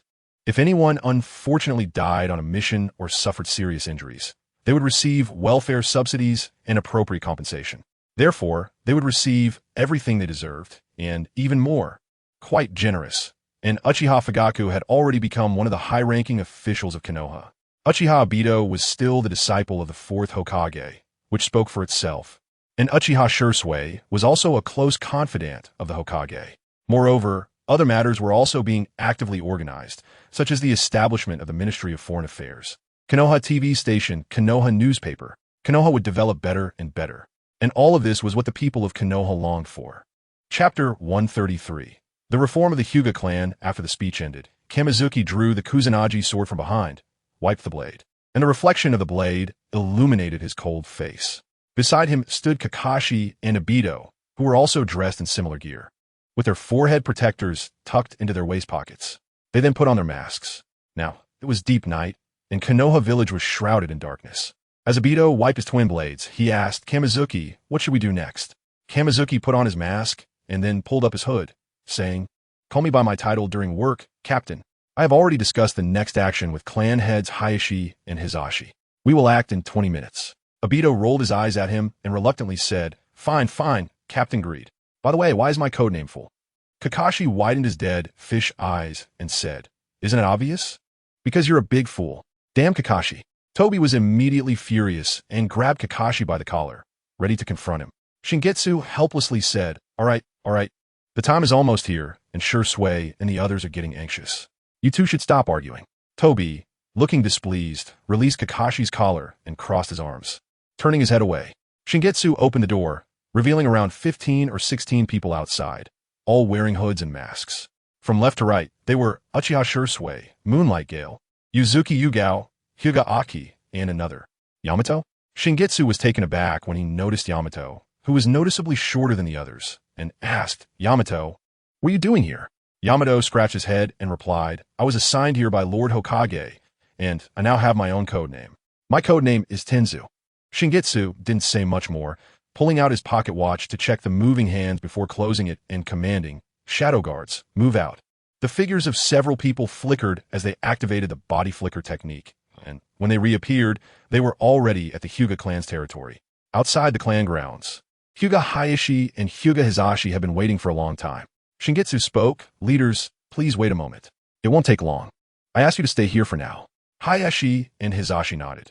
They had long found the old elders unsatisfactory, always using so-called rules to justify their actions, talking about dividing the clan and the main family.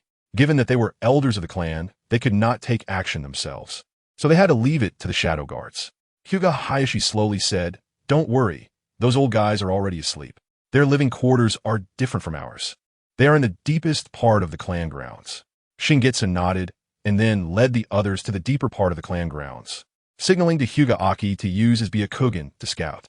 Aki, a branch member of the Hyuga clan and very skilled in reconnaissance, had been selected by Shingetsu to join the shadow guards. After understanding the situation, he nodded, and soon veins bulged around his eyes. He signaled to the others, 10 o'clock direction, 2 Hyuga elders are sound asleep. 7 o'clock direction, there are patrolling Hyuga clan members. 1 o'clock direction, 2 elders are also asleep. Their squad had a total of 15 people, and besides familiar faces, there were also other newcomers, all carefully selected by Shingetsu. The distribution of power among the Hyuga elders was uneven and quite chaotic, but it was enough to just wash this place in blood. After all, this was the elders' territory, and there were no other people around. Shingetsu immediately began the strategic deployment. Shursui, Toby, you two go ambush the 2 Hyuga elders and their affiliated forces at 10 o'clock. Gale and Yugao, you go sneak attack the 1 o'clock direction. Yamato and Kakashi, check other areas and leave no loose ends. According to the intel, there are 8 Hyuga elders. Leave no survivors. All members disperse. With Shingetsu's command, all members scattered, rushing towards their respective targets, and the scene shifted to Shursui and Toby's perspective. When the two arrived at the Hyuga elder's residence, they kicked open the door without a word. The noise woke the elder, who angrily pointed at them and shouted, "Who are you? How dare you intrude here?" Toby didn't waste any words. With a slash, he severed the elder's throat. Then he turned his gaze to another Hyuga elder who was trying to crawl away. A black shadow flashed, and the elder's head fell. Shursui's eyes revealed the pattern of his Manjikyu Sharingan. Toby touched the elder's eyes, and the elder's Byakugan appeared in Toby's hand.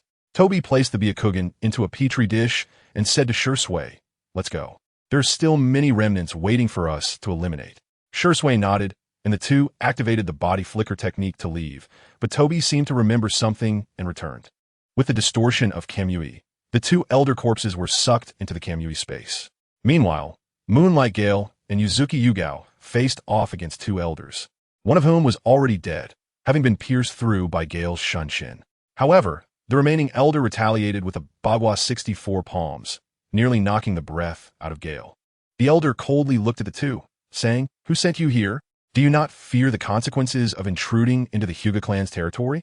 After saying this, Yuzuki Yugao approached from behind and casually uttered, "Dance of the Crescent Moon." With a flash of purple light, the elder was killed before he could react. Yuzuki Yugao looked at Moonlight Gale, who was sealed and unable to use chakra, feeling a bit worried. Although Gale possessed the bloodline limit known as Shunshin, he was not in good health.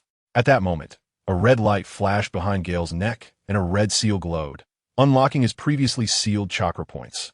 Moonlight Gale's formerly thin body regained vigor, looking somewhat upright, and his pale complexion became rosy. It seemed to be Shingetsu's ability, Gale thought.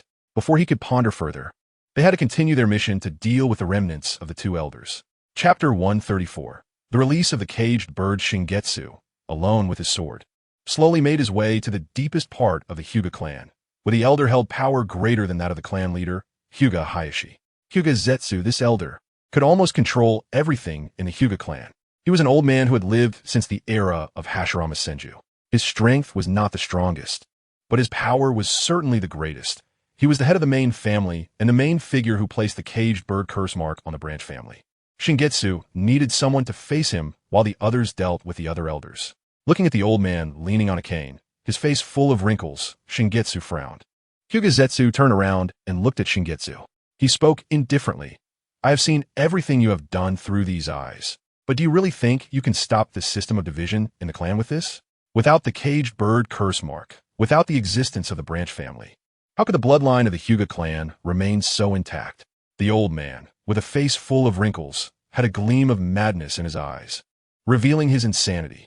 Shingetsu, unfazed, calmly replied, "Hyuga Zetsu, originally named Hyuga Zyu, born at the end of the Warring States period, originally a member of the Hyuga branch family. You impersonated your brother during a mission due to his reason, and instead of being a scapegoat, you took on your brother's identity. You found a way to lift the caged bird curse mark, impersonated your brother, returned to the Hyuga clan, and rose to become the elder. Am I wrong, Hyuga Zetsu? Oh no, I should call you Hyuga Zyu." Hinata Zio's face turned extremely ugly as he shouted angrily, "Where did you come up with this nonsense? What Hinata Zio? My name is Hinata Zeiji, a noble clan member, not a lowly branch family member." Shenyue curled his lips and said, "I don't care whether you believe this or not. Before this, I already investigated. Although the history is long gone, there are still traces to be found. You, who should have been the scapegoat, have instead become someone who climbed to a high position. What a good performance, even deceiving yourself. Hand over the method to lift the caged bird curse seal, or I will burn this broken place down." Hinata Zio sneered, "Impossible. You're just a kid. Even if you have great achievements on the battlefield, so what? You still can't defeat me." Shenyue rushed forward in a single step, stabbing his knife towards Hinata Zio's Byakugan. However, Hinata Zio did not dodge, but slightly blocked the attack with his cane. He deflected Shenyue's knife, and then used his cane to tap several times at Shenyue, directly locking his chakra points. A massive force then sent him flying. Shenyue supported himself with his hands on the ground, wiped the blood from the corner of his mouth, and coldly smiled. "You old guy do have some strength, but you seem a bit too confident." In front of him, Shenyue transformed into a blood mist, scattering and then turning into numerous blood clones surrounding Hinata Zio. About 30 Shinyus said simultaneously, "Are you still so confident now, old man?" After saying that, the clones charged towards Hinata Zio, but Hinata Zio discarded his cane. He calmly said, "Reversal of heaven." He spun like a top, forming a hemispherical chakra shield that enveloped his entire body, blocking all the attacks from the clones. Shenyue narrowed his eyes at this scene, but he did not consider this old man a true opponent. Laughable. Can this guy compare to Hanzo the Salamander, or even Indra? After the reversal of heaven ended, a blood-colored long knife pierced through Hinata Zio's chest. Shenyue said lightly, "Struggling to survive, yet unwilling to give up, is truly laughable. Relics of the old era should lie in the ground." "Hinata Tsuyu, D." Shenyue approached Hinata Zio, brushed over his eyes, and his Byakugan disappeared. Then his gaze turned to the wall in front of him. Gathering strength in his right hand, he punched the wall with concentrated chakra, causing it to crumble into rubble. Within it revealed a groove where a scroll was placed, with large words written prominently. Method to lift the caged bird curse seal. After opening the scroll, it only contained a sequence of hand seals. He began to follow the scroll's hand seals, learning nearly 56 seals. He then slapped his hands on the scroll and shouted, "Caged bird release." In the sky above the Hyuga clan, chakra birds flew out from the heads of every branch family member, gradually gathering above the Hyuga clan, including Hinata Nikaritsu, who was waiting outside. The cage bird curse seal was lifted, but the chakra birds continued to spiral above their heads, gradually forming a pattern of the bagua. It began to slowly rotate, eventually transforming into streams of chakra that flew to every sleeping branch family member's head. They then entered their minds, becoming part of their chakra, and in their dreams, they realized what they should obtain. They comprehended reversal of heaven and many other pieces of knowledge that only their family could originally master. However, at the same time, in the depths of the Hyuga clan's elder territory, it was a scene of bloodshed, with bodies pierced by wood everywhere.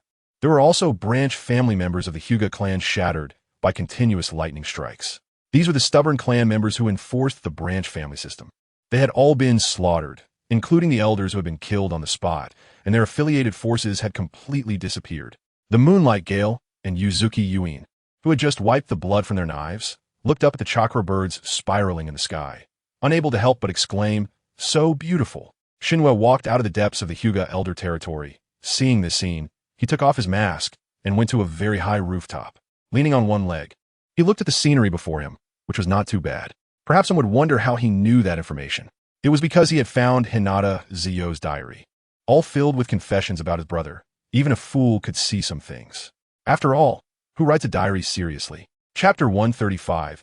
A unified Hyuga clan. Seeing that scene just now, Hinata Nikaritsu couldn't help but exclaim, after so many years, the branch family system has finally ended. Nikaritsu.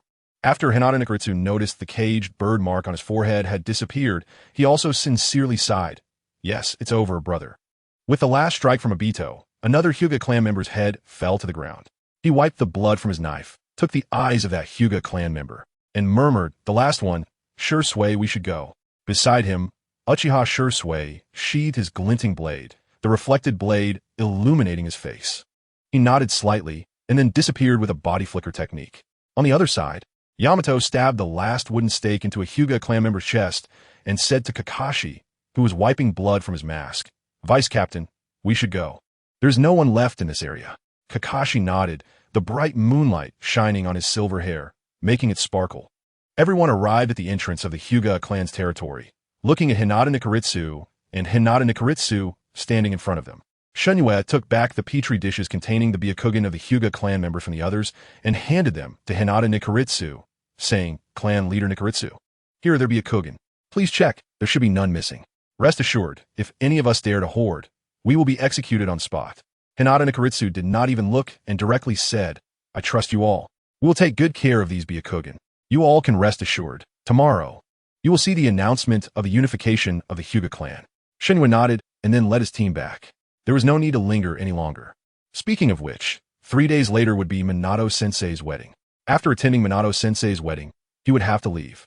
As for the Uchiha clan, there had not been much movement from them yet, so there was no need to worry for now. Plus, there was Uchiha Shursui, this double agent. So the Uchiha clan wouldn't stir up much trouble. Therefore, the rectification of the Uchiha clan could wait until he returned after his training. In that case, aside from Minato-sensei's wedding, it seemed there were no other matters to attend to during this period. Alright, he hasn't confessed yet. Although he has indeed been quite busy lately, he hasn't planned for the confession yet. Forget it, he would think it over later. He thought to himself that when the next day arrived, he took a newspaper from the mailbox in the yard, and the Konoha newspaper had already started to make waves. The biggest headline read, "The Great Unification of the Hyuga Clan, the End of the Branch Family System." The title was quite striking. After carefully reading the newspaper, he found that most of it consisted of words spoken by Hyuga Hisashi.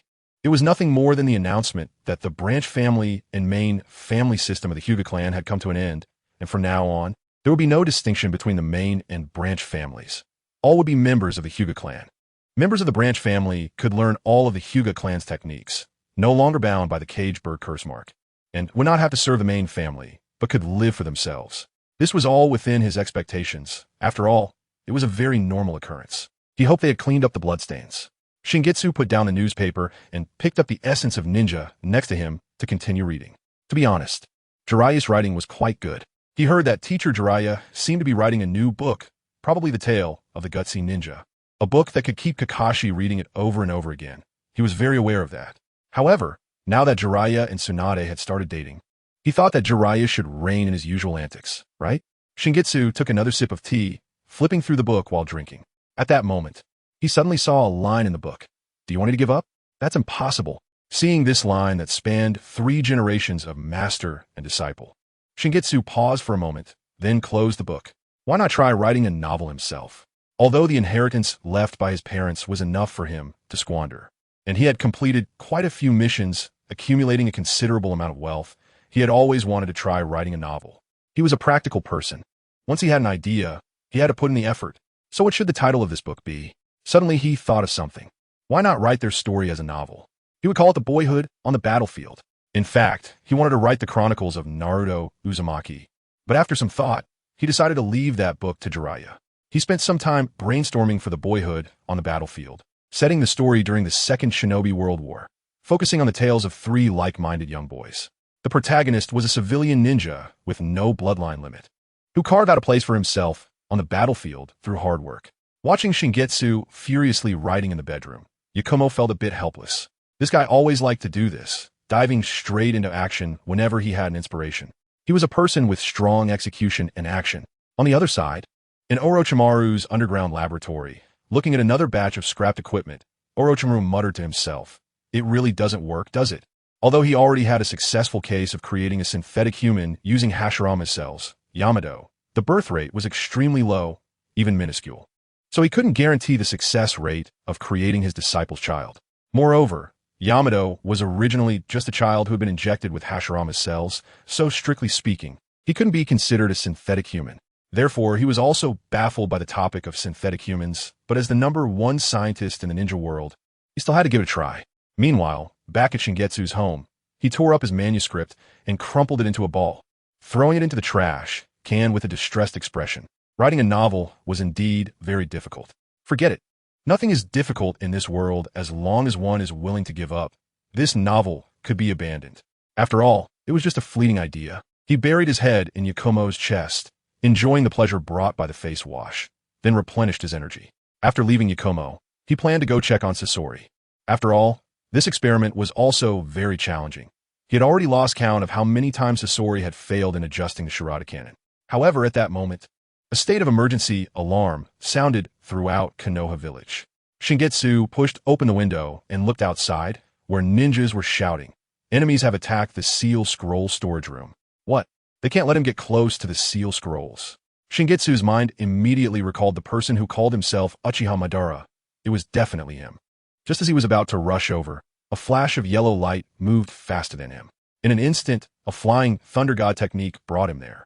Today was the weekend, and the Hokage was enjoying a day off, so Minato Namikaze was resting at home. Administrative matters were being handled by a special administrative team. Now he was still wearing a blue sweater at home when he rushed over, something commonly referred to as Home Minato. Chapter 136, Minato's Wedding, Part 1. As an old man who had almost lived in the same era as Uchiha Madara, Uchiha Shana naturally knew about the existence of the Book of Seals. He had coveted this item for a long time, but he was not a reckless person. He used White Zetsu to investigate the location of the Book of Seals.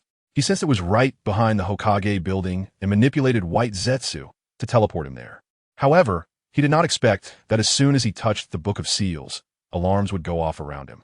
But for him, 2 minutes was enough. He didn't pay much attention and quickly flipped through the Book of Seals, seeing 2 forbidden techniques, the Impure World Reincarnation and the Flying Thunder God technique. He swiftly recorded them with a Sharingan, muttering as he wrote, "Damn Senju Tobarama, how did he research so many techniques to counter our Uchiha clan? That naturally evil Senju Tobarama." Just then, a figure flashed in, Flying Thunder God technique. A blue Rasengan shot towards Uchiha Shana's back, but Uchiha Shana evaded the attack. Looking at Minato Namikaze in front of him without too much entanglement, he placed his hands on his chest, his figure gradually becoming illusory, and said, "Goodbye, 4th Hokage. We will meet again one day, but not now." His figure disappeared from the spot, and Minato could clearly feel that there was no longer any trace of him around. He murmured, "Was that an illusion?" Just as Minato had guessed. The Uchiha Shana from before was merely an illusion created by Uchiha Shana using the power of the Outer Path's Gedomazo. All of this was part of the layout for the upcoming Nine Tails incident. After all, relying solely on himself and the other 6 paths' power was insufficient. Moreover, the personnel he had painstakingly summoned were also taken away, and the Akatsuki organization had lost its utility. Originally, He intended to sneak into the Mist Village for a round, but there were no competent rogue ninjas. What mess. By the way, the Konoha experimental base might have some materials for synthetic human experiments. He could sneak around there later, but he was afraid he might not come back after going there. Inside Konoha Village. Before Shingetsu could reach the location of the sealing technique storage, Minato Namikaze had solved all the problems on his own. The security of the Book of Seal storage location definitely needed to be strengthened. Minato was really angry now. He had been at home discussing the topic of life birth with Kushina when someone had directly attacked the forbidden area of the Book of Seals. The following days were much more stable, as there hadn't been any major events recently. If one had to say a major event, it was that the Konoha TV station had been established. The village had started to set up televisions, and almost every household had one, with the Konoha Umbu coming to install them, completely free of charge and delivered to homes. However, what they did not expect was that Isafu had also secured a position at the Konoha TV station and became one of its directors. He even allocated a portion of his chakra to store one of his consciousness there, while his main consciousness remained within Shinue. This was something no one had anticipated. Now, we bring you the Konoha news. Just yesterday, the storage location of the Book of Seals was attacked, and the assailant managed to escape under the attack of the fourth Hokage. What does Mr. Isafu think about this? The female host on the screen looked at the three tails beside her with a questioning expression, and the three tails calmly took a sip of tea and said, "In my opinion, the world is like this and that. Konoha should do this and that, striving to make the village better." The host's mouth twitched, but she still awkwardly smiled and said, "Thank you, Mr. Isafu, for your wonderful speech. Next, we will broadcast the weather report." Shinue couldn't help but burst out laughing at this scene, saying to the Isafu inside him, "Ha, what a load of nonsense. What's the difference between what you said and nothing at all?" "Ha ha."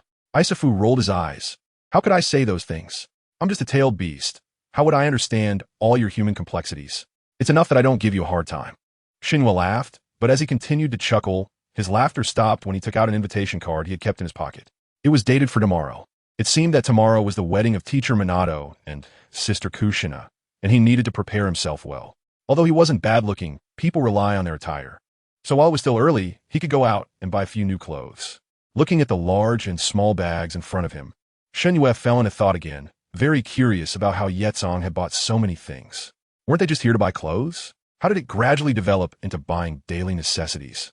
Yetsong noticed his gaze and felt a bit embarrassed. Her cheeks slightly flushed as she cleared her throat and said, "It's just that there isn't much food at home, so I bought some supplies." Looking around at the brightly decorated and bustling Konoha village, Shinue wasn't surprised, as teacher Minato had announced his wedding plans long ago. Therefore, many villagers were preparing with decorations. Speaking of which, what gift should they give teacher Minato and sister Kushina for their wedding? How about imitating Konohamaru and recording a congratulatory message for everyone? Since it was still early, there was plenty of time. Shinue pulled out a camera from behind. Don't ask where he got the camera, just know it was made by Orochimaru. He first found Obito and Rin, who were still shopping and seemed to be looking for wedding gifts. Shinue ran up to them and said, "Hey, Obito, Rin, you're here. I'm going to film a congratulatory message for teacher Minato as a gift. Please cooperate." Upon hearing this, Obito hurriedly adjusted his clothes, asking Rin beside him, "Rin, is my outfit still presentable? The place was a bit messy. Let me tidy up for you." Rin stood on her tiptoes and adjusted Obito's collar. And then they began filming. Obito, Rin, happy wedding to teacher Minato and sister Kushina. May you have a harmonious union for 100 years. They both gave a thumbs up after finishing. During the following time, Shinue found many people, including Jiraiya and Tsunade, noticing that Tsunade's walking posture was a bit awkward. Shinue exchanged a knowing glance with Jiraiya, who cleared his throat and said, "Let's start recording." "Jiraiya, truly my disciple Minato, happy wedding. It hasn't been easy. I didn't expect you to be more successful than me, getting married before me." Tsunade rolled her eyes at him and then faced the camera, saying, "Kushina, Minato, you must be happy. Kushina, if you ever feel wronged, come to me. I will stand up for you." After that, Shinue went to Orochimaru's underground lab. Orochimaru had dark circles under his eyes from staying up late, but he still tidied himself up. He said to the camera gently, "Minato, Kushina, although many things have happened during this time, I sincerely congratulate you on your wedding and hope you live well, have children soon, and enjoy a harmonious union for 100 years. Chapter 137, Minato's Wedding, Part 2. After recording Orochimaru's wedding blessing, Shinue rushed to the home of the third Hokage, Sarutobi Hiruzen. But before he could go in, he heard a crashing sound followed by Asuma's roar. "I will prove it to you." Then he saw Asuma storming out, holding back tears. As they brushed past each other, Shinyue could guess what was going on. It was just a rebellious phase.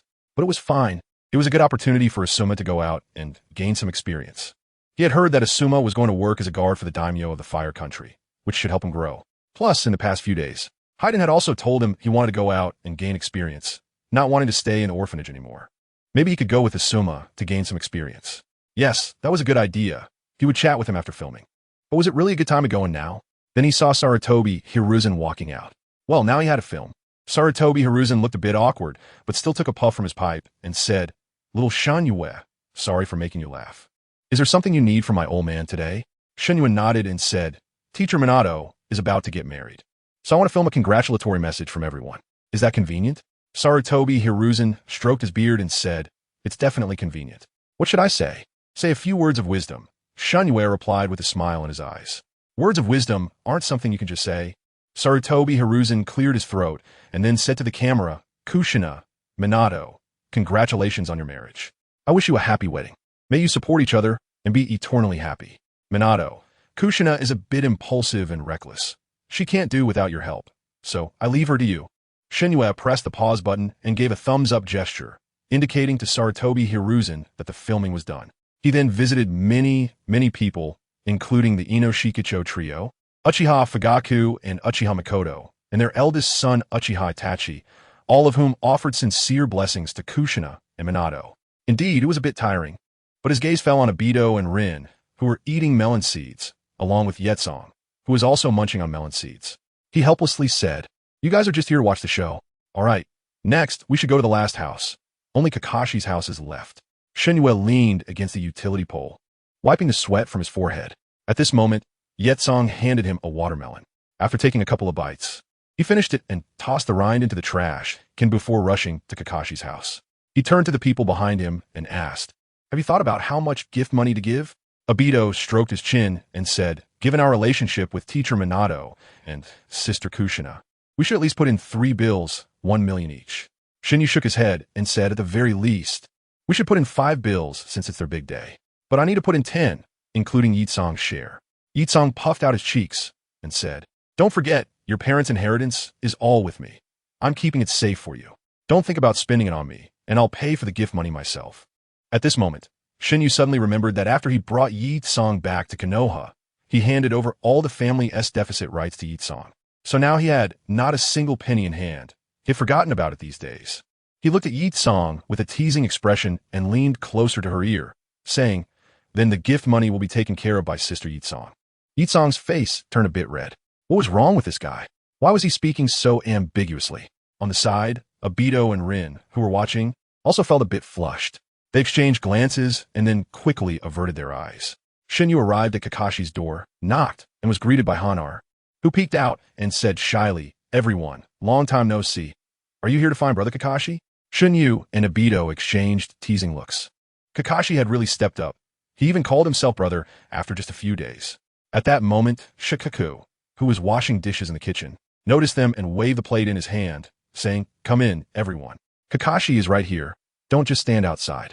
Shikaku welcomed the 3 kids inside, poured them a glass of water, and said, "Wait here for a moment. I'll go call Kakashi." "Kakashi, Obito and the others are here."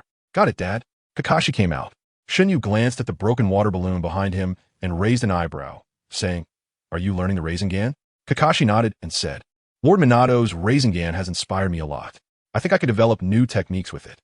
Shinyu nodded thoughtfully, then took out the camera he had hidden behind him and said to the 3 in front of him, "Please cooperate. I want to film a congratulatory message for Lord Minato and the others. Come on, stand like this. Perfect, perfect." Uncle Shikaku in the middle, and Kakashi and Hanar on both sides. The scene produced the following results. Shikaku, congratulations on your wedding, Minato and Kushina. I hope you can live happily ever after. Kakashi, congratulations on your wedding, Lord Minato and Sister Kushina. I hope you can support each other and grow old together. Hanar, congratulations on your wedding, Mr. Minato and Sister Kushina. You must be happy. Okay, the effect is great. Shinyu retracted the camera that was still filming. That should be enough. By the way, the big screen, he asked Orochimaru to make sure be ready by now. It seems he must go check it out first. It needs to be installed tonight. As it was a request from Lord Minato. Ahem, let me formally introduce. Standing before you is the overall planner of Minato and Kushina's wedding, and one of the 5 flower girls, Tianyu Shunyu. As he watched the figures of the 3 leave, Shikaku took off his apron and said to the people nearby, Kakashi and little Hanar, let's go buy you some clothes. After all, tomorrow is a very important occasion. Kakashi retorted, Dad, you should have prepared earlier. Shikaku awkwardly scratched his head and said, well, there have been missions lately, but don't worry, it will be quick. After the Watergate wedding chapter ends, it's time for the 3 kids training. Would you prefer to see individual biographies or a mix of everyone? Chapter 138, Minato's Wedding, Part 3. Finally, the much-anticipated wedding day arrived. It was an auspicious day, right in spring when the cherry blossoms were in full bloom. Shunyu and the others were dressed quite nicely. Obito awkwardly wore the suit Rin had bought for him, and Rin gestured for him to lower his head to help him fasten a button. Shunyu looked at the bustling crowd in front of him with a speechless expression, saying, come on, the gift money is here. Oh, clan leader Fugaku is generous, putting in 10 bills. What? Your family puts in 10 each? Welcome VIPs. What? You're the best man? The best man group is over there. This time, Minato and Kushina's wedding naturally involved the best man and bridesmaids. The originally decided best men and bridesmaids were Shunyu and his friends. However, due to age restrictions, they could only serve as flower girls. So their best men and bridesmaids were best men, Uchiha Fugaku, Akimichi Choza, Nara Shikaku, Yamanaka Noichi, and Hyuga Hizashi. Bridesmaids, Uchiha Makoto, Nara Yoshino, Shikamaru's mother. Inazuka, Tsum, Kiba's mother, Hyuga Akina, Hinata's mother, a fan creation since the original work did not name Hinata's mother, and Yakushi Nanoyu. As for why Yakushi Nanoyu was there, she was a peer of Minato and Kushina and brought along children from the orphanage. Moreover, she had a good relationship with Kushina, so she came as well. As for the other members of Minato's class, since they were older now, they were not given roles as flower girls. But there were still some flower girls, such as Inazuka Hana, Uchiha Itachi, and his girlfriend Uchiha Izumi. From this wedding, it can be seen that the leader of the Uchiha clan is the best man this time, and there are also 2 Uchiha children among the flower girls. This indicates that Minato places great importance on the Uchiha clan and trusts them very much. Not to mention that the bridesmaid group includes the wife of the Uchiha clan leader. Looking at Minato, who was a bit nervous in a white suit, Akimichi chose a side. Minato, I didn't expect you to be the first one to get married among us. Apart from Fugaku, Minato forced a smile. After all, he was really nervous. Uchiha Fugaku patted his shoulder and said, relax, don't be nervous, Minato. By the way, the main seats are occupied by Jiraiya and Tsunade, right? Mentioning these familiar names eased Minato's tense expression a bit, and he said, in my heart, Teacher Jiraiya has always been like a father, so I invited him to attend our wedding as a father figure. Both Kushina's and my parents passed away early, and recently, Tsunade and Jiraiya have started dating. So Tsunade is attending our wedding as a mother. Both Kushina and I fully support this idea. At that moment, Shinyu's eyes lit up, and he nudged Orochimaru beside him, grinning mischievously. Orochimaru-sensei, it's your turn to shine. You are the officiant of this wedding. Orochimaru coughed lightly, dressed in the black suit chosen by his good disciple, walked up to the stage, took the microphone beside him, and said to the audience below, ladies and gentlemen, welcome to the wedding of Mr. Minato Namikaze and Ms. Kushina Uzumaki. Let's give a warm welcome to the bride and groom. Yay! Jiraiya excitedly clapped, his eyes sparkling as he looked at the stage, while Tsunade, sitting beside him, face-palmed in disbelief. Sitting across from him, Sarutobi Asuma took a puff from his pipe and blew out a smoke ring, chuckling as he watched the scene before him. Beside him, Sarutobi Pihua snatched away his pipe. Stop smoking. You promised to quit. You're setting a bad example for your son. At this moment, Asuma was sitting at another table not far from the orphanage group, enthusiastically chatting with little Fadewan. Next to Asuma, Waihai Kurenai looked on with a speechless expression at the lively duo. Shingetsu sat at the right table of the banquet, surrounded by all their classmates, including Hualing and Yakura, having heard that Hualing wanted to join the intelligence department. It should be a good fit since she was previously in the intelligence department of Denmatsu Village. Yakura watched Minato and Kushina on stage, their gazes filled with love, unable to hide her envy. Weddings are truly beautiful. At that moment, she suddenly felt someone holding her hand. Looking up, she found Shingetsu gripping her small hand. Then, under her surprised gaze, he planted a kiss on the back of her hand. Sitting next to them, Obito and Rin were also intertwined, feeding each other. Hualing naturally took Kakashi's hand and waved toward the stage, appearing very cute.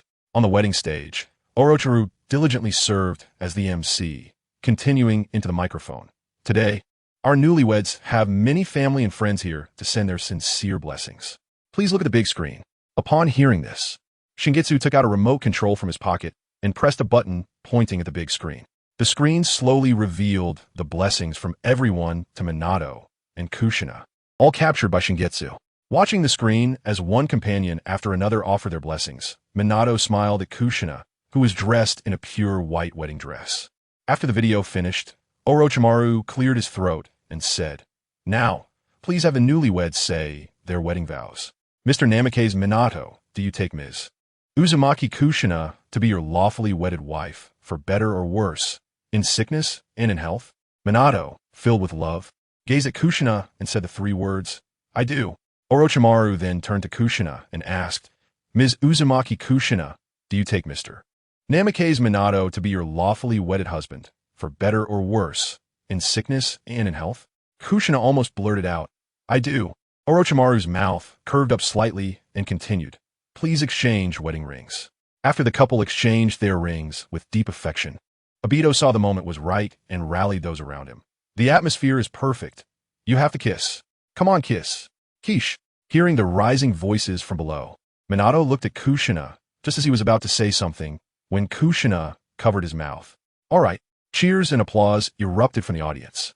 At that moment, the flower girls, Uchiha Itachi and Uchiha Izumi, along with Inuzuka Hana, saw how things were developing and suddenly threw the flowers from their baskets into the air, showering the two newlyweds. Little Uchiha Izumi dashed up the stairs to stand before the newlyweds, holding her flower basket. Kushina took the bouquet from the basket and tossed it joyfully into the sky. Sitting closest in the audience, Yakura jumped up and caught the bouquet. But because she jumped too high, she rapidly fell toward the ground. At that moment, Minato also threw a bouquet into the air, and Shingetsu immediately leaped into action, wrapping his left arm around Yakura and catching the bouquet thrown by Minato with his right hand, landing smoothly. Other tables erupted in amazed shouts. Those who caught the newlyweds' bouquets, whether male or female, would become the next to marry, clearly heightening everyone's interest. Minato and Kushina exchanged glances before embracing and kissing again, while Shingetsu and Yakura, beneath a sea of flowers, pressed their lips together, tightly holding the bouquet in their hands, their left and right hands clasped together. Minato's wedding chapter. Indes. The wedding chapter of Minato is complete, and I have a small request. Are there any talented artists among my readers? Could you replicate this scene? Because I really want to see the birth of this moment, but I have very few friends in real life who can draw. So I'm asking all you readers, if you know any skilled artists, please let me know. You can message me, or post it in the book circle, or directly in the comments of this chapter, so all readers can see. Bowing, bowing, bowing. Chapter 139. The last gift before leaving. 3 days have passed since Minato and Kushina's wedding, and tomorrow is the day they leave for training. However, Shingetsu still hasn't figured out how to confess to Yakura. He has already packed his things and is currently on Hokage Rock. He gazes down at Konoha village, the wind rustling his clothes and blowing his black hair in the breeze. He stood there as if waiting for someone when a figure appeared behind him. It was Orochimaru, who had just finished packing. Orochimaru said, "Shingetsu-kun, we should go. We must leave by this afternoon at the latest. We can't delay any longer. The Rigakud is very far away." Shingetsu nodded. He took out a small box from his pocket, opened it, revealing something that shone brightly. With a gentle gaze, he said, "At the very least, I need to give this away since I don't know how many years it will be until I return. Let us go, Orochimaru-sensei." For this training trip, he wasn't wearing his usual clothes, but a very simple black robe. When he arrived at the village entrance, many were already waiting there. Obito stood beside Jiraiya, while Kakashi stood with Hatake Sakumo, both saying their final goodbyes. Obito looked at Rin, who appeared worried, and suddenly remembered the gesture Shingetsu often made. He brought his right hand's 2 fingers together and tapped Rin's forehead. "Don't worry too much. I'll be back within 3 years." Jiraiya and Tsunade exchanged glances, their eyes almost sparking. Tsunade said to Jiraiya, "If you mess around while you're out, do you believe I want to? After all, I'm a family man now, and when I return..." Jiraiya paused, and Tsunade seemed to guess what he was going to say, nodding her head. Kakashi looked at Hualing and warned her, While I'm away, you must take care of yourself and don't neglect your training. Hualing listened very seriously. During this time, both my dad and I won TB here. So you must take care of yourself and don't suffer any grievances, Kushina advised Obito. You need to correct your reckless nature and don't get hurt out there. Got it. With Jiraiya-sensei around, how could I possibly get hurt? Obito waved his hand dismissively. Itsong had been waiting at the door for a long time. At this moment, he saw the late arrivals, Shingetsu and Orochimaru, and happily waved his hand. Over here. Itsong adjusted the collar of the boy in front of him. While doing so, he advised, you two, don't tire yourself out too much. There's no need to push yourself too hard. Just follow Lord Orochimaru and train well. I will wait for you in the village. Shingetsu smiled slightly at the sight of the girl adjusting his clothes. He knelt on one knee and pulled out a small box from his pocket. Inside was a ring, not a proposal ring, but a token of affection he had always wanted to give her, but never had the chance. Looking at Yitsong's surprised face, Shingetsu smiled and said, Yitsong, I like you. Although it might be a bit abrupt, I think if I don't confess now, I might not have the chance again. Yitsong covered her mouth, then extended her right hand, a bit excited and shyly said, Shingetsu-kun, I like you too. The onlookers nearby lit up at this scene, smiles blossoming on their faces, and Obito almost laughed out loud. Shingetsu gently placed the ring on her middle finger and then kissed the back of her hand, his ears turning slightly red, but he still pretended to be calm. Everyone noticed that there was also a matching ring on his middle finger. Shingetsu stood up, shot a glare at Obito, who was almost laughing and whose face was flushed, and then left with Orochimaru, who was also sporting a smile. The others, seeing this, averted their gazes and headed toward the village exit, with Shingetsu, Obito, and Kakashi walking in different directions. However, all three waved their hands in farewell, as if saying goodbye to their most beloved person, symbolizing the beginning of a new journey. Several girls stared at the departing figures of their loved ones, reluctant to leave. Minato, coming to see them off, said to the girls who still wouldn't leave, trust them, they will come back one day. I believe that day will not be too far away. And during this time, everyone should work hard too. The girls nodded and reluctantly followed Kushina and Minato back to the village, turning their heads almost every 3 steps. It was only when they saw the figures of their loved ones disappear that they withdrew their gazes. Meanwhile, not far away, Shingetsu, Obito, and Kakashi also turned back every 3 steps, continuing forward reluctantly only after their figures had vanished. Orochimaru said to Shingetsu, Shingetsu-kun, we will go to many places next, to help you train in sage arts, and to control the power of the tailed beast so it doesn't go out of control. Although you can control the power of the tailed beast now, it is still not perfect. However, training in sage arts comes first. After we go a certain distance, I will use the reverse summoning technique to summon us to the Dragon Cave. Meanwhile, Jiraiya said to Obito, Obito, I will take you to Mount Myaboku first. The great sage Fukasaku has something to discuss with you, and he wants you to start training in sage arts. Obito seemed not to have heard him, looking dazed. A vein popped on Jiraiya's forehead as he gave him a light slap on the head. Then Jiraiya shouted angrily, Are you even listening to me? Hey! Obito covered his head in pain, tears welling in his eyes, and with a dissatisfied expression, said to Jiraiya, Why did you hit me? I heard you okay. The scene switched again to Kakashi's side, where Sakumo Hatake said to Kakashi, Kakashi, our first stop is the Hidden Cloud Village. I made a friend there during the Second Ninja World War. This friend happens to possess the storm-release bloodline limit, and he has a son named Darui. We will go to him for training. Our trip will last 2.5 years, and after 2.5 years, we can return to Konoha. Chapter 140. The True Transmission of Shingetsu, Part 1. When Orochimaru and Shingetsu walked far from Konoha village, Orochimaru quickly formed hand seals and slapped the ground. Reverse summoning technique. Instantly, white mist rose from the ground, enveloping the two, and they vanished from the spot as if no one had ever been there. On the other side, in the Dragon Cave, Orochimaru stored his scroll back at his waist and looked around at the splendid Dragon Cave. Feeling somewhat surprised, the reputation of the Dragon Cave is very bad outside, said to be a hell on earth, extremely brutal, but why is it so magnificent? At that moment, Orochimaru seemed to sense something and exchanged glances with Shingetsu, who understood his meaning. Just then, the door to the Dragon Cave opened, and a stunningly beautiful woman walked out to welcome them. Welcome to the Dragon Cave. I believe you are here to learn sage arts. Please wait a moment. Come in and rest for a while. I will notify Lord Whitesnake to teach you sage arts. Shingetsu knew that the stunning woman before him was not an ordinary person, but one of the 3 high-ranking members of the Dragon Cave, Tenshin Shinki. The magnificent palace was merely an illusion. However, he still pretended to smile and said, "Thank you, sister, for going to inform Lord Whitesnake." Upon hearing the term sister, Tenshin Shinki was very pleased. She waved her sleeve, and a platter of delicious dishes appeared on the table in front of them. Tenshin Shinki chuckled lightly. This little brother is really sweet-tongued. Please eat something first while I go notify Lord Whitesnake. However, seeing that the two had no desire to touch their chopsticks, she felt a bit anxious inside. Why aren't you eating? Please eat, Tenshin Shinki urged, thinking about how she would turn the two into stone statues to devour their chakra and flesh. She could sense that the two had very strong chakra within them.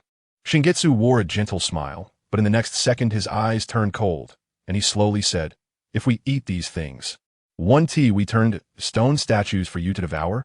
Upon hearing this, Orochimaru acted first, unleashing a wind release, great breakthrough, blowing all the delicious dishes to the ground. Those dishes transformed into slop, dead rats, garbage, and rotten flesh.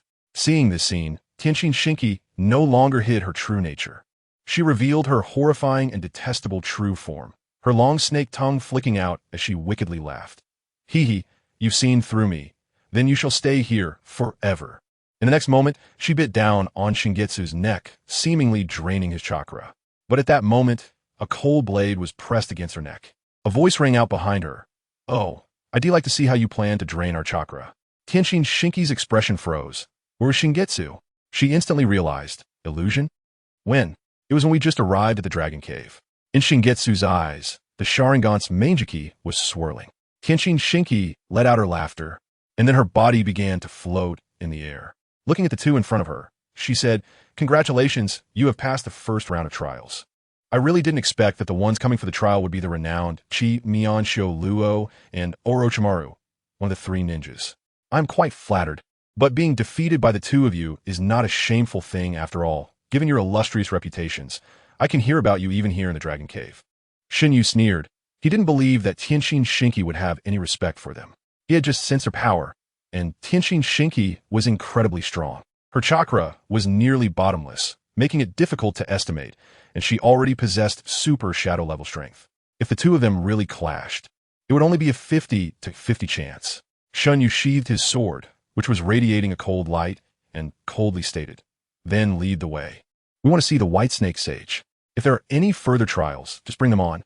Tenshin Shinki retracted her unpleasant face, restoring her original beauty, and said to the two, "All right, but there are still two more trials to come. The examiners are Ichikuchidame and Taki Tsukihime. As long as you pass these two trials, you will be able to meet the Whitesnake Sage." Shinyu nodded, watching as the originally resplendent dragon cave returned to its original state, becoming a series of flat ground that looked somewhat dilapidated. He didn't know why, but he felt that this place was a bit desolate and wanted to improve it. But he shook his head and decided against it. After all, this place had an owner. Watching the two depart, Tenshin Shinki couldn't help but feel a bit scared. Just a moment ago, when she was held at sword point by Shunyu, she heard the Whitesnake Sage's voice. Let them in, but still make them go through the trials. The other trials must also be conducted. The ones in front of her were the Chi Mianshio Luo, who had made a name for himself in the Third Shinobi World War, and Orochimaru, who had signed a summoning contract. Meanwhile, deep within the Dragon Cave, the Whitesnake Sage was looking at Shinya, her eyes fixated on the smoke patterns forming from her pipe. Her expression was complex. This little one had changed the predetermined outcome and altered some events that were once unavoidable. The Whitesnake Sage had once heard the old toad of Mayaboka Mountain. The great toad sage Fukasaku prophesied that not only would the child with blue eyes appear, but also an existence that would change the fate of the world. That child would alter this world, with the only known information being that this child would gain great fame in a certain battle. The child would have black hair and black eyes. Fukasaku had once discussed with them that if they encountered this child, they must ensure that the child gained sage techniques. That was all the prophecy allowed. This child was referred to as the Child of Change. But at that moment, the Whitesnake Sage saw Shanyu's figure in the smoke and couldn't help but murmur, "If that child is indeed the so-called Child of Change, as the old toad, Fukasaku, predicted, perhaps they will really change this world." The Whitesnake Sage raised her head, looking up at the top of the cave. "I hope this time your prophecy can be accurate, Fukasaku." Chapter 141. Shinyu's True Inheritance, Part 2. After Shinyu and Orochimaru passed Tenshin Shinki's trial, they entered a cave that was very narrow and dark. At that moment, the entrance they had just come through was blocked, and a giant stone blocked the path ahead, leaving them unsure of how to open it. Now, Orochimaru and Shinyu found themselves in a dilemma, with Shinyu gathering all his chakra into his left fist and striking the giant stone heavily. It didn't budge. The stone remained standing there unharmed. In this place, he couldn't use other large-scale ninjutsu. After all, they were here to practice sage techniques, not to cause destruction. At that moment, a voice sounded beside them. You two can't break through here with brute force. Allow me to introduce myself. I am Ichikuchidame, the examiner for this second trial. The two turned around to see a girl with a lowly face, who was very beautiful. But surely her real age did not match her appearance. She must be over 1,000 years old. Please allow me to explain the method of this second trial. The stone in front cannot be broken by brute force. Do you see those colorful stones on the ground? Shinyu and Orochimaru looked down to see many colorful stones of various shapes, and there were many grooves on the giant stone in front of them. However, when they struck the giant stone earlier, these grooves did not appear. They must have just manifested. Ichikuchidame continued. These crystals correspond to the grooves on the giant stone. As long as you fit these crystals into the grooves, you will pass the trial. During this time, the longer it takes, the more chakra will be consumed. So you must hurry. Ichikuchidame suddenly remembered the white snake sage's warning not to threaten the two in front of her, or it would be hard to handle. So she didn't say the latter part, merely saying this before becoming invisible and silently observing their actions. Shinyu picked up a stone from the ground and thought to himself, isn't this just a puzzle? He was the best at puzzles when he was a child. He inserted the red crystal he held into the groove. Orochimaru saw this, and also stepped forward to insert the crystal in front of him into the groove. Before long, the two completed this trial. The giant stone slowly moved aside, revealing a wide area. Ichikuchidame was somewhat surprised at this scene. The trials in the Dragon Cave were usually strict. She had seen many testers stuck here, and those testers had all been swallowed by her, becoming part of her. The fact that these two could work so well together was indeed impressive. Moreover, they completed it in less than 20 minutes. The grooves on the giant stone had dozens of them, and there were over 100 crystals on the ground. They not only had to identify which crystal fit into which groove, but also select the most suitable one from over 100 crystals. Yet, the master and disciple had completed the trial in less than 20 minutes, causing her to repeatedly exclaim, "You two are indeed extraordinary. To have passed my trial in less than 20 minutes, it's truly unexpected. Please, the next trial is Take Tsukiheim's. As long as you pass her trial, you will be able to meet the White Snake Sage." A red glow flashed in Shunyu's eyes before returning to normal as he exchanged a glance with Orochimaru and then walked straight ahead. The cave before them was very wide, but it was extremely dark with no light whatsoever, which made the master and disciple feel alert. Suddenly, Shinyu felt as if something had bitten his neck. He knelt on the ground, painfully clutching the back of his neck. Orochimaru, seeing the scene, was shocked and shouted, "Shinyu!" But the next moment, a sharp pain shot through his neck, and he too clutched the back of his neck, collapsing to the ground. At that moment, footsteps approached, and the owner of the footsteps chuckled lightly before disdainfully saying, "What this? I thought you would be stronger. But now your only value is to become my food." A once beautiful woman suddenly transformed into a monster with a snake head and a human body. Her once charming features now turned into a hideous face. Tanjinheim revealed her true form and rushed towards the two fallen figures of master and disciple, sinking her fangs into their necks and thoroughly enjoying the absorption of their chakra. However, just as she was about to finish, two cold glimmers appeared at her neck, flashing with a silvery light. Tanjinheim's expression changed as she watched the two corpses in front of her turn to stone, and she was utterly shocked. Illusion? When did this happen? Didn't I cast an illusion on them when they entered? At that moment, Shingetsu suddenly spoke up. What you see must be real. Sometimes, the eyes can deceive, and the brain can trick you. Did we really not fall for the illusion? Did we really fall for your illusion? Did you really think we were at your mercy? Or did you really think we were consumed by you? Under a barrage of soul-searching questions, the final scene became a hazy reality before Tanjinheim, revealing numerous endings. Some showed the master and disciple being devoured by her, while others depicted her being killed by them, seemingly looping many times. At this moment, Shingetsu's voice broke the cycle. "This is your 218th attempt to devour us. I just simulated 300 scenarios, and you have already used 218 of them. There are 81 scenarios left. One involves you being killed by us, and the last one is this current situation. What seems like a single event has actually been 299 different occurrences. Now it's the last time. You must let us go. Through this trial, allow us to meet the White Snake Sage. When Tanjin Heim opened her eyes again, Shingetsu held her head down. His blood-red eyes fixed intently on her, suggested reference to the Easter egg of Edo Itachi and Sage Kabuto. Tanjin Heim immediately understood everything and bowed to the two, saying, "Gentlemen, I apologize for my rudeness. You have passed the third trial. Please proceed directly to meet the White Snake Sage. There, the sage will impart sage techniques to you. I will take my leave now." After saying this, Tanjin Heim's figure vanished, and when she reappeared, she was already behind the White Snake Sage. Beside her were two of her colleagues, Ichikishima Heim and Tachikawa Shinheim. She couldn't help but exclaim, "That person is truly extraordinary." Chapter 142, True Teachings of Shingetsu, Part 3. Orochimaru turned to Shingetsu beside him and said, "Shingetsu-kun, we are about to visit one of the three great holy lands, the White Snake Sage of the Ryuchi Cave. Now that we have passed all three trials." Shingetsu nodded and said, "Tanjin Heim just said we only need to go straight ahead to meet the White Snake Sage. Let's go. We shouldn't waste too much time." After exchanging glances, the two ran forward again, but Orochimaru's running style was noticeably different from Shingetsu's, employing a very scientific running technique. As Shingetsu approached the enormous cave, he felt a sense of curiosity. The White Snake Sage appeared as an old woman lounging on a sofa, a pipe in her mouth, with Tanjin Heim, Ichikishima Heim, and Tachikawa Shinheim standing beside her, and a massive red serpent looming in front of her. Shingetsu was filled with joy upon seeing the red serpent wave its hand, happily saying, "Senya, it's been a long time. You've not been slacking off, have you?" Upon hearing this voice, Senya's mood visibly brightened, a flicker of happiness in his eyes, though he quickly suppressed it and replied, "Shouldn't I be the one asking you that, Shingetsu? You've taken so long to pass these trials. Have you been slacking off in your training?"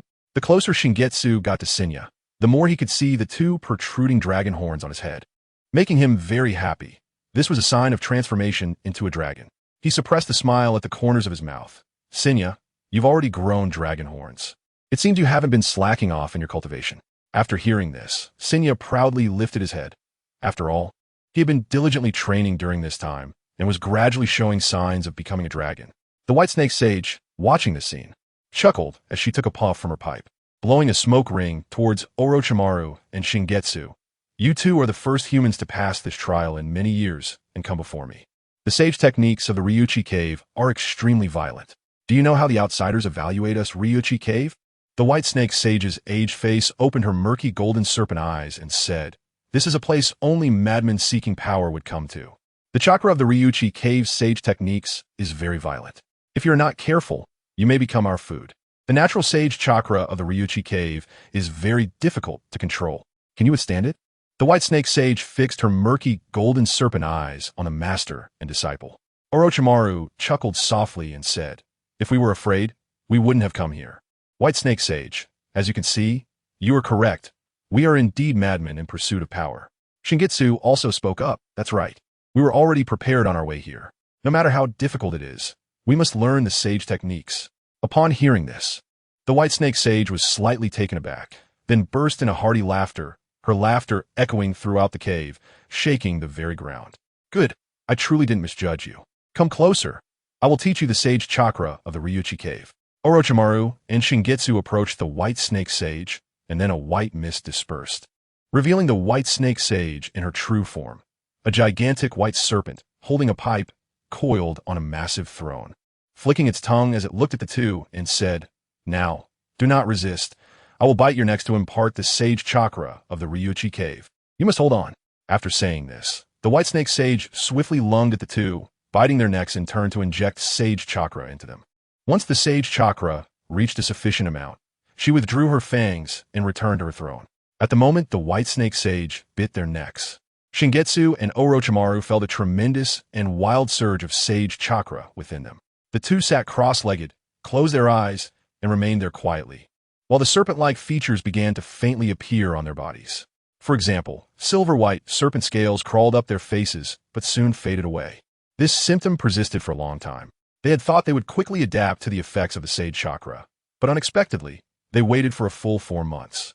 During these 4 months, the master and disciple neither ate nor drank, quietly sitting cross-legged in front of the White Snake Sage, their clothes gradually wearing away. This was because During one instance of receiving the natural chakra from the heavens and earth, their clothes were burst apart, leaving only their pants. Their upper garments had all been torn apart, and it was still Sinya's tail that had dispersed a significant amount of sage chakra within them. Otherwise, the two would have undoubtedly turned into serpents. In these 4 months, it was evident that the master and disciple were continuously gathering the natural chakra from the surroundings. However, the two of them showed no signs of wanting to wake up. Nor did they need to eat, drink, or rest. If it weren't for the fact that they could sense the life signs of these two individuals, they might have thought that both had been mentally shattered by the violent natural chakra and had simply passed away. On this day, Shinya was munching on a giant rat he had just caught while staring at the two in front of him, who clearly showed no signs of awakening. He couldn't help but mutter, "What on earth is going on with these two? I remember that the sage modes of Mayaboka Mountain and Surebone Forest don't take this long. How have these two been sitting for 4 months straight?" Meanwhile, the white snake sage, sitting on a throne, had his eyes closed with a seemingly amused expression, not revealing what he was thinking. At the same time, in Shinyue's spiritual space, Shinyue was practicing with Orochimaru, who was in front of him. Shinyue took the initiative to attack, quickly forming hand seals and then spitting out a long red dragon adorned with purple orbs from his mouth. Sage art. White surge technique. Orochimaru quickly formed his own hand seals and countered. Sage art. White phosphorus great snake. After stating the name of the technique, Orochimaru transformed into a gigantic white phosphorus snake to meet the attack of the white surge technique. He then used his white tail to knock the red dragon away, reverting to his human form and attacking Shinyue with his sword. Shinyue quickly drew his Kusanagi sword to block, and the two engaged in a fierce struggle for about half an hour. Breathing heavily, Shinyue plunged his Kusanagi sword into the ground and lay down, panting. In reality, during these 4 months, he hadn't died. Instead, he had connected with Orochimaru's consciousness space. The two could move freely in this space and absorb sage chakra for training. Once the white snake sage became aware of this, he entered the consciousness space without any obstruction, watching the two train and occasionally offering guidance. After all, no human had ever endured the pain of the current mode in the Dragon Cave throughout history. Beside the white snake sage, Ishii was sound asleep, seemingly indifferent to everything happening outside. In fact, he had just dozed off while watching. The white snake sage looked at the two individuals who seemed full of vitality, chuckled, and said, "Hee hee, I can see that you both have become very proficient in controlling sage chakra, so you can wake up now." Shinyue and Orochimaru opened their eyes simultaneously, and when they did, purple eyeshadow appeared at the corners of their eyes, with the golden snake pupils in their eyes becoming even brighter. The perfect sage mode of the Dragon Cave has arrived. Chapter 143. Shinyue's True Transmission, Part 4. Just as Shinyue opened his eyes, sage chakra spread throughout his body, and an endless flow of external natural chakra surged into him. He focused his energy in his lower abdomen, circulating the natural chakra within him, which flowed towards the 8 trigram seal on his abdomen. He was attempting something that would greatly benefit him. He mixed the external natural chakra with his own chakra. Then he combined the chakra of the 3 tails, and his body acted like a whirlpool, continuously absorbing the incoming natural chakra. His own chakra merged with it, and the 3 tails chakra was also mixed in. The white snake sage, who had just opened his eyes, and Shinya beside him were momentarily stunned. The next moment, a coat of 3 tails chakra manifested around Shinyue's body, wrapping him in red chakra, which was then fused with the blue chakra of the Dragon Cave Sage mode. Gradually, a deep red chakra coat appeared around Shinyue, which looked more like clothing compared to the usual tailed beast chakra coat. His body radiated a red glow, and before everyone's astonished gaze, the 8 trigram seal on Shinyue's abdomen gradually began to unravel. The chakra of the 3 tails overflowed, creating a harmonious balance among the sage chakra, Shinyue's own chakra, and the chakra of the 3 tails. Shinyue's 3 tails chakra coat developed black patterns. N4 Tomo appeared at the collar, 2 on the left and 2 on the right. A black-red cloak appeared behind him, adorned with similar patterns and many black lines embellishing the cloak. It is recommended to refer to Naruto's Kurama Link mode. Shinyue opened his eyes again, his golden snake pupils gazing ahead, with light purple eyeshadow at the corners. Now he could be called. Ishii Link mode has arrived. A massive chakra erupted from his body, nearly blowing Orochimaru beside him away. However, with the support of Sage Chakra and the White Snake Sage wrapping Orochimaru with his tail, he was not blown away. Orochimaru's golden snake pupils sparkled with brilliance, He has perfectly mastered the power of the tailed beast, combining it with Sage Mode and merging his own chakra into it. Shinjuekun, you are making me more and more curious. The White Snake Sage was also astonished at this scene. She naturally knew that Shan-Yue housed a tailed beast within him, and she had seen it before. But this mode was the first she had encountered. Shinya swallowed the giant rat meat in his mouth and looked at Shan-Yue with astonished eyes. It was truly unexpected that not only had he mastered the perfect Sage Mode of the Dragon Cave, but he had also seamlessly fused the chakra of the three tails within him. He had to step up his game. His partner was so powerful that he needed to transform into a dragon soon to keep up with him. Shen-Yue could now see the flow of chakra within everyone's body.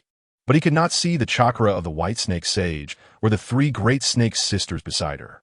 It was only natural, considering they were all ancient beings over 1,000 years old. If a junior like him could see them, it would not be good.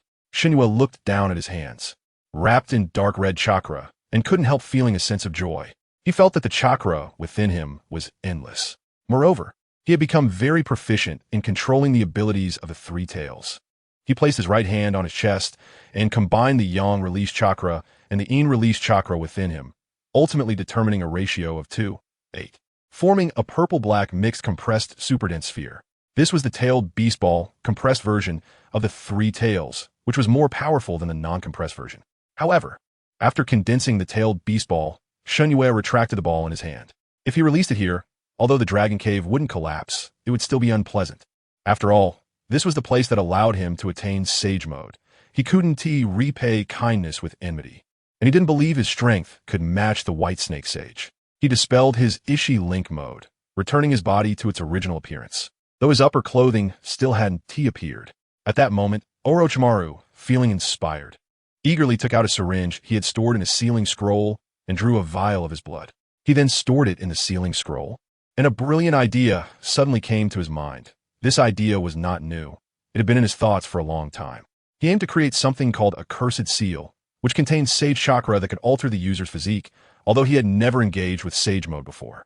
So he can now start the development of the Cursed Seal, and he took out a large number of experimental tools from the sealing scroll.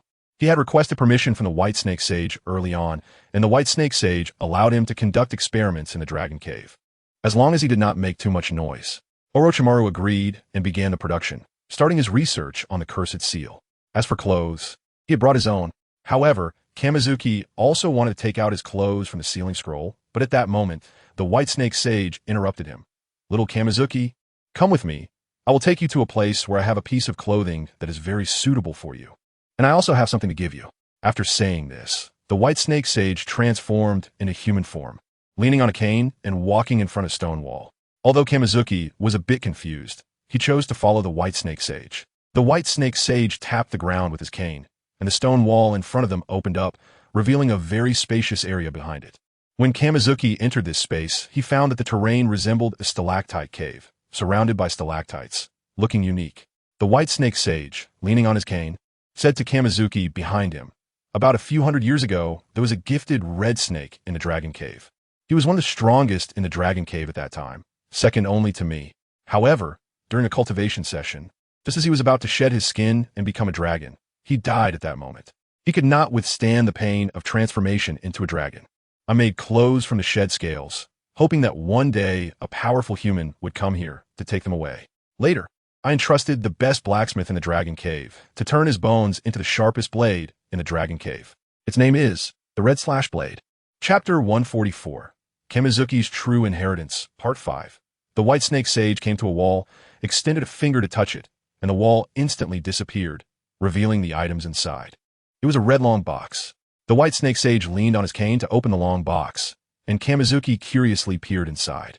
The White Snake Sage took out a piece of clothing that looked very impressive, leaving Kamizuki momentarily stunned. The clothing was predominantly crimson, and most of it was covered in scales that resembled snake scales, adorned with numerous black patterns. The crimson snake scales were particularly prominent at the shoulders and wrists, and this outfit also came with a cape that had snake scale embellishments. The White Snake Sage gently stroked the clothing with his aged hands. His eyes filled with nostalgia. "I always believed that child could become an exceptional successor, even considering him as my direct disciple, but he passed away. His last wish was to hope that his body could serve a purpose. He entrusted me to make clothes from his skin and scales, and to forge sharp weapons from his bones. He hoped that even in death, he could be of use, asking me to give these things to the person truly suited for them, hoping to provide help to that person. I initially didn't want to do this, but it was also to fulfill this child's last wish. This clothing was made by me personally, and now I present it to you, along with the weapon made from his bones and the metal containing the natural chakra of the dragon cave, hoping you won't let it gather dust. Kamizuki took the clothing handed to him by the white snake sage and noticed that the decorations on the cape that looked like snake scales were not mere embellishments.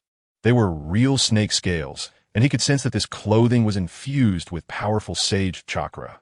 The clothing consisted of many parts, with the upper body featuring a chainmail that was not ordinary, but also made from snake scales.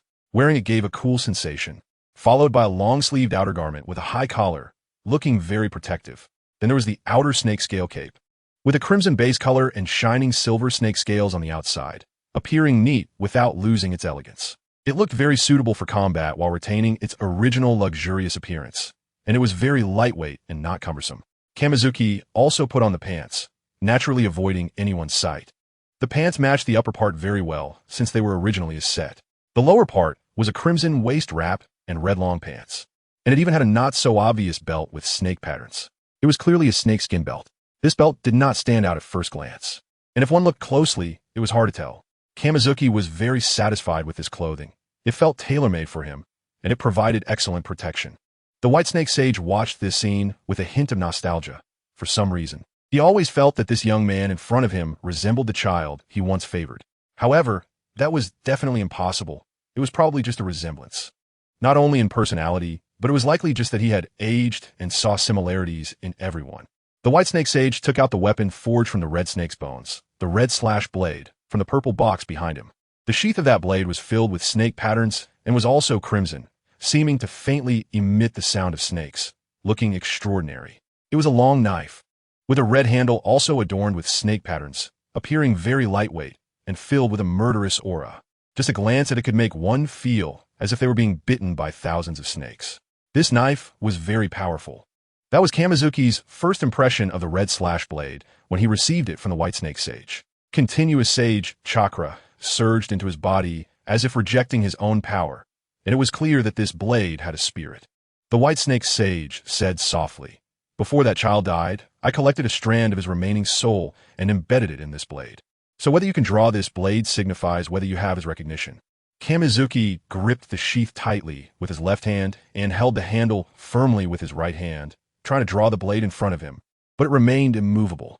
In an instant, red chakra erupted from Kamizuki's body, spreading deep crimson chakra around him, and a faint purple shadow appeared around his eyes. The kaleidoscope of blood dragon eyes in his eye sockets swirled as he poured most of his chakra into the blade in front of him, and the knife that had been immobile began to slowly come out of its sheath. Buzz! In an instant, a massive wave of chakra erupted around him, causing all the nearby stalactites to be blown away. Then, the glimmering silver blade slowly appeared in his hand, and Kamizuki directly slashed at a stalactite behind him. The stalactite shattered with a crack, along with all the stalactites behind it. Kamizuki smirked, "Good knife." When he swung that knife again, a sword aura accompanied by a massive crimson snake flew out, directly shattering the walls in the vicinity. Kamizuki twirled the blade, and then sheathed the glimmering blade. His eyes filled with amazement as he exclaimed, "Good knife, truly a good knife. It matches my chakra attributes so well, it seems to recognize me." A soft hum emanated from the blade, seemingly echoing his words. The white snake immortal smiled slightly upon seeing this scene, and said, "It seems you have earned his recognition. You are now its master. Shinyu, this is one of the best swords in the world, so you must cherish it." Shinyu clasped his fists and bowed, saying, "I understand, senior." He then turned around, waved his crimson cloak, and walked towards the cave entrance, with 3 swords at his waist, the family heirloom Chishueikamanji. The Kusanagi, sword given to him by his university teacher, and now a newly acquired Chijon blade. However, he was still more accustomed to using one sword at a time. He wasn't suited for a multi-sword style. He only knew how to use a single sword. At that moment, the White Snake Immortal called out to him, "Little Shunyu, don't be in a hurry to leave. I have treasures collected from around the world over the past few thousand years. Take a look and see if there's anything you can use." After saying this, the cave behind the White Snake Immortal reappeared, shimmering with golden light. surely filled with many good treasures. Shinyu thought for a moment and decided to go in and see if there were any materials he could use to craft the Wandering Pain's Six Paths armor. After all, that was a massive project. Chapter 145, The Tale of Obito, Part 1. 4 months ago, at the entrance of Konoha village, after seeing off the women, Obito and Jiraiya set off towards Mayaboka Mountain. They chose not to use the reverse summoning technique to get there. Instead, they planned to wander around the ninja world first before heading to Mayaboka Mountain for sage training. Obito, feeling a bit confused, asked Jiraiya-sensei, where should we go next? Aren't we supposed to be heading to Mayaboka Mountain for sage training? Jiraiya shook his head and replied, my plan is to first travel around the ninja world. And when the time is right, I will take you to Mayaboka Mountain for training. As for our next destination, how about the Land of Water? Obito looked at Jiraiya with disdain, knowing that the Land of Water was a country famous for its hot springs and many entertainment establishments. You've already been dating Lady Tsunade. How can you still think about peeping? Is that fair to Lady Tsunade? Jiraiya coughed lightly and said, what are you talking about? I've told you many times, it's called gathering materials. Gathering materials. It's not peeping. Obito rolled his eyes and retorted, sounds nice, but you're just going to peep. Jiraiya explained, let me correct you. It's called gathering materials. Also, I have something more important to teach you this time. I want to teach you the Rasengan. Hearing this, Obito's eyes lit up, sparkling with excitement as he looked at Jiraiya. Really? He had seen Minato-sensei use the Rasengan, and it was indeed a very cool ninjutsu. Jiraiya said, Jiraiya, always keep my word, and once I decide to teach you the Rasengan, I want to go back on it. Then hurry up and teach me how to learn the Rasengan. Obito said eagerly, wishing he could learn it right away. Jiraiya waved his hand nonchalantly and said, don't be so impatient, Obito. Since I said I'll teach you, I definitely will. Let us first go to the Land of Water. They have some necessary items. Obito looked at Jiraiya with disdain. Jiraiya felt a bit embarrassed under that gaze, cleared his throat, and continued, it's the necessary items for learning the Rasengan. Upon hearing this, Obito slightly reined in his disdainful expression, thinking that since it was essential for practicing the Rasengan, it must be something very important and valuable. Is this what you call important items? Obito shouted, looking at the balloon in Jiraiya's hand. He had expected something precious, but it turned out to be this ordinary balloon. Jiraiya cleared his throat and said, this isn't just a balloon, it's a water balloon. Didn't you see when Minato invented the Rasengan? How could he not know? Obito felt a bit embarrassed and scratched his head. At that time, he had been too busy flirting with Rin and arguing with Kakashi to pay attention to Minato's training process. Obito coughed lightly and said, that is not important. What matters is what I should do now. Seeing this, Jiraiya felt a bit exhausted and led him to a small grove. He took out the water balloon from his pocket and handed it to Obito, saying, what you need to do first is gather your chakra in the palm of your hand, then make it spin to burst the water balloon. Hearing this, Obito was a bit bewildered. Chakra spinning? Bursting the water balloon? How is that even possible? Then he recalled the one thing he had overheard during Minato's Rasengan training. Spin in the direction of the head spin. Jiraiya nodded in satisfaction upon hearing this. He had thought that if Obito couldn't learn it, he would have to teach him this technique. It seemed he completely zoned out. Obito held the water balloon and spun his chakra in a clockwise direction, but he still couldn't burst it. Suddenly, he thought that using both hands might be better. So he placed his right hand above the water balloon and his left hand below it. He spun his chakra in the same direction and then directly poked the water balloon with both hands, bursting it.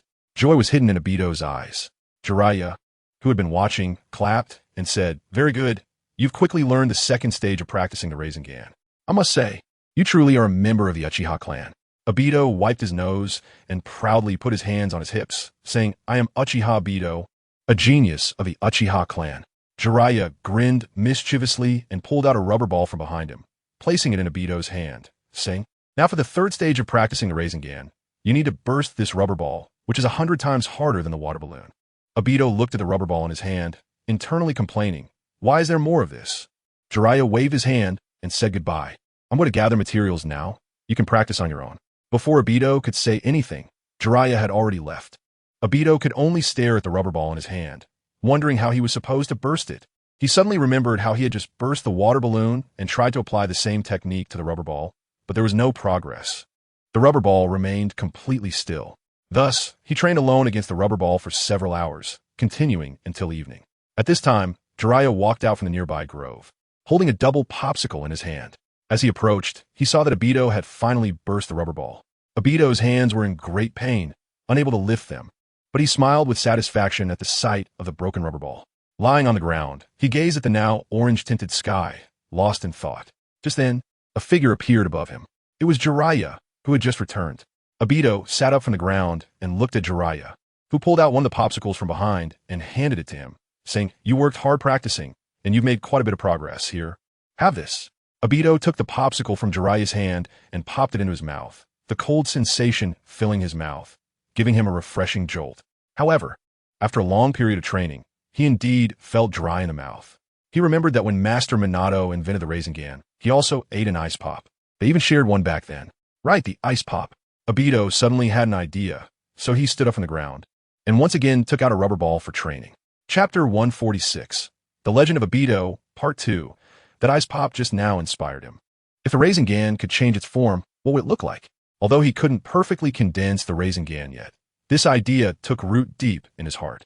If this idea could be realized, then could he also incorporate a change in chakra attributes into his Rasengan? This thought grew wildly in Obito's heart. And over the next 2 months, he tried to add a change in chakra attributes to the Rasengan. But without exception, he failed every time. During this period, he incorporated his best fire style chakra, but each time he almost burned his hands. This left Obito very frustrated. At this moment, Jiraiya walked over, gave Obito a light tap on the head, and said, "You're like a half-filled bottle of vinegar, making a lot of noise. You haven't even condensed the Rasengan yet, and you want to add a change in chakra attributes? Isn't that like trying to fly right after learning to crawl? You can't rush things. You need to focus on doing one thing at a time." Hearing this familiar phrase, Obito fell into deep thought. It seemed like he had heard it somewhere before. It was similar to what Shinju taught him about gathering chakra. One must be calm and eliminate all distractions, otherwise, one would only get worse and not make any progress. Remembering this, Obito took a deep breath, placed one hand on his chest, and began to rotate clockwise according to the chakra's spinning method. Through the high-speed rotation of chakra, he maintained the power at an unreachable level, the ultimate high-level ninjutsu, Rasengan. A blue Rasengan appeared in Obito's hand, and he suddenly hurled it toward a large tree in front of him. The tree broke with a loud crack, and the upper half of the trunk fell down. Obito gasped heavily, cold sweat beading on his forehead. Looking at his still painful and calloused hands, he laughed heartily. Then he lay on the ground, not moving, and couldn't help but think, "Shinju, with this, I can finally stand behind you, right?" He then fainted due to excessive chakra consumption, and Jiraiya, witnessing this scene, couldn't help but sigh. Although it took a full 2 months, nearly a month of which was spent daydreaming, it seems he learned the Rasengan in just a week. Jiraiya looked at Obito lying on the ground and chuckled lightly, squatting down in front of him, and carried Obito on his back. Jiraiya walked towards the inn with Obito on his back, and at that moment, the setting sun cast its rays on both of them, elongating their shadows. Jiraiya clearly remembered that when Minato was still young, he also carried him home like this, and he couldn't help but say, "You two, master and disciple, are just the same." Speaking of which, what should the next novel be about? The first draft of Intimate Paradise is already done. The next one should be. Jiraiya thought for a moment, and, as if he thought of something, he laughed heartily and said, "Let's name it Naruto," creating an inspiring novel set against the backdrop of the entire ninja world's history. At this moment, the wind blew, and leaves fell one after another. The setting sun's afterglow gilded these leaves with a golden edge, and it also cast a golden hue on Jiraiya's white hair. My whole life has been in search of the child of prophecy, guided by the great sage Toad. I've embarked on countless journeys, encountered various places, and met all kinds of people. What is a Hokage? What is a village? What is peace? What is a ninja? These are the answers I seek throughout my life, and the reason I cannot stop moving forward. If I were to write such a book, I guess I would need to study a lot of history. I should take a good look in the library when I return to Konoha. The child of prophecy, who could it be? I once thought Nagato possessed the eyes of the Sage of Six Paths, and believed he was the child of prophecy. But can he still be called the child of prophecy after losing the eyes? Now I think it could be Minato. He became the 4th Hokage, and for now, he is my perceived child of prophecy. But the great sage Toad has overturned that theory. In fact, while Jiraiya was recuperating in Maiboka Mountain, the great sage Toad summoned him, and, at that time, the great sage Toad added a new detail about the child of prophecy, a blue-eyed boy playing with 9-tailed beasts. Who could the child of prophecy really be? It seems I still need to search. Minato has blue eyes, but he hasn't played with the 9-tailed beasts. Shinju can play with the nine-tailed beasts, but she doesn't have blue eyes. So neither of them is the child of prophecy I seek. So who could it be? I'm really looking forward to this child of prophecy who can bring peace to the ninja world. At that moment, just as Jiraiya returned to the inn, a ninja hawk landed by his window, and Jiraiya's expression became serious. This was a ninja hawk used for communication in Konoha. Now that it landed by his window, could it be that something happened in Konoha? Jiraiya quickly took the scroll from the hawk's talons and began to read. The top of the scroll had the sender's name written on it, Tsunade. Why is she sending me a letter now? But the first line of the letter left him stunned. It read, Jiraiya, I'm pregnant, and the child is yours. No, what is this? I'm going to be a dad. Still not fully processing it, Jiraiya rubbed his eyes and continued reading the words on the scroll, closing it and looking again. After confirming the information was correct, he was instantly overjoyed. He was going to be a dad. He didn't expect that after that night, it would lead to this. He shouted excitedly, I'm going to be a dad. The neighbor shouted, could you keep it down? You're disturbing my sleep. Oh, saw the, really, I'll pay more attention next time. Jiraiya awkwardly scratched his head and continued to open the scroll to read. It said, in the past few days, I've been experiencing frequent vomiting, and my mood has been unstable. A few days ago, I used medical ninjutsu to examine my body. I found out I'm pregnant. And then I went to Konoha Hospital for a checkup, and the doctor confirmed that I am indeed pregnant, and I can feel it myself since I'm a medical ninja. The doctor said I've been pregnant for about 3 months, and he advised me to have my husband by my side. But I know you still have to take Obito out to train. So I will be resting well in Konoha by myself. Don't worry. I have already declined all my work these days and have informed Minato. However, I still hope you can be by my side, Tsunade. Jiraiya closed the scroll and picked up a pen, starting to write. Dear Tsunade, I will take Obito to Mayaboka Mountain for training in the next few days, and I will bring you along. Don't worry, I will definitely take responsibility for you. Chapter 147, The Legend of Obito, Part 3. What? We're going to Mayaboka Mountain for sage training today? Don't we still have to travel around the entire ninja world? Obito, just waking up, looked at Jiraiya packing his things with a puzzled expression. Jiraiya had a smile on his face. Ever since he woke up, he saw Obito sitting by the bed, grinning foolishly and not responding when asked questions. I'm going to be a dad, Jiraiya said with a beaming smile. Oh, congratulations. What? You going to be a dad? Obito, who hadn't reacted just moments before, raised his voice upon hearing this. No way. Is it progressing that fast? Jiraiya wiped his nose and grinned. Tsunade is pregnant. I'm planning to take her to Mayaboka Mountain to rest and prepare for the baby. And I'll also take you to Mayaboka Mountain to train in sage techniques. Upon hearing this, Obito's jaw dropped. He clearly remembered that these two had just started dating. How could they already have a child? All right, there's no time to waste. Quickly use your Kamui to take us to Konoha. I need to pick up Tsunade. Obito nodded, activated his double Kamui Sharingan, put the luggage into the Kamui space, and then the two used Kamui to teleport to Konoha. They appeared directly in Konoha Hospital. Seeing Tsunade with a slightly protruding belly, Jiraiya quickly supported her and said, Tsunade, you must be careful now. Otherwise, it's easy to disturb the pregnancy. Tsunade, seeing Jiraiya rush back so quickly, felt happy inside but still said, I'm just pregnant. I'm not disabled.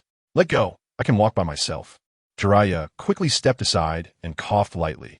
I'm planning to take you to Mayaboka Mountain to rest during your pregnancy. And I need to take Obito to train in sage techniques there too.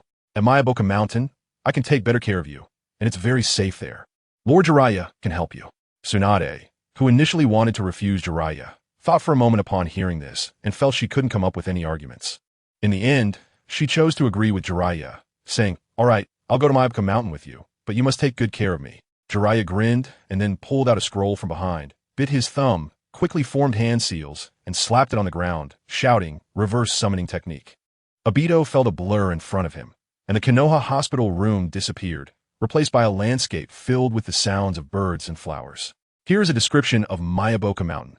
Mayaboka Mountain is a mysterious and fantastical place in Naruto. It resembles a hidden paradise, with towering peaks shrouded in swirling clouds.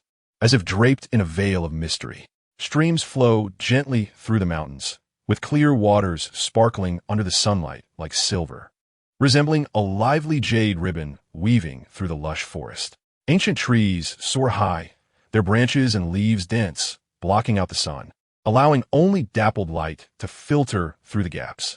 These trees have various shapes, some twist and spiral like ancient guardians, quietly recounting the ravages of time. Obito was mesmerized by the beautiful scene before him. Is this Mayaboka Mountain? It truly is a picturesque place. At this moment, he noticed a familiar large figure not far away. He focused and saw it was his old acquaintance, Gamabunta. But what was Gamabunta doing now? It seemed he was drawing on a piece of paper. Was he painting? It looked like he was drawing a round shape, almost like a big pancake. Haha, Gamabunta is drawing pancakes, huh? To be honest, it looks quite similar. Obito shook off those strange thoughts, waved at Gamabunta, who was painting in the distance, and said, "Long time no see, Gamabunta. How have you been?" Hearing this voice, Gamabunta turned around and, seeing his little brother Obito, nodded slightly and continued his artwork. At this moment, a small figure walked out from the nearby house. It was the sage of Jiraiya, who had just gone out to gather ingredients. When she saw the three in front of her, her eyes lit up, especially when she noticed Tsunade's slightly protruding belly. She immediately seemed to understand something and quietly gave Jiraiya a thumbs up. Jiraiya responded with a thumbs up and a silly grin. The sage of Jiraiya put down the basket she was carrying and quickly walked over. "Little Tsunade, little Jiraiya, you're here. Is this child?" The sage of Jiraiya looked at Obito with some confusion, as she had never seen this child before. Jiraiya quickly introduced, "This is Minato's and my disciple, Uchiha Obito. Obito, this is the sage of Mayaboka Mountain, Lord Jiraiya." Obito, still not fully processing the sage of Jiraiya's address to Jiraiya and Tsunade, quickly bowed. "Lord Jiraiya, my name is Uchiha Obito. Please take care of me." Upon hearing this somewhat familiar surname, the sage of Jiraiya was taken aback. Uchiha? Is he from the Uchiha clan? However, this child looked nothing like what was rumored outside. The Uchiha clan was known to be very proud, but this child appeared humble and quite warm-hearted. The sage of Jiraiya's eyes brightened, and she approached Obito, saying, "Good child. Little Obito looks like a helpful kid. Come, let us sit inside. It's just about mealtime, and I'll cook for you." When Obito finally realized what was happening, he followed the sage of Jiraiya into the small house. However, upon seeing the food laid out on the table, his expression immediately soured. Why is everything just bugs? But only Tsunade had a normal meal in front of her. The sage of Jiraiya was aware of this as well, as she had been through it herself and knew Tsunade couldn't eat bugs at this time. Sitting in the main seat of the small house, Sage Shinzaku saw this scene and burst into laughter. Good. Little Jiraiya, you're quick. We thought with your personality, you'd be single for life." Jiraiya scratched his head, grinning foolishly when Sage Shinzaku said, Come, today is a happy occasion. Let us have a drink. Little Wentai and little Gamabunta are not home, and drinking alone is quite boring. Now that you're back, keep me company for a drink." The sage of Jiraiya poked her head out from the kitchen and said to Sage Shinzaku, "You two drink less. Don't get drunk again." Meanwhile, Tsunade watched the two drink enviously, knowing she couldn't drink, but also aware she shouldn't. So, she quietly ate the meal that the sage of Jiraiya prepared for her. Obito still found it difficult to swallow the bugs in front of him, so he closed his eyes. He picked up a piece of fried silkworm pupa and thought it would taste horrible, but it turned out to be pretty good. Obito opened his eyes, realizing the fried silkworm pupa was quite tasty, and he began to eat heartily. Chapter 148, Obito's Fierce Transmission, Part 4. After finishing the meal, Obito and Jiraiya were just about to lie down and rest when Sage Shinzaku hit them with a stick and said sternly, "Don't forget the purpose of coming to Mayaboka Mountain. Your goal is to train in sage techniques, and it's quite difficult." Jiraiya scratched his head and said, "I've already learned to enter sage mode. I don't need to train anymore, right?" Sage Shinzaku replied sternly, "How could you not train? Little Jiraiya, you still need the power of me and the child's mother to enter sage mode. Can you enter sage mode in an instant like little Minato?" Jiraiya was instantly rendered speechless. He really couldn't do it like Minato, and the preparation time for him to enter sage mode was quite long. He still needed to summon the two sages. After all, it is due to the lack of training. After hearing this, Obito was somewhat stunned. Can Teacher Minato really enter sage mode in an instant? How come I didn't know this? Sage Shinsaku explained. When little Minato was 16, little Jiraiya brought him to Mount Mayaboku to learn sage art, and at that time, little Minato succeeded in just 2 months. What? 2 months? Obito was shocked. He knew that Teacher Minato was powerful, but this was just too incredible. He learned sage mode in less than 2 months and could do it instantly. Jiraiya nodded. Although he didn't want to admit it, sometimes he had to say that his disciple was indeed stronger than him. He came to Mount Mayaboku at the age of 13 to learn sage art, but even now he hadn't fully mastered sage mode. However, his disciple Minato achieved instant sage mode in just 2 months, so training for sage mode also requires talent.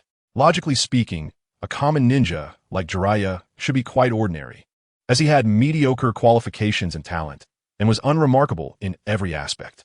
However, by chance, he ended up at Mount Myaboku, signed a summoning contract with the Toads here, and learned an imperfect version of Sage Mode. Sage Shinsaku coughed lightly and said, "Recently, Tsunade has been taken care of by the child's mother, so you two should follow me to study Sage art properly." So far, apart from the Sage of Six Paths, Little Jiraiya, and Little Minato, there haven't been many ninjas capable of learning Sage Mode. Obito couldn't help but curiously ask, is it because the training for Sage Mode at Mount Myaboku is too difficult? How could only 3 people learn Sage Mode? Sage Shinsaku explained, the training conditions at Mount Myaboku are very harsh. Practitioners must have strong chakra and a firm will, otherwise they won't survive. Obito nodded. Sage Shinsaku said, we should not delay. Let's hurry. Your time for learning Sage art may be very long, possibly 5 months or a year and a half, or it might take a lifetime to learn. Those with weak willpower will turn into stone frogs during training. As Sage Shinsaku led the way, he said to Jiraiya and Obito behind him, do you see those stone frog sculptures? They're not sculptures. They're the result of every practitioner who came to Mount Myaboku being backfired. They turned into frog statues and are forever there. So the cost of training Sage art is very dangerous, and you might have to pay with your life. Even so, do you still want to learn Sage art? Little Obito? After hearing this, Obito took out his forehead protector from his jacket pocket, wiped it, and his face was reflected on it. Obito smiled confidently and then pointed his thumb at himself. I'm going to be the future 6th Hokage. How could I give up in a place like this? Jiraiya, curious, interjected. 6th Hokage? Shouldn't it be the 5th Hokage? Obito scratched his head awkwardly and said, I don't know either, because Kagaya always says I will be the 6th Hokage, so I don't know why it's not the 5th Hokage.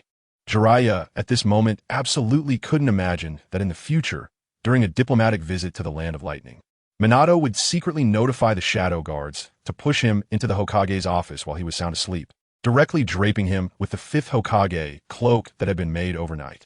During all this, Jiraiya had no idea, as if he were dead, sleeping without any movement. And when he woke up, he found himself in Hokage robes, and his Hokage rock had been sculpted overnight. The next day, he was at the inauguration ceremony. But that's a story for later. Back to the present. Sage Shinsaku had already brought the two to a waterfall where yellow toad oil flowed.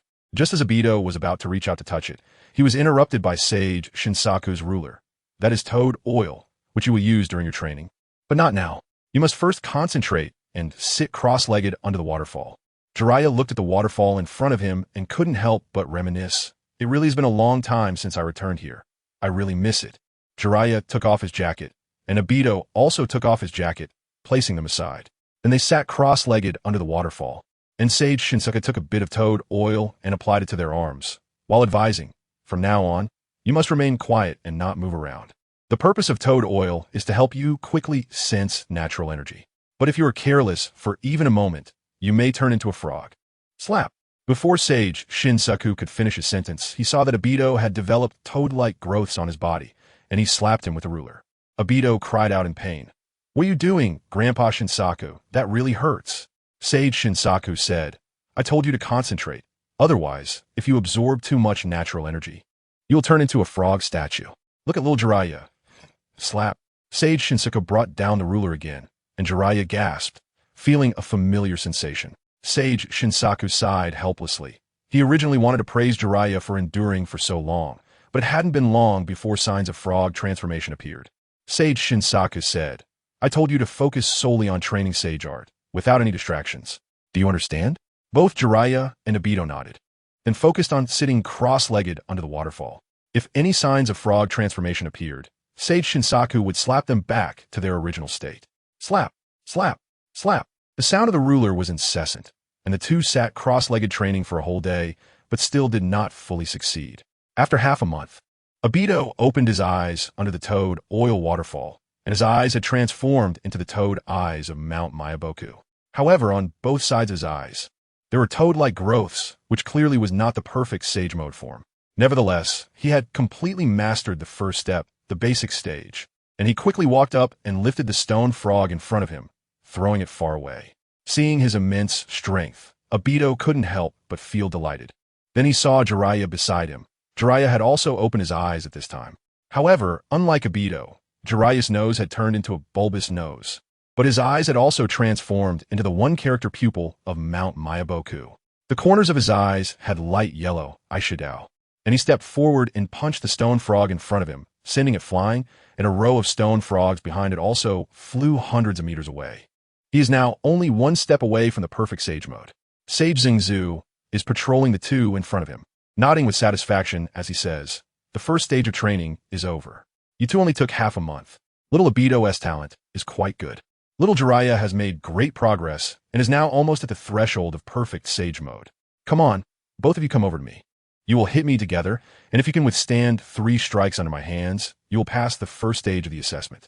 During this time, you can only use physical techniques, not any ninjutsu or jinjutsu." Upon hearing this, Obito rushed forward first, aiming to punch Sage Xingzu in the face. Sage Xingzu merely sidestepped slightly, jumped into the air, and then slapped down with a ruler. A loud sound echoed through the entire mountain forest. At this moment, Sage Xingzu, just landing, felt a wave of chakra coming from behind. Jiraiya quickly threw a punch at Sage Xingzu, who caught Jiraiya's fist with his own hand. Then, he threw both of them away. Looking at the defeated duo, Sage Xingzu shook his head in dissatisfaction, feeling they still hadn't grasped the essence of Sage techniques. At this moment, he sensed a massive chakra wave coming from behind him. Obito and Jiraiya were each holding a Rasengan. The Rasengans were bursting with waves of natural energy, and the two shouted in unison, "Sage Art! Rasengan!" It turned out they had just sent out shadow clones to test the waters while the real bodies gathered chakra behind. They had clearly forgotten the rule against using ninjutsu. However, this was exactly the result Sage Xingzu wanted to see. He dodged the 2 Rasengans with his small frame, then stretched out his hands, frog group hand. In the next second, the 2 were sent flying again. Sage Xingzu shook his head in regret, preparing to say something when another wave of heat came from behind him.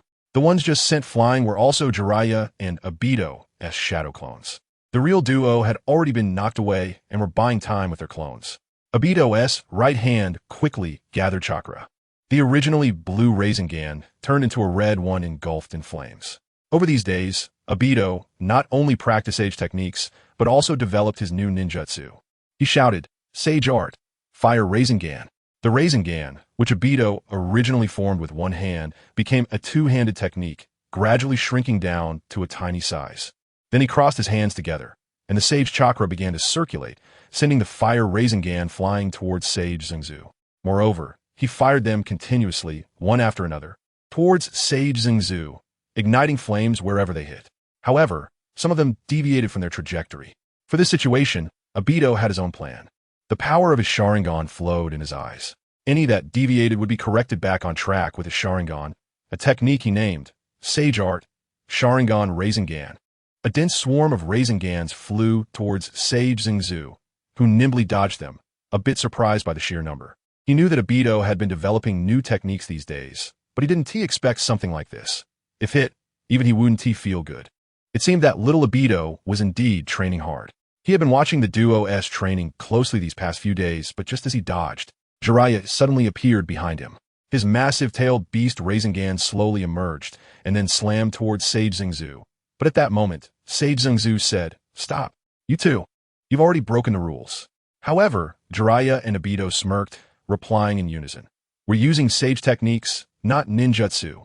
Besides, even if it's a shadow clone technique, we're only using Sage chakra." At this moment, Sage Xingzu froze, then burst into laughter. "You two little brats are quite clever. Good, good. Both of you are like this, teaming up to bully an old comrade over 1,000 years old." Jiraiya and Obito exchanged glances, then simultaneously displayed their big white teeth and laughed. Sage Xingzu sighed helplessly at this scene before saying to the two, "All right, it's time for the second round of training. Let us go. Do you see that 10,000-meter high peak over there? That is where you will conduct your second training. You must sit on the top of that peak using stone slabs, and during this time, you must maintain absolute balance so you will fall." Hearing this, Jiraiya patted his chest confidently and said, "When I practiced Sage techniques here, I had a deep memory of this training, and this step is the one I mastered the best." Sage Xingzu nodded. Little Jiraiya is not wrong. When he practiced Sage techniques here, he fell quite a few times. However, slowly, this project became one he was most familiar with, and one must achieve the terrifying realm of unity with nature to complete the training. Upon hearing this, Obito calmed down for a moment, but soon became excited again, launching himself towards the 10,000-meter peak. Jiraiya shook his head helplessly at this scene, then followed suit, beginning 4 months of training. Chapter 150, Obito's Fierce Transmission, 6. 4 months later, at Mayaboka Mountain. Obito and Jiraiya were sitting cross-legged on the peak thousands of meters high, their eyes tightly closed, their bodies filled with a continuous stream of natural energy. They had been sitting there for almost an entire day. Below the peak, Sage Shima and Tsunade, who was visibly pregnant, walked over. Sage Shima shouted up to the mountaintop, "Little Obito, little Jiraiya, come down for dinner." Oh, X2 upon hearing the call, Jiraiya and Obito leaped from the high peak, landing safely with one hand on the ground, unharmed. Jiraiya looked at the pregnant Tsunade and quickly went up to support her, saying, "Tsunade, you've been pregnant for 6 months. You don't need to come out. You should rest at home." In fact, keeping Jiraiya at Mayaboka Mountain was a good thing. He certainly couldn't be peeping here, right? What would he be peeping at? Frogs? However, these days, aside from training, Jiraiya also started doing other things, beginning to write his new novel, Naruto.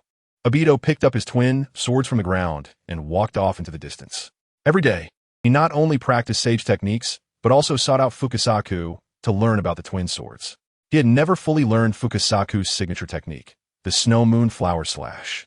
Although he had grasped some of it, he still hadn't truly touched the threshold. Fukasaku was always taciturn, only occasionally offering guidance while watching Obito train. Obito's understanding of the twin swords was still quite superficial, not yet delving into the true essence of the twin swords. And he had not reached the realm of unity between man and sword, where one completely forgets oneself and becomes the sword. After a long journey, Obito arrived in a place completely different from the surroundings. This place was filled with numerous bamboo plants, forming a dense bamboo forest. Each bamboo stalk was much taller than Obito, and at the deepest part of the forest sat Gamabunta, who was still practicing with his swords. The green light of the blades danced in the air, and during the process, one bamboo after another fell, only to grow back shortly after. This was a training ground unique to Gamabunta and Obito. Gamabunta sheathed his swords and noticed Obito observing from the side, then said to him, "Obito, how is your dual sword practice going?" Obito drew his dual swords from their sheath, leaped into the air, and faced a massive bamboo. With his eyes tightly shut, he suddenly opened them wide, and the green light of his swords surged forth, slicing rapidly at the bamboo in front of him. Under the moonlight of Mount Mayaboku, the light from Obito's swords shone brilliantly, illuminating his face. In the next moment, he sheathed his swords again. Behind him, a large area of the previously intact bamboo forest was now cut down, and just then, Obito leaped forward again. The speed of his sword swings was so fast that it left after images, directly chopping down the bamboo segments that were previously in the air, making them smaller and smaller as he prepared to land again. The bamboo behind him had turned into tiny segments scattered on the ground. This was an essential part of Obito's daily training, something he had to practice every time he came to see Gamabunta. It was like a teacher checking homework. After witnessing this scene, Gamabunta nodded slightly, but to him, these moves were too flashy, and he made his own evaluation. He casually uttered 2 words, "flashy." Obito, who thought he looked quite impressive, suddenly had a dark expression and shouted at Gamabunta, who was watching coldly from the side. Hey, boss Gamabunta, I'm also training seriously, okay? What do you mean by flashy?" Gamabunta didn't say much and quickly drew his dual swords, advancing forward with a flash of green light. By the time he sheathed his swords again, the bamboo forest nearby had been reduced to powder in just a few seconds. Gamabunta used the simplest techniques to achieve the most powerful effect, turning a whole area of bamboo into dust with just one move. This was much better than Obito's flashy swordplay. It was evident that Obito still had a long way to go in his training. Gamabunta drew his dual swords again and waved them at the stunned Obito, signaling him to attack. Obito leaped forward, dual swords in hand, and the sound of clashing metal echoed throughout the bamboo forest. At that moment, in a small house, Jiraiya was holding a pen, writing something on a piece of paper in front of him, while the sage Fukasaku was speaking animatedly. "When I was just a little toad." The great sage toad once told me stories from back then, when the great sage toad was also just a little toad. And so, a story slowly emerged on the paper. In ancient times, a goddess descended from the heavens, known as Kagaya. She fell in love with a human man and gave birth to 2 children. The elder son was named Hagoromo, and the younger son was named Hamura. Kagaya demanded people to offer her the divine tree she brought, which was actually to turn these people into her puppets, a kind of unknown organism. At that time, Gamamaru knew of this behavior but didn't know that it was called white zetsu, so naturally, he didn't tell Fukasaku. She severely endangered human existence.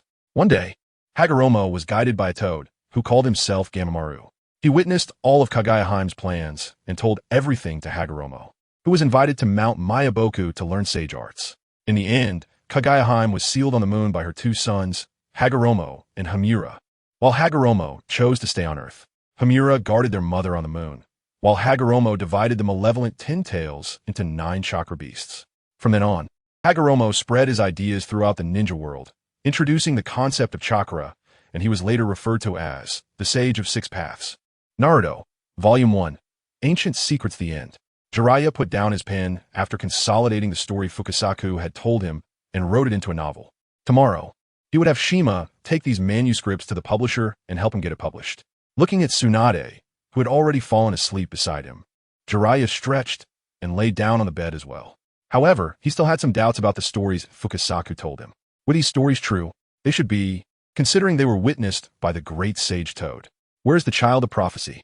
These questions lingered in Jiraiya's mind, and even as he fell into a deep sleep, they still weighed on his heart. In the training bamboo forest, Obito's dual swords were stuck in the ground as he breathed heavily, wiping the beads of sweat from his forehead before rushing towards Gamabunta again. However, he had barely taken half a step before collapsing to the ground, exhausted from all the sword swinging. Seeing this, Gamabunta sighed softly, picked up a small leaf that was insignificant to him, and placed it over Obito's body. Chapter 151. Obito's Fierce Legend, 7. After training at Mount Mayaboku for another 4 months, Obito and Jiraiya had mastered the perfect sage mode of Mount Mayaboku. Now, they had been training for nearly a year. They planned to continue their training at Mount Mayaboku. And there was another important matter. Jiraiya and Tsunade's child was about to be born. Tomorrow was Tsunade's due date. Jiraiya, with his flowing white hair now falling over his shoulders and the 2 red lines at the corners of his eyes adding a touch of charm, still had a sage mode that was different from others. His eye markings were not orange-red, but rather light red stripes. Yet they still featured the classic toad eyes of Mount Mayaboku. Obito had a very striking sage mode of Mount Mayaboku, with orange-red eye markings and the toad eyes in his gaze, which were signs of his mastery of sage mode.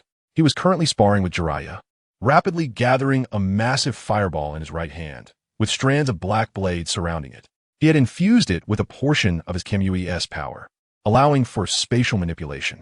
This technique could be used both in hand-to-hand combat and for long-range attacks. Kamui, Flame Spiral Blade. In the next moment, Obito vanished, while Jiraiya remained alert in front, always prepared. He activated Sage Mode to sense his surroundings. Upon sensing that Obito had appeared behind him, he immediately executed his ninjutsu, Sage Art, Thousand Needle Jizo. His naturally flowing white hair transformed into hard blades, wrapping around his entire body and dispersing in all directions to prevent Obito from attacking. However, at this moment, he clearly forgot about Obito's intangibility. Obito activated his intangibility, then threw the flame spiral blade toward Jiraiya. However, Jiraiya, who was hit by him, turned into a puff of smoke and disappeared. Just when he wanted to look for him, he heard Jiraiya's calm voice from behind. As a ninja, the back is his most fatal weakness. Obito broke out in a cold sweat as he realized that a sharp kunai was pressed against his neck. Any slight movement would result in the kunai cutting him down. At that moment, a small frog hurriedly ran over and said to the 2 who were still in a standoff, Jiraiya and Obito, Lady Tsunade is about to give birth. Lady Shima asked me to inform you both to come. What? Jiraiya quickly activated the body flicker technique and left here, returning to the small house. While Obito was a step slower, but was stopped by Sage Shinsaku.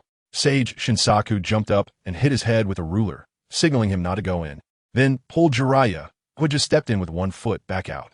He said, "Don't be so anxious, little Jiraiya. Don't worry. The child's mother will handle the delivery well. Just wait here obediently." But Jiraiya seemed to hear nothing, pacing back and forth at the door, anxiously waiting. While Sage Shinsaku looked on, almost dizzy, he jumped up again and gave Jiraiya a ruler. "Calm down, little Jiraiya.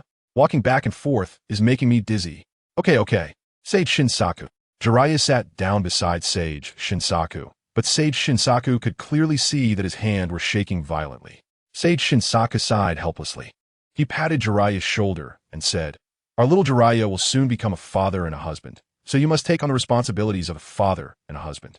You need to rein in your carefree personality, little Jiraiya, and you don't need to be so nervous." Sage Shinsaka looked at the tightly shut door of the small house and said, "Women are stronger than men. Men cannot fathom this kind of pain. This is because they possess a powerful will, a will called maternal love." Jiraiya's hands stopped shaking, and at that moment, he deeply felt the responsibilities of a man. This delivery would definitely not just involve Lady Shima. There were also female nurses from the Konoha hospital coming to assist Tsunade with the delivery. After all, Lady Shima's head wasn't as big as Tsunade's. How could she manage the delivery? So she only played a guiding role.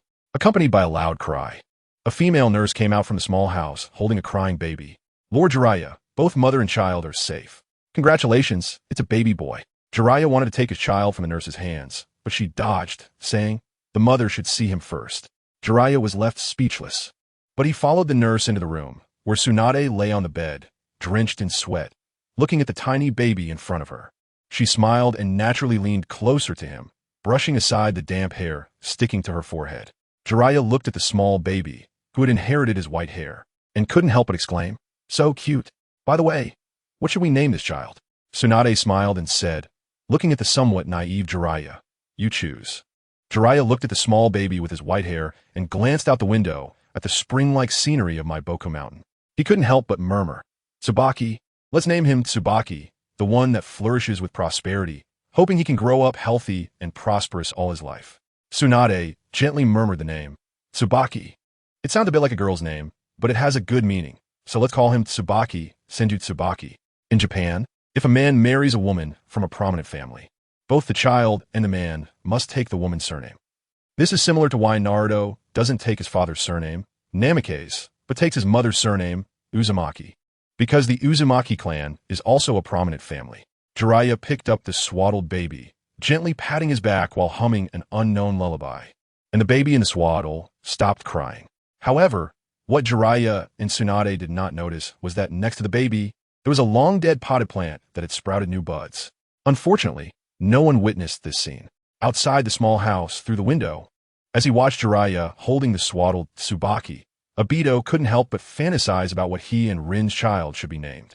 But as soon as he had this thought, he immediately shook his head, his face reddening. They were only at the stage where a kiss would make him blush. How could he think so far ahead? How indecent. Remember to check the author's notes. Chapter 152, Roots Will Not Die. In the land of tea, underground in an unknown small village, a familiar figure suddenly awoke from a stone bed, looking at the mismatched muscles on his body. For a moment, he fell into confusion. Am I not already dead?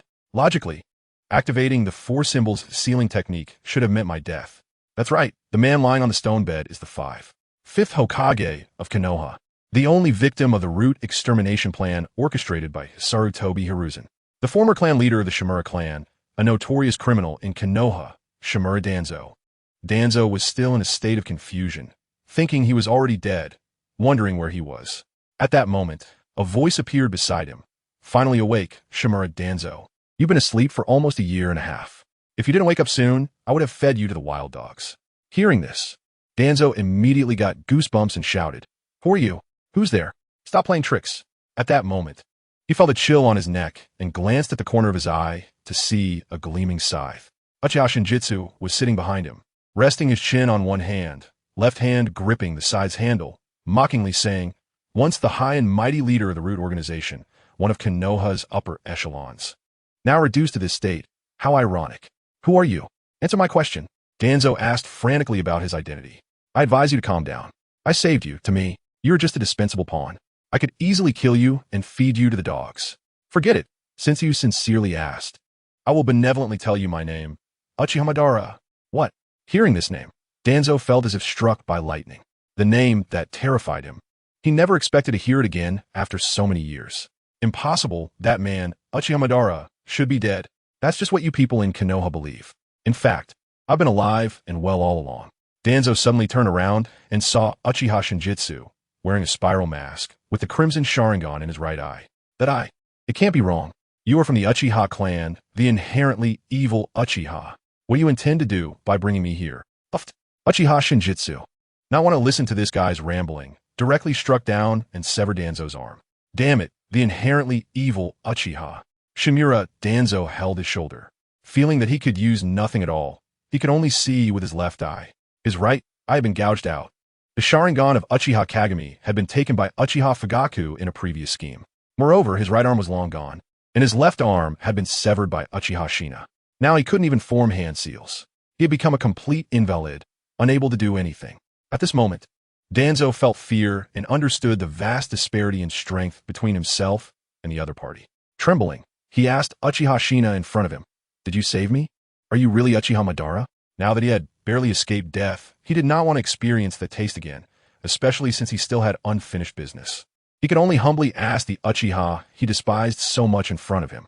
Uchiha Shina replied to Danzo, "When you used the four-symbol seal, I used some special means to save your life, but the four-symbol seal still has its function.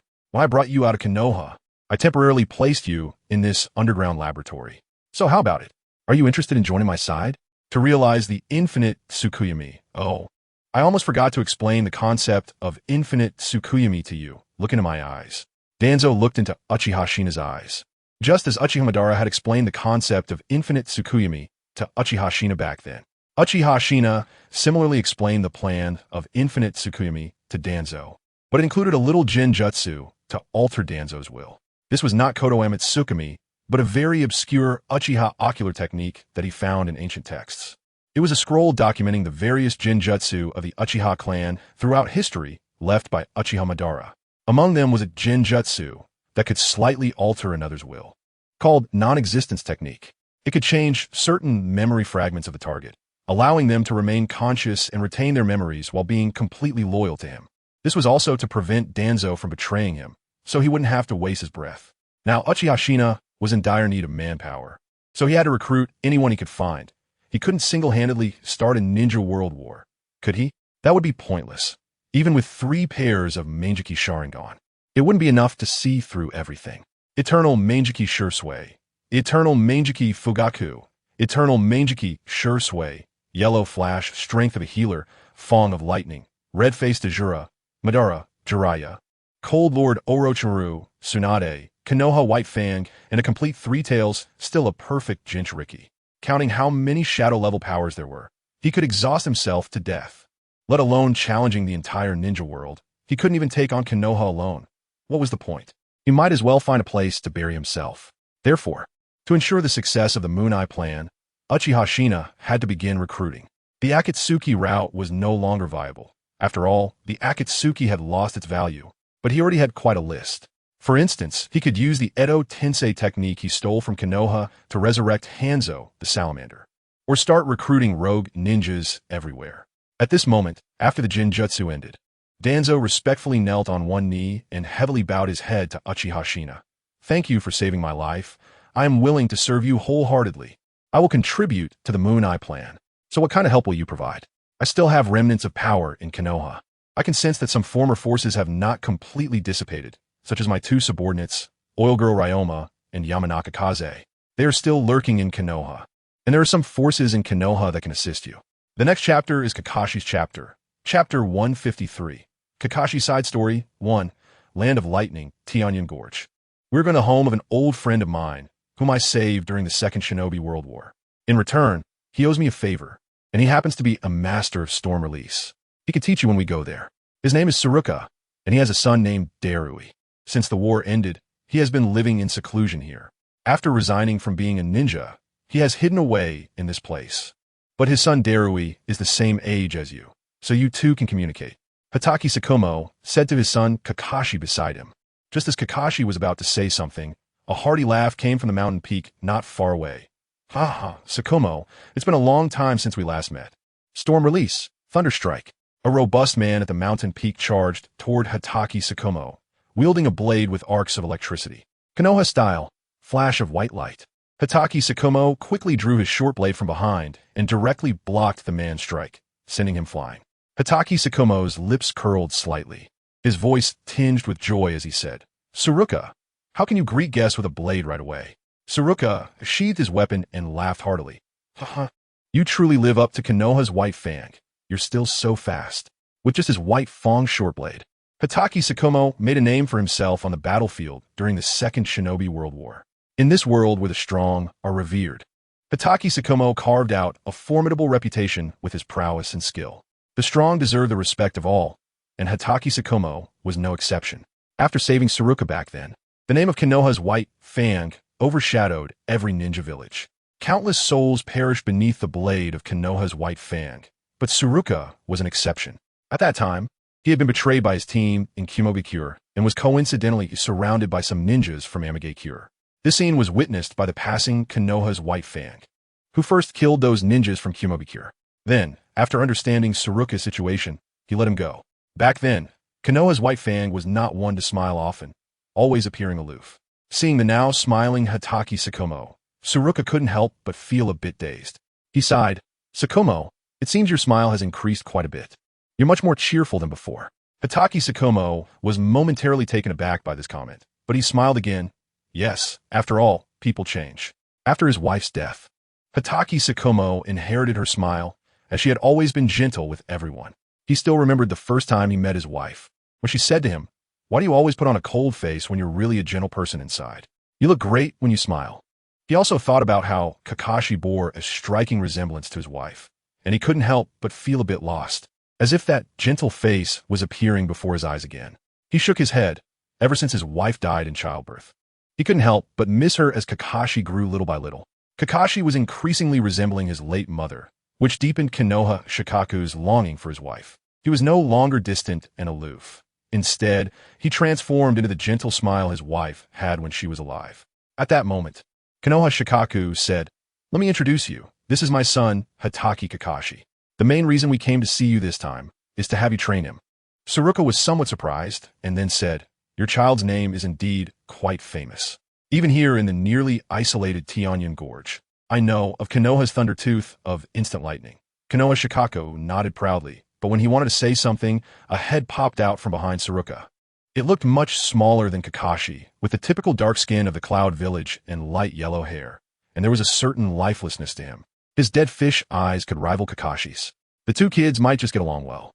Darui lazily scratched his head and emerged from behind his father. "Dad, why did you pull me out so early? This is so boring." Tsuruka helplessly rubbed his forehead. His son had always been like this, with a lazy demeanor. He really didn't know who he inherited it from. Although he was a very energetic person, his son was just lazy. Konoha Shikaku cleared his throat and said to Kakashi beside him, "Kakashi, go and get to know little Darui. I need to talk to this uncle for a bit. You two have fun." After saying this, Konoha Shikaku walked towards Tsuruka. This left little Darui and Kakashi standing in place, both with dead fish eyes staring at each other. And Darui was getting a bit impatient. Darui, while saying it was boring, still friendly extended his hand. "Hello, nice to meet you. I'm Darui, you're Kakashi and I, right? Dad has mentioned you. Please take care of me." Kakashi was very friendly to acquaintances, but he was a bit cold towards strangers. However, thinking that this was his dad's good friend's son, he also extended his hand and said somewhat coldly, "Hatake Kakashi, please take care of me." Then the two pairs of dead fish eyes met, and they didn't know what to say next. They might need a lively character like Obito to lighten the atmosphere. Speaking of Obito, Kakashi couldn't help but think of his little friends back in Konoha. By the way, how are they doing with their training? But at that moment, a little girl's scream from a distance startled the two of them. Hearing the scream, Kakashi rushed out first. Darui, seeing this scene, was also dumbfounded. Although this is boring, his speed is really fast. Compared to the yellow flash of Konoha and the fourth Raikage, he isn't too shabby. On the opposite side of Tianyan Gorge, there was another canyon near a water source, seemingly called Yunlei Gorge, but it seemed to be a forbidden area of the Cloud Village. There should be many guards there, so how could there be a scream? Kakashi was puzzled, but being kind-hearted, he chose to go help. Chapter 154, Kakashi's Side Story, Part 2, On the Other Side. Tsuruka brought Konoha Shikaku back to his home. "Come on, Shikaku, this is some fine sake I just bought a few days ago. Let's have a drink." After downing a cup of sake, Konoha Shikaku sat cross-legged on the tatami, looking somewhat sad. "Tsuruka, my child is really unfortunate. He has been without a mother since childhood, and I raised him all by myself." Tsuruka was also moved. As a single father himself, he empathized. "I get it. Darui is the same way. His mother passed away during childbirth a few years ago, and I raised him all alone." After sharing their woes, Konoha Shikaku began again. "A few days ago, I was out of the village on a mission, but unexpectedly, not long after I left the village, my son was kidnapped.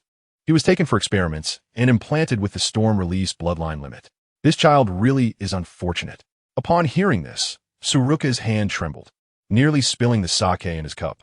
But he pretended to remain calm and took a small sip, saying, "Implanted with the storm-release bloodline limit? Who has such capabilities to transplant a bloodline limit onto someone else?"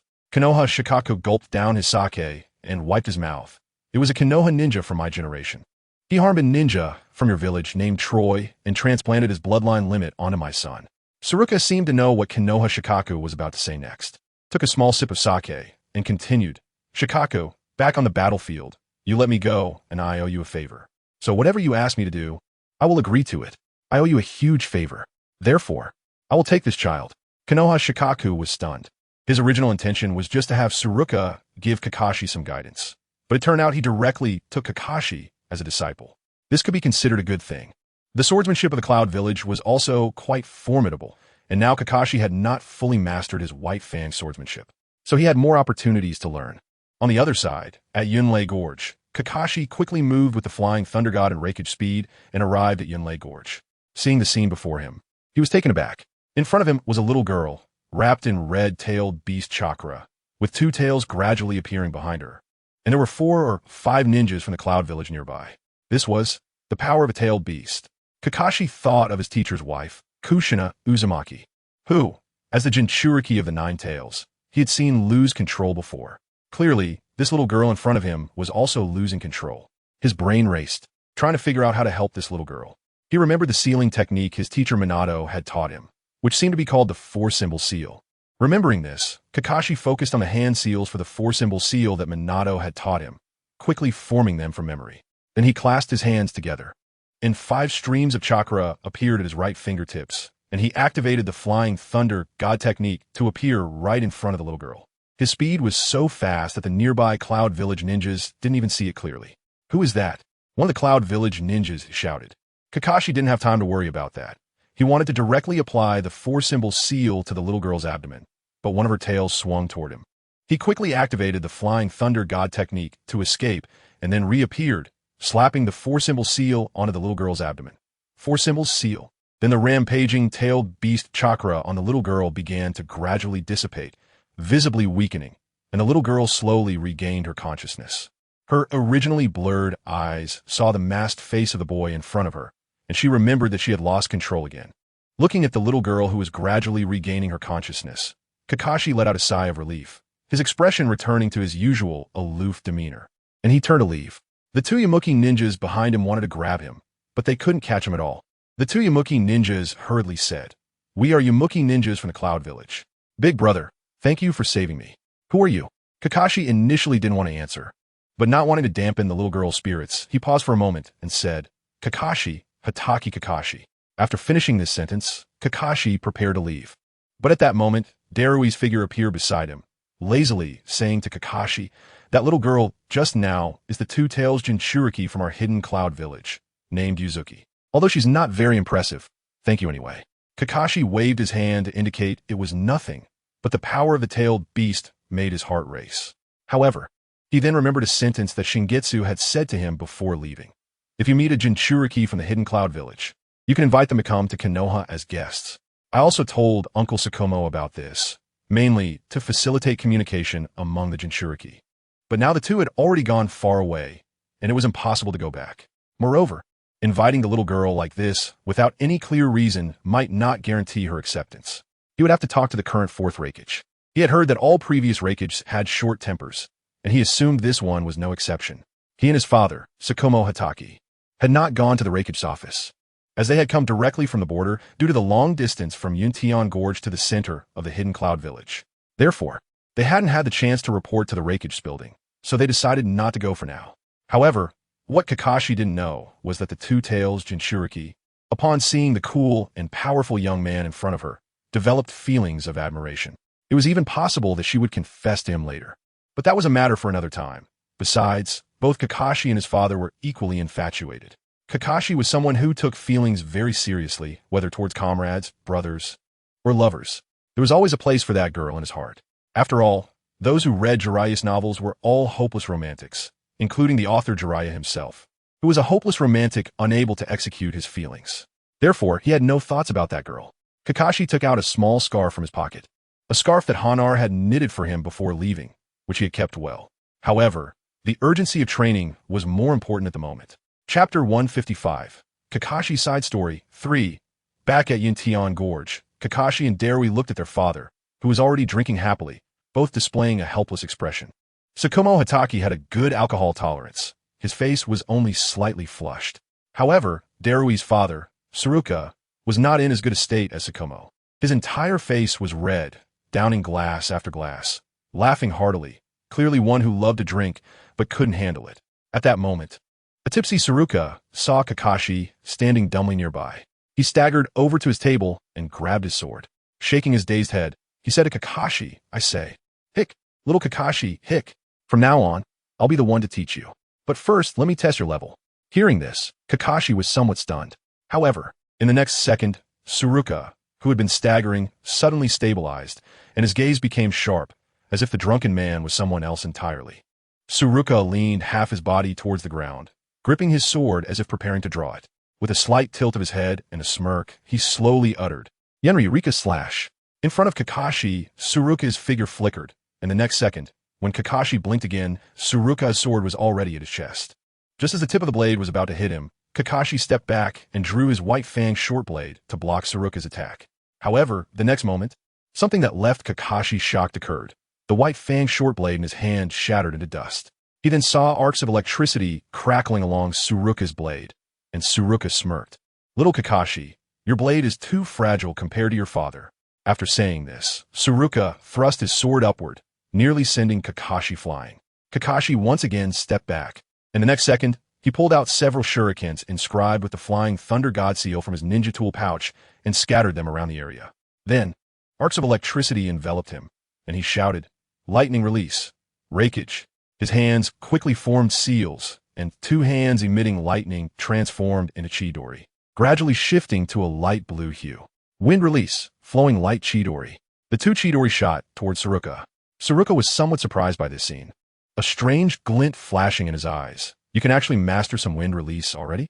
But the next second, Tsuruka smirked, his hands gradually overlapping, and excitedly shouted at Kakashi. "Let me show you what true wind release is, little Kakashi." Wind release, Ritsuzu Sukaso. From his clasped hands, powerful lasers formed from vaporized water, rushing directly at Kakashi. Seeing this, Kakashi's eyelids twitched. His experience told him he couldn't take this attack head-on. He activated the Flying Thunder God technique and appeared behind Tsuruka. However, when he reached Tsuruka's back, the lasers that had originally shot forward turned and rushed towards him. Tsuruka laughed heartily. "The lasers from Ritsuzu Sukaso can chase you down, little Kakashi." Seeing this, Kakashi's pupils constricted sharply, and he quickly formed seals, slamming his hands onto the ground. Earth release, earth flow wall. The next second, a dog-headed earth flow wall burst from the ground. If he activated the Flying Thunder God technique to evade now, the laser attack was omnidirectional, so he couldn't dodge it at all. He had no choice but to brace himself. Kakashi struggled to support the earth flow wall in front of him, but the next moment, something astonishing happened again. The once incredibly sturdy earth flow wall began to crack, ultimately disintegrating into dust, shattered by the lasers. Kakashi watched as the lasers approached him, cold sweat pouring down his forehead. He desperately wanted to form seals and unleash his strongest technique, the Raijin Annihilation. But it was already too late to form seals. He was powerless to turn the tide. He had originally wanted to activate the Flying Thunder God technique to escape this place, but he could no longer sense the technique's formula, as some lasers had completely shattered his Flying Thunder God shuriken. This left him with no way to escape. However, at that moment, the lasers that were advancing on him suddenly dispersed, striking the rocks behind him. Kakashi immediately felt as if he had survived a disaster. He leaned against the wall and slowly sat down, having almost thought he was going to die. At this moment, his resolve was nearly shattered. His proud ninjutsu was completely destroyed by the opponent, and his beloved sword was shattered into fragments by a single strike.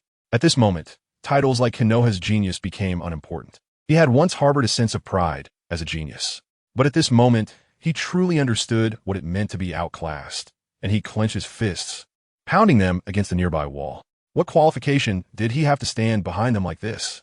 Tsuruka saw this scene and a hint of a smile flashed in his eyes, but he quickly became serious again. The reason he was doing this was to temper Kakashi's sharpness. A true master often harbors the heart of an apprentice. Being overly proud and self-important can only lead to failure, becoming a stumbling block on the path to success. Those who are arrogant and consider themselves geniuses will ultimately face true failure. Only those who are genuinely humble and eager to learn can go further.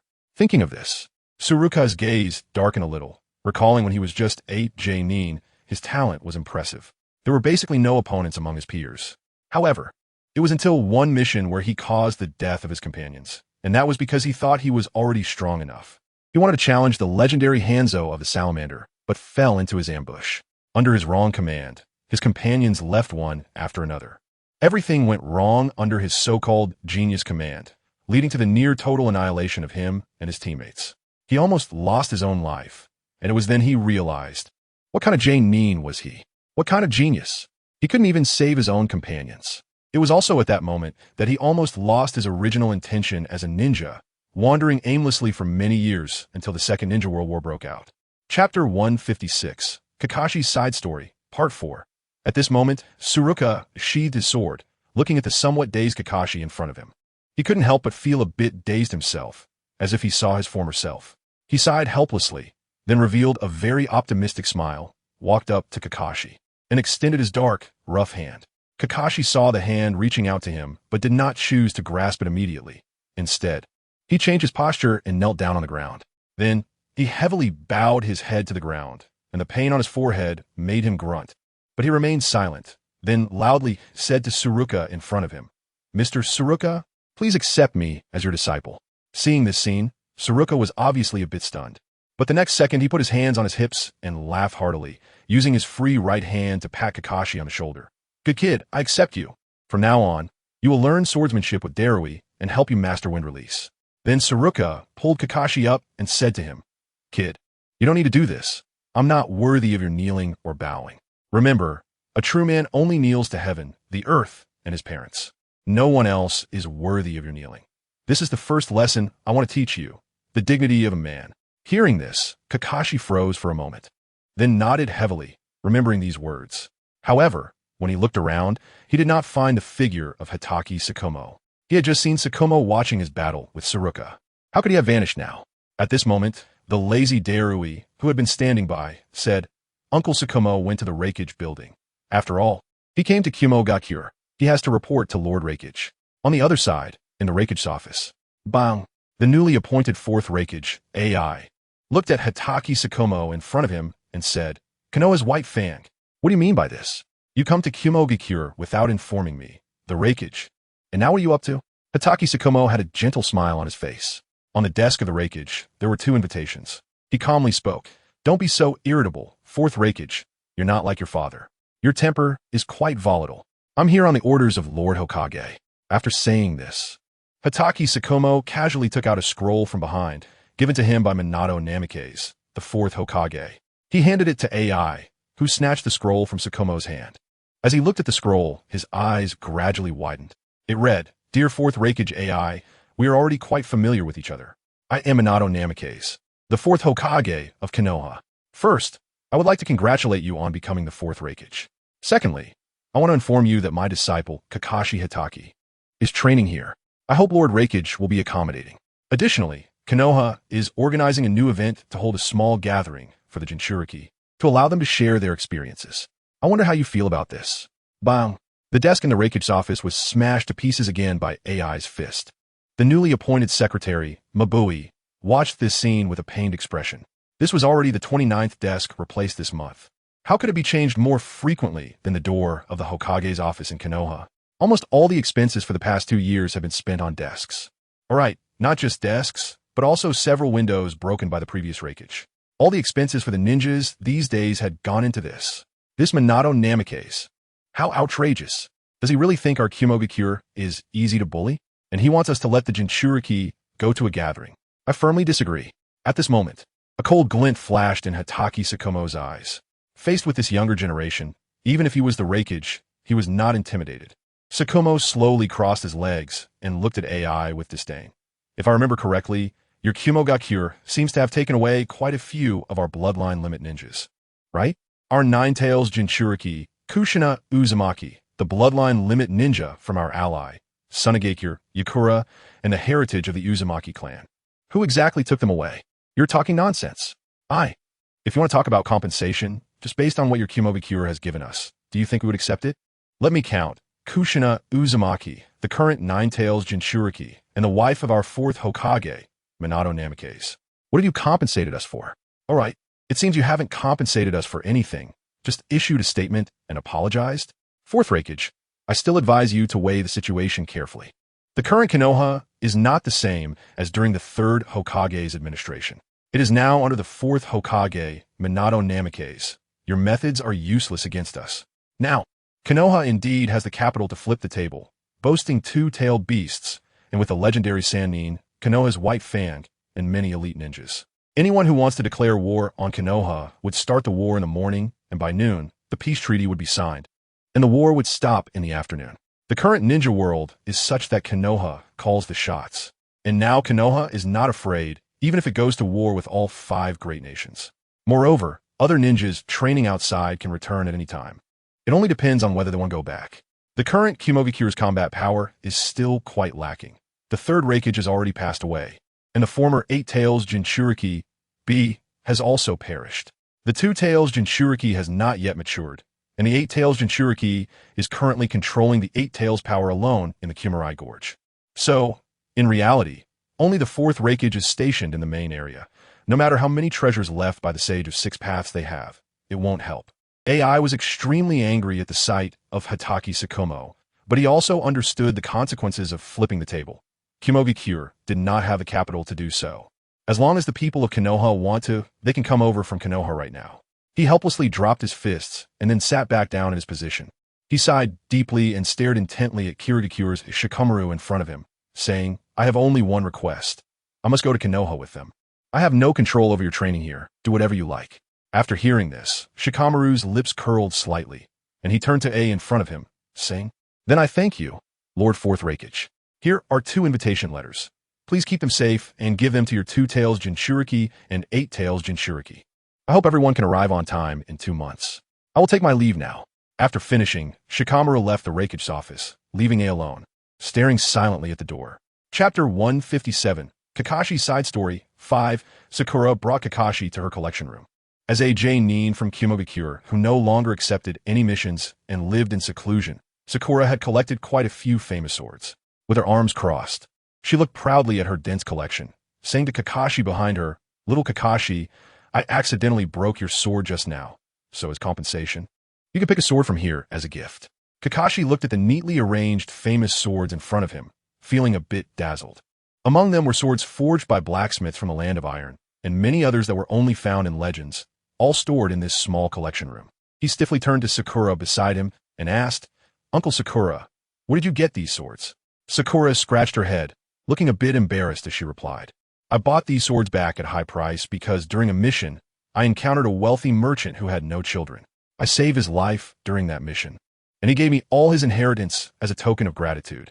But I'm not good at business. I'm only interested in famous swords. So, during the war, I traveled to other countries to acquire some famous swords. Kakashi was speechless, and just as he turned his head, he saw a sword and immediately became transfixed. The sword looked plain and ordinary, but it was filled with a strong thunder chakra. Sakura noticed Kakashi's gaze and explained, That sword is one I got from a blacksmith in the Land of Iron. Its name is Raitandi Chaku. It looks unremarkable, but it's forged from a very rare chakra metal. I once infused it with lightning chakra, but I couldn't retrieve the lightning chakra from it. It just stayed on the sword. After hearing this, Kakashi slowly placed his hand on the sword's hilt, but the next moment, he was struck by the lightning on the sword, flying back several meters. Sakura shook her head and said, The lightning chakra on that sword is too violent. Even I find it hard to approach it. You might as well choose another sword. Unfortunately, Kakashi had already stood up from the ground. His hand scorched black by the lightning, but arcs of electricity appeared on his hand. He charged toward the sword, attempting to touch the hilt with his lightning-infused hand. Just as he made contact with the sword, the previously clear sky began to darken, followed by a thunderclap that struck towards the collection room, aimed right at Kakashi's head. Kakashi gripped the sword with his left hand, while his right hand gradually began to manifest Chidori. His face, hidden beneath his mask, remained calm. The determination in his eyes reflected the lightning striking towards him, and he suddenly aligned his Chidori against the incoming lightning. Chidori. The sound of the Chidori was like the cries of thousands of birds, clashing with the lightning that was aimed at him. Sakura, witnessing this scene, wanted to rush forward to help, but it was already too late. From Kakashi's perspective, the blue lightning was getting closer until it was nearly at his face, and the Chidori in his hand split the thunder in the sky. The violent lightning scattered, and Sakura quickly hand-sealed to set up a barrier around them, protecting her collection of swords. In the next moment, the Raitandi Chaku in Kakashi's hand seemed to be split open by the lightning, and its unremarkable exterior began to change. Lightning patterns climbed up the hilt, with designs symbolizing countless birds appearing on its shimmering blade. Underneath Kakashi's silver hair, he spoke in a calm tone. This technique will be renamed Raikiri. Originally, Chidori was an A-rank ninjutsu developed by Kakashi, but now, the Chidori that split the lightning was renamed Raikiri and upgraded to S-rank ninjutsu. The Raitandi Chaku in Kakashi's hand transformed as if it were a different sword. Its main body turned a shade of electric blue, and the hilt was adorned with many lightning patterns. The scabbard also had numerous lightning designs, as if this were its true form, and its original appearance was merely a disguise. Kakashi drew the Raitandi Chaku, its blade gleaming with runes resembling birds. Kakashi could feel the violent lightning chakra emanating from the sword, but those formerly wild lightning chakras were now yielding to him, as if with just a swing, he could unleash violent lightning. Kakashi distinctly felt his control over lightning chakra strengthen further. Sakura stood beside him, dumbfounded, thinking to herself, no wonder he's the son of Konoha's White Fang. He's a genius ninja on the battlefield. Not only did he make this originally plain blade look so impressive, but he also transformed his original ninjutsu into S-rank ninjutsu. She could clearly sense the violent changes in the lightning chakra during the transformation from Chidori to Raikiri, as obvious as a gentle breeze turning into a typhoon.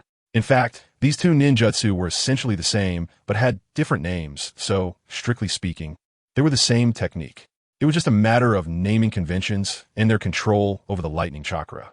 The violent lightning chakra around Kakashi began to gradually diminish, and Sakura canceled the barrier before coming to Kakashi and patting him on the shoulder. Then, she laughed heartily, saying, although I really don't want to admit it, you're truly a genius. You can harness the power of lightning, something I can't do with such mastery. From now on, you'll train with me for about 2.5 years. You will stay by my side to learn swordsmanship and wind release. During this time, you cannot leave the Yuntian Gorge. You can only train here until the 2.5 years of training are over before I can let you go back. Kakashi nodded and clenched his fists. Having been called a genius since childhood, he felt a strong sense of urgency after meeting Kamizuki, especially when Obito awakened his Mangeki Sharingan. His sense of urgency intensified. The desire to become stronger lingered in his mind. The moment of the moment for Konoha's Lightning Fang had begun its journey of training. I won't go into detail about Kakashi's training process next, because there is still much to write. So feel free to fill in the remaining parts of Kakashi's training on your own, because there are many things to write later, but if I write in detail, some people will still say it's filler. So let's get straight to the point. There is still a chapter to go. Chapter 158, Shunyu's Wonderful Adventure, Part 1. The time has come for Shinyu to be invited by the White Snake Sage to the treasure chamber to select 3 rare treasures. Shinyu looked at the dazzling array of items before him and was unsure what to choose, as he could only select 3 items. The key was to pick some useful ones. The White Snake Sage led him forward, leaning on his cane while introducing the items. Over there is a luminous pearl that I have nurtured for about 1,000 years. This pearl contains a vast amount of natural chakra that I have infused into it over the years. Over there are the scales left behind by the previous White Snake Sage after shedding, which possess quite powerful strength and are extremely hard. Even special attacks cannot damage them. Listening to these introductions, Shinyu felt uncertain about what to choose. Then, his gaze fell upon a dusty scroll nearby. He pointed to the scroll and asked, "What is that scroll for? It looks quite old." The White Snake Sage followed his gaze and replied, as the White Snake Sage, "I can see everything that happens in this ninja world. I have been recording since Kagaya Otsutsuki descended to Earth. You can consider it a very objective historical record, which would be quite useful historical literature for you humans. I remember I once named this thing the comprehensive history of the ninja world." Shinyu's eyes lit up, and he decided, the first item is that scroll. I think it will be very useful. The White Snake Sage did not say much more. slowly took the comprehensive history of the ninja world from the shelf and handed it to Shunyu.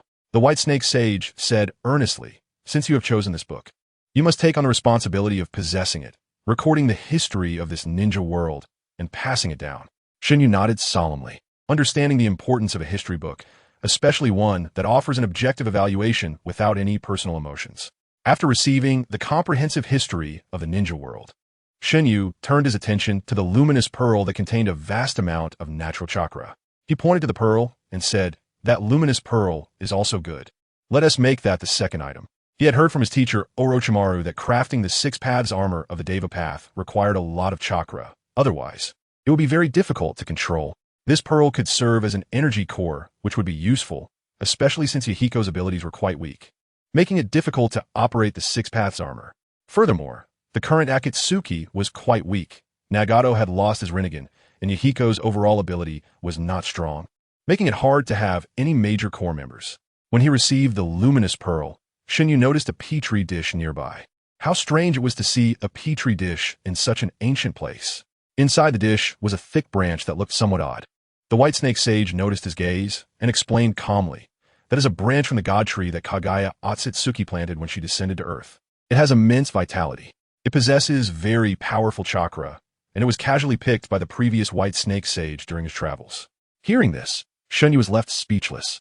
What did it mean to casually bring back a branch from the god tree? That was a god tree. Was the previous White Snake Sage really that formidable? Shunyu then stiffly turned to the White Snake Sage and asked, "So what happened to that previous White Snake Sage?" The White Snake Sage replied, "As soon as the previous White Snake Sage brought that branch back to the Dragon Cave, he was transported out of the cave and killed by Kaguya Otsutsuki." Shunyu's mouth twitched. How could he even describe this? He continued walking forward with the White Snake Sage, becoming increasingly shocked by what he saw ahead. Uchihamadara's umbilical cord blood, a piece of flesh that Senju Hashirama lost when he was injured while practicing sage art in the Dragon Cave. Incredible. How could these things be found? By the way, could these two items be used to cultivate a pair of Rinnegan?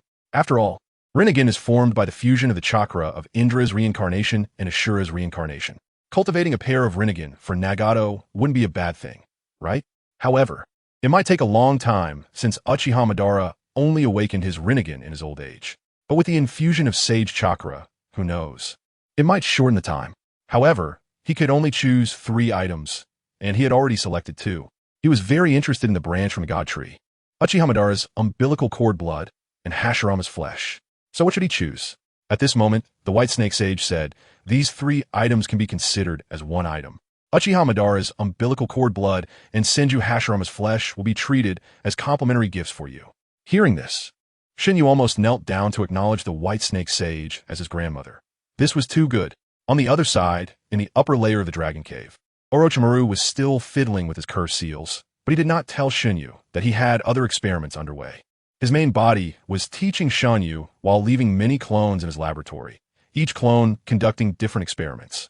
For example, in an experimental base inside Konoha, he was working on the creation of the 6 paths armor of the Deva Path. Outside Konoha, another clone was conducting experiments on artificial humans, but all of them had failed. His first attempt was not to fuse Shunyu and Yakumo's genes to cultivate their child.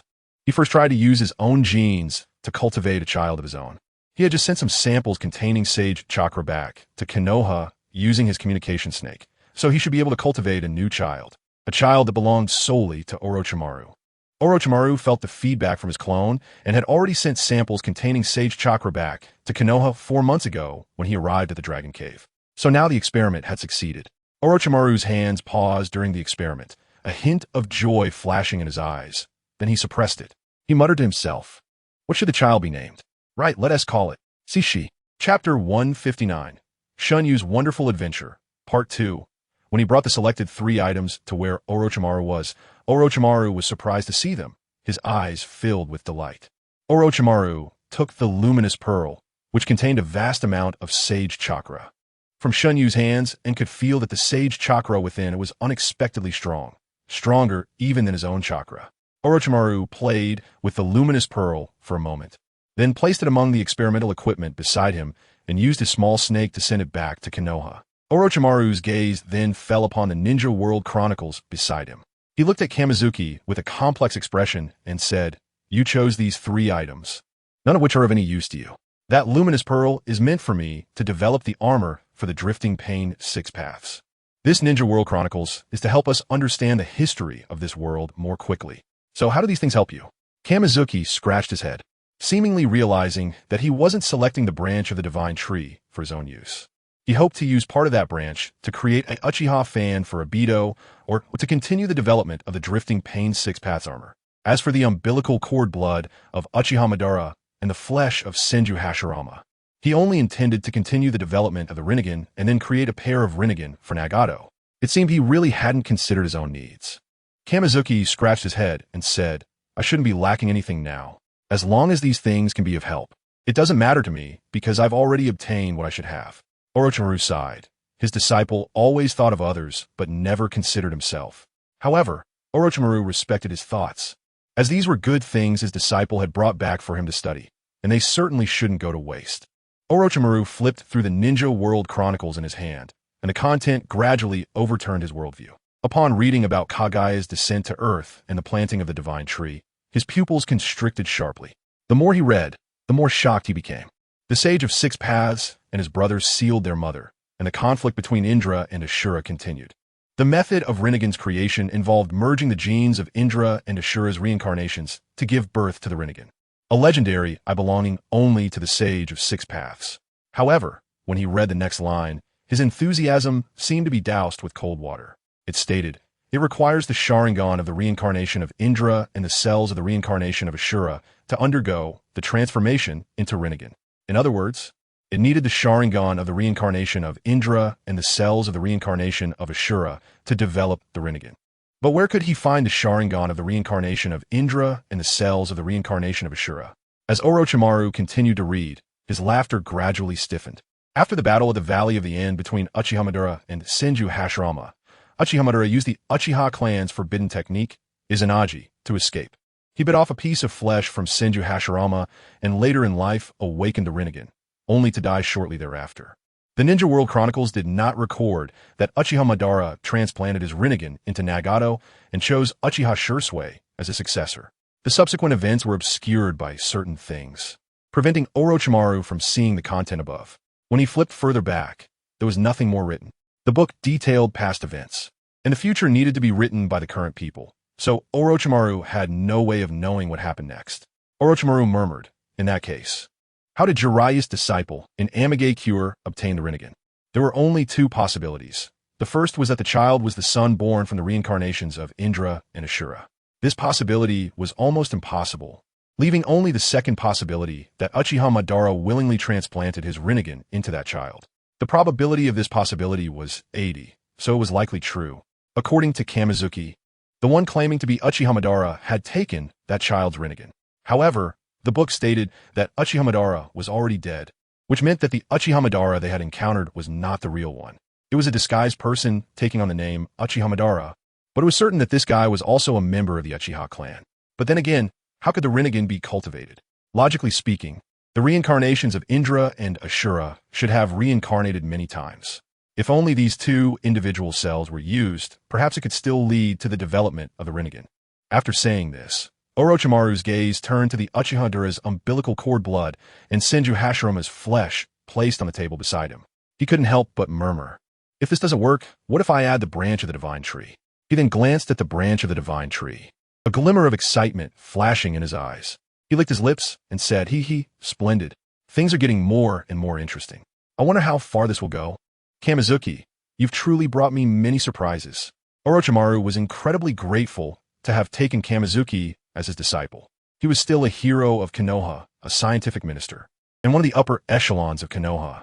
Now, he had even gained the power at the level of the divine tree and learned about the past of the ninja world. Compared to Obito, he felt that Kamizuki was more suited to inherit the title of Hokage, but he clearly had no interest in that, so he would respect his wishes. What? The equipment at the artificial human experiment base is severely damaged. What happened? Orochimaru's mind echoed with a message from his clone.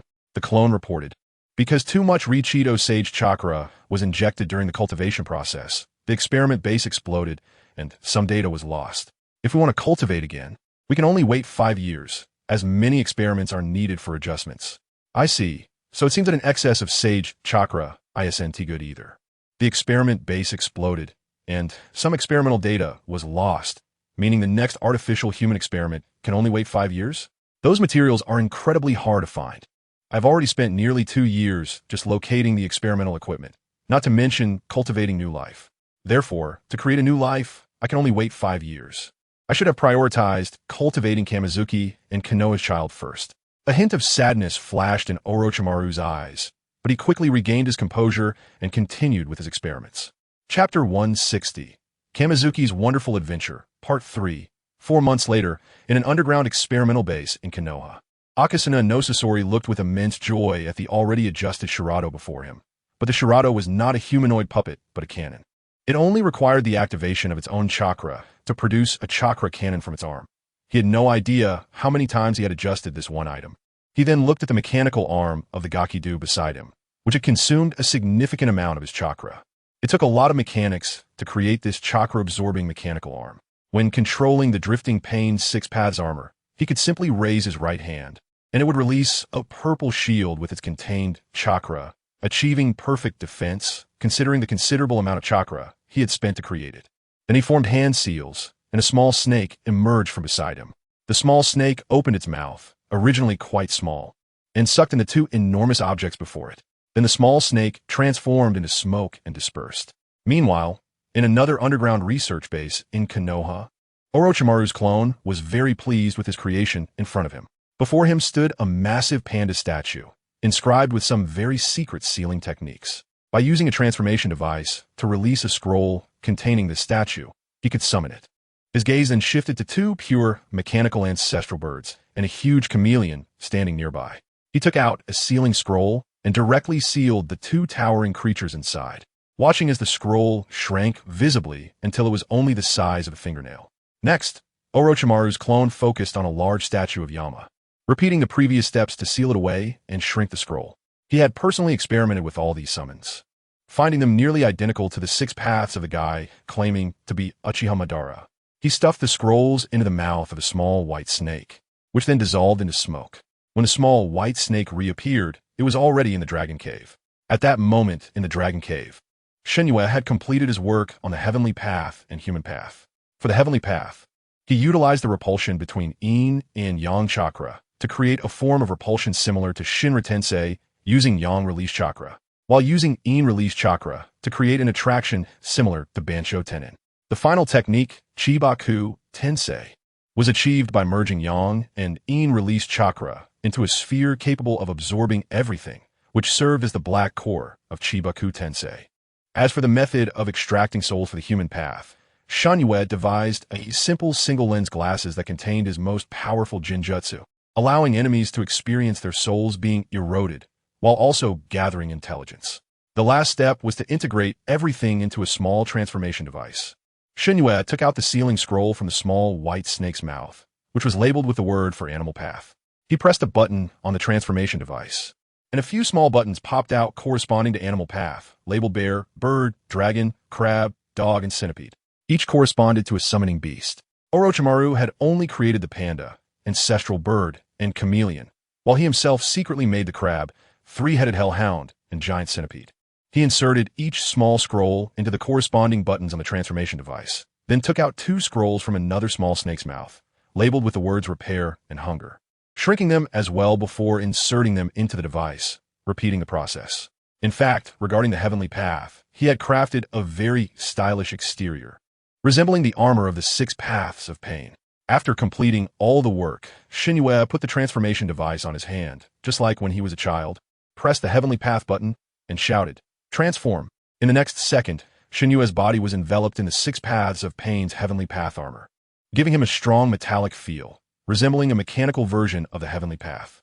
He could also produce a conical hat from behind him, a light purple one, which he wore on his head, though it was incomplete with a crack on the right side.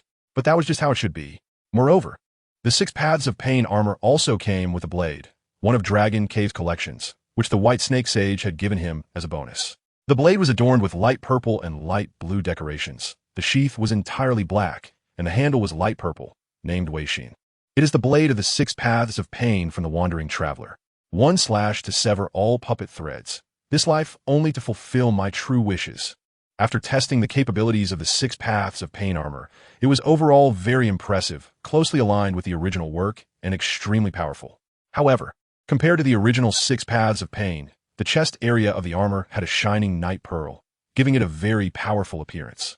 This pearl provided a continuous supply of chakra to the armor, meaning the chakra available for use was almost limitless. Additionally, the area that was supposed to bear the character for wheel was replaced by this night pearl, serving as an energy center. After Shunyue deactivated the transformation, he looked around the Dragon Cave's environment and muttered to himself, "Has it almost been a year? With a year and a half left. It's time to go out and see this ninja world and conveniently deliver this armor." On the other side of the Dragon Cave, Orochimaru looked at what could be considered a Rinnegan. This was different from the legendary Rinnegan. When he learned that he needed a Sharingan, the White Snake Sage had once provided him with a pair that belonged to an unknown Uchiha clan member. It was a 3-tomo Sharingan left by the White Snake Sage. He utilized the Sharingan along with Hashirame's cells, Uchiha Madara's umbilical blood, and the Sage Chakra from the Dragon Cave to create something similar to a Rinnegan. This was not the typical light purple circle, but a half-purple, half-blue circle. It looked strange no matter how you viewed it. However, he had tried placing this Rinnegan in his eye. It could use some abilities, but not many. For example, he couldn't use the 6 Paths abilities, nor could he use classic techniques like Bansho Tenin, Shinra Tensei, or Chibaku Tensei. It appeared just like an ordinary eye. But the only ability he could use was the Nightmare Reincarnation, and it seemed to have another power. It seemed that the 3-tomo Sharingan was interrupted during its evolution into a Mangekyo Sharingan, and after being stimulated by Hashirame's cells and Uchiha Madara's genes. This gained a new ability, seemingly called Gaiyuan Daozhong, allowing for short-distance space-time swaps and the ability to alter events that occurred over a period of time. Chapter 161. Shinyue's Wonderful Adventure 4. Shinyue looked at the Uchiha fan, which was taller than him, and fell into contemplation. So quickly, I made the Uchiha fan. He then sealed the Uchiha fan into a sealing scroll. They were now ready to leave the Dragon Cave, planning to circle the entire ninja world before returning to Konoha, which would take about a year and a half. Shinyue watched as Orochimaru packed all his items into sealing scrolls, and then the two walked straight towards the entrance of the Dragon Cave. The actual location of the Dragon Cave was underwater in a sea area between the land of Earth and the land of Wind, meaning it was quite close to both lands. Their plan was to first head to the land of Earth, and then travel through the entire ninja world, starting from the sea area where the Dragon Cave was located. After emerging from the sea, Orochimaru handed Shinyue a conical hat, followed by a black hooded robe, and said softly, "Our identities have spread throughout this ninja world. To avoid unnecessary trouble, we should disguise ourselves." Shinyue nodded, accepting the black robe and conical hat from Orochimaru and putting them on. If one didn't look closely, no one would recognize their identities. Their first destination was a Wagakure in the land of Earth, as it was the closest to them, so naturally, they were heading to the land of Earth. However, just after entering the land of Earth, they discovered some unusual things. Orochimaru was the first to speak. At 3 o'clock, there are 15 rogue ninjas from a Wagakure. Then, Shinyue also said calmly, "At 8 o'clock, there are 7 rogue ninjas from a Wagakure." Just as the two were about to take action, a small figure emerged from the side. The yellow-haired little figure stood boldly in front of Shinyue and the others, unabashedly saying, "Don't be afraid, travelers. Let me, Deidara, protect you. My art is explosion, katsu." After Deidara said this, the rogue ninjas from a Wagakure they had sensed seemed to lose all signs of life, followed by a series of explosions coming from the surrounding bushes. At this moment, 2 small figures darted out from the nearby bushes, a little girl and a chubby little boy. The little girl looked excitedly at Deidara and said, "Deidara, big brother, you're amazing." Deidara proudly lifted his little head and said, "Of course, Kuratsuchi, I am destined to become the Tsuchikage." However, just as Deidara finished this sentence, a lone rogue ninja from a Wagakure, who had been hiding in the bushes nearby, charged at him with wide eyes. "Die, you brat." Deidara panicked, flustered and unsure of what to do. At that moment, a familiar yet strange voice came from behind him. "Blood release, blood barrier." Instantly, a red transparent barrier appeared in front of Deidara, Kuratsuchi, and Akatsuchi. Seeing this very familiar ninjutsu, Deidara was greatly surprised. Just as he was about to turn around, Shinyue, wearing a hooded black robe, appeared in front of him, then calmly uttered a single word, "Break." In an instant, the body of the rogue ninja from a Wagakure seemed to be torn apart, and countless blood-red blades flashed through the air. The man's body instantly vanished before everyone's eyes.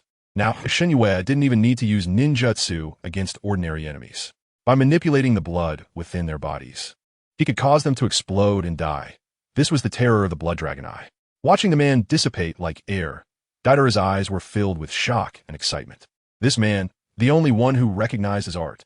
Looking at Shinue's back, Deidara's thoughts inevitably returned to that night a year ago. The figure that made him aspire to become the Tsuchikage amidst the explosion-s flames. I recognize your art. I hope that when we meet again, you will have become the Tsuchikage. It was from that day on that he had been striving to achieve his goal of becoming the Tsuchikage. However, upon seeing Shinue again, he could clearly feel that the other had grown stronger, and with his current art, he could not defeat him.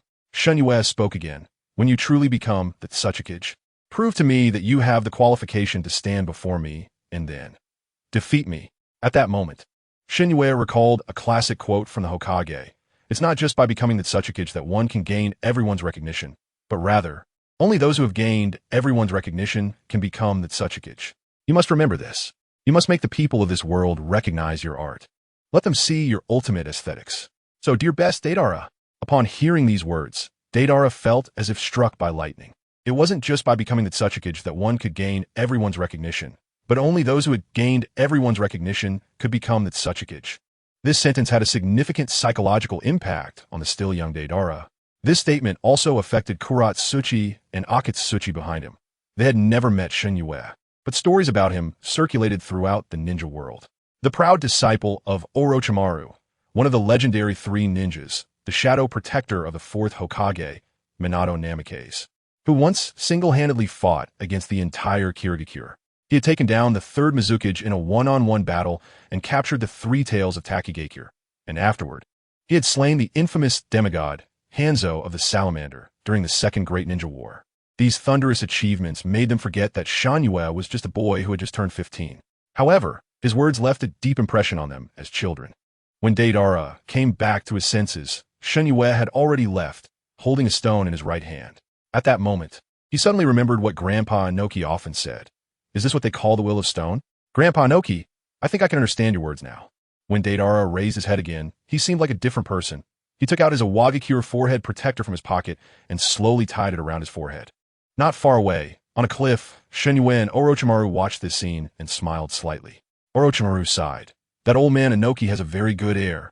This child will surely achieve great things in the future. Shinue chuckled and said, Of course, that child is someone I have high hopes for. My judgment is never wrong. After all, it seems that he has understood the true will of stone. After saying this, Shinue and Orochimaru's figures vanished from the cliff. Just after they left, Deidara looked at the cliff where they had just stood, his gaze particularly firm. Chapter 162, Shinue's Wonderful Adventure, 5, after leaving the land of Earth. Shinue and Orochimaru set off towards the Rain Village, but their route was somewhat strange. They should have started from the sea area where the land of Earth and the land of Wind meet, which is where the Dragon Cave is located. But they took a detour. Then they turned to the Rain Country, located at the junction of the land of Earth, the land of Wind, and the land of Fire. And coincidentally, they could also visit the Rain Village to deliver the Drifting Pain's 6 Paths armor to Yahiko, as well as the special Rinnegan designed for Nagato. Additionally, it should be noted that this Rinnegan does not have the ability to summon the Outer Path Geto-Mazo, aside from the Nightmare Rinnegan and that special ability. It lacks all other powers.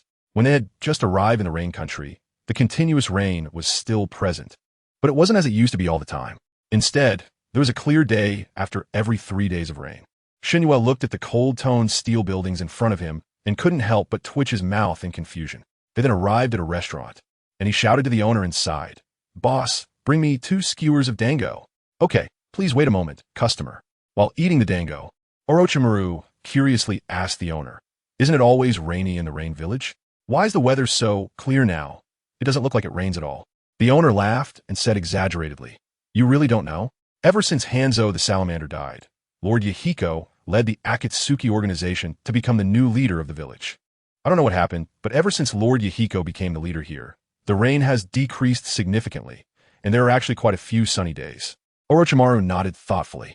He then continued to ask, So what about the old factions of Hanzo the Salamander? Have they all been eliminated by the Akatsuki organization? The boss paused and said, Some remnants of the mountain pepper fish Hanzo have left the village in the land of rain, but I don't know where they went. However, some remnants of the mountain pepper fish Hanzo have been eradicated one by Lord Nagato. Now, the Hidden Rain village has become better and better, with Lord Yahiko as the leader, Lord Nagato as the deputy leader. As for Lady Konan, she's the head of the medical department, right? Hearing this, Shingetsu, who had just taken a sip of tea, sprayed it all out. Cough, cough, cough. My goodness, the head of the lady. However, this boss switched his words quite quickly, and then they heard him continue cautiously. Lord Yahiko and Lady Konan are actually quite a good match, and this matter has been tacitly approved by the villagers, who are very supportive. What about Nagato? What about your deputy leader? The boss thought for a moment and said, Lord Nagato, ever since he went blind, he has been living alone. But until 4 months ago, the newly appointed intelligence minister, Lady Jiraiya, often visited Lord Nagato's home. Look, that second tallest tower is Lord Nagato's home, and that tallest tower is Lord Yahiko's home, and that purple-haired person is Lady Jiraiya. They followed the direction the boss pointed and indeed saw a purple-haired woman supporting a blind, red-haired man as they walked. Then they looked towards the tallest tower and were stunned by the scene before them. Yahiko was holding a telescope, observing Nagato and Jiraiya's movements while behind him. Konan was also looking through a telescope. Shingetsu's mouth twitched. Luckily, it was sunny now. What could you see if it were raining? Then Shingetsu's figure flickered and appeared behind Yahiko, giving a surprised Konan next to him a shushing gesture. He then extended his left hand and patted Yahiko's left shoulder. Yahiko instinctively turned to the left, and Shingetsu's face appeared on his right side. When Yahiko scratched his head in confusion and turned back to continue watching Nagato's movements, he found Shingetsu's big face on his right. He rubbed his eyes in disbelief and shouted, "A ghost!" Then Nagato's expression became serious, as if he had heard something. "Who's there?" Shingetsu quickly covered Yahiko's mouth and signaled Jiraiya with his eyes not to say anything.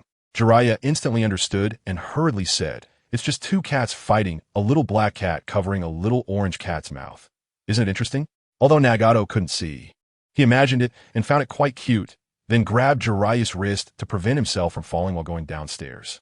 However, at that moment, a figure appeared in front of Nagato, dressed in a black robe, Orochimaru.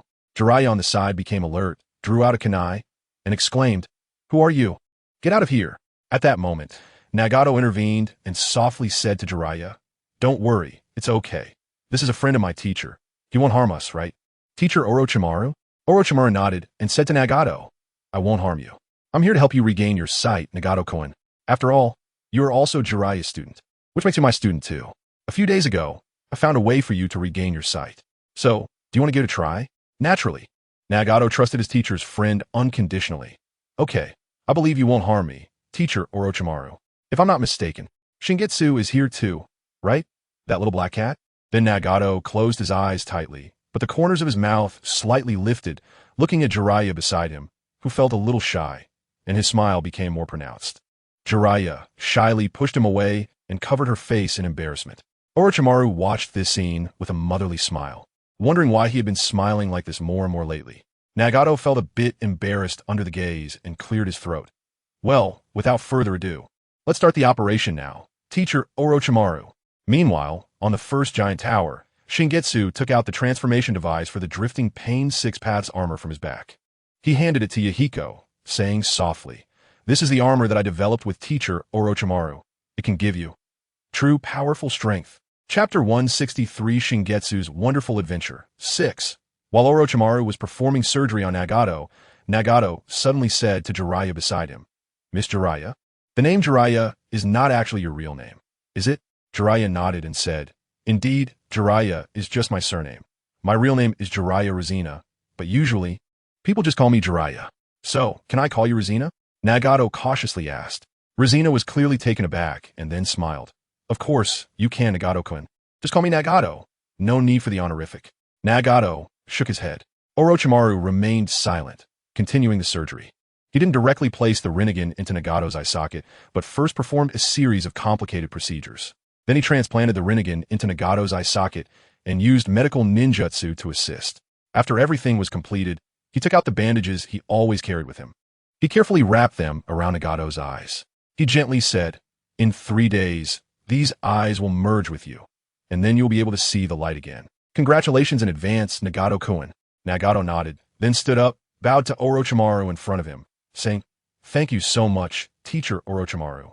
I thought I would lose my sight permanently. Arigato. Orochimaru shook his head. You are Jiraiya's student, so you are naturally half my student. It is nothing for an elder to take care of a junior.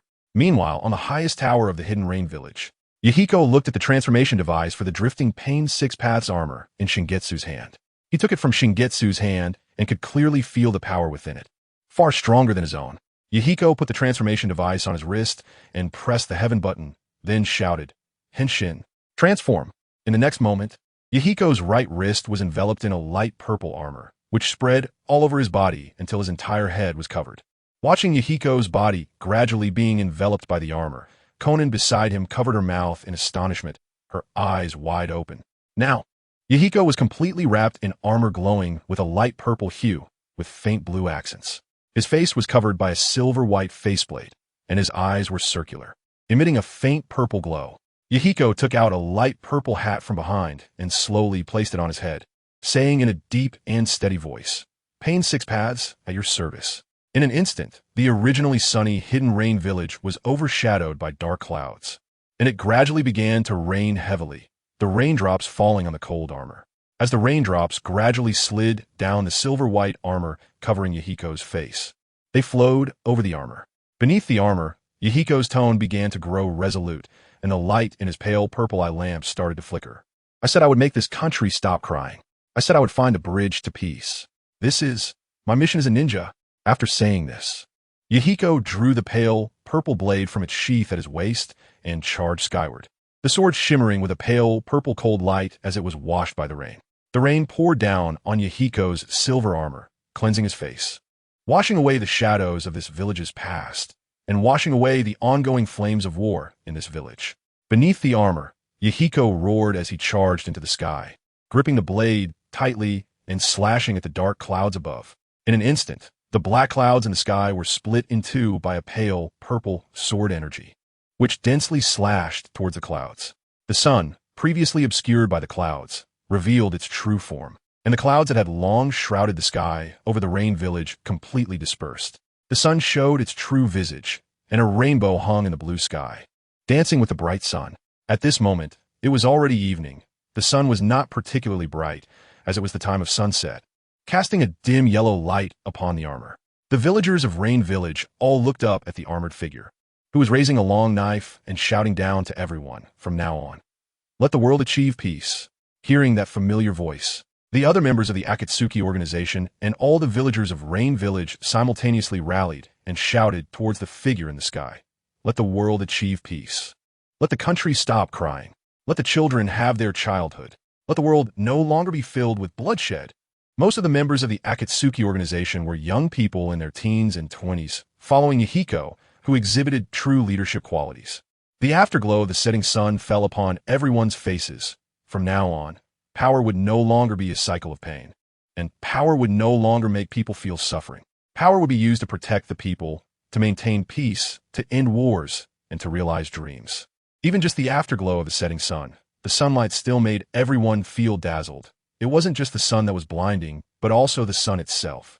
At this moment, Shinju fell into a daze, and he unconsciously recalled that figure, the great sun for the country of his past. They were also so young and vibrant back then, just like this group of young people now. Nagato, bandaged up, heard that familiar voice and looked towards the figure in the sky. Although he couldn't see it for now, he would see it one day. He saw the arrival of peace. Although Shinju wanted to say this, peace could not come so soon. The shadows lurking in the dark still coveted the brilliance of the light. The rats in the gutter still looked up at the sun. At the very least, before I finish all of this, peace will not truly arrive. But I hope that day will really come. From feeling pain to achieving peace. This group of vibrant young people, for the sake of their country, would not hesitate to sacrifice their lives to give their youth. Shinju looked up at the figure still standing tall in the sky, silently putting on his hood and tugging at his black collar. The corner of his mouth slightly lifted beneath the hood, and then he quietly said, "Good luck. Bring peace to the world. I look forward to it." After saying this, he turned his back to the setting sun and left Rain Village. After seeing Shinju leave, Orochimaru took another deep look at the standing Yahiko, then chuckled and said, "Jiraiya, you have a good disciple." After saying this, he also put on his black hood and walked toward Shinju. "However, my disciple is not bad either." Chapter 164. Shinju's Wonderful Adventure 7. Meanwhile, at the Konoha hospital. Congratulations. Your due date is October 10th. Kushina was very happy to hear this news, and she excitedly asked the doctor in front of her, "So, does this mean I'm going to be a mom?" "That's right." The doctor adjusted his glasses, looking at the paperwork in front of him, and said no more. After returning home, Kushina immediately told her husband the news. "What? We're having a baby." Minato poked his head out from the kitchen, still holding a bowl. Kushina's face was filled with excitement. Her cheeks flushed as she happily said to Minato, "I'm going to be a mom." Minato stood frozen in place, holding the bowl, and dumbfoundedly said, "So, I'm going to be a dad." Kushina stood at the door, while Minato was at the kitchen door, both of them looking very happy. Minato was still a bit stunned and uncertain as he said, "I'm going to be a dad." Kushina repeated, "I'm going to be a mom." Then Kushina directly jumped into Minato's arms, while Minato stood there dumbfounded. Meanwhile, at Myobo-Kuzen, "Really? Minato is going to be a dad." Jiraiya, holding his 1-year-old daughter Tsubaki, looked at Obito in disbelief. Obito nodded excitedly, looking at the message from the communication frog. "Yes, that's right, and they have already decided on the baby's name, naming him after the protagonist in Jiraiya-sensei's novel, Naruto." Jiraiya scratched his head a bit shyly. "Is that name really okay? I came up with it while eating ramen." Obito repeatedly flipped through the scroll sent back by the communication frog, thinking that this child would definitely be very cute. Decided, when Naruto is born, I will go back to Konoha and give him a warm baby wrap. On the other side, at the Yuden Gorge, "Kakashi, you've worked hard. Here, have some ramen I just bought." Sakura pulled out a bowl of takeout ramen from behind and handed it to Kakashi, who was still practicing swordsmanship. Kakashi had changed a lot. His silver hair remained neat and tidy, and his face had taken on a more determined look. Kakashi was now 175 meters tall, although his companions Obito and Shinju, who were also training outside, had grown to 8 meters. Don't ask, just know that it's the enhancement effect of Sage Chakra. Kakashi had the Raijin sword hanging at his waist and was carrying a newly forged short blade from his father, Sakumo Hatake, on his back. He sat on the edge of a cliff, took off his mask, had a bite of ramen, and then a ninja hawk flew over. He wiped his mouth with a napkin from his pocket, and as the hawk landed on his shoulder and looked at the message on the scroll, Kakashi's pupils contracted. "Minato Sensei's child, named Naruto?" Kakashi murmured. Now the timeline for the 3 kids is the same. They have all left Konoha for a year.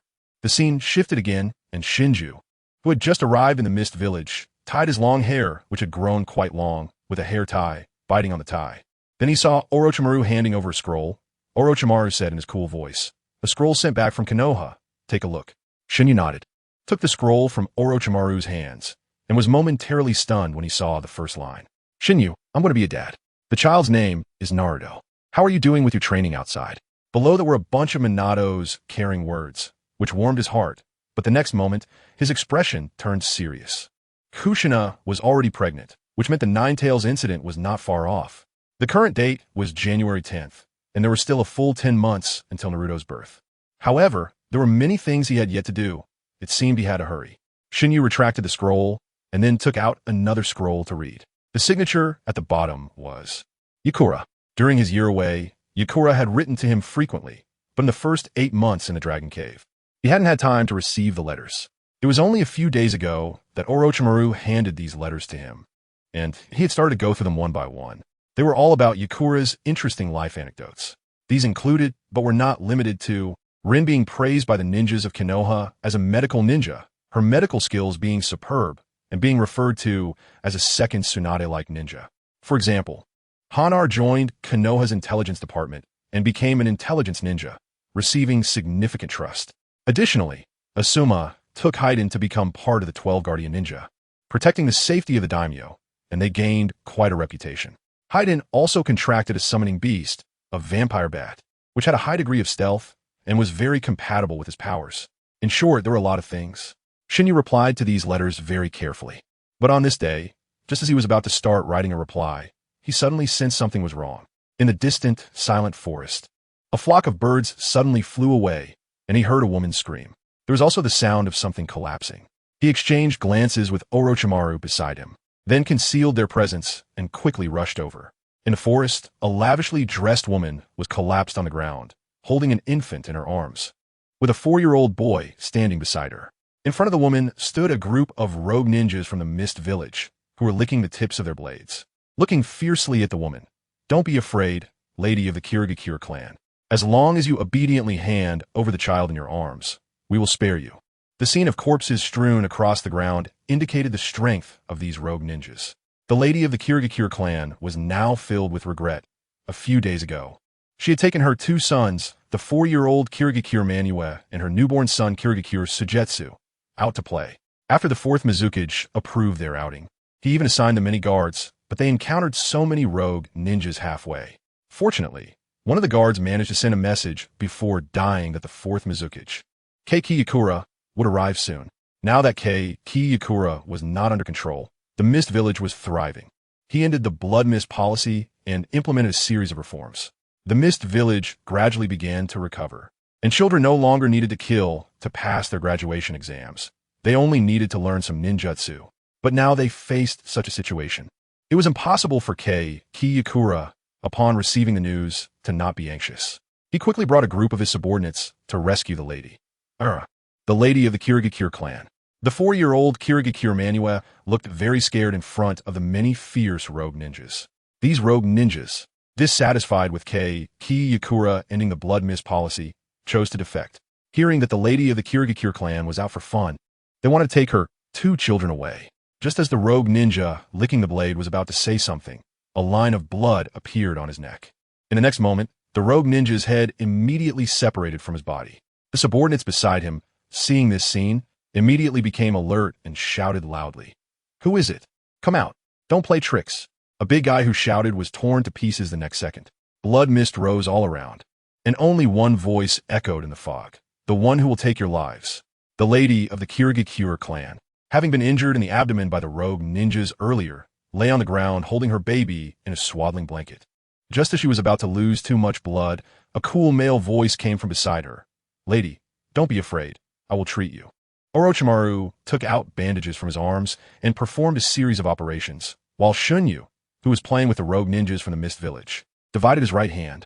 Sensing the blood the woman was losing, he mobilized his chakra to inject it back into her body, preventing her from losing too much blood and dying. Meanwhile, Kei Kiyakura led his personal guards, Terumi Mei, Kisame Hashigaki, Pakin, and others. Chapter 165, Shunyu's Wonderful Adventure. 8. The Blood Mist Shunyu was mercilessly hunting down those rogue ninjas from the Mist Village, who could not see his figure at all.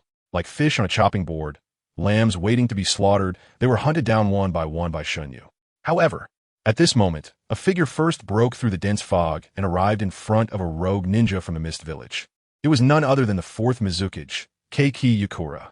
Shunyu released his blood mist form and stood in front of Kei Kiyakura, where almost all the rogue ninjas on site had been killed by him. Of course, he also had many questions to ask Kei Kiyakura, but just as he opened his mouth, Kei Kiyakura spoke first. "Thank you." This sudden thank you left Shunyu somewhat at a loss. Although he indeed saved the prominent family in their village, he had previously killed their third Mizukage, taken the Three Tails, and killed nearly most of the ninjas from the Mist Village. Was Kei Kiyakura out of his mind? Kei Kiyakura felt a bit embarrassed under Shunyu's gaze and cleared his throat. "Actually, the third Mizukage you killed earlier was not our real third Mizukage." Upon hearing this, Shunyu raised an eyebrow. "Not the real Mizukage? What do you mean?" Kei Kiyakura explained. "I only learned this when I became the fourth Mizukage. When the third Mizukage passed away, I found a cursed seal at his heart.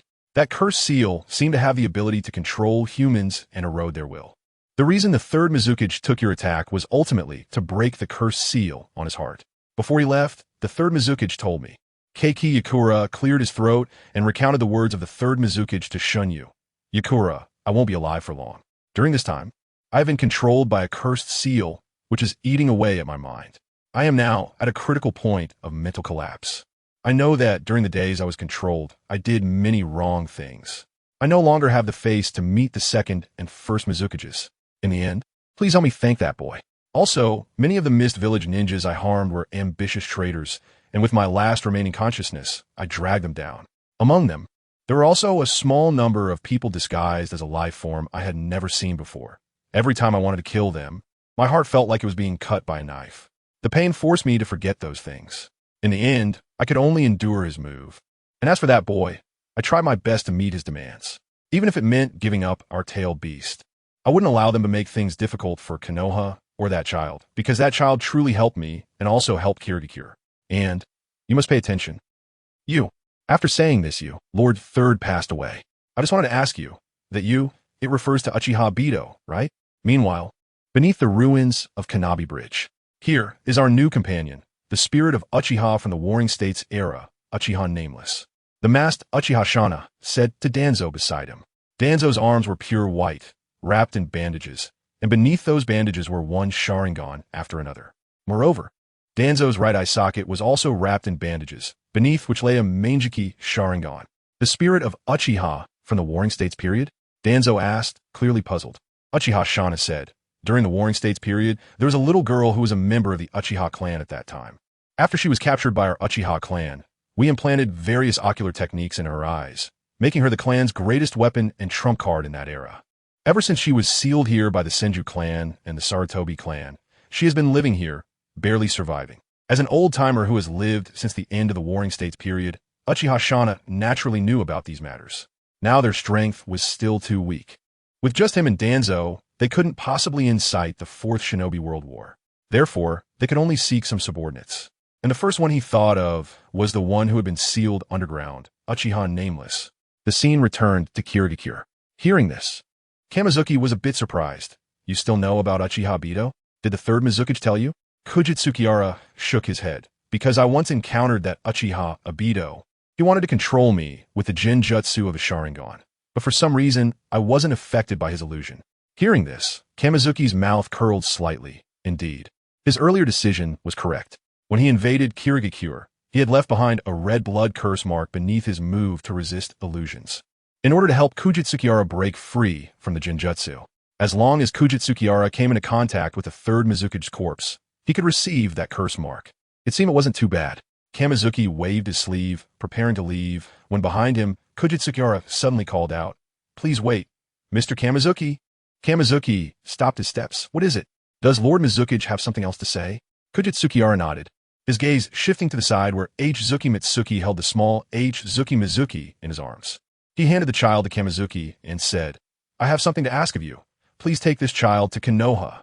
Kamizuki replied, somewhat confused. Why? Isn't it better for him to stay in your Kirigakure?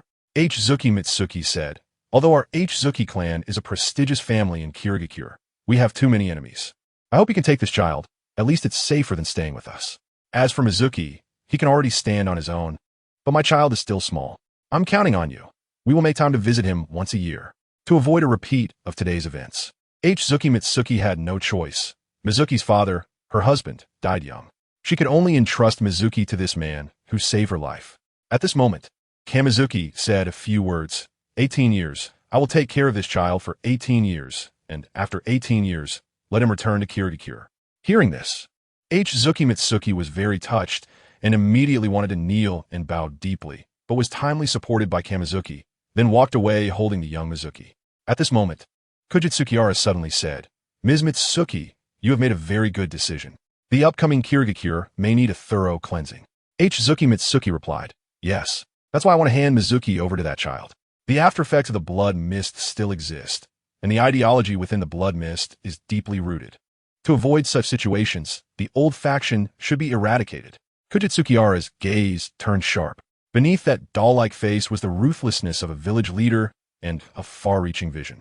Chapter 166, Kamizuki's Wonderful Adventure. 9. By the way, Orochimaru-sensei, how should we arrange this child? Let go of me, Mizuki. Don't bite my finger. It hurts. Kamizuki had just wanted to discuss with Orochimaru where to place this child when the next moment, the young H-Zuki Mizuki directly grabbed his finger and stuffed it into his mouth. For some unknown reason, the H-Zuki clan has teeth very similar to sharks. And even at such a young age, he had sharp teeth that bit down on Kamizuki's finger. They planned to wander around the land of water for a bit, as they might find something interesting. They had barely taken a few steps when Orochimaru suddenly spoke. "I have an idea. How about we use a summoning snake to take this child back and place him in Yano's orphanage?" Kamizuki thought for a moment and then nodded. "That works. It's not practical for us to carry a child around." Orochimaru then formed hand seals with both hands and summoned a small snake. He said to the snake, "Please take this little child to Konoha village, to the orphanage of Yaozai Yano, and let her take care of him." After hearing this, Kamizuki looked a bit confused. "What? Orochimaru-sensei, are you sure you didn't make a mistake?" "ISNT, it. The Konoha orphanage? Why is it the Konoha kindergarten? Orochimaru looked at Kamizuki with some confusion. Didn't Yuzukuri tell you in the letter? A couple of days ago, Yano's orphanage was renamed to a kindergarten, and it's said to have received support from Minato. Kamizuki took out the letter from behind him and looked. Indeed, in the reply letter from Yuzukuri he received yesterday, it mentioned this matter. Now she's also in the kindergarten, sometimes helping out. However, it is worth noting that Yuzukuri has regained her ninja status, but has become a Konoha ninja without accepting any missions. It can be considered a nominal ninja. Kamizuki retracted the scroll, watching as the little snake carried the still swaddled Mizuki on its back and disappeared in a puff of smoke. Kamizuki let out a long breath. But before he could fully relax, he noticed a blaze of fire in the distance, as if a fierce battle was happening. Kamizuki and Orochimaru stood on the cliff, watching the fire and the battle below, where people fought using their bones as weapons. Orochimaru explained, that's the Kagaya clan of Kirigakure. They can fight using their bones and have mastered the bloodline limit, Shikatsumiyaku, making them very powerful. Kamizuki nodded, but in that blaze, he saw a small figure constantly swinging its bones in battle, Kagaya Kimaru. Now Kagaya Kimaru should be about the same age as Uchiha Itachi and the others. Around 4 years old, Kagaya Kimimaro, in the original work, is a loyal follower of Orochimaru, willing to dedicate everything to him, including himself. His power is incredibly strong, but he possesses the bloodline limit of the Shikatsumiyaku and suffered from a bloodline disease, leading to his premature death. He was originally the most suitable vessel for Orochimaru aside from Sasuke, but due to his bloodline disease, he had to be abandoned. In fact, Kamizuki really wanted to take this child back to Konoha, as he believed he could cure Kimimaro's bloodline disease. According to his understanding, Kimimaro's condition is somewhat similar to a blood infection, considering that Kimimaro fights using his own bones and has to reinsert them back into his body. If he were to come into contact with contaminated blood from enemies and then reinsert his bones, wouldn't that lead to infection? Infection leads to illness. And as he fights more, he becomes infected with more ailments, potentially resulting in an incurable disease. Therefore, it will be better for him to fight less or at least spray some disinfectant on his bones before reinserting them afterward. In any case, this child is determined. Not even the Sage of Six Paths could stop him, I say. Watching the scene of flames and chaos below gradually cease, Kamizuki drew his long knife from his waist and exchanged a glance with Orochimaru beside him. He then jumped downwards. Kimimaro's childhood is quite bleak. Since his birth, he has been used as a weapon by others, only allowed to come out during battles. When not fighting, he is imprisoned in a dark, sunless cage by his clan. Now he is to be confined again, and he starts to doubt the purpose of his existence. Behind him, members of the Kagaya clan are pushing him, shouting, "Kimimaro, hurry up, there are still many ninjas to deal with." Currently, Kimimaro is like a walking corpse, obeying the commands of his clan members, hunting down one life after another. He numbly wields the bone spikes in his hands, watching his bodies fall before him, feeling dazed and beginning to self-doubt. Is all of this really right? However, during this moment of distraction, a sword light slashed towards him from behind. It was a rogue ninja from the Mist Village. With a fierce expression, he looked at Kimimaro and yelled, "You damned monster!" Hearing this, Kimimaro stiffened. Am I a monster? To them, I'm just a monster. In that instant, the young Kimimaro felt the world's malice towards him. He no longer wanted to fight and desperately wished to throw the bone spike in his hand away. But at that moment, a metallic clanging sound came from behind him. The owner of the sound was somewhat cold, yet tried to speak gently. "Kimimaro, you are not a monster. Come with me, let us break out." Hearing this, Kimimaro stiffened again, instinctively picking up the bone spike in his hand and stabbing it into the chest of a nearby ninja. The ninja's blood sprayed onto the bone spike in his hand and also splashed onto his young face. The Kagaya clan has always been warlike, but Kimimaro is the least combative among them. He does not enjoy fighting. However, he possesses exceptional talent and great power, which is why he is kept in the dungeon, only being released occasionally to be used as a weapon. This time, they were to eliminate a group of rogue ninjas from the Mist Village, and Kimimaro, as a weapon, was also released. The two of them fought on the battlefield for an unknown amount of time, and all they knew was that after they finished killing, the battlefield was left with piles of corpses. At that moment, Kimimaro felt lost. From birth until now, he had always lived as a weapon, and now he did not even know who he was fighting for. Suddenly, Kimimaro asked Kamizuki beside him, "Big brother, what do you think is the meaning of life?" Kamizuki, hearing this somewhat familiar question, was momentarily taken aback, but then he chuckled softly half lying on a pile of corpses, looking at the mist-covered sky. He slowly said, "The meaning of life? Each person is born with their own mission, with responsibilities that come with being born into this world. However, on the path of fulfilling that mission, you may see many beautiful sights." Kamizuki picked a delicate little white flower from the grass beside him and continued speaking to Kimimaro. "Just like this little white flower, it blooms on the battlefield, nourished solely by blood, yet remains clean and bright. Just as I discovered this little white flower, I have also discovered you." After saying this, Kamizuki gently placed his left hand on Kimimaro's head. Chapter 167, Kamizuki's Adventure in Kidnapping, Part 1. Meanwhile, in the Mizuki's office, CHJ stood with his hands behind his back, looking down at the village shrouded in mist. He called over a subordinate beside him. "Right? The Kagaya clan intends to rebel. With the help of the Konoha alliance, they will be eradicated. The 3rd Mizuki's command was incorrect. From today onward, we will account for the remaining forces. No changes? No changes." The next day, in the central square of the Mist Village, CHJ looked at the crowd below, flanked by Zabuza and Kisame, with the rest of the 7 ninja swordsmen behind them. Clearing his throat, he addressed the crowd. "We will not evade accountability for any erroneous directives made during the 3rd Mizuki's tenure. The higher-ups of the Mist Village will take these issues seriously." A few days later, near an unknown village, watching the food handed over by the old village chief, Kamizuki and Orochimaru clasped their hands together. "Let's eat." The two of them were eating the not-so-tasty food in front of them, engaging in conversation with the old village chief. The old village chief said, "Dear guests, you have traveled a long way to our village, and I haven't treated you well. Please forgive me." Kamizuki wiped his mouth and quickly waved his hand. "It's fine. It's fine. We're just passing through, and we just ran out of rations." Just as the old village chief was about to say something, his old partner's voice called from the doorway. "Old man, come out and see. There's a child here." Upon hearing this, the old village chief immediately put on his coat and stood up. Orochimaru wiped his mouth and said to Kamizuki beside him, "Kamizuki-kun, let's go out and take a look." Kamizuki nodded and followed the old village chief outside. Next to the village, there was a small stream, and the old man's partner's voice came from there.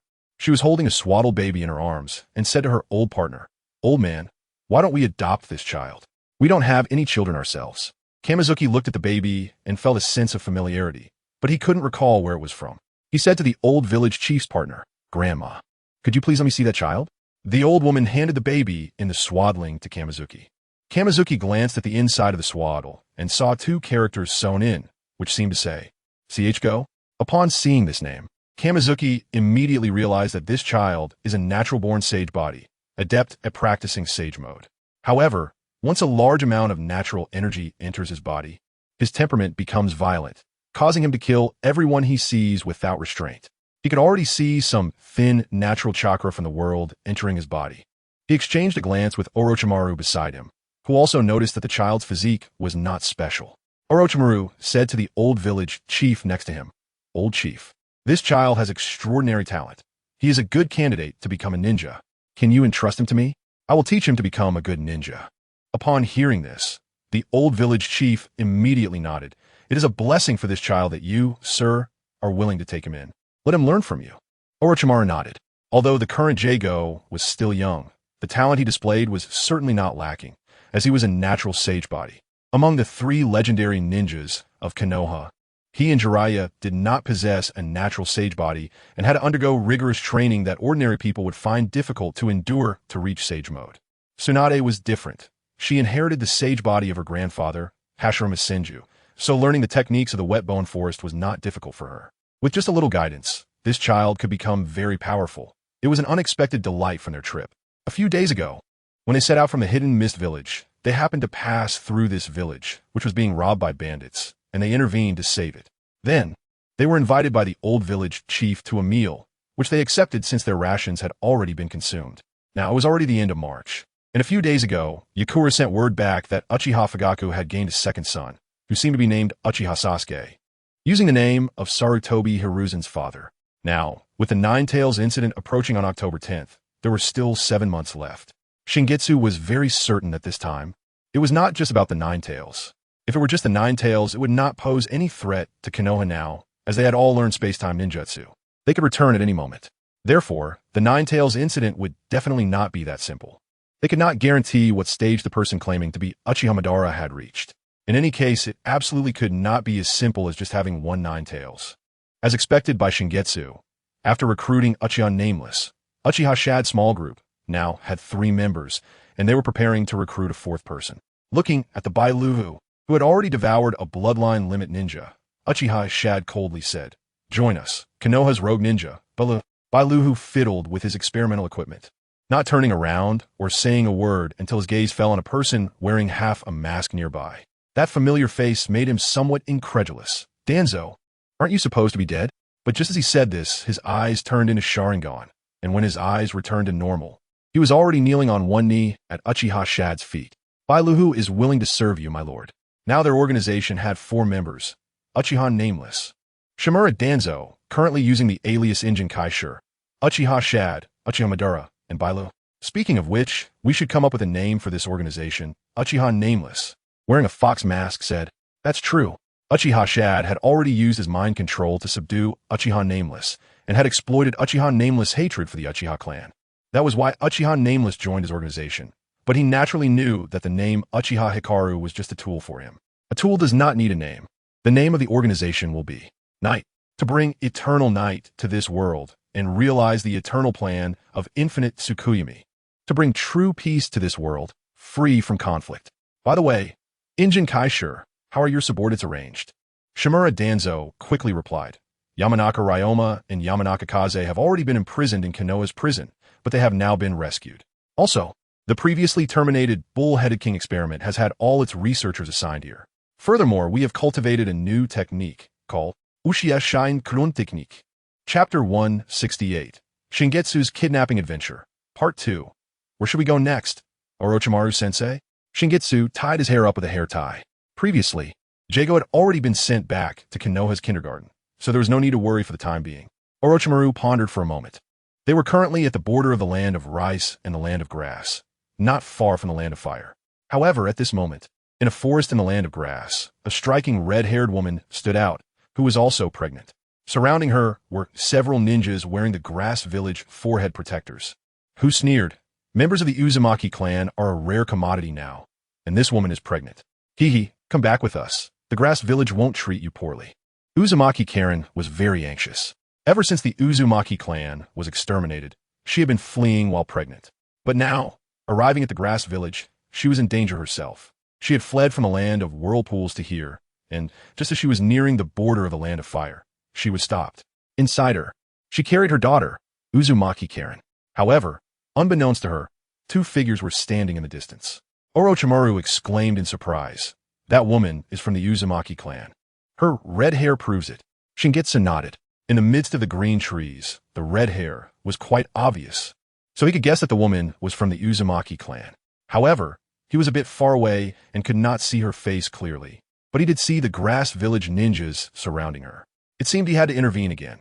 How had he been finding so many children lately?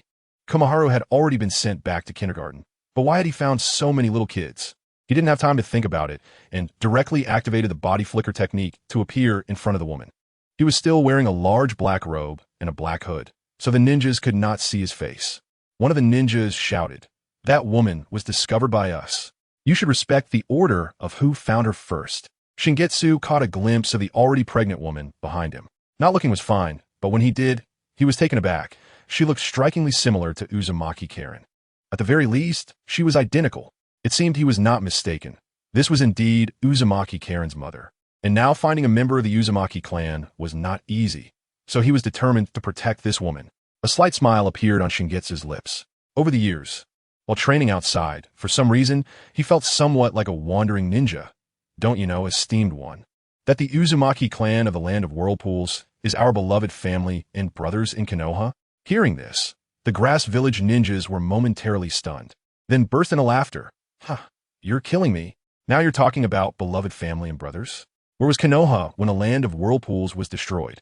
Brothers go, kill this ignorant brat, and take that woman back. Since you don't want to talk nicely, then I won't hold back. Shadow Snake hands. In an instant, the hands under Shingetsu's large black robe turned into giant snakes, rushing toward the grass village ninjas in front of him. Then those red little snakes sprayed out some liquid, and any ninja that came into contact with it would turn to stone. Damn, What on earth are these things? Perhaps bored. Shingetsu took out 2 kunai and made a cut on his wrist. In the next moment, a small amount of his blood gradually gathered to form a giant dragon. Blood release. Blood dragon technique. In an instant, a blood-colored giant dragon appeared beneath Shingetsu's feet, glaring fiercely at the grass-hidden village ninjas in front of him. Shingetsu's face beneath the black robe showed no expression. He merely raised his hand slightly. Kill. In an instant, one giant dragon after another rushed towards those grass-hidden village ninjas and tore them apart. However, there were still 1 or 2 ninjas standing there seemingly unharmed, but they had actually been controlled by an illusion technique. Moreover, their bodies contained some of Shingetsu's chakra, and they had already lost their consciousness. Additionally, Shingetsu could use this ability to turn those ninjas into human bombs, controlling them to attack his own village. Watching this shocking scene, Uzumaki Rin wanted to bow and express her gratitude, but was stopped by Orochimaru beside her. Orochimaru said to Uzumaki Rin, "My lady, how about we take you back to Konoha? It's very dangerous outside, and there are still members of the Uzumaki clan in Konoha. You should come back with us." Hearing that there were still other clan members, Uzumaki Rin readily agreed without a second thought. "I'll go back to Konoha with you." Orochimaru seemed to think of something, nodded, then shook his head, and then nodded again. After all, Uzumaki Rin was still pregnant. They should escort her back to Konoha for now, and let her meet Kushina as well. Shingetsu remembered that Karui's birthday was in June, and it was already April now, which meant there were only 2 months left before Karui was born. So it was even more necessary to return to Konoha for proper care. Now, the Hawk team was almost gathered. Meanwhile, at Mayaboka Mountain, little Karui, be good and call out Dad for me to hear. Why can't you call out Dad yet? Jiraiya looked at his son with a helpless expression. It had already been 7 or 8 months, and he still couldn't call out Dad or Mom. Tsunade, holding little Karui, also scolded Jiraiya, saying, "The child is still so small. You want him to call Dad and Mom? You have to wait at least another month." While Jiraiya and Tsunade were talking to little Karui, Obito was completely immersed in battle, as one stone frog after another fell, and as one stone frog after another was cut to pieces, Obito's figure became faster and faster, almost impossible to catch. At this moment, the sage Shinsaku, who had been watching his training, called out to him, "Hold on a second, little Obito, I have something for you. You've already mastered most of the sword techniques of Mayaboka Mountain, and you're quite impressive. But I see you don't have a suitable weapon, so come with me to pick one out." Obito nodded. The knives he had now were not good, just average, so he wanted to get a good one to try. Following Shinsaku, they arrived at a place Obito had never been before. A high platform where a giant stone frog sat. Beneath the stone frog was a sword, perfectly placed on the sword rack. This sword was collected by the great Toad Sage in his youth, called Heaven Slash. It comes in 2 halves, suitable for your dual-wielding style. For the one you love, this heaven can also be slashed. Chapter 169, The Nine-Tails Chaos, Part 1. After sending Uzumaki Rin back to Konoha, Orochimaru took Shingetsu around a train, almost running through the entire ninja world. Until, on October 9th, Shingetsu pulled out a calendar from behind, looking at the circled date of October 10th with a serious expression. Tomorrow is the day of the Nine-Tails Chaos. He took out the letter that his teacher Minato had sent him a few days ago, which instructed him and Orochimaru to return to Konoha immediately. Meanwhile, in Mayaboka Mountain, Obito was swinging his green sword Heaven Slash, once again facing a stone frog statue when a communication frog landed beside him. He sheathed Heaven Slash, crouched down, and looked at the scroll the communication frog handed him, his expression gradually becoming serious. It also instructed him to return to Konoha today to prepare for Kushina's delivery tomorrow. He murmured, "It's been 2.5 years. I should go back to Konoha." The current Obito was very different from the Obito of 2.5 years ago. Now he exuded an aura of a hermit, wearing the blue robe that Sage Shinsaku had given him. He carried the green Heaven's Slash on his back, but sometimes his goofy personality still couldn't be hidden.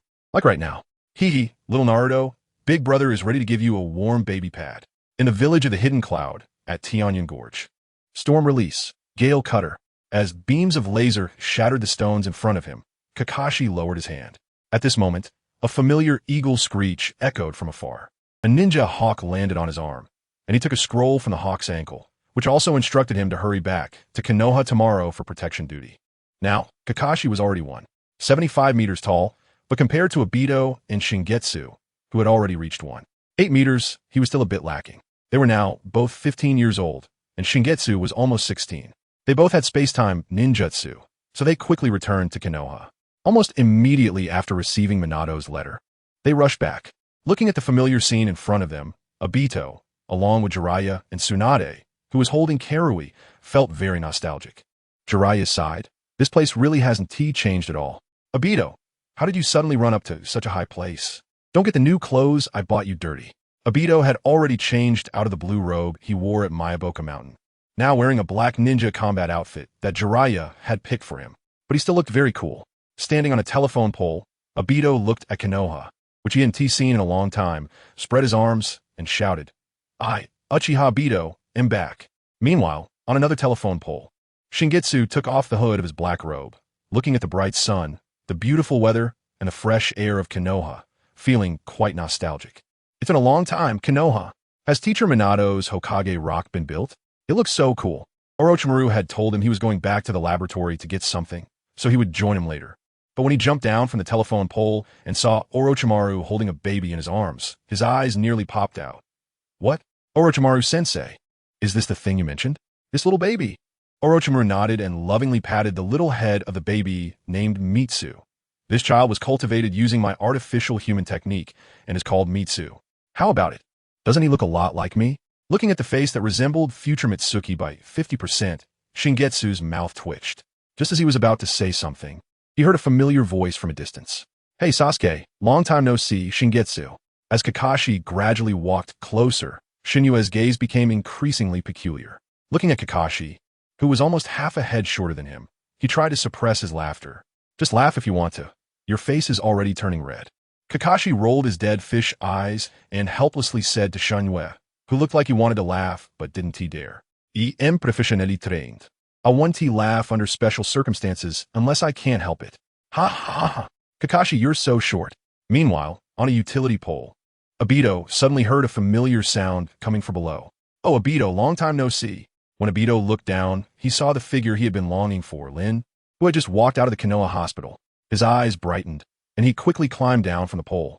Lin looked at Obito, who was a whole head taller than her, and with her small mouth covered in surprise, she said, Obito, you've grown quite a bit. Obito proudly puffed out his chest, just about to say something when a soft sensation interrupted him.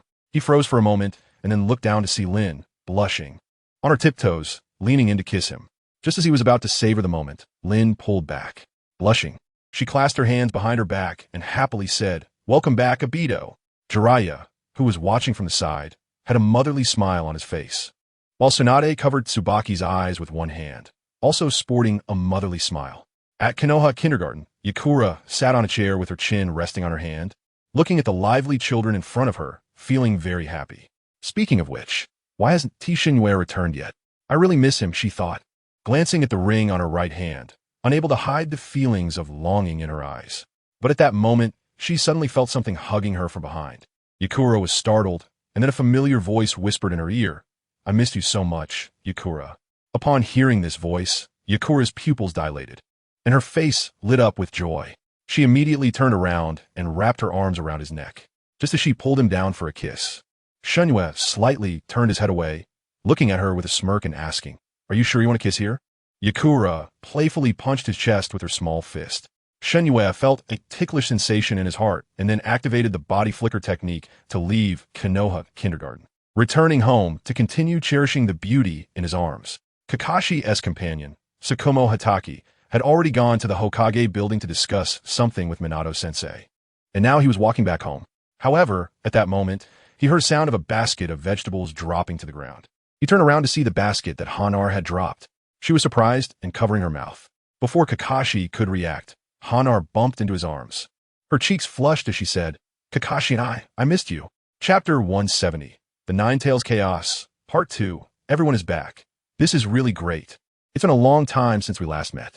Minato looked at the figures in front of him, merging their appearance with their looks 2.5 years ago when they had just left the village. They have all grown up. Then his gaze landed on Tsunade, holding little Tsubaki, and Orochimaru carrying little Shishio, falling into contemplation. Obito looked at Kakashi, who was half a head shorter than him, and burst into laughter, tears streaming down his face. Ha! Kakashi, why are you so short? Kakashi's face instantly turned red, and he jumped up, punching Obito on the head, shouting, Damn, Obito! Shut up, I'm annoyed. Obito covered his head and shouted back, Damn Kakashi. The two began to argue again, causing Minato to helplessly rub his forehead. Ah, these two little rascals. Jiraiya and Orochimaru were still staring at each other. But they didn't notice that little Tsubaki in Jiraiya's arms waved at Shishio. Shishio, with a pacifier in his mouth, nodded coolly. How to put it? This scene looks so strange. Tsunade rubbed her forehead, her right fist twitching, and then she punched both Orochimaru and Jiraiya on their heads. How long are you two going to keep this up? Jiraiya, hand me the child. Go away. Tsunade snatched little Tsubaki from Jiraiya's arms. Minato looked at the scene before him with some emotion. The legendary Konoha Sannin now had their own children. Speaking of which, his own child was due to be born tomorrow. Thinking about it, he felt excited. Although they had reached an agreement with the Nine Tails, there were still potential dangers to consider. Minato cleared his throat and addressed the crowd. Everyone, please be quiet for a moment. Tomorrow is Kushina's delivery day, and I hope everyone can be prepared for protection. This is really important. After all, there is a high probability that the Nine Tails might come out during the delivery, although Kurama has already said it wouldn't. However, unexpected events can still happen, so we need to be vigilant. On the other side, in an underground base near Konoha village, Uchiha Shana looked at the three coffins slowly rising in front of him. A smile appeared at the corner of his mouth beneath his mask. Inside the three coffins were three corpses, labeled first, second, and half. Standing inside were the first Hokage, Senju Hashirama, the second Hokage, Senju Tobirama, and Hanzo of the Salamander. Looking at the reanimated body of the second Hokage, Uchiha Shana's face showed a hint of madness as he approached Senju Tobirama's corpse. The two were almost touching.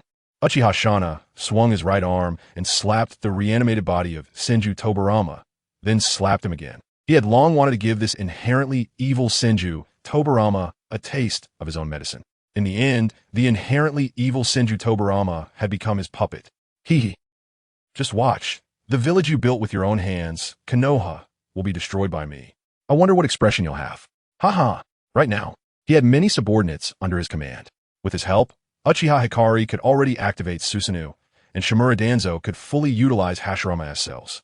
His mastery of wood release was superb, and he could already use a miniature version of the real Thousand Hands. And he also possessed a pair of Sharingan with 2 arms. Each eye had a new Manjiki Sharingan. Obito already possessed Lightning Release, In Release, Wind Release, Steel Release. In the 3 Tomo Sharingan, he had implanted 5 bloodline limits. How could he lose? Moreover, a few days ago, he recruited a new member, Kakuzu, whom he had given many spare hearts, making him as powerful as a Kage. Plus, with the 3 reanimated ninjas in front of him, he didn't believe that he couldn't make Konoha suffer with the power of the Nine Tails. After Shinue returned home, he looked at the meal that had already been prepared. He put the clothes he brought out of the dragon cave into the wardrobe. Changing into his usual, comfortable robe, Shinue looked at Yakura in front of him, suddenly recalling her advances from the morning. Aside from the things they shouldn't have done, they had done everything else. He couldn't help but shiver. His neck was covered in hickeys, and his lips were almost swollen from kissing. Yakura almost got him into trouble. Fortunately, he had been a gentleman and kept his belt fastened. Shinsuke felt Itsang's gaze fixed on him, and he couldn't help but shiver. However, as if remembering something, the corners of his mouth curled up slightly. He put down his chopsticks, and just when Itsang was unsure of his intentions, Shinsuke directly picked her up by the waist, and they both fell onto the bed. Shinsuke looked down at Itsang, who was pinned beneath him, licking his somewhat dry lips. He had to repay the debt from the morning. Meanwhile, at Obito's home, he was still feeling dazed as he watched Rin carrying a large bag into his house. Just after coming out of the Hokage building, Rin had said she wanted to move in with him, and her parents had already agreed, so there was naturally no problem. On the other side, Kakashi was doing one-handed pull-ups in the small yard outside. 995, 996, 997, 998.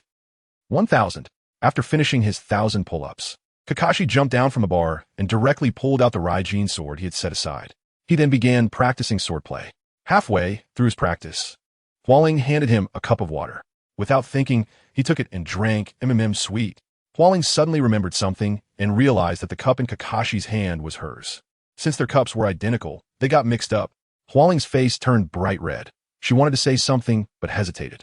It was probably better not to say anything. After all, this kind of situation was too embarrassing. The 3 had just returned from training outside, but their feelings for each other were only growing stronger. At Jiraiya's home, he looked at the payment from the publisher, his eyes shining. The manuscript fee for his new work Naruto was off the charts. They bought it out completely. Although he admitted that he wrote it well, he had never seen a buyout like this before. This was far more profitable than his first debut work. Due to personal reasons, the author will take a break for 2 months. The author needs to prepare for exams, so I apologize. However, during the May Day holiday, I can update 5 chapters daily, so please bear with me. Sorry. Chapter 171, The Ninetales Chaos, Part 3 Sai? So cute. What's the name? It's Sasuke. By the way, Kushina, you should be close to giving birth, right? That's right. His name is Naruto, and he will be in the same class as little Sasuke. Kushina touched little Sasuke's face with joy in her eyes because this little kid was just too adorable. And Uchiha Makoto, who was holding little Sasuke, also softened her gaze. Sarutobi Bawako, who had been following Kushina, couldn't help but say, he shares the same name as Hayashi's father. Kushina, we should go. At that moment, under the wall not far from them, 3 figures stood in the shadows. Kakashi was playing with a kunai. The cold light of the kunai illuminated his forehead protector, reflecting his masked face. Obito had an Uchiha fan hanging on his back and 2 knives tucked into his waist, along with a uniquely designed mask. Unlike Shinsuke's Shura mask, his mask was a dark gray demon mask, a stark contrast to his personality. Shinsuke wore his red mask, having changed into the outfit that the White Snake Sage had given him in the Richi Cave. Their mission was to secretly protect Kushina, as her location was within a barrier outside the village. Therefore, they had to wait outside the barrier, but to be safe, the village had also made preparations. Uchiha Fugako looked up at the gradually setting sun, his expression becoming somewhat serious, with Uchiha Shursui standing beside him. Minato had entrusted him with the task of protecting the village no matter what happened. Meanwhile, in an unseen corner, kunai engraved with the pattern of the sword of shinobi love were glinting coldly. Minato went to wait at the barrier outside the village, and when Kushina went into labor, he would also maintain the seal of the Nine Tails. At the same time, in the underground base of the land of Tea, Uchiha Shingetsu, wearing a mask, looked at the people behind him and murmured, "The time is almost here." He had previously sent White Zetsu to plant the Flying Thunder God seal in Konoha, and yes, he had also learned the Flying Thunder God technique. Late at night, at the barrier outside Konoha, "Naruto, come out quickly. Kurama, you don't need to come out yet." Minato was using both hands to maintain the seal on Kurama, listening to Kushina's heart-wrenching cries, and he felt like his heart was breaking. However, for now, he could only ask Kushina to endure. Beside him, Sarutobi Bawako, who was assisting Kushina in childbirth, was also sweating profusely. It wasn't until she saw little Naruto's head that she wiped the sweat from her forehead and said, "It's a success, Minato. You hurry and maintain the seal on Kurama." Looking at little Naruto wrapped in swaddling clothes, Minato placed him beside Kushina's birthing bed, and the next second, Uchiha Shingetsu's figure appeared here. Just as Uchiha Shingetsu's scythe was about to claim the lives of Sarutobi Bawako and a medical ninja, a loud clang echoed. The sound of metal clashing reached everyone's ears, as Shinsuke pushed Uchiha Shingetsu away. The next moment, Uchiha Shingetsu appeared in front of everyone, holding little Naruto and threatening Minato, 4th Hokage Minato. "Step away from the Jinchuriki." At this moment, a large number of sealing techniques began to emerge from within Kushina's body, wrapping around her entire being. Kushina! Uchiha Shingetsu threw little Naruto into the air, wanting to kill him by dropping him. At that moment, with a spatial fluctuation, a pair of hands caught little Naruto. Obito was holding little Naruto, still wrapped in swaddling clothes, but the next second, the swaddling clothes that wrapped around little Naruto revealed several explosive tags. Kamui. Obito directly threw the swaddling clothes with the explosive tags into the Kamui space, then took out a towel from the Kamui space and wrapped little Naruto in it. Truly worthy of the Kamui, but I will take your eyes. At that moment, Uchiha Shingetsu moved, reaching for Obito's eyes, but he couldn't grip them at all. In the next moment, he was blasted away by a powerful wave of chakra. It seemed that the crimson blood curse mark was in effect. Minato-sensei, hurry and take Naruto and sister Kushina away. Sorry, it's too late. At that moment, another masked figure appeared before them, and beneath the mask was a female voice. Then everyone saw a flash, and Uzumaki Kushina's figure had vanished. At this moment, masked Uchiha Hikari looked at the already subdued Kushina, who was now under the control of an illusion, having lost her ability to think for herself. She had only one thought, to fulfill the Moon's Eye plan. The Sharingan in her eyes gradually manifested, controlling the Nine Tails within Kushina. The Nine Tails within Kushina was now in great pain. You're from the Uchiha clan? Damn it, I can't break through the seal. If I come out, this little girl Kushina will die too. The Nine Tails had long recognized Kushina as a Jinchuriki and naturally didn't want to see her die. He split off a part of his chakra and left it within Kushina's body. At least this way, Kushina could still keep her life. Not good. I can barely hold on. In an instant, the massive figure of the Nine Tails appeared in the Hidden Leaf Village. Its eyes no longer the beastly pupils of before, but replaced by the three Tomo Sharingan. At the same time, inside the village, Danzo appeared, quickly forming hand seals with both hands before clapping them down, summoning Jutsu. The next moment, a gigantic monster appeared almost simultaneously in the Hidden Leaf Village alongside the Nine Tails. The entire village shook violently. At this moment, the remaining people who had been waiting to see this spectacle were also ready. Tsunade, take care of little Tsubaki.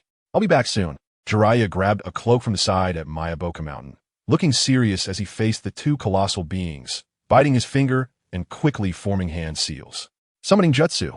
Meanwhile, outside the village in the refuge, Kabuto, I'm leaving this child to you. Please take care of him for me. I must go stop them from continuing to destroy the village. Orochimaru donned his combat attire and then used a body flicker technique to arrive in the Hidden Leaf Village, subsequently performing the summoning Jutsu. At the same time, on top of the Hokage rock in the Hidden Leaf Village. Who are you? Why are you destroying the Hidden Leaf Village? Sarutobi Hiruzen questioned the man in front of him, wearing a hood and a half-face mask. The man slowly spoke. Me? You can call me the Root Hermit, third Hokage. We will meet again, but before that, let me give you a big gift. The Root Hermit quickly formed hand seals with both hands and then clapped them down. Impure World Reincarnation. Then, two coffins emerged from the ground, labeled first and second. The third coffin then slowly rose, prominently marked with the character half. Seeing this character, Sarutobi's pupils constricted, and he quickly formed hand seals. Shuriken, Shadow Clone Jutsu. In an instant, a multitude of shurikens struck the coffin, barely suppressing the one marked with the character half. Now you can have some fun. We'll meet again, third Hokage. Meanwhile, on the east side of the Hidden Leaf Village, long time no see, Sakumo. You are Bairuhu. The author returns for a limited time. There are too many things happening recently, and I need to prepare for exams, so I can only update one chapter a week. But I'll try to update a few more chapters during the May Day holiday. Chapter 172, The Nine Tails Uprising 4. What is going on? The Nine Tails has already come out. This is bad. I must quickly relocate Kushina and Naruto from here. Minato was in a state of panic. Knowing his beloved wife, Kushina must be in immense pain, suffering from the separation of the tailed beast. Moreover, the Jinchuriki dies after losing the tailed beast. Minato immediately activated the Flying Thunder God technique. Looking at the disheveled and haggard Kushina, his heart nearly shattered. Minato directly picked Kushina up in his arms, then took Naruto from Obito's hands, using the Flying Thunder God technique to transfer back to his home. After placing little Naruto beside Kushina's bed, Minato's gaze grew sharper, and he took down his fourth Hokage's ceremonial robe from a nearby hanger and put it on. With the name of Hokage on my back, I cannot lose. Minato activated the Flying Thunder God technique, looking at the Nine Tails being controlled before him, as well as the new that was also causing destruction, his eyes becoming increasingly fierce. The Nine Tails' eyes had turned into the three Tomo Sharingan, clearly under someone else's control. The controlled Nine Tails saw Minato not far away, opened its mouth, and gathered a tailed beast ball to shoot at him. Minato crossed his Flying Thunder God kunai in front of him, and the next second, the Nine Tails tail beast ball was redirected to another location. Meanwhile, outside the Hidden Leaf Village, Shingetsu looked at the already resurrected Hanzo of the salamander before him, feeling puzzled. Impure World Reincarnation? When did this happen? Long time no see, Tenyu Shingetsu. Hanzo of the salamander's voice came from in front of him, and Shingetsu smirked. Yes. Long time no see. Hanzo of the salamander. It seems you've grown quite a bit. Be careful. After saying this, Hanzo took out his scythe and weights, assuming an attacking stance, and charged directly at him. Shingetsu quickly raised his sword to block. The two of them locked in a stalemate. Hanzo said, Shingetsu, you've indeed grown quite a bit, but it seems your hidden leaf is in quite a bit of trouble now. Are you sure it's okay to be entangled with me here? Shingetsu smirked slightly. Here, it's just a blood clone. One clone is enough to deal with you. On top of the Hokage rock in the Hidden Leaf Village, You've aged, monkey. Senju Tobirama looked at the now, somewhat older, Sarutobi Hiruzen and couldn't help but exclaim, Monkey, you should be careful. We can clearly sense someone is manipulating us. Right now, Sarutobi Hiruzen is still younger compared to the one in the original story during the Leaf Collapse plan, and his combat power hasn't diminished too much. At this moment, the impure world reincarnation Senju Hashirama saw the Nine Tails in the distance and was taken aback. What is going on? Did the Nine Tails break free from its seal? Sarutobi Hiruzen blocked the wood release just released by Senju Hashirama and replied, Yes. Today is the day of childbirth for the second Nine Tails Jinchuriki, Uzumaki Kushina. Some evildoers have released the Nine Tails. Look at the shape in the Nine Tails' eyes. It's the Sharingan. It must be the naturally evil Uchiha behind this. Senju Tobirama uncontrollably attacked Sarutobi Hiruzen in front of him. That person calls himself Uchiha Madara, and he has several accomplices. Madara? Impossible, Madara is dead. Senju Hashirama said incredulously. Tobirama, he might really not be dead. I recovered Madara's body, but when I was about to study it, it disappeared. What? Tobirama, I told you not to touch Madara's body. The two of them continued to attack Sarutobi Hiruzen while conversing with each other. Meanwhile, Minato looked at Uchiha Shana in front of him. They had just exchanged blows, and he had almost figured out the opponent's skills. It should be similar to Obito's. The next moment, the two charged directly at each other, and Minato threw his kunai. The kunai was dodged by the phasing Uchiha Shana, who looked increasingly familiar. And then the next second, the figure of Minato in front of him flickered. Uchiha Shana's heart raced. How is it this move again? Are you two master and disciple? The wave wind Minato directly appeared above Uchiha Shana, his right hand forming a blue Rasengan, then performing a capstone Rasengan above Uchiha Shana. Flying Thunder God. Second stage. Uchiha Shana looked at his severed right arm, and the expression on his face behind the mask was increasingly grim. He hadn't brought his Rinnegan with him today. Because the Rinnegan required his own control, it was particularly distracting, so he hadn't brought it. Moreover, he could clearly feel that Minato had already marked him with the Flying Thunder God mark on his back. Uchiha Shana scoffed and said, Goodbye, fourth Hokage. But how will you deal with this next? After saying this, Uchiha Shana's figure vanished. Minato looked at the distant Nine Tails, still wreaking havoc. Minato immediately used the summoning jutsu. The Toad Wentai landed directly on the head of the Nine Tails, and, at the same time, Toadkin and Wan Shi appeared beside him. Seeing Jiraiya and Orochimaru standing on top of their summoning beasts, Minato's heart leaped with joy, but in the next second, his heart sank. A deep red Susanoo suddenly appeared in the arena. Since they had already evacuated all the residents of Konoha to the underground shelter, there were basically no people left in the village now. That was Susanoo. Whose was it? Uchiha Fugaku was immediately surprised and asked Hinata Hayashi beside him. Hinata Hayashi activated his Byakugan and looked at the center of the Susanoo, saying, It's that masked man. Hearing this, Uchiha Fugaku nodded and exchanged glances with Shursui. In an instant, yellow and green Susanoos rose from the ground. At this moment, Obito, who had been confronting Uchiha Hikari, felt a sudden shock at this scene. But he still gritted his teeth. Susanoo. In an instant, 3 complete Susanoos appeared in the arena, resembling deities descending to earth, surrounding the deep red Susanoo in front of them. Uchiha Hikari was dumbfounded at what he saw. When did the Uchiha clan become so affluent? 3 complete Susanoos. On the other side, Shingetsu, who had just sealed Hanzo the Salamander, also stopped pretending upon seeing this scene. How could a battle team be without me? His blood dragon eyes rapidly spun. Blood release, demon descent. Blood release. Second stage, blood demon descends. A cough. Ishii-F. After completing this series of actions, a new thing appeared in the arena, and Uchiha Shana did not run away. Instead, he hid in the distance to observe. Seeing this scene made him feel a bit uneasy, so he returned to the base to retrieve the Rinnegan, then directly formed hand seals. Summoning technique. Outer path. Demon statue. Chapter 173. The Chaos of the Nine Tails. 5. Baruhu. Appearing here now is to draw our attention so that your people over there can attack Konoha, right? Kakashi Hatake placed his white-toothed short blade horizontally in front of him and spoke to Baruhu, who was now wrapped in bandages and had changed significantly. I don't think you could defeat me now.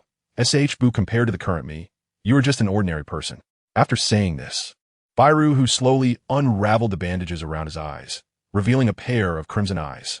Those are Sharingan. How is that possible? Kakashi Hatake looked astonished. At that moment, a laser flew in from behind. Wind release. Gale Force Lock. Kakashi formed hand seals, and a laser shot out from his palm. Dark Release. Absorption Hole. Bairu, who raised one hand, and the talisman in his palm emitted a bright light, gradually absorbing the white lasers flying towards him. How is that possible? Kakashi was shocked under his mask, his eyes wide open, but the next second, Bairu, who suddenly appeared in front of him. Let me show you what true wind release is. Wind release. Thundercloud shockwave. Instantly, black thunderclouds appeared in the sky, accompanied by blue lightning bolts. Konoha style, white tooth thunderblade. Kakashi, frozen in place, suddenly saw a flash in front of him, and then he saw his father's figure, the white tooth short blade wrapped in thunderlight, slashing straight towards the thundercloud in front of him. In an instant, the thundercloud split into two by a white light. Dad, you can't let your guard down during a battle. Kakashi, truly worthy of Konoha's white tooth. Your blade is still as fast as it used to be. Bairu, who reminisced, but then quickly changed the subject. Well, I won't play with you for now. Let this little guy play with you. Summoning technique. At this moment, Nu, who was being restrained by the remaining Konoha barrier ninjas, appeared surrounded by spatial fluctuations similar to Kamui. The next moment, Nu appeared in front of Kakashi and SHBU. What kind of monster is this? Just as SHBU was still in shock, Kakashi suddenly moved from behind, throwing a silver-gray flying thunder god shuriken at Nu. Lightning Cutter. Kakashi appeared above Nu, formed hand seals, and summoned lightning in his right hand, gradually manifesting the lightning cutter, then charged towards Nu. In an instant, half of Nu's face was sliced off. In the next moment, Kakashi formed hand seals again, thick lightning swirling around his body. Lightning Release. Lightning Annihilation. Lightning Release. Spear of Lightning. In an instant, a massive giant radiating blue arcs of electricity appeared before everyone, holding a blue lightning spear in its right hand. Bairu, who felt a bad omen upon seeing this, and immediately formed hand seals, shouting to Nu beside him, "Quickly get out of here." Nu humanizedly nodded, and then spatial fluctuations similar to Kamui surrounded him, taking Bairu, who, and himself away. Kakashi let out a sigh of relief. Just as he was about to release the lightning annihilation, he suddenly turned around to see the outer path. Demon statue had appeared, trapping Obito and Shingetsu. What is going on here? 30 minutes earlier, Minato Namikaze looked at the massive nine tails in front of him and notified Jiraiya and Orochimaru behind him, saying, "Teachers, please hurry to help Lord Third. The nine tails will be handled by me and Wentai." Minato. Jiraiya wanted to help, but was stopped by Orochimaru, who said to him, "You should hurry to help Lord Sarutobi. The old man is probably about to hold on no longer." Jiraiya glanced towards Hokage Rock, and sure enough, Sarutobi Hiruzen was being pushed back by the two former Hokages. It seems like we have no choice but to help. Now everyone's roles were very clear. Uchiha Shursui and Uchiha Fugaku were simultaneously confronting Uchiha Hikari in front of them. Minato Namikaze was responsible for dealing with the manipulated nine tails, while Sarutobi Hiruzen, Jiraiya, and Orochimaru were facing the two former Hokages. Shingetsu and Obito looked up and suddenly noticed that the ground beneath them began to feel unstable. For them, this battle was not taking place inside the village but had already moved outside. Otherwise, such a large-scale battle would have destroyed the village. However, they were not far from Konoha village, almost at the village's gate. Yet there was such a strong feeling of shaking at this moment. After Shingetsu activated the Ishii F connection mode, he sensed the movements underground. It was the outer path, demon statue. Just as he realized this, the outer path, demon statue appeared in front of the two, spitting out two purple chakra dragons towards them. Just as Shingetsu was about to evade, it was too late. He was bound by one of the chakra dragons and could feel the chakra of the three tails within him continuously depleting. Obito was also astonished. This chakra dragon was not a physical entity, and he could not transfer it to the Kamui space. Obito's chakra was continuously draining, and the complete Susanoo gradually faded to the second stage, Susanoo, showing signs of dissipating. But at that moment, the two exchanged glances and a mocking smile appeared on their lips. Sure enough, there it is. A cough. Guangu, Shinya, we found that guy's location. This big guy in front of us is left to you two. Leave it to me. The Shinya, which had been lurking underground, suddenly emerged, its sharp fangs biting towards the outer path golem, while another toad, named Guang, was hiding not far away. The blade, glimmering with a cold blue light, swung towards the outer path golem in front of them. Watching from a distance, Uchiha Shana felt something was off. Years of experience told him he was in danger, and cold sweat broke out on his back. He sensed an overwhelming pressure behind him, and turned to see a massive lightning-style spear flying toward him. Behind him stood a blue giant. He turned back to look ahead, and a gigantic fire-style spiral ball filled with immense chakra was hurtling towards him. Behind him was also a blue-green Susanoo. He realized there was no way to escape now. Finally, he glanced up at the sky, where a black-tailed beast ball was slowly gathering in the palm of a blood-colored giant. Moreover, he was surrounded by a purple barrier, meaning he couldn't get out at all. Uchiha Shana's phasing ability lasted only 5 seconds and wouldn't be enough to stop what was coming. If he didn't act, he would die. Boom! A loud noise echoed within the barrier, and it persisted for a long time without retreating. After about 5 minutes, the explosion's sound gradually diminished. Amidst the massive dust cloud stood 3 giants. The red giant in the center, with blood-red eyes looking down at everything below, the blue-green giant on the left, holding dual blades that had just been sheathed, looking down at the ground with disdain, and the blue giant on the right, slowly planting his blue spear into the ground, staring blankly at everything in front of him. Underground in the land of tea, Uchiha Shana gasped for air as he stood up from the bed. He had nearly died just now. In the end, he switched to a pair of 3 Tomo Sharingan and used Izanagi to escape. He then used the Flying Thunder God technique to arrive here and brought the Outer Path Golem back, indicating that this time's plan was on the verge of complete failure. Damn Konoha! Chapter 174. The Nine-Tails Chaos 6 in Konoha Village, atop Hokage Rock. Just after arriving via the body flicker technique, Jiraiya and Orochimaru saw the scene before them. Sarutobi Hiruzen was bound by Senju Hashirama's wood release, unable to move. The 2 Senju brothers in front were forming seals with each other. Wood release, birth of the world of trees. In an instant, a dense forest erupted from the ground, rushing towards everyone, seemingly about to bind them all together. In this situation, Jiraiya smirked slightly and stepped in front of everyone, quickly forming seals with his hands. Fire release, great fireball technique.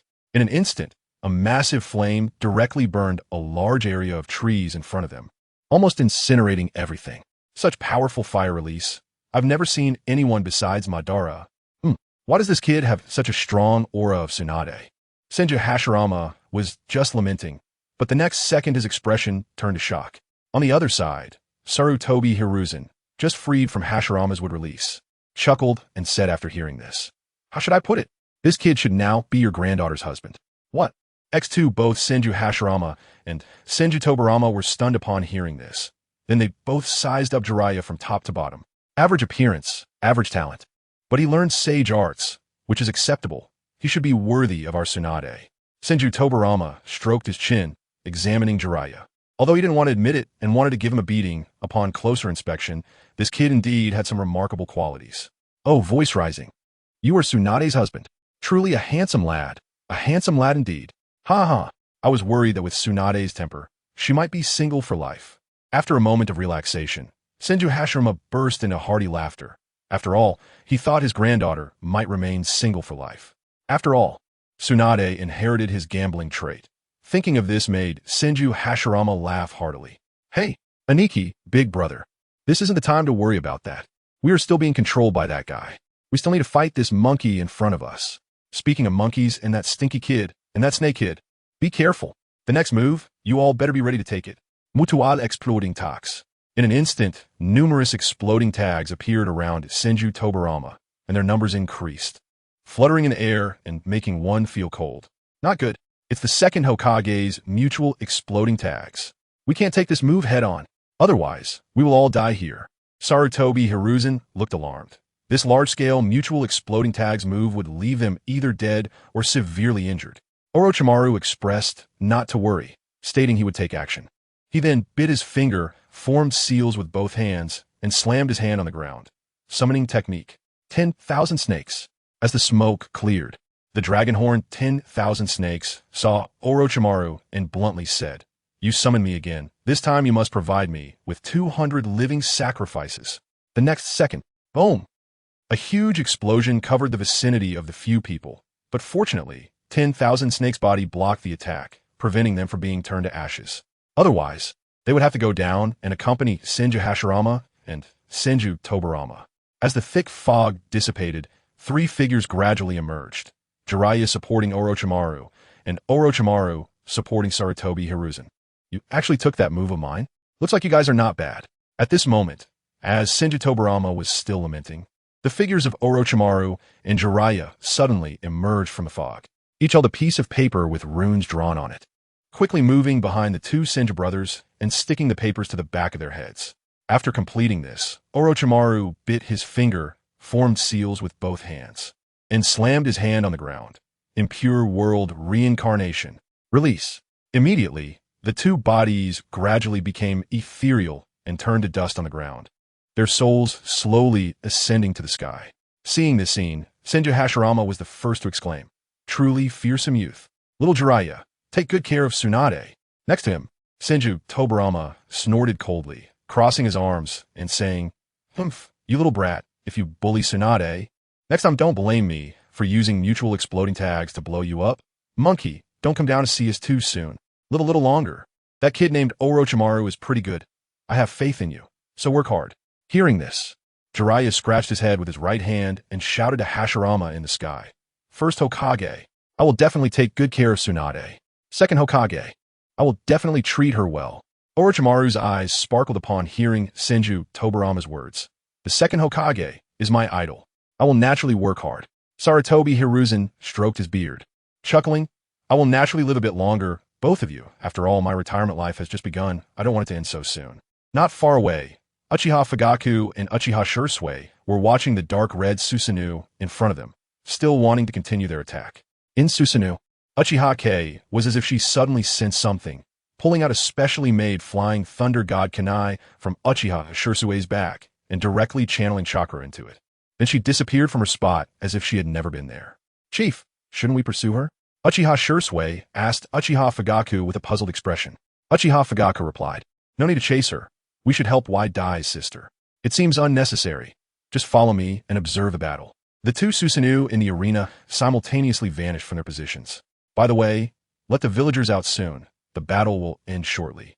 Outside Konoha, the three members of Kamizuki simultaneously deactivated their strongest forms and looked towards the distant Konoha village. "We should head back. The battle is almost over and the sun is about to rise," Kamizuki said to the two beside him, then activated the body flicker technique to leave, while Kakashi also used the flying thunder god technique, and Obito used Kamui to depart. What was left in place was a deep pit. Chapter 175, The Nine-Tails Disturbance, and Minato, bringing Kushina and the newly born Naruto before the Nine-Tails, saw the still rampaging beast in front of him. Kushina was the first to unleash her signature ninjutsu. Adamantine sealing chains. Numerous adamantine chains flew out from her body, binding the frenzied Nine-Tails before them. At that moment, the voice of Kurama echoed from within Kushina's body. "Kushina, it's me. When I was controlled by that masked man, I divided a third of my power and placed it inside you to save your life.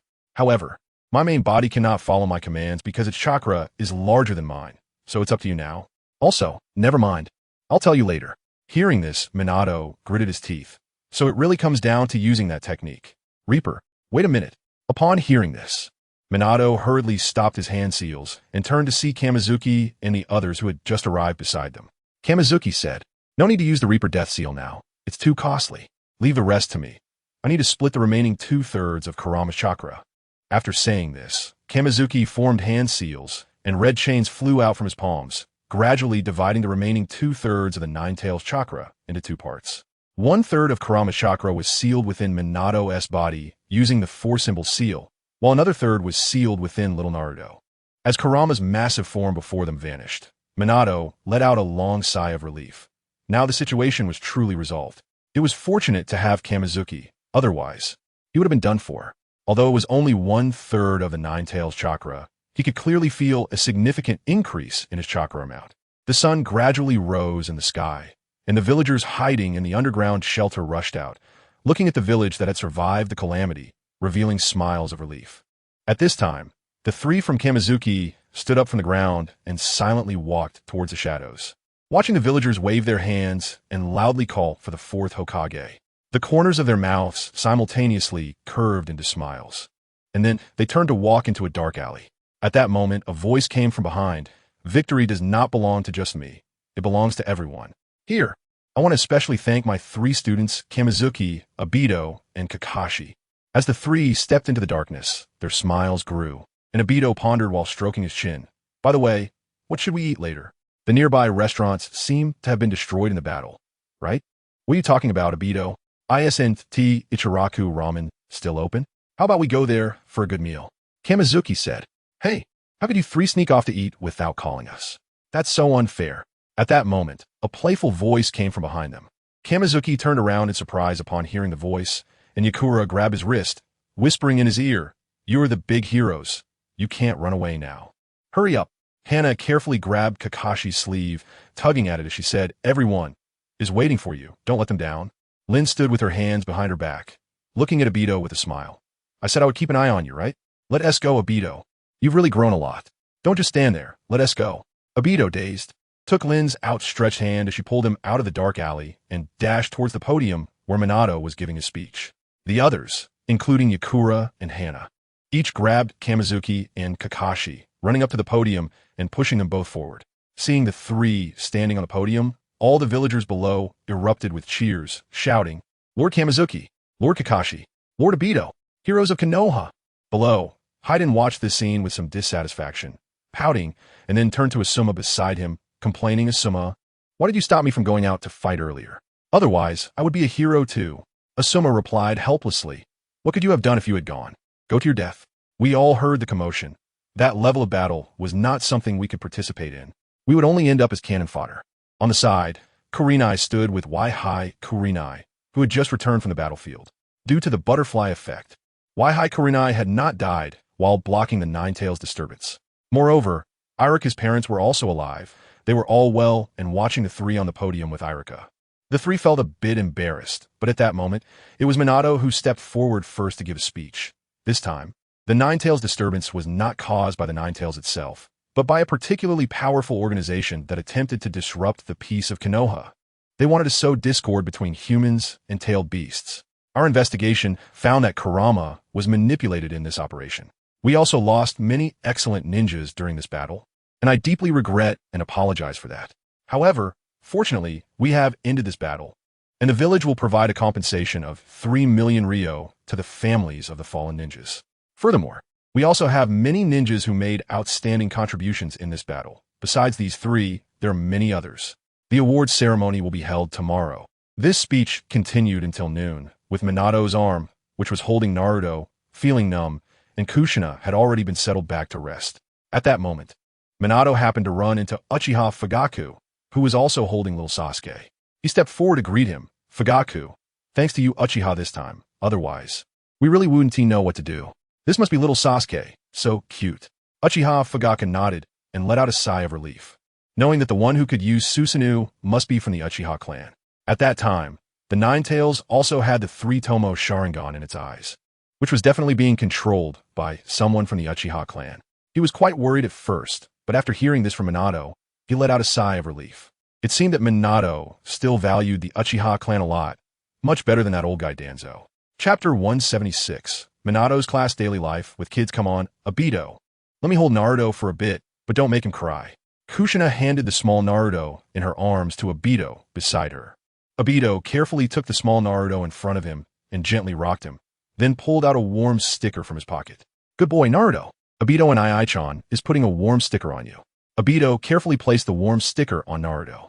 Now it had been 3 months since the Nine-Tails chaos had passed, and everyone's lives had returned to normal. Recently, Minato's class had just finished a mission and was on a break for a while. Naruto looked at Obito with wide eyes, giggling and reaching out to touch Obito's face, hitting him with a 999 level cuteness attack. But at that moment, a warm sensation reached his arm, and just as he looked down in confusion, he caught a whiff of a strong urine smell. Naruto! Obito's scream echoed throughout the Hidden Leaf village. All right, Obito. Naruto is still small after all. Just wash your clothes when you get home tonight.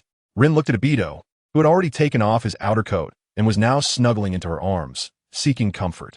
Exactly. So what if he peed on you? What's the big deal?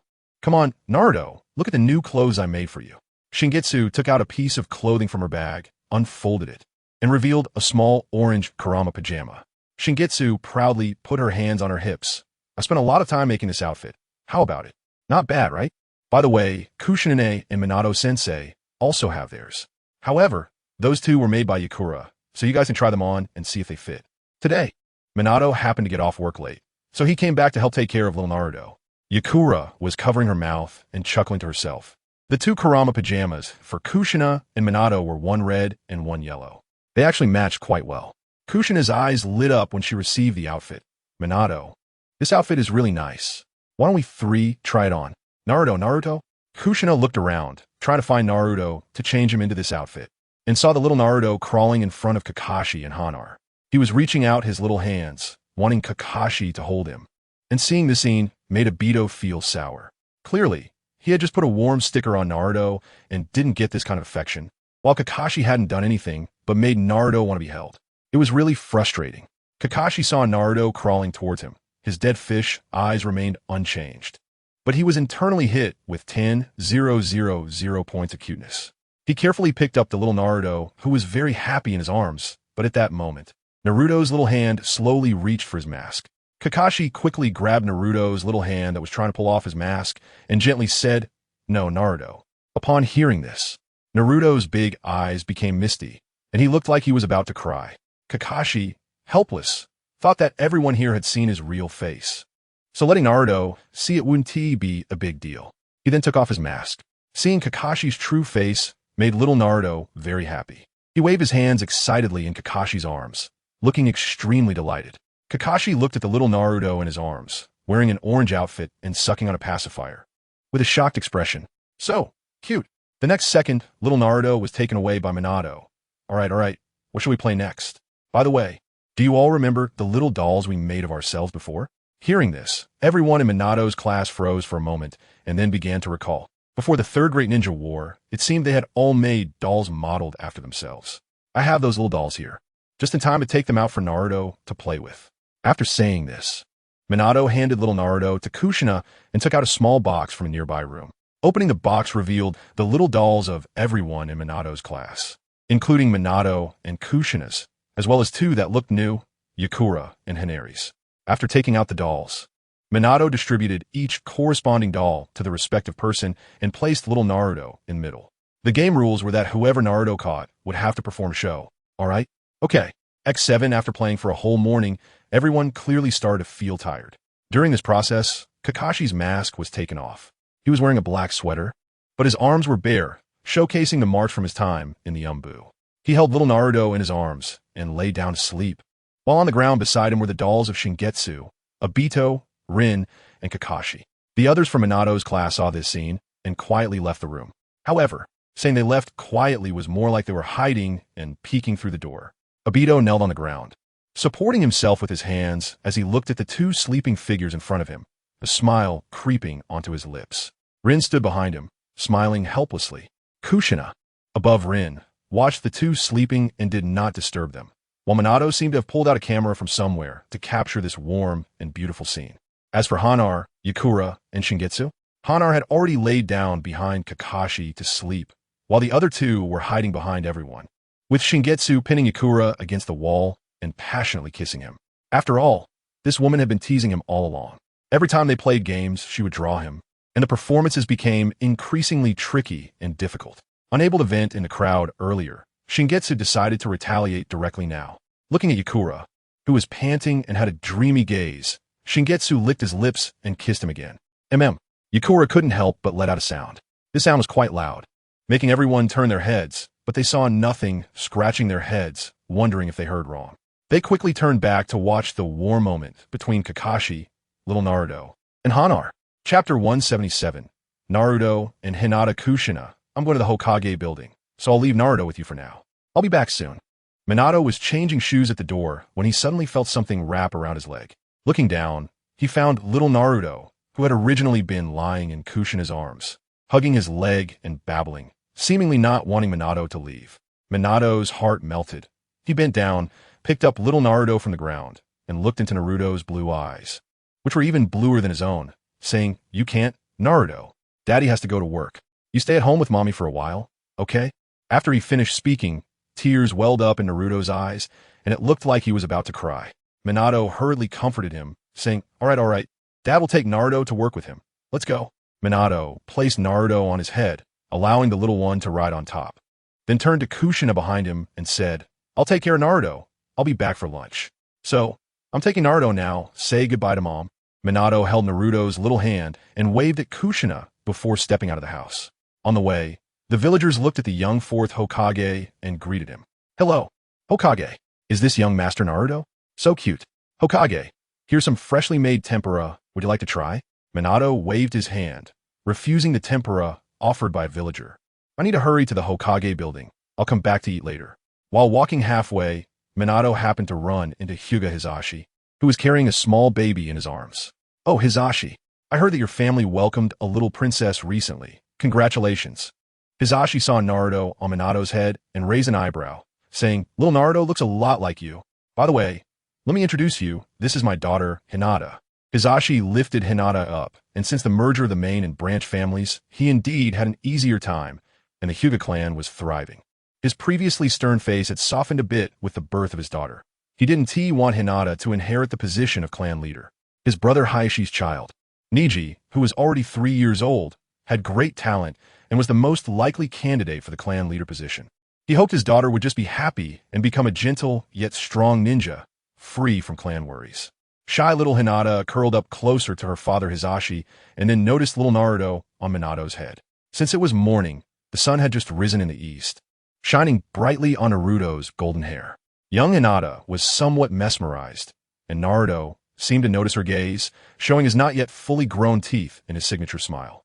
Hisashi, seeing this scene, felt an inexplicable sense of being upstaged, and then he said to Minato, Well then, I'll be heading back. Until next time. After saying this, Hisashi left with little Hinata. Hinata peeked out of her father's arms, secretly watching Naruto on Minato's head until he was completely out of sight before retreating back. On the other side, Minato and Naruto had not walked far when they encountered another familiar face. Hisashi, long time no see. Are you here to take your child out to play too?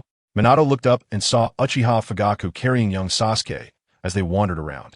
Minato remarked, It's rare to see you so relaxed, Fugaku. This must be little Sasuke. Kushina often talks about him as being very cute. Come on, Naruto, say hello to Sasuke. Just as Minato was about to lower Naruto, he noticed his son was staring intently at Sasuke, who was also staring back at Naruto. It was as if sparks were flying between them, and the next moment, both turned their heads away, refusing to look at each other. This scene left Fugaku and Minato puzzled. If they remembered correctly, this was the first time the two kids had met. So why was there such a tense atmosphere? Did they have some grudge from past life? Minato chuckled and said, Well, I have to go to work now. But at that moment, the usually obedient Sasuke suddenly grabbed Naruto's collar, causing Naruto to lean halfway out of Minato's arms. With a smile on his face, he waved his little fists, unsure of what to do. Fugaku pulled his son back and said to Minato, Sorry, Minato, I don't know what's going on, but my older son went to school today, and Mikoto is at home cooking, so I have to take care of him. This kid gets really excited when he sees Naruto. Oh, it's nothing. Kids will be kids. Maybe they'll become good friends in the future. All right, I need to get to work. After saying this, Minato hurriedly ran towards the Hokage building with Naruto. Upon arriving at the Hokage office, the members of the special administrative team lit up when they saw little Naruto. The special administrative team consisted of 5 members, Nara Shikaku from the Nara clan, and Nara Shikamaru's father, Nara Shikaku. The Nara clan was known for its intelligence in Konoha, so the special administrative team was carefully chosen by him. The remaining 3 members included Nara Natsumi from the Hyuga clan, and Uchiha Itachi and his sister Uchiha Sakura, who were also part of the special administrative team. Among them, the oldest was Nara Shikaku, who, like Minato, was a civil servant in Konoha, helping Minato. The 2 girls, Nara Natsumi and Uchiha Sakura, rushed over to the adorable little Naruto, eager to hold and cuddle the little white bundle. Meanwhile, at Jiraiya's home, what? Pregnant again. Is that true? Jiraiya, just getting out of bed, jumped up in shock at Tsunade's words. No way. Our eldest son is only 2 years old. How can there be a sister so soon?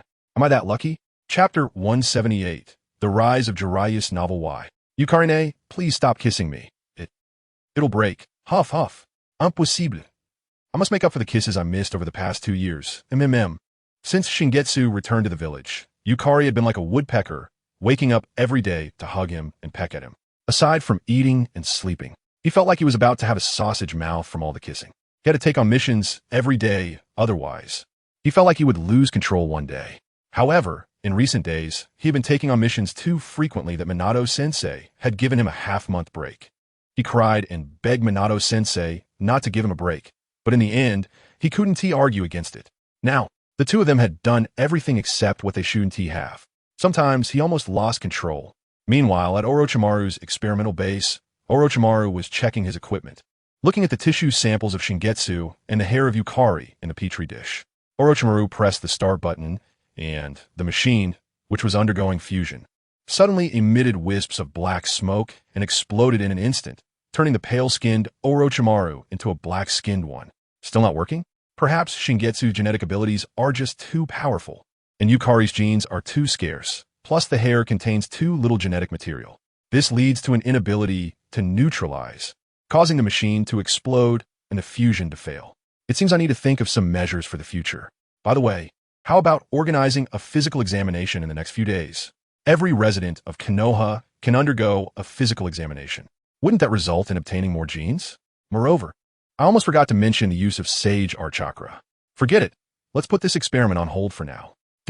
How is the cultivation of the second generation of the Great Serpent going?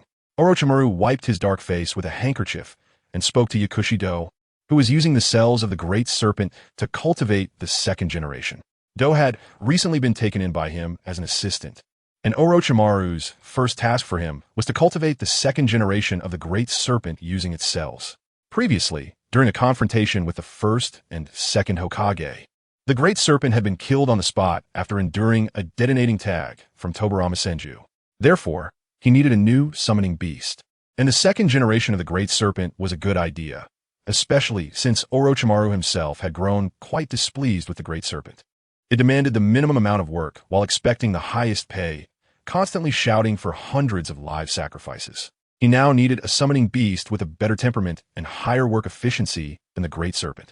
However, he also had plenty of work on his hands, so the cultivation of the second generation had to be entrusted to Yakushi-Do, which would also serve to assess the new disciple's practical abilities. After saying this, Orochimaru slowly walked into another laboratory, which housed something many would not expect. It was a massive machine, seemingly useless from the current perspective, but much more significant from a future standpoint. It was a large machine capable of altering the memories of most people, with the mission of recording everything in this world. If the memories of the entire world were tampered with, this machine documenting all history would come into play, restoring everyone's memories to normal. His gaze slowly shifted to a cylindrical groove nearby, where a scroll detailing the history of the ninja world lay, and the machine was writing something.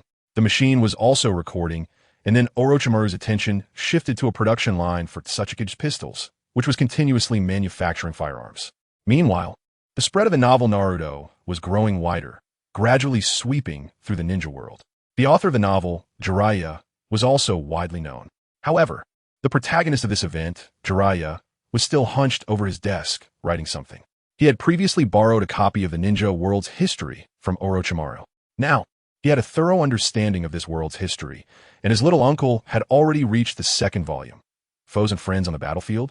No, that title doesn't highlight the main theme. What should it be called? He naturally wanted to come up with a title, but had no ideas. Then his gaze landed on the Hokage rock of Hashirama Senju in the distance. The falling feudal era, the rising ninja villages. This name is good, let's go with it. Tsunade should be asleep by now. Forget it, I'll write this later. I've already thought of the theme for my new work, the Aika Paradise series, and the manuscript is almost done. Now, I just need to send it to the publisher. Jiraiya secretly took out the manuscript of Aika Paradise from his desk and quietly went to the publisher to submit it. If Tsunade found out he was writing this kind of stuff, he estimated he'd be dead. So he had to tell the boss not to use his real name and instead use his pen name. He carefully approached the front desk of the publisher and said to the boss in front of him, "This book is my new work. Remember, never use my real name. Just my pen name, got it?" After saying this, Jiraiya used a body flicker technique to leave, as he couldn't be gone for too long, or Tsunade would grow suspicious. Meanwhile, Kamizuki felt lightheaded, his lips were almost cracked, and he was severely oxygen deprived. It seemed he had to take a mission to escape for a while. Kamizuki directly used a body flicker technique to arrive at the Hokage building. Upon reaching the Hokage's office, Kamizuki shook Minato's shoulder as if grabbing onto a lifeline, and said, "Minato-sensei, please give me an overseas mission. I can't stay in Konoha for even a second longer. If this goes on, I might really become a man." Minato Namikaze understood the implication in Kamizuki's words and began to rummage through the task scrolls beside him, saying, "Actually, there's such a mission that you need to undertake, and it's in the Mist Village. You can go with Ibiki and the others to execute it. Remember to stay safe. This task is rated A, as it involves diplomacy between two villages." Hearing this, Kamizuki was almost moved to tears. Finally, there was a chance to go abroad. Otherwise, he really couldn't take it anymore these past few days. By the way, what are the specific details of the mission? Kamizuki opened the scroll and looked at the contents, which roughly stated, the Konoha ninja needs to coordinate the road construction between the two villages, with the point of contact being the Mist Village's Kisame Hashigaki and Zabuza Momochi. They're all old acquaintances. The most important reason is that he can finally be free. Chapter 179. Miru and Kisame, long time no see, Ibiki. Kamizuki greeted Ibiki, who was already dressed for the mission. Long time no see, Kamizuki. I haven't seen you take on a mission in a while. Has something happened? Kamizuki shuddered at the thought of the fierce Yukura and quickly forced a smile, saying, I had some family matters, so I haven't been out to take missions. No time to waste. Let's hurry up and set off, as this involves diplomacy between two villages. After exchanging pleasantries, the two set off with their team, and after 3 days of travel, they finally reached the border of the land of water. From a distance, they saw several figures standing at the border of the land of water. Kamizuki focused his gaze and recognized some familiar faces. From left to right, the first was Zabuza Momochi, holding a small hand with a decapitation sword on his back. To the right was the dual bloodline genius of the Mist Village, the future 5th Mizukage, Meitarumi. In the center was Kisame Hashigaki, though at this time, Kisame didn't have the 7 swords of the ninja world behind him, just an ordinary long sword. Looking further right, Kamizuki saw some unfamiliar faces, but one girl stood out in his memory. She seemed to have a crush on Kisame. However, during a mission, she was killed by Kisame. At that time, Kisame had no choice but to eliminate a comrade. It seemed that the task they were on back then was also related to Ibiki, but he couldn't recall the details. Kisame stepped forward first, extending his right hand and saying, Welcome to our land of water. The Mizukage is in the Mist Village. We'll take you there. This mission mainly involved discussing the road construction between the land of water and the land of fire, as wealth begins with building roads. Kamizuki looked around. The last time he visited the Mist Village was for the rescue of Yukura, but he was too caught up in the chaos to appreciate the scenery. However, there wasn't much to see here. It was too humid, and he didn't like this environment. He preferred the climate of Konoha. Speaking of which, it seemed that Obito had accompanied Rin on some mission recently. It appeared to be a request from the Sand Village, specifically from his wife, Karura. The content was roughly that Karura's 3rd child was about to be born, and she wanted Rin to assist her in giving birth in the Sand Village. Since a few years ago during the CH-NIN exams, the two had become good friends and often exchanged letters. However, Obito was worried and insisted on accompanying Rin to Sunagakure to avoid any dangers. Just as Shingetsu was lost in thought, a sudden whistling sound of wind approached. Without lifting his head, Shingetsu slightly raised his hand, causing the incoming shurikens to turn into iron scraps scattered on the ground. Enemy attack. Everyone be on guard. Protect our allies from Konoha. Kaijin shouted upon witnessing this scene. Blood release. Blood hail. Shingetsu raised his hand slightly, and countless blood droplets appeared in front of him, then scattered towards the surrounding forest. The sounds of air being sliced and the screams of ninjas echoed as the attackers were swiftly killed before anyone could draw their weapons. However, at that moment, a large wind shuriken suddenly flew towards Miru, who was fighting against a rogue ninja from Kirigakure. Kaijin, still engaged in battle with another ninja, shouted, Mito, duck! As the whistling sound approached, Kaijin threw his ninja blade to intercept the wind shuriken, sending it flying 10 meters away. Then, forming hand seals, Kaijin shouted, Water release, great shark bullet technique. Instantly, a swarm of sharks made of water chakra materialized around him and charged towards the other ninjas. He then dodged another wind shuriken and rushed in front of Miru, drawing his ninja blade. Don't let your focus waver during battle. Got it? Miru nodded, and the two began to fight side by side, quickly eliminating all the rogue ninjas. I'm really sorry that you encountered this situation right after arriving in Kirigakure. Since the 4th Mizukage took office and ended the blood mist policy, many former ninjas were very dissatisfied and defected, resulting in a severe shortage of elite ninjas in the village now. After Shingetsu expressed his indifference, things went much more smoothly, and they had a successful meeting with the 4th Mizukage, Kiyugura. They began discussing road construction between the two countries, and the process went very well. The project was set to begin next month, and after the mission ended, Miru approached Kaijin. Kaijin-senpai, can we go have a meal together later? Miru asked cautiously. That should be fine, but wait a moment. I need to find Lord Suigetsu first. Kaijin replied before heading to find his superior, Suigetsu Zuki. Sitting alone on a bench at the village entrance, Miru waited for him.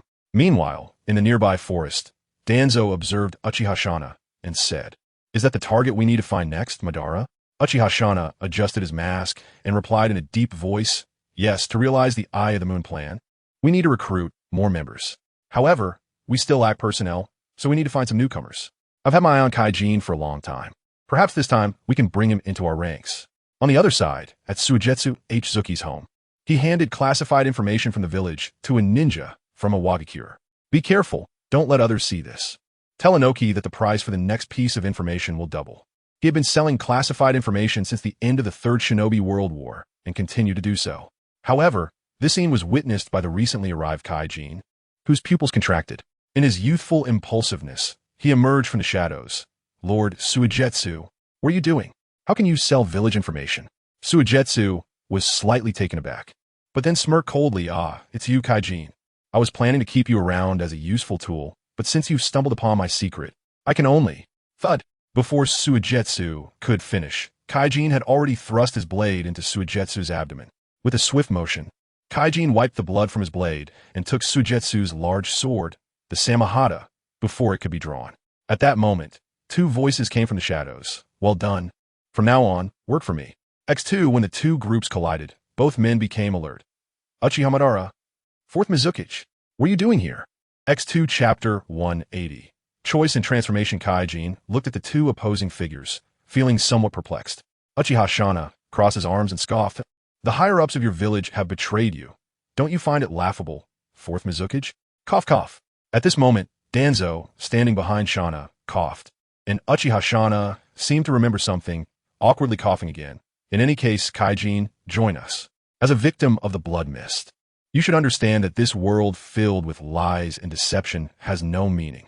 Just like your former superior, Suigetsu Zuki, come to us and create a dream world without lies, deception, or war. Watching Uchiha Shana trying to recruit him, Keiki Yagura expressed his dissatisfaction and said, Kaijin, I've already noticed Suigetsu's little schemes. I just captured that Wagakure ninja he was in contact with. This was merely part of a plan to eliminate him. From now on, you will be my trusted aide, a new high-ranking member of Kirigakure, and don't you think that creating a world without lies would also be a lie?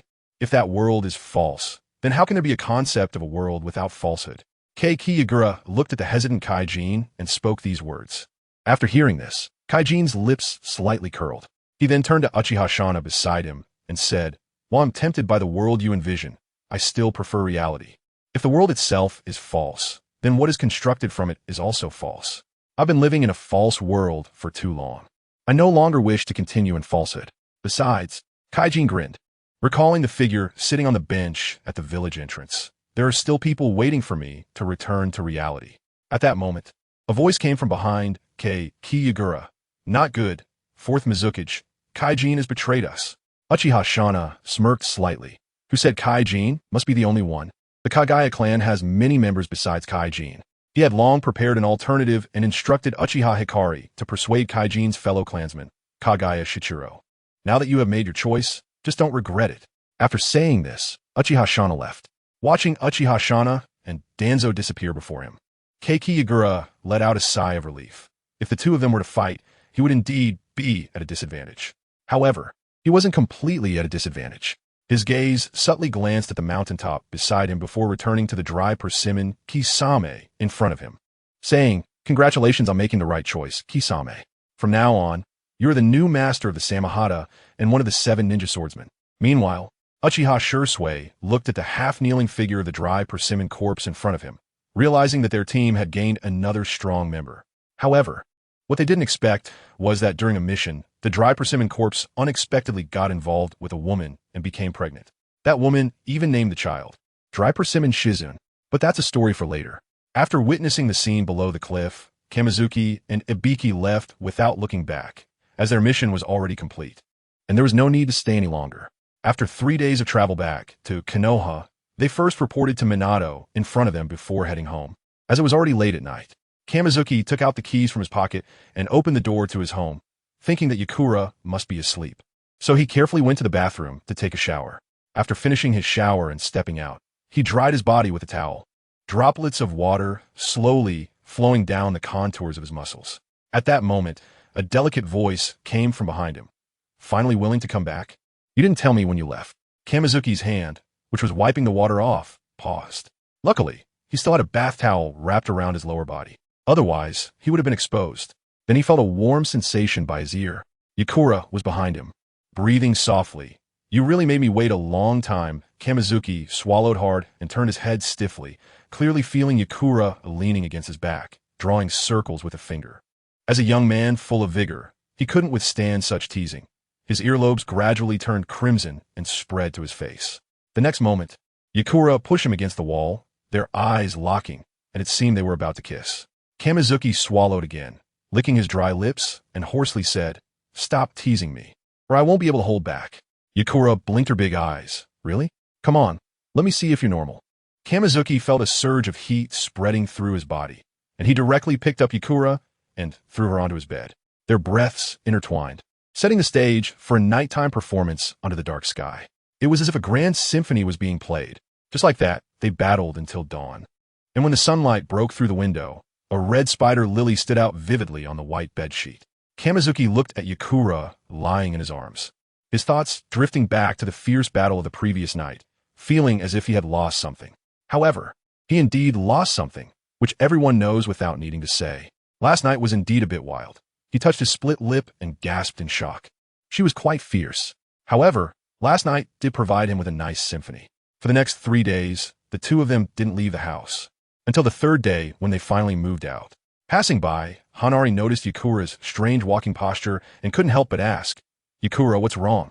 Are you feeling unwell?" Yakura waved her hand and said it was nothing. Then they heard a couple passing by saying, "The moon was so round and big last night. Did you make a wish?" Yakura recalled, "Yes, the moon was quite big." Chapter 181. I love Gaara Sunagakure, Wind Country Medical Department. Watching Karura being pushed into the operating room, Temari and Kankuro stood at the door, pulling their father Raza, with Obito standing beside them to accompany Rin. Inside the operating room, besides the patient Karura lying on the bed, there were also 3 medical ninjas from Sunagakure, Granny Chiyo, and Rin who had just entered. Obito leaned against the wall with his arms crossed and said to Raza, "Aren't you going to check on her? It's your third child's birth. And aren't you supposed to seal Shikaku inside him?" Raza naturally wanted to go in to ensure his beloved wife Karura's safety. Obito stepped forward, pulled out a red talisman from his pocket, and said to Raza, "This talisman can temporarily suppress Shikaku's power, preventing him from going berserk. Take it and go in. Stick it on the child. Moreover, if I remember correctly." Obito slightly raised his eyes and looked at Raza. "Isn't the child a premature baby? The risks for premature babies are very high. Although I have full confidence in Rin's medical skills, it's better to avoid any accidents. So you should go take a look. This talisman can help you." Raza held the talisman tightly and strode toward the hospital room. Inside the room, Granny Chiyo said to the painfully laboring Karura, "Karura, just hold on a bit longer. We can see the head." Meanwhile, Rin was using medical ninjutsu to stabilize Karura's condition. But at that moment, she suddenly sensed a decline in Karura's vital signs. How is this possible? Rin was in disbelief. She had done her utmost to maintain Karura's condition, but still couldn't change the outcome. A medical ninja from Sunagakure said to Rin, "Lady Karura's heart rate is dropping." Accompanied by a cry, Granny Chiyo held the tiny Gaara and placed him at Karura's bedside. Just as Karura's life was nearing its end, Raza burst in and pressed the talisman onto his wife's forehead. Then, with a flash of red light, Karura's declining vital signs suddenly rebounded and gradually stabilized. A blood-red chakra entered Karura's body, making her feel as if she had just walked through the gates of hell and nearly died during childbirth. Then her gaze slowly turned to the small, red-haired figure on the bedside. She felt as if she had survived a disaster. Looking at the closed-eyed Gaara in front of her, with a blissful expression, she closed her eyes and fell into a deep sleep. Raza lost his usual composure, panting as he sat on the floor, almost thinking he would lose Karura. Then he dusted himself off and stood up again, looking at his son Gaara in Karura's arms with a gentle gaze. However, at that moment, a very inappropriate voice came from the side. "Raza, you need to understand that since the start of the Third Great Ninja War, our Sunagakure's economy has dropped significantly, although it's very inappropriate. You as the Kazakage should know this. After the war, we've lost a lot of money, and the daimyo has also found ways to cut off our economic resources. So, have you thought about what to do? Raza retracted his previous gentle gaze, transforming into a ruler's demeanor, and slowly spoke. Haven't I already done my best to fill our economic gap with sand gold? However, this is ultimately not a long-term solution. We have already formed an alliance with Konoha village. As one of the victorious nations, Konoha must have acquired a significant amount of resources, and their development is improving rapidly, making them the largest ninja village in the world. We need to build a good relationship with Konoha and then establish a trade route to introduce advanced technology from them, gradually learning and transforming it. Moreover, we must improve the environment of Sunagakure. Looking out at the endless wind and sand, Raza suddenly saw a huge figure that was out of place, and when he focused his gaze, he instantly felt something was wrong. It was Shikaku. Shikaku had broken the seal. Chiyo, I leave Gaara and Karura to you. Just as Raza was about to take action, a massive spatial fluctuation came, and then a giant blue Susanoo appeared. The newly freed Shikaku was stunned by this scene, his eyes filled with disbelief as he stammered, Uchiha Madara. No, you are not Uchiha Madara. Who are you? The next second, his eye sockets were replaced by a pair of scythe-shaped Sharingan. Rin, seeing this scene, happily waved at the Susanoo. Obito. After hearing this voice, Obito turned back and smiled at Rin, then formed hand seals, causing numerous runes to appear in his hands. He immediately used Kimui to teleport next to Gaara and slapped the runes onto his stomach, causing Shikaku's massive form to disappear from the village. Perhaps feeling it was not secure enough, Obito formed hand seals again and used the 4-symbol seal to add another layer of protection for Gaara. However, he still opened a large passage to transfer chakra, so as not to affect Gaara's future training due to the seal's excessive strength. Holding Rin's small hand, the two were moved to their residence in Sunagakure by the violent spatial fluctuations. Chiyo, still in the delivery room, saw this scene and let out a long sigh of relief. She looked at Raza with a complex expression and said, I think I can understand you now. It seems that Konoha is indeed the most powerful ninja village in this world. The legendary 3 shinobi, 3 Kaga-level powers, Kakashi Hatake, Kaga-level strength, the 4th Hokage, Minato Namikaze, Kaga-level strength, and Hiruzen Tsurutobi, a Kaga-level ninjutsu professor with the average strength of Kaga-level ninjas in Konoha. Moreover, they have the 3 tails and 9 tails as well. Chiyo sighed deeply and said, Konoha is not something we can provoke now. If they really win a war, I believe it wouldn't take half an hour for Sunagakure to be crushed. How could there be 10 or more Kaga-level powerhouses all in Konoha? Rasa Sigid, looking out the window, lost in thought. He suddenly remembered what Obito had mentioned earlier, the birth of the 4th Hokage, Minato Namikaze's child. Maybe after these 2 children grow up a bit, we should let them get to know each other. Chapter 1, 82 time flies in the blink of an eye. 3 years had passed so quickly, like a fleeting moment, and in the blink of an eye, 3 years had slipped through his fingers. In Orochimaru's experimental base, a calm and cold voice sounded, Dad, I'm back. Mitsuki opened the door and walked in, looking at Orochimaru, who was still working on cultivating the genes of Shinsuke and Yakura, feeling somewhat helpless. He chuckled, Oh, you're back. What is this? You look like you've been playing with Tsubaki again? Orochimaru glanced back at his son, then turned back to his experiment. Mitsuki felt a bit embarrassed, scratched his head, and said, I went out to train with Tsubaki and Kizashi for a while today. Kizashi, a girl by name, is Tsubaki's younger sister, Jiraiya and Tsunade's second daughter. Her personality is completely opposite to her brother Tsubaki's. Tsubaki is very steady and appears very reliable, just like Tsunade's grandfather, Hashirama Senju, and should belong to a genetic inheritance. Kizashi, however, is different. She inherited Tsunade's golden hair and, for some reason, looks exactly like her mother Tsunade did as a child. It's unclear whether she was influenced by Tsunade or not, but she always sneaks into various casinos, only to be coaxed out by the bosses there. Moreover, Kizashi loves to peek, especially in the men's bathroom, a true combination of Jiraiya and Tsunade. She loves gambling and peeking. Jiraiya's royalties aren't even enough to cover the trouble these two cause, but luckily his books are quite popular, so he earns enough to support them.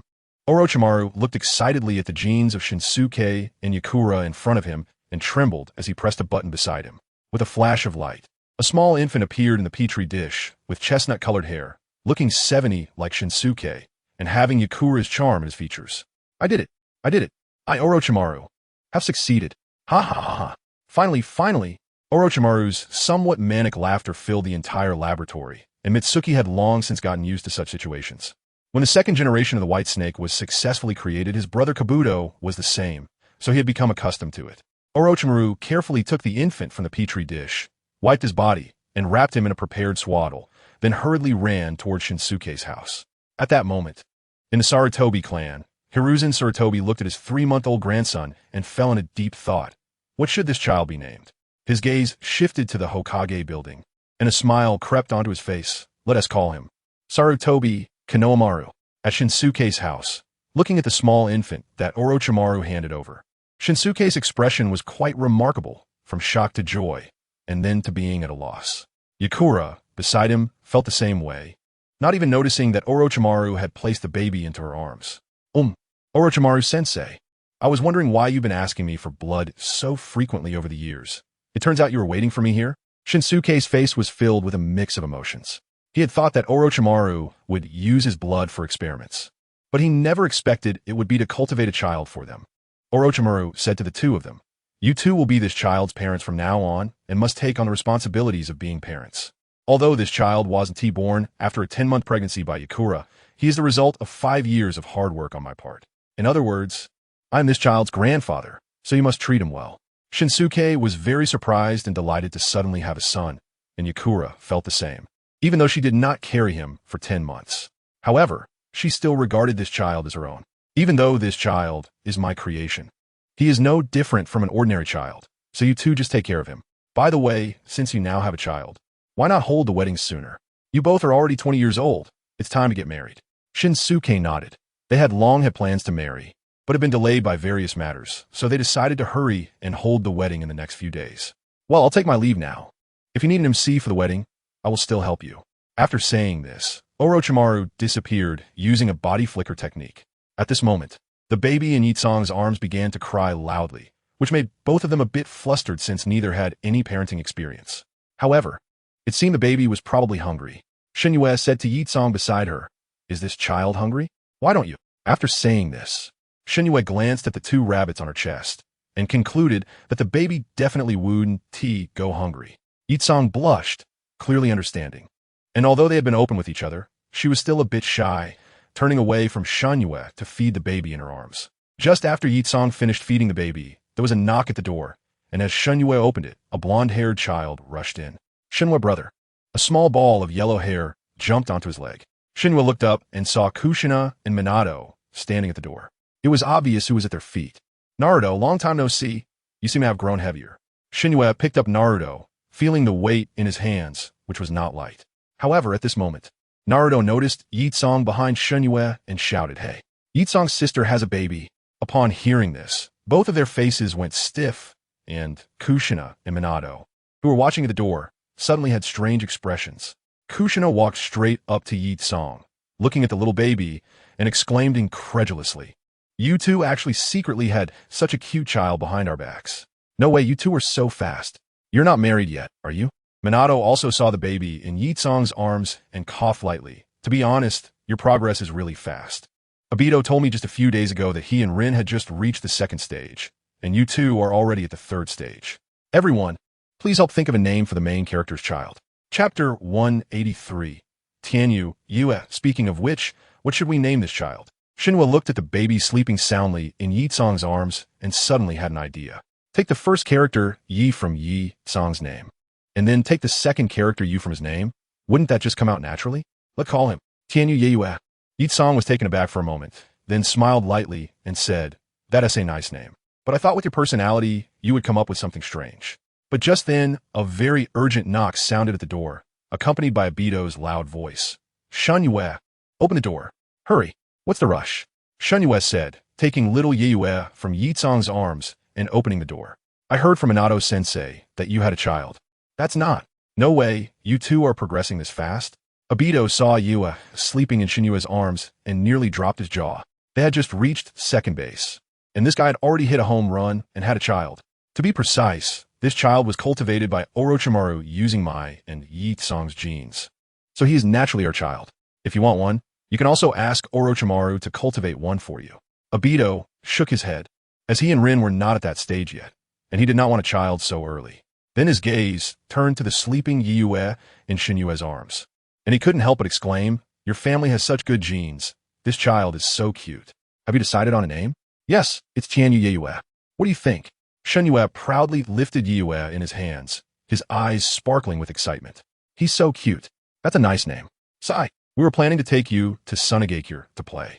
Naruto has been insisting on going to see Gaara." Obito sighed and said to Shinyue, "Also, Kakashi and the others have already gone, but they went as a diplomatic delegation. I'll take Naruto there later. We'll set off this afternoon." In these 3 years, Kakashi had become Minato's direct Umbu and had become the Umbu captain, but his public identity was a member of the diplomatic delegation.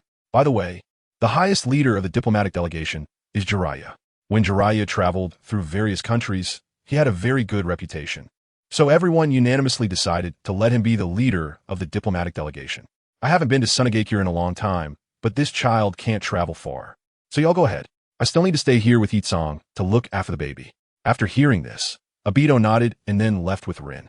Shinyue closed the door and returned home, looking at the little Yue in his arms, who was sucking his fingers and staring at him with big eyes. His heart was hit with 1,000 points of cuteness. "Really? So cute. I want to pinch his face. He looks just like a white ball. He really is my son. Little Itsong is the cutest.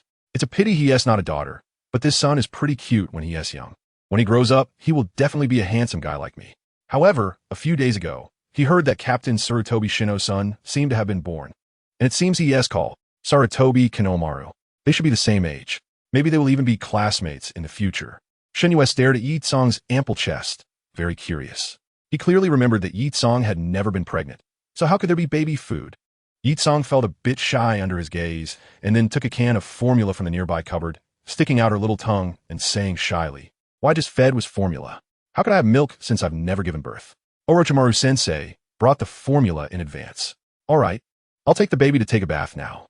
You also need to take a bath later." After saying this, Itsong took Yue from Shinyue's arms and went to the bathroom to prepare for a bath. Seeing this, Shinyue didn't say much. Put on a coat since it was almost winter now, and although there was heating, it was still good to wear something. He walked into his study, where there was a stack of sketches on his desk that he had previously discussed with Jiraiya. He became the manga creator for Jiraiya's first novel, The Tale of the Gutsy Ninja. Since The Tale of the Gutsy Ninja is a short novel, it was made quickly. However, the publisher had been a bit busy these days, so he needed to wait a couple of days to publish it, and Jiraiya's Naruto was in a monthly publication status. His manga was also monthly, and he had already drawn several sketches, reaching the point where Gamamaru reveals the truth to Otsutsuki Kagaya. After an hour, Itsong came out of the bathroom wrapped in a towel, holding the dried-off little Yue. Speaking of which, they should find some clothes for this child to wear. For some reason, Yue didn't look like other newborns. Instead, he looked like he was 2 or 3 months old, although he still couldn't speak. He just appeared to be 2 or 3 months old, but he was actually just born. Shinyue tugged at his coat, then looked thoughtfully at his open wardrobe, and his gaze landed on a small package beside it. It had a label on it. Little Shinyue's baby clothes? When did this happen? Shinyue immediately recognized it as his mother's handiwork. After all, his mother had made a lot of clothes when he was just born. It looks just like new, and it's fine for little Yue to wear. Then his gaze shifted to the diapers beside him, which were brought by teacher Orochimaru when he came. Everything is well prepared. Whether it's formula or diapers, it's all ready to go. Shinyue picked up the small package and walked straight to Yekong's room. Their house has quite a few rooms, including 2 secondary bedrooms, a study, and a master bedroom.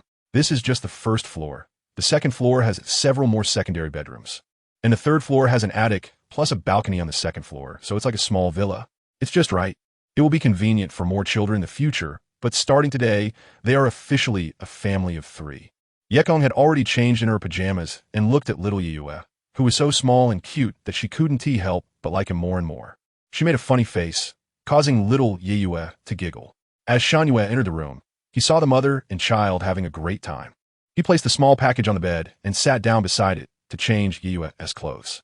After changing him, little Yue excitedly burrowed into Shinyue's arms, which puzzled him a bit. He helplessly smiled and said, "I don't have any candy on me." In the next moment, little Yue crawled into his large coat sleeve, and he instinctively lifted his sleeve, at which point little Yue's head popped out from the cuff. How cute. What an adorable little creature. It turns out he is my son. Chapter 184. The Byakugan girl in the snow, show us your Byakugan, since you are the daughter of the Hyuga clan. A mocking voice from a little boy reached the ears of young Hinata. If you don't want to, then don't look over here. Those eyes are so creepy. You're basically a monster, you white-eyed monster. One after another, harsh voices filled young Hinata's ears. She had done anything wrong. Why were they bullying her? Alone and helpless, she squatted in the snow. Hey, don't bully her. At that moment, because Kushina had gone to buy food, Naruto, who had been playing alone, noticed the commotion. He felt the malice from the group towards the little girl. Shadow clone jutsu. Naruto made a hand sign, and two identical shadow clones appeared next to him, all looking at the three boys bullying Hinata. There was no trace of fear in his eyes. His big brother Shinue had always told him to be brave, to keep his word, and to stand up to trouble without starting it. Even if you can use shadow clone jutsu, so what? Do you really want to be friends with this white-eyed monster? A mocking voice reached his ears. Naruto didn't care at all. He touched the red scarf his mother knitted for him, and his gaze became even more determined. He commanded his two clones, go. Take them down. Memories of the taijutsu Kakashi taught him echoed in his mind as he dashed towards one of the boys, delivering an elbow strike to his face. His clones attacked the other two boys, and one delivered a knee strike to the boy who had yelled the loudest, followed by a flying kick that sent him flying. As the smoke cleared, only Naruto and Hinata remained in the center. Hinata looked at the blonde boy in front of her, feeling as if she had seen him somewhere before. Are you okay? Did they hurt you? Naruto crouched in front of Hinata, showing a gentle smile that warmed her heart. I'm fine. Thank you. Hinata thanked the blonde boy in front of her. My name is Uzumaki Naruto, and I'm going to become Hokage in the future. Nice to meet you. Naruto extended his small hand, helping Hinata up from the ground. Your scarf seems to be wet. Here, you can have my scarf. Naruto took off the scarf around his neck and carefully removed Hinata's off her neck, tying his own around hers. Seeing this scene, Shinue, who was standing not far away with a little Yue on his head and Yekon beside him, both wore a delighted smile. Their gaze then turned to Kushina and Minato, who were observing from a distance, and to Obito and Rin standing to their right. Kakashi, with his dead fish eyes, looked at the scene and slightly curled his lips, standing next to Hanar. After tying the scarf around Hinata, Naruto waved goodbye and left. At that moment, Kushina walked out from behind a tree. Here, Naruto, we're over here. Kushina held a few skewers of takoyaki in her hand and glanced over at Hinata, who had just stood up. She nudged her son with her elbow. Go give that girl a skewer. After saying this, Kushina winked at Naruto, signaling him to hurry over. Naruto understood his mother-esque gaze and ran to Hinata. Feeling a bit shy as he handed her the takoyaki he had hidden behind his back. This is for you. No, I don't need it, really. Thank you so much, Hinata said, her face turning red as she hurriedly waved her hands to refuse. Naruto directly stuffed the takoyaki into her arms and ran off, waving goodbye to her. From a distance, Kushina excitedly looked at Minato. I told you. I've seen these two kids since they were little. If not, I should talk to Hisashi about it. Minato gently replied, it might be a bit too early for that. They're still young, even younger than we were. Seeing the two suddenly start to act lovey-dovey, Shinue, who was standing not far away, tilted his head. Little Yue on his head bit his finger, mimicking his father's pose as he tilted his head too. Watching the pair of perfectly synchronized father and son, Yekon couldn't help but smile from the heart. Then she noticed some snowflakes had fallen on Shinue's scarf. She stepped forward to pat it off, and Shinue scratched his head. In the next moment, their eyes met, and with just one of them lowering their head or standing on tiptoe, they could kiss. As their distance shrank to just a few centimeters, Shinue suddenly noticed a little light bulb on his head. Yekon immediately shyly turned her head away, playfully saying to Shinue behind her, don't lead the little ones astray. Shinue smiled and directly picked up little Yue, holding him in his arms while covering his eyes with one hand. With the other hand, he wrapped his arm around Yekon's neck, pulling her to face him, and then they heard a soft kiss. Shinue licked his lips, looking somewhat unsatisfied. Yekon, feeling embarrassed and annoyed, wanted to punch his chest, but then saw little Yue in Shinue's arms and gave up on that thought. You wait for me. Just wait until little Yue falls asleep tonight. But what she didn't know was that Shinue had the same thought in mind. Little Yekon, this is far from enough. Just wait for tonight. That night, at Shinue's house, after carefully putting little Yue to sleep, Yekon gently closed the door, intending to sneak attack Shinue in the master bedroom. However, Shinue was also on his way to sneak attack her, and the two of them collided, with Yekon directly crashing into Shinue's arms. Shinue immediately thought to himself, thanking nature for its gifts, and then directly picked Yi Tsang up in a princess carry, pushing her onto the bed in the master bedroom. He conveniently closed the master bedroom door. MMM. Yitsong's lips were suddenly blocked, and although she wanted to resist, she was overwhelmed by Shun Yu's kiss and couldn't catch her breath. Who you? MMM. Yitsong, who had just wanted to say something, was once again silenced. You idiot, don't. Stick out your tongue. After the two of them were entangled for more than 10 minutes under the moonlight, a silver thread appeared between them. Then their clothes unknowingly slipped off, not knowing when they had fallen to the floor beneath the bed. Chapter 185 Perfect Jinchuriki Naruto Minato. A few days ago, the Ministry of Foreign Affairs received news that the Hidden Cloud Village would come here for post-war discussions. Here are their specific documents. Take a look. Jiraiya crossed his arms and leaned against Minato's desk, handing the documents in his hand to Minato. How could the Hidden Cloud Village be so kind? The Raikage's temper is getting worse with each generation, and we are not unfamiliar with their dirty tricks. Minato flipped through the documents in front of him and couldn't help but sneer. He had fought against the fourth Raikage and could tell that he was a brute, but he was somewhat loyal. It was already late at night, and the special administrative team had already left work. It was Jiraiya who brought the documents to find him. You're not wrong, but if we openly fall out with them, although we have the leverage to overturn the table, we haven't had a few peaceful days yet. Minato nodded, then stood up and placed the documents on the edge of the desk. If the diplomatic mission from the Hidden Cloud Village is coming, then let them come. If they really have any little tricks up their sleeves. After saying this, Minato's gaze became fierce, and he said word by word, I wouldn't mind letting the Hidden Cloud Village lose a few pieces of flesh. After saying this, he waved his ceremonial robe behind him and left the office. Jiraiya let out a sigh and followed in his footsteps out of the Hokage's office. At the same time, Naruto, familiar with home, arrived in a very peculiar space. He initially thought he was dreaming, but then felt it wasn't. This place looked beautiful and fragrant, not too dark. What he didn't know was that Shinyu had made this place more beautiful while using sealing techniques. It no longer resembled the original sewer. Oh, is that Naruto? A voice like a thunderous bell came from not far away. Who's there? Naruto looked around nervously. Looking down, the old man is at your feet. Hearing this, Naruto looked down and saw a very small orange fox lazily lying there sleeping. He squatted down to look at the little fox and curiously asked, Who are you? How did you end up here?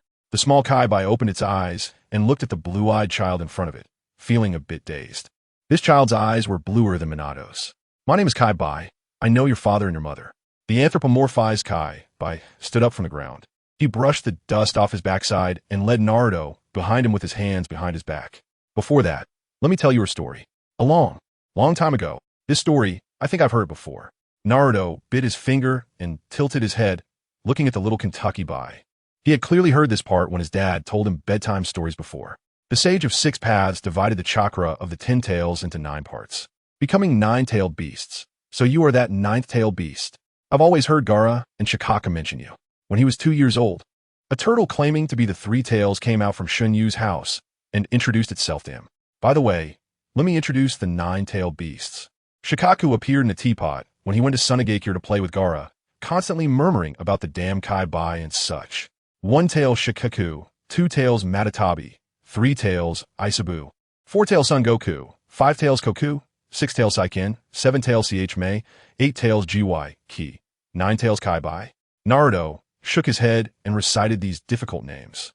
Probably written by that kid named Jiraiya. I don't know where that kid heard these stories, but they're pretty similar to my memories. However, you definitely haven't heard about what happened next. The little Kentucky Bai waved its paw, and a scene appeared in front of them. It said seriously, 3 years ago, when you were just born, a masked man led their team to invade Konoha. I was controlled by that masked man and forced to destroy Konoha. At this point, Kaibai's eyes dimmed slightly. Ever since Isabu gave a speech in Konoha Square, he had slightly changed his view of humans, especially after seeing the shift in these humans' attitudes towards him.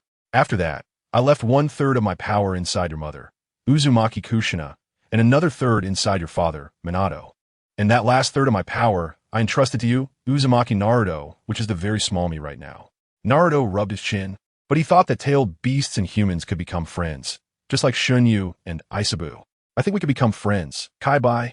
Naruto placed his hands on his hips, wearing a very iconic smile, squinting his eyes and showing his teeth, looking very happy. Hearing this, Kaibai's eyes flashed with disbelief. But then again, the first person to say this to him seemed to be Minato.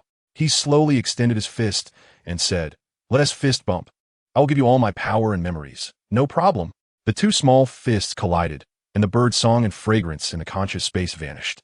In the center of the venue, little Naruto was surrounded by golden chakra. The 3-year-old Naruto became the perfect Jinchuriki of Kaibai. It seems your son has already built a bond with my third, said the 1/3 Kaibai inside Minato. Ah, that is for sure. After all, Naruto is my son. Minato's tone was filled with pride, and then he used the flying thunder god technique to rush home. Kushina, who was lying on the bed, soundly asleep, also had a similar scene appear in her conscious space. It seems that Naruto is getting along quite well with my third, a rather large Kaibai said, looking at Kushina sitting cross-legged in front of him. That is for sure. After all, Naruto is my son. Wait, isn't Naruto already asleep? Kushina said somewhat absent-mindedly. I already said it's in the conscious space. It won't affect the real world. In fact, he might sleep even better there. The Kaibai inside Kushina's side shook his head and then crawled down to sleep again, thinking, when will I finally be able to merge into one? Right now, it feels like a split personality. Chapter 186 Tianzong. Take note.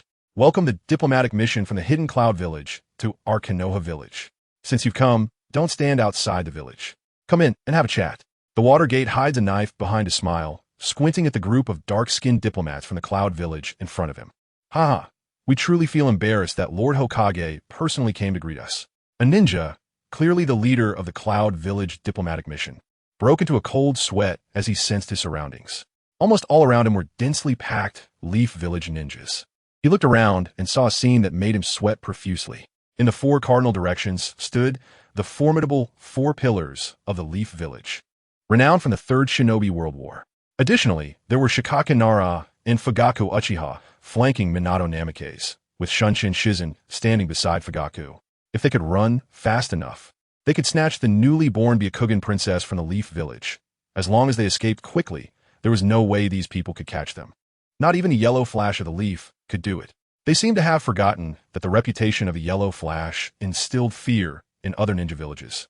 But according to the 4th Reikage, if the mission is not completed, then one should just commit seppuku on the road. To avoid dying from seppuku on the way, they had to grit their teeth and snatch the 3-year-old Byakugan princess. However, he silently complained, did the current Leaf Village's strength not reach the 4th Reikage seers? Several shadow-level powerhouses were stationed here. Was that brute out his mind? But he could only say this in his heart. If he dared to voice it, he would probably lose his head by tomorrow. Their plan was to be executed tonight, taking advantage of the Hinata clan's lack of defense to sneak into Hinata Hyuga's room and abduct her. After a series of pleasantries, they settled into a hotel prepared by the Leaf side and waited until late at night. However, how could the Leaf side not notice their series of small movements? They were merely playing into their hands. Shingetsu had made arrangements early on, but it was not them who would take action.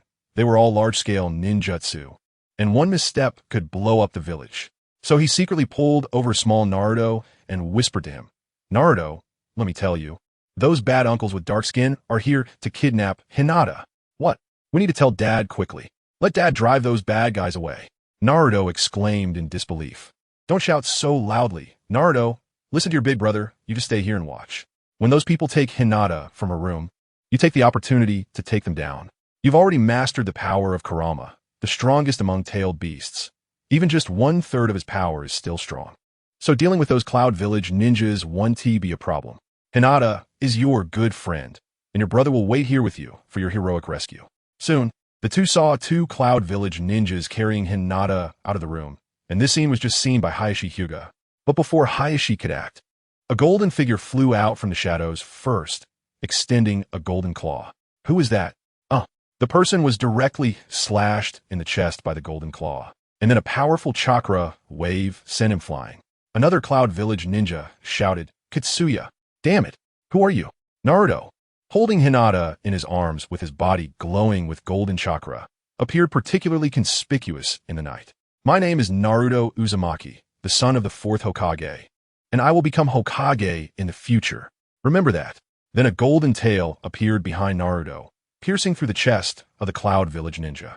Seeing the scene, Hinata went from initial fear and unease to shock, then to great relief and now shyness. Hinata, are you okay? Do you need to go to the medical department? Those bad guys didn't do anything to you, right? Naruto squatted down, looking at Hinata with a worried expression. I'm Fine. Naruto-kun Hinata's face was as red as an apple, and Naruto's breath was on her face, making her feel very shy as she looked at his handsome face. Naruto might not have the usual six paths whiskers because he only had 1/3 of Kurama's power, so he looked particularly handsome, almost resembling Minato. After watching from a distance for a long time, Hayashi Hyuga felt a twitch in his eyelid, as if his prize cabbage was about to be dug up by some pig. Although if it were Naruto, it wouldn't be unacceptable. It seemed like Naruto always came to his house to play these days, and he was used to it, having watched him grow up. Plus, he was Minato's child. A perfect match, a golden boy and jade girl. But he didn't know why he felt so uncomfortable seeing this scene. He cleared his throat a short distance away. Ahem, ahem. Hearing that familiar cough, Hinata hurriedly got up from the ground, and her face turned even redder when she looked at Hayashi. Father. Uncle Hayashi. Hearing Naruto address him, Hayashi's eyelid twitched again. He took a deep breath and said to the two in front of him, Today's events are thanks to Naruto. As for these two Cloud Village ninjas.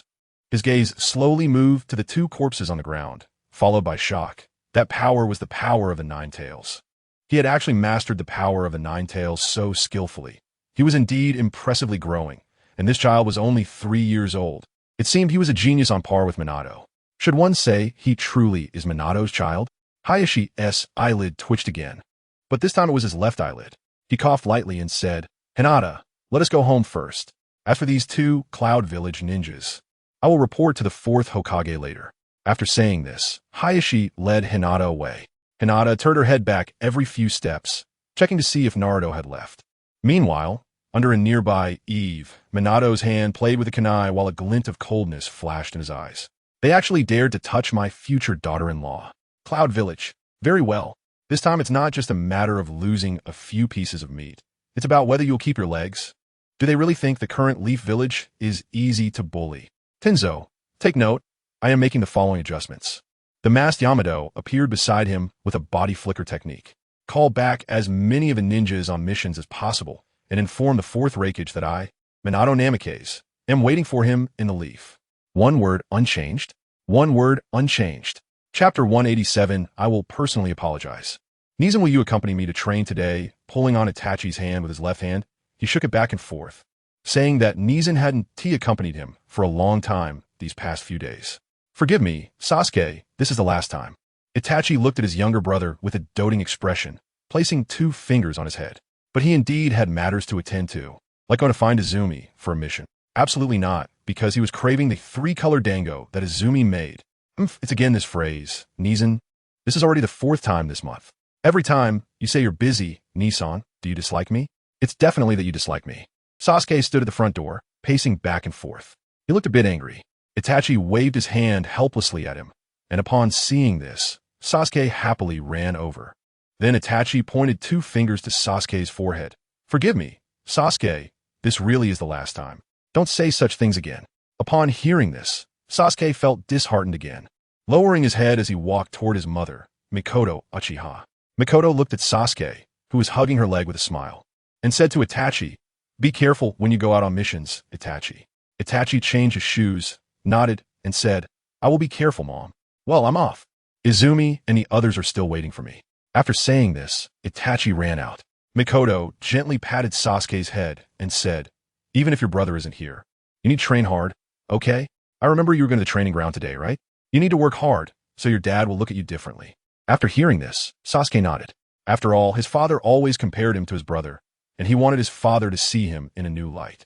Sasuke picked up the small cloth bag on the table, which contained the bento his mother had prepared for him, waved goodbye to her, and left. He rushed to the 3rd training ground, and after putting down his small cloth bag, he began to imitate his brother and formed hand signs. Fire style, great fireball technique. But what came out of his mouth was just a small flame. Sasuke felt a bit discouraged, but he continued to practice the hand signs. At that moment, a voice came from behind him. If you can't calm your mind, it will be difficult to gather chakra together. You must have a clear mind. Sasuke turned around to look at the source of the voice and saw a figure that was both familiar and strange. Brother Obito, what are you doing here? Sasuke said, surprised. It's nothing. I just came here to pass the time and didn't expect to run into you, Sasuke. Ever since your dad brought you to my house last month, it seems we haven't seen each other much. If I'm not mistaken, your simplified version just now was the classic Uchiha clan ninjutsu, the great fireball technique, right? Sasuke nodded. He had seen Obito before when his father took him to visit Obito's home. Your mind was too cluttered just now, so you couldn't gather the chakra in your throat, which is why your fire style wasn't powerful. Watch closely. Sasuke, this is the real fire style. After saying this, Obito quickly formed hand signs and shouted, "Fire style, great fireball technique." A giant fireball soared across the small river next to the third training ground, and it was enormous, seemingly reaching the opposite bank of the river. Seeing this, Sasuke was dumbfounded. So impressive. It's even stronger than Nissan's fire style. Obito proudly rubbed his nose and said with his hands on his hips, "Of course, I'm known for my fire style on the battlefield. You need to work hard. Your talent definitely isn't much worse than your brother's." Sasuke seemed to be inspired by this and continued to practice diligently. However, unbeknownst to him, a pink-haired figure was hiding behind a tree, watching him. Sasuke seemed to sense something and stopped practicing, looking curiously at the large tree. Sakura, who was behind the tree, quickly pulled back, patting her chest and breathing heavily. "That was close. I almost got discovered." Speaking of which, Sasuke-kun is really hardworking. Standing next to Sasuke and watching him practice, Obito couldn't help but smile slightly. These two reminded him of his younger self and Rin. Back then, he was always at the bottom of the class, but Rin was always watching over him. He had transformed from a small Uchiha flame into the real Great Fireball. From the bottom of the class to one of the legendary 4 Hokage pillars that everyone feared in the major ninja villages. Time really flies. He still remembered the first time he met Kakashi when he was about to be late together. Speaking of which, Kakashi's parents have been gone for almost 15 years now, and they were already 20 years old. When they first met, they were only 5 years old. Obito couldn't help but sigh in his heart. Time really does fly. At that moment, a frog jumped out from the nearby river, and Obito's expression changed. It was the communication frog that he and Minato-sensei used. He quickly squatted down and took the scroll out of the frog's tongue, which had a few words written on it. "Return to the Hokage building immediately." Jonin and above ninjas are discussing the recent attack plan from the Cloud Village. Obito knew about this plan. Shingetsu had told him about it a few days ago, so it seemed that Minato-sensei had taken measures. Obito's eyes turned into the Sharingan, and he used the Kimui ability to appear directly in the Hokage's office, where many people were already standing. He found Shingetsu, who was talking to Kakashi not far away, and patted their shoulders, saying, "By the way, Minato-sensei called us here to formulate a response plan for that operation, right?" Shingetsu nodded and said, "Most likely. I'm really curious what kind of courage the Cloud Village has to provoke Konoha now that it's so strong. I don't know what's going on with them. Although I stayed in the Cloud Village for a while, their Raikage is just a brute, not a fool. Why would they make such a stupid decision?" Meanwhile, in the Cloud Village, "I've told you, you old fools shouldn't intervene in these matters anymore. How many times have I said that Konoha is not to be provoked?" The fourth Raikage looked angrily at the old man in front of him, slamming his hand on the table, and with a crack, the table broke in half. The 2 Raikage advisors in front of him were old war comrades of his father, yet they dared to interfere in internal affairs. This was truly unforgivable. "This is all for the Cloud Village. Fourth Raikage, you should calm down." After saying this, the 2 advisors walked out the door. Then, a glint of red flashed in their eyes, but at that moment a blue lightning bolt shot out the door, directly grabbing the necks of the 2 advisors. With a crack, the 4th Raikage twisted the necks of the 2 advisors. Looking at them, now turned into 2 lifeless white figures. The 4th Raikage was very unhappy. "Who on earth is doing these things?" "Mabui, arrange for Sluka to accompany me to Konoha tomorrow. I will personally apologize." Chapter 188. The Raikage is coming. The next day, inside the Hokage building, the 4th Raikage wore a yellow Raikage hat, followed by Sluka, who accompanied him. Looking at the large door in front of him, Steel and Shingetsu pushed it open for him. In an instant, a sense of oppression rushed towards the two. The Hokage building had been cleared overnight and transformed into a large conference hall. On both sides stood quite a few people, and as soon as one entered, they could see Kakashi, Obito, Kamizuki, Asuma Sarutobi, and Shino Sarutobi on the left. On the right stood Jiraiya, Tsunade, Orochimaru, Kakashi Sakumo, Akatsuki, Hinata Hizashi, and Hinata Hayashi. The closest to Minato Namikaze was Uchiha Shursui and Uchiha Fugaku, who stood at the very front of the 2 lines. Minato was sitting diagonally in his office chair, holding a teacup in his left hand and gently taking a sip. On his left stood Sarutobi Hiruzen, and on his right were Tsunade and Mito Menka, all of whom he had called to support him. At this moment, the lights in the Hokage building were quite dim, and even the usually proud 4th Raikage was stunned by the scene. The dim light cast shadows on Raikage's face, half in darkness and half in light. Minato put down the teacup in his hand and looked at the fourth Reikage A in front of him, speaking in a tone devoid of any emotion. Our Reikage-sama has arrived. I felt a sense of panic in his heart upon hearing these words, and he quickly replied, I am just one of the 5 great ninja villages bearing the title of Kage. Minato looked at A with a teasing expression and said, Reikage-sama should know why I invited you here. I lifted his head and replied, Of course I know. I sincerely apologize for the incident regarding the Hyuga clan's Byakugan in our Hidden Cloud village. Yesterday, I executed all the criminals involved. However, before this, I have something to show you, Hokage-sama. A gesture to Tsuruka behind him to take out 2 scrolls, and after unsealing them, 2 corpses of White Zetsu appeared. This is White Zetsu. Orochimaru, with his keen eyes, immediately recognized it as one of his former experimental materials, narrowing his eyes to observe the White Zetsu in front of him closely. Yesterday, I discovered that 2 of our high-ranking advisors have been replaced by this thing, and we found the bodies of those 2 advisors in a cave. Those 2 advisors secretly ordered the capture of the Hyuga clan's Byakugan without my knowledge, and as soon as I found out, I immediately wanted to execute them. However, I didn't expect that those 2 advisors had already been swapped out by these white things. If Hokage-sama does not believe what I'm saying, you can send a Jinjutsu expert now to investigate my memories. At this moment, Minato signaled to the standing Akatsuki nearby. Akatsuki's Jinjutsu skills were no worse than those of the Uchiha clan. Please forgive my rudeness, Reikage-sama. After saying this, Akatsuki used Jinjutsu to read A's memories. After reviewing his memories, Akatsuki let out a long sigh and shook his head at Minato behind him. That meant nothing was discovered. A quickly said, This is a failure of our internal affairs in the Hidden Cloud Village, so we agree to any demands from Konoha, whether it's money or land. We are willing to accept. Minato was taken aback. He did not expect this guy to be so straightforward. He continued, Although your conditions are very tempting, do you know that the Hyuga clan's eldest daughter you kidnapped is someone I greatly value as my future daughter-in-law? Hearing this, A's heart sank. So, we need to raise the price. Upon hearing this, A's heart finally dropped, but he still gritted his teeth and asked, Name your price. As long as we can afford it, we will compensate you even if we have to exhaust our resources. Ha! Reikage-sama is indeed a straightforward person. I don't want much. Just 1/3 of the task fees for your Hidden Cloud Village ninjas will suffice. Upon hearing this, A's eyes went dark. 1/3.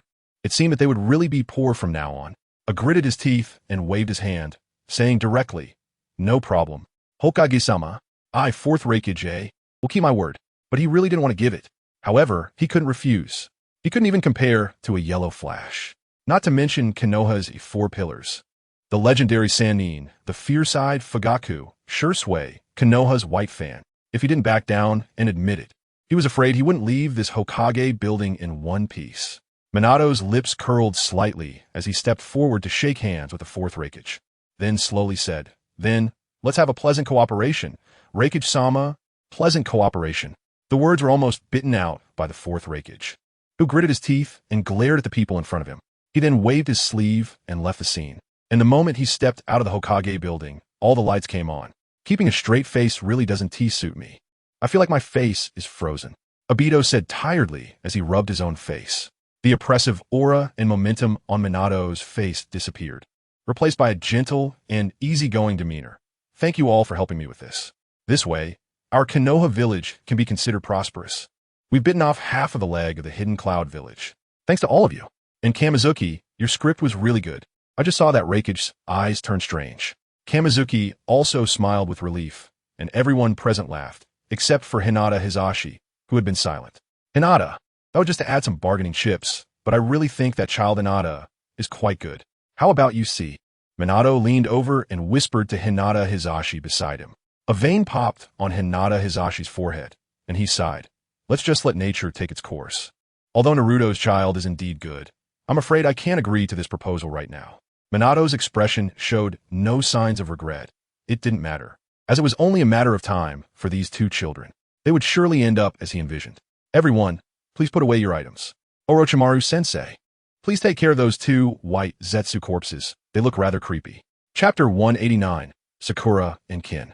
Meanwhile, Kabuto returned to the orphanage to visit the director and reminisce about his childhood, but the scene before him made his eyelids jump. The red-haired Kin was grabbing the collar of the boy in front of her, Sujetsu, and shouted loudly, You jerk. I saw that toy first. Hurry up and get back to me.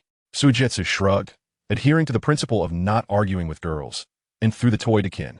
However, he suddenly became playful, jumping high and holding the toy above his head, making a silly face at Kin. Who wants to give it to you? You have to come and get it yourself.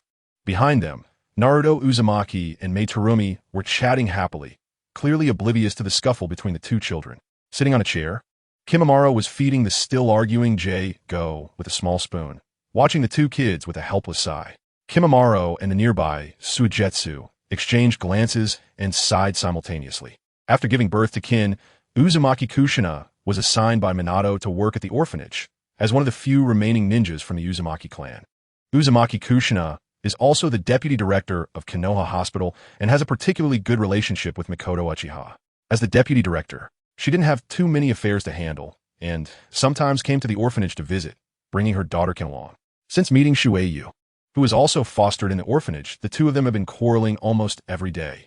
She got to know Shueyu during one of Deng Meiyu's visits to see her son, and the two became very close, basically inseparable. While working at Konoha Hospital, she met a family with the surname Haruno, and their daughter, who seemed to be named Sakura, often played with her daughter, K-Rin. Thinking about the time, that child is almost of age. K-Rin, I'm here. Sakura peeked her little head out from the entrance of the orphanage, looking around. Sakura, you finally come. K-Rin stopped her playful tussle with Shueyu and instantly ran to Sakura, her eyes sparkling as she looked at her. At such a young age, Sakura already wore glasses, and the bright eyes beneath them reflected Sakura's face. K-Rin, why are you so dirty?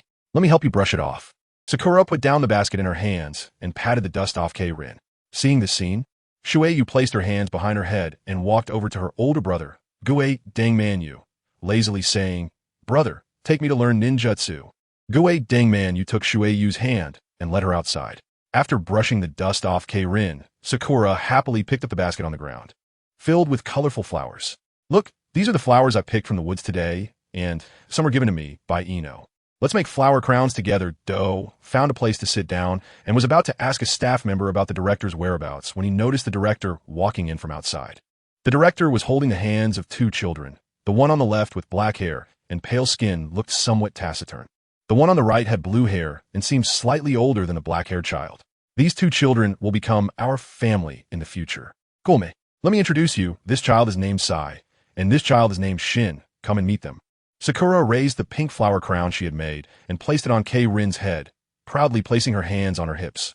Pink goes well with red. It's so pretty. K-Rin stared at the proud Sakura in front of her, and as a smile gradually appeared on her face, she hugged Sakura. Sakura, you're so nice. K-Rin rubbed her face against Sakura's, a blush on her cheeks. Sakura was also very happy and said to K-Rin, by the way, I saw a really handsome boy these days. Seems like his surname is Uchiha. Named Sasuke. He's already started learning ninjutsu. K-Rin felt a bit familiar with this name, as if she had heard her mother mention it before, and the two girls began to weave flower crowns again. After hearing the director's introduction, Sakura stood up, brushed off the dust from her clothes, and confidently extended her little hand. My name is Haruno Sakura. Nice to meet you. Just call me Sakura. K-Rin also stood up from the ground and raised her hand, excitedly saying, and me, my name is K-Rin. Nice to meet you. Sai looked at the flower crown on K-Rin's head and then at the basket on the ground with the words Yamanaka Flower Shop printed on it. He couldn't help but be lost in thought, thinking, Yamanaka Flower Shop? It must smell nice there. Let me introduce myself. My name is Sai. My favorite thing is drawing. I look forward to working with you in the future. My name is Shin. I should be a few years older than you. I also look forward to working with you. Sai walked over to a bookshelf and saw a very special comic book on it. He couldn't help but murmur, Naruto? It sounds like a really interesting comic book. Shin, come look, this comic book seems really fun. Hearing Sai's voice, Shin walked over, saw the comic book in front of him, and said to Sai, then let's take a look. The two little ones sat on the ground, engrossed in the comic book. Time passed minute by minute, and the glow of the setting sun gradually shone through the orphanage's windows onto each child's face. Sakura, it's time to go home for dinner. Sakura's father, Haruno S.H., called out from the entrance of the orphanage. Coming, Dad. Well then, K-Rin, I'll head home first. See you tomorrow. Bye-bye. Bye-bye, Sakura. After K-Rin waved goodbye to Sakura, her friend Uzumaki Renai said, we should go home, K-Rin. Deng Meiyue watched her two sons practicing ninjutsu in the yard, losing interest in returning to the hidden mist village at this moment. Just then, a masked Umbu approached her, Madam, should we return to the hidden mist village? No need. I'll stay in Konoha with Manyu for a few more days. You go back and inform Yakura. Gue Deng, may you wave your hand. That Ambu was a bodyguard sent by Yakura, but it was clear that they didn't need a bodyguard, just providing protection in the shadows. Meanwhile, at Naruto's home, Minato was cooking, while Kushina was in the living room playing with Naruto. At that moment, Kushina suddenly remembered. It seems that in a few days, the wedding of Kamizuki and Yakura is coming up. We need to hurry and prepare, and next month Naruto will be going to ninja school. Chapter 190. This is would release. I say, Kaza, why are you peeping here again? Hurry and go back. I've told you not to learn your dad's personality. Tsubaki crossed her arms and looked at her sister Kaza, who was peeping into the men's bath with a helpless expression. For the past 3 days, she had been wandering around the casino with their mother, and for the last 4 days, she had been peeping into the men's bath alone, truly a source of worry. Don't worry, big brother, This big brother has such a nice figure. Tsubaki sat down under a tree, feeling a strange affinity for plants since childhood, thinking they were very similar to her. But at that moment, a gentle breeze blew, and Tsubaki's expression suddenly became serious. Her instincts told her something was wrong. She looked up at the men's bath, and Kaza, who had just been peeping there, was already gone. Then a mature male voice came from behind her. If you don't want your sister to be harmed, then come with me. Tsubaki's pupils constricted, and she turned around suddenly to see a masked man standing on a tree with a horizontal line across his Konoha forehead protector. A rogue ninja. How could they appear here? The masked Yamashiro Kaze said nothing to her, his figure flickering as he landed on the ground, and then moved again in an illusion. Since they learned that Danzo was still alive, Yamashiro Kaze and Aburame Ryoma both followed in Danzo's footsteps, becoming rogue ninjas who defected from Konoha. Their mission this time was to kidnap Jiraiya and Tsunade's child and take away the child named Tsubaki. That's why they kidnapped his sister. Tsubaki gritted her teeth, suddenly realizing that the bathhouse nearby had vanished, indicating that they had been under Jinjutsu from the beginning. What is this group's purpose? She chased after the Yamashiro Kaze, who had kidnapped Kaza until they reached a corner outside the village. And Tsubaki loudly questioned the Yamashiro Kaze in front of her. What are you after? Come at me instead. Don't harm Kaza. Yamashiro Kaze slowly spoke. You can let this girl go, but you have to come with me. Tsubaki took a deep breath and said, I will go with you. But you let Kaza go. Chun approached the mountain wind, and when a mountain wind got close enough, it directly threw Shazi into the air and pulled out a ninja knife from its waist. Just as it was about to stab Shazi in the chest, Chun's pupils suddenly contracted. Meanwhile, at the Hokage building. Bang. Not good. Hokage-sama. The area in the southeast corner of the village is covered by a ceiling barrier. The barrier team's ninjas can't break it. The techniques of the caster are exceptionally advanced. Is there someone there? Minato slammed the table and stood up, his face showing some anger. How dare they cause such a commotion under his nose? Senju-chun and Senju Shazi were playing there today. After the ninja said this, Minato vanished from sight. Minato activated the Flying Thunder God technique and arrived at the southeast corner of the village. Previously, he had asked Orochimaru to conduct a physical examination for the two children, which astonished them. Chun's body contained very pure Hashirama's bloodline, a small portion of Tobirama's genes, and a significant amount of Tsunade's genetic traits. Most importantly, Chun also possessed an innate sage body, likely due to living in Mayaboka Mountain for a year or two, and was filled with the natural chakra of Mayaboka Mountain. This kind of aptitude is not something ordinary ninjas can compare to. Now, talking about Shazi, unlike her brother, she had many of Tsunade's genes in her body, with very few of Hashirama's. She also possessed half of Mayaboka Mountain's chakra and half of the Wet Bone Forest chakra. Perhaps she would become the second recipient of free sage techniques. In short, the talents of these two children are extraordinary and are indispensable talents for Konoha's future. So something absolutely cannot happen. Inside the barrier, seeing Shazi about to be stabbed in the heart, Chun felt time freeze and intense emotions surged in his heart. Sadness, anger, regret, a series of emotions intertwined, and finally, at a special moment, they exploded. Would release. Cutting technique. A thick branch flew out from his palm, deflecting the ninja knife. Then he jumped into the air, caught Shazi, and placed her on the ground. I will never let you go, you bastard.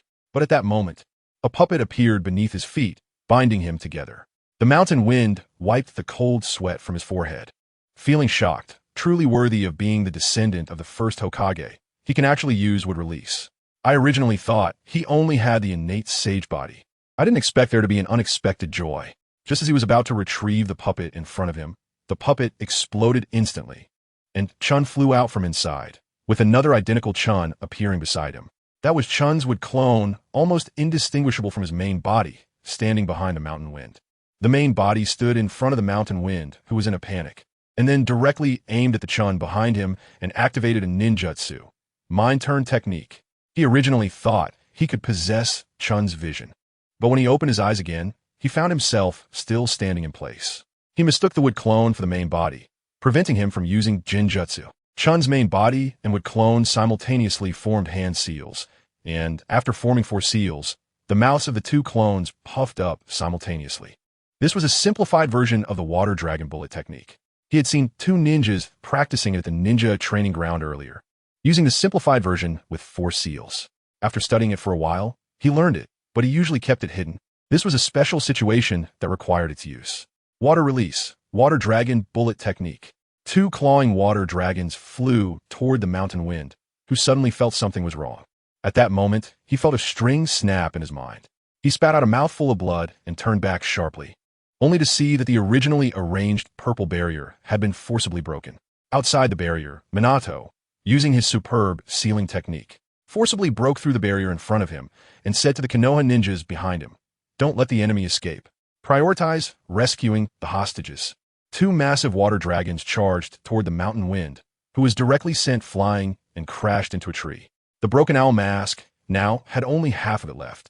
And at that moment, a dark gray flying thunder god formula on him flashed with a gleam. A voice rang in his ears. Flying thunder god technique reversal. The mountain wind's figure vanished from the spot as if it had never appeared. Chapter 191. I want to protect those I cherish. Looking at the vanished mountain wind, Chun slumped to the ground, and just as he was about to fall, Minato arrived in time to catch him. 4th Hokage. Don't speak yet. Just rest well, Chun.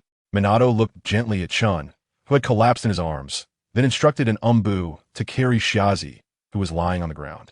When Minato raised his face again, the gentle expression had disappeared, replaced by a calm gaze. He said sternly, "Strengthen Konoha's defenses, classify the root organization member, Mountain Wind, as a rogue ninja, and capture all Konoha ninjas." When he arrived at the scene and saw the puppet shattered into scrap metal, he knew it must be that root organization S Mountain Wind. He and his companion, Oil Girl Ryoma, were the toughest opponents he faced when he dealt with the root, so they must be classified as rogue ninjas. Meanwhile, in the underground base of the Land of Tea, looking at the coffin with the words gold and silver written on it, Uchiha Shana's lips curled into a smile. The brothers Kinkaku and Ginkaku from the Cloud Village. Killing the 2nd Hokage, Tobarama Senju, would certainly be a good choice, and moreover, these 2 brothers possessed the 6 Paths ninja tools. Bringing them under his command would definitely enhance his strength, and he couldn't only recruit rogue ninjas from Konoha. There are other villages as well. Come resurrect. The centers of the Cloud Village's history, who killed the 2nd Hokage Tobarama Senju, the 2 beams of light in the clouds, Kinkaku and Ginkaku, who possessed Nine-Tails chakra. 2 figures appeared in the coffin, and the robust forms of Kinkaku and Ginkaku emerged before everyone. Just as the 2 opened their eyes, a red light flashed before them, and they instantly lost their original consciousness. The 2 knelt on one knee before Uchiha Shana and said, "Subordinates Ginkaku, willing to serve you, my lord." Meanwhile, inside Konoha Hospital, Chun opened his eyes, looking at the dimming light outside the window. He instinctively turned to look, discovering his father Jiraiya holding a book. Seeing him awake, Jiraiya waved and said, "Yo, little Chun, you finally woke up. Shazi has already gone back with your mother. Let us go home too." Now Chun had many questions he wanted to ask his father. Jiraiya held Chun's hand and strode in the direction of home, unable to hold back any longer. Chun looked up at Jiraiya and asked, "Dad, after fighting that mysterious person today, I felt like a power awakened within me. What exactly is that power?" Jiraiya paused for a moment, then looked at the approaching nightfall, his gaze lingering on the Hokage rock of Hashirama Senju, and couldn't he help but sigh. "You know Lord First Hokage Hashirama Senju, right? Your mother Tsunade is the granddaughter of Lord Hashirama, and you are Lord Hashirama's great-grandson. What you use today would release a bloodline limit of Grandpa Hashirama, a very powerful ninjutsu. Grandpa Hashirama established Konoha relying on this technique, and thus, you have become the god of ninjas known throughout the ninja world. Although you have already enrolled in the Ninja Academy, the history class won't officially start until next year. So very few people know about these things. Your mother, and I didn't tell you, because we thought you were still young, and it wouldn't be too late for you to learn once you grew up. However, now that you have awakened your wood release, we must tell you. I had Orochimaru give you a physical examination before. You lived on Mount Mayaboku when you were little, so you have a natural sage body. This power of yours is incredibly strong, but it also brings great danger. Are you ready to accept this power? Jiraiya squatted down, looking into his son's eyes earnestly. I don't want to see Kazu suffer anymore. I want to protect everyone I cherish. Tsubaki's gaze became resolute. At that moment, a gust of wind blew from afar, carrying a flurry of green leaves that swirled past the two of them. Ha ha ha, you're truly my son, Jiraiya. Good kid. That look in your eyes reminds me of my younger self. Jiraiya stood up, ruffled Tsubaki's hair, and then took his hand and walked off into the distance. Meanwhile, behind them, a small white snake with red eyes watched their retreating figures, the red glow in its eyes gradually fading. Sitting at home, Kamizuki watched Yue crawling around on the sofa and sighed in relief. Things were going as he expected. He picked up Yue, who was crawling on the sofa, and then took Yekong's hand as they headed out. They were going to choose a white wedding kimono. They couldn't just leave the child at home. After all, their wedding was next week, and they needed to prepare more. Just as they stepped outside, they saw a very familiar figure. Hey, isn't that Hinata's clan leader? Long time no see. Is this little Niji? So cute. Kamizuki, holding little Yue, looked at Hinata Hayashi, who was holding Niji's hand, and couldn't help but exclaim. Yeah, I've been taking Niji out for a stroll these days, and I thought I'd see if there's anything fun nearby. Niji's eyes scanned around, then landed on a fairly large ninja tool shop, brightly lit. In front of the counter, a girl with her hair in a bun was boredly playing with shuriken, seemingly noticing Niji's gaze and turning her head. When she saw Niji, she waved happily at him. Niji smiled back, and beside him, Hinata Hayashi noticed his smile and couldn't help but ask, "Is he your friend, Niji?" "Classmate from school. We get along pretty well," Niji replied. There were very few people he could remember from his class this year, and Tintin was one of them. There was also a guy named Rock Lee, who he often saw training hard, but that guy wasn't skilled in ninjutsu or jinjutsu. Moreover, there were 3 people in his class who left a deep impression on him. Those 3 were inseparable, and he heard they were the children of the legendary Sannin. However, they all seemed quite easy to get along with. Now, due to the merger of the main and branch families, Niji no longer harbored feelings of hatred towards the main family, nor did he have any other negative emotions. Furthermore, he had received good education from his father and uncle, so he could be considered a good child. However, recently he noticed that his cousin Hinata was getting too close to a blonde kid, but his uncle didn't seem to have any intention of stopping it, so he didn't think too much about it anymore. Chapter 192. Meeting Naruto for the first time 3 days before Kamizuki's wedding, Sasuke was training in the Uchiha clan compound, practicing his shuriken skills while complaining. "Nissan, seriously, another person wouldn't find sure sway, and he didn't even say he would train with me for a while." Then, one of his shuriken went off course. At that moment, a bright and sunny voice came from behind him. "You clearly zoned out just now. You could put a bit more strength into your wrist, or else that shuriken wouldn't have gone off course." Sasuke turned around to see a boy about his age with golden hair, hands in his pockets, wearing a green headband on his forehead, looking at him casually. Sasuke muttered, "Mind your own business, but thanks anyway. My name is Uchiha Sasuke, and you?" For some reason, upon seeing this blonde kid, he instinctively introduced himself, almost like muscle memory. Besides, this blonde kid looked very familiar. "My name is Uzumaki Naruto, the man who will become Hokage," Naruto said, one hand holding his headband and the other pointing at Sasuke. He resembled Obito when he declared his ambition to become Hokage in front of everyone when he was a child. Thus, the reincarnations of Indra and Ashura met in this manner.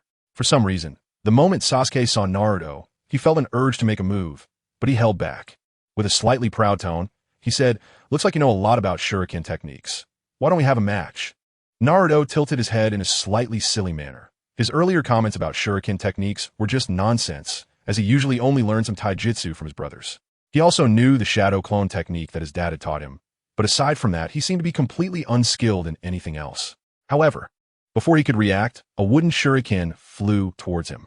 Naruto merely tilted his head slightly, then grabbed the wooden shuriken's handle with his right hand and threw it toward a distant target, hitting the center perfectly. Then Sasuke charged at him with a fist raised, and Naruto dodged back. Sasuke, with a slight smirk on his face, suddenly hugged him from behind. Uchiha bear hug. Just as Sasuke had hugged Naruto and was about to throw him down, Naruto elbowed back and then transformed his left fist into a palm, striking Sasuke's stomach. As he was hit, Sasuke turned into a puff of smoke. Naruto immediately became alert, realizing it was a clone. Then he looked back and saw Sasuke, who had long been hiding in a tree, forming hand seals and shouting, "Fire release. Great fireball technique." Knowing he couldn't dodge, Naruto suddenly remembered the ninjutsu that Kakashi had taught him and hoped it would come in handy. He quickly formed hand seals and slapped the ground. Earth release. Earth-style wall. A massive earthen wall appeared in the middle of the field, blocking Sasuke's fire technique. At the edge of the trees not far from them, Sakura and Hinata, in different positions, were watching this scene with their mouths agape. Naruto-kun, si impressive. They've already learned ninjutsu. Naruto thought using Kurama's power might be a bit excessive, so he didn't tap into it. His own chakra affinities were wind, lightning, and earth. Although he was quite skilled in wind release, and Kamizuki had taught him some techniques, in this situation, surrounded by trees, he didn't want to gain a reputation for setting the forest on fire, so he decided to use earth release instead. Moreover, he only knew how to use earth-style wall. As the smoke dispersed, the two figures clashed again, their shuriken intertwining, and it seemed neither of them could gain the upper hand. Finally, seizing a moment when Sasuke was distracted, Naruto knocked the shuriken from Sasuke's hand, and he landed on top of Sasuke, the shuriken pointing at Sasuke's face. Naruto stood up from Sasuke's side and extended his right hand, showing a gentle smile. "Get up."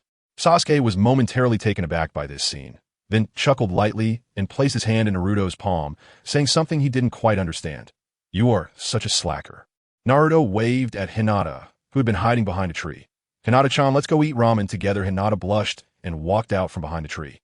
Naruto grabbed Hinata's hand and led her towards Ichiraku Ramen. However, hidden behind another tree, Neji saw this scene and felt a sense of dread, thinking that his cousin might be getting swept away. But why is she still with that blonde? When Neji peeked out from behind the tree to observe further, someone patted him on the shoulder from behind. He turned around and saw his classmate Tenten, who was tilting her head and looking at him.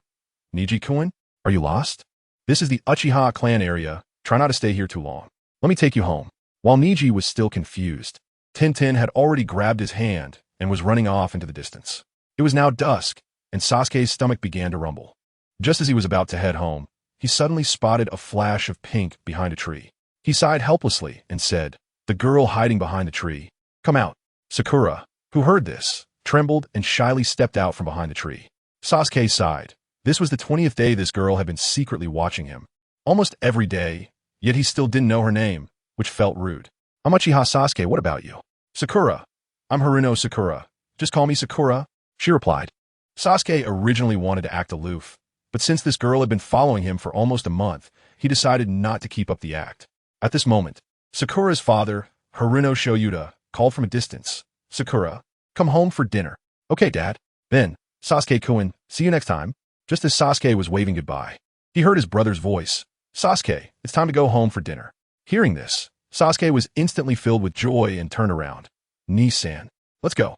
After returning home, as Sasuke was shoveling food into his mouth, he looked at his parents and brother at the dining table and pondered something.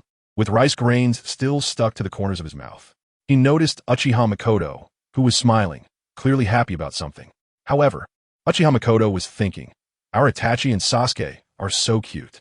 Sasuke's gaze then shifted to his father, Uchiha Fugaku, who looked deep in thought. He couldn't help but think that Dad must be contemplating matters regarding the police department these days. Meanwhile, Uchiha Fugaku was thinking, "The Uchiha clan has now firmly established itself in Konoha, and both of my sons are quite exceptional. My eldest son has already learned many jutsu, and my second son has even received guidance from Uchiha Obito. Perhaps he could become the pillar of the family in the future." Sasuke's gaze then shifted to his older brother, Uchiha Itachi, who had just taken a bite of food and sat there frozen, as if his brain had crashed. Sasuke thought to himself, "Nisan must be thinking about what to train tomorrow. He is so diligent." But Uchiha Itachi was actually contemplating whether to train with Shursui tomorrow or go find Izumi for Dango. Thus, during this dinner, the young Sasuke was completely oblivious to any of this and fell asleep with his own thoughts. Chapter 193, The Wedding in Progress of... It's rare for you to come here, Kamizuki-kun. Tomorrow is your wedding. Did you come to find me for something? Orochimaru, wearing a white lab coat, didn't look back as he focused on the test tube in front of him, making adjustments. It's nothing much, just a favor to ask of you, Orochimaru-sensei. How about we grab a bowl of ramen, or have a drink first? Kamizuki scratched his head, wanting to say something, but hesitating, ultimately saying something that had nothing to do with his original intention. Is it really okay to leave my soon-to-be wife at home and come find a plain old scientist like you? Orochimaru continued to look at the design documents in front of him, showing no intention of turning around. That's not what I meant. It's just. Kamizuki took a deep breath and finally spoke. Could you attend my wedding as a father figure? Orochimaru froze at this statement, and sensing that he might refuse, Kamizuki quickly added, My dad and mom passed away a long time ago, Orochimaru-sensei. I feel that our relationship has grown beyond that of a master and student. Orochimaru turned around, a slight smile appearing on his cold, pale face as he looked at Kamizuki. Leave it to me, Kamizuki-kun. After chatting for a while longer, Kamizuki bowed to Orochimaru and left his lab. Orochimaru watched Kamizuki's tall figure walk out the door, lost in thought. He still remembered the first time he met Kamizuki when he was 5 years old. Sarutobi-sensei had arranged for him to interact with this child, considering he was the child of an old friend, so he naturally wanted to take extra care of him. However, they had been together for nearly 13 years now, and their relationship was certainly no longer just that of a master and student. Unknowingly, their identities had long surpassed the simple teacher-student relationship. The next day, at the entrance of Konoha village, finally arrived at Konoha, but the distance from Sunagakure to Konoha is still quite long. Rashi hung his Kazekage hat on his back. He looked complexly at the entrance of Konoha, standing next to his eldest daughter, Temari, his second son, Kankuro, and his youngest son, Gara. I didn't expect the fourth Kazekage would come here. I thought you wouldn't show up, said Kuratsuchi, who had just walked over from another path, stretching lazily. Following closely behind him were Zabuza and Haku, along with Karui. Some of the village affairs were entrusted to Gunma to handle. After all, this is a symbol of friendship between villages. Karui, behind Kuratsuchi, looked at the people coming and going and several children in formal attire, standing nearby. Shursui observed the children in front of him, feeling a bit helpless. Naruto was stuffing red envelopes into a small box. Sasuke was seriously registering the guest list, and Hinata and Sakura were happily greeting the guests. Shursui's gaze then fell on Itachi and Izumi, who were holding hands and munching on dango not far away. He felt quite helpless. He was still thinking about training when he was called back and assigned to take care of the kids by his cousin Uchiha Obito. He was pondering what to train that evening when he accidentally met Karui's gaze, who had been staring at him from a distance, and he instinctively smiled warmly.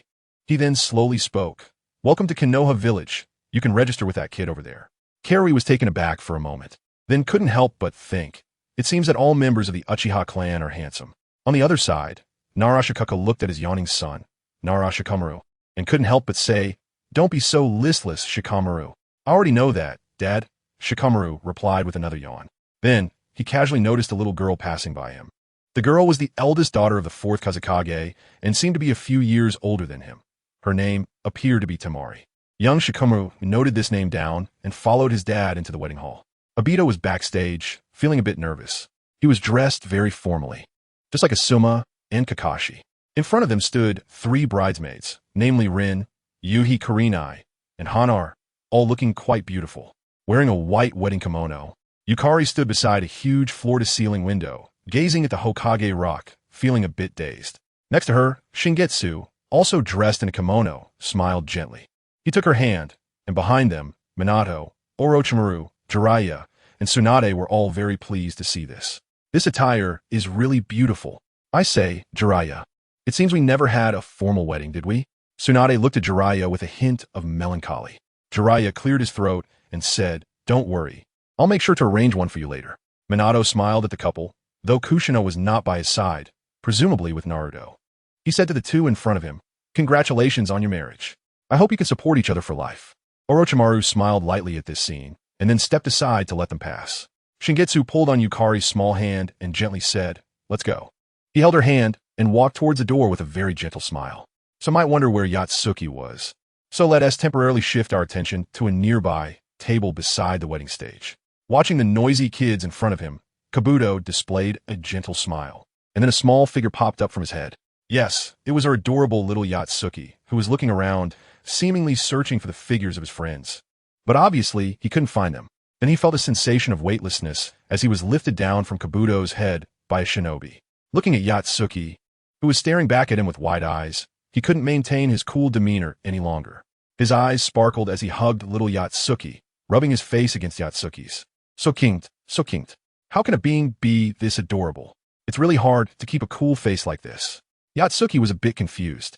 He didn't understand why the strange big brother was rubbing his face against his, but he was very willing to cooperate with his big brother. Chapter 194. The arrival of Team Jiraiya. It's all Yahiko's fault for being so slow. What time is it? The Jiraiya team, just arriving at the wedding hall, saw that the wedding had already begun and couldn't help but start complaining, seeing their teacher Jiraiya waving at them. The three members of Team Jiraiya sighed in relief and walked over. By the way, why are you all so late? Jiraiya asked, chewing on a piece of beef and looking confused at the three of them. Conan complained, it's all Yahiko's fault. He forgot to bring this, and that when we left, it was just short of forgetting himself at home. Yahiko scratched his head and said, you can't blame me. Besides, I was using my armor's power to hurry, and I just figured out how to move quickly. Jiraiya put down his chopsticks and introduced his team to Minato, saying, this is my senior brother I often tell you about, Namake's Minato, the fourth Hokage of Konoha. Next to him are his wife Kushina and their son Naruto. Yahiko boldly said, I know this. I know, Jiraiya-sensei, you often mention this senior brother. It seems you took him as your disciple from the very beginning. During the Second Shinobi World War, when you were teaching us, you often mentioned this senior brother. Speaking of Minato-senpai, he's really remarkable, becoming Hokage at such a young age. I often hear his name in Amage Cure. The yellow flash on the battlefield is quite famous. Yahiko proudly put his hands on his hips. Before coming to Konoha, he had done his homework and read a lot about Minato. Meanwhile, Kushina and Conan, who had just met, were chatting happily, exchanging lively conversation. At this moment, they noticed Tsubaki, who had not been recognized until now. Looking at her face, which resembled Jiraiya's by about 70%, he asked Jiraiya, Jiraiya-sensei, what's your relationship with this child? You two look quite alike. Jiraiya proudly scratched his head and said, I forgot to introduce you. This is my eldest son, Senju Tsubaki, and this is my youngest daughter, Senju Kazuha. Moreover, I've already married Tsunade. The three members of Team Jiraiya looked back and forth between Jiraiya and Tsunade, revealing teasing smiles. Truly, they were amazed by Jiraiya-sensei. However, it seemed that their progress wasn't slow either. Without needing to elaborate, Yahiko and Conan were just a step away from the finish line, and Nagato and Hinata were also progressing steadily. However, they hadn't seen each other much recently, and the medical department had been very busy these past few days, so she couldn't come along. Nagato's gaze shifted to Naruto, who was eating heartily while glancing this way, and he instinctively said, Naruto, is there something on my face? Naruto quickly shook his head and said, I think I've heard that big brother's name before. It's Nagato, right? I remembered it was in the book tale of the gutsy ninja boy, the pervy sage. Nagato's mouth twitched, and he involuntarily recalled Jiraiya's image. You know, that nickname pervy sage is quite fitting. Jiraiya, however, looked somewhat disgruntled as he glared at Naruto, saying, how many times do I have to say it? It's called Toad Sage, not some pervy sage. Naruto pouted, muttering, clearly, it's the author of that book with the pervy in it. If I hadn't found that book in my parents' nightstand a few days ago, how could I have given you that nickname? Cough, cough, cough. Minato, who was sitting closest to Naruto, turned red and shot him a look, signaling him not to say everything out loud. Jiraiya noticed Tsunade's face darkening beside him and swallowed nervously, saying, Tsunade, I only have one request. Hit me when we get home. You can hit me however you want. In the end, Tsunade gave Jiraiya face and didn't let him embarrass himself in public, but at home, it would definitely be a different story. After the wedding, Jiraiya flew out of the banquet hall and crashed straight into a tree, standing up with a grimace. Tsunade, have you forgotten that you broke 5 of my ribs back then? Are you trying to murder your husband? Your husband. It's you, the old pervert. Tsubaki watched this scene with a helpless expression, and then he saw his sister on the rooftop peeping into the men's bath with binoculars, and he couldn't help but sigh in his heart. This family will fall apart sooner or later without him. It was already nighttime, and a beautiful scene was unfolding in the wedding room. After all, as the saying goes, a moment of spring night is worth 1,000 gold. It was their wedding night, so it was understandable. However, the so-called wedding room was actually their home.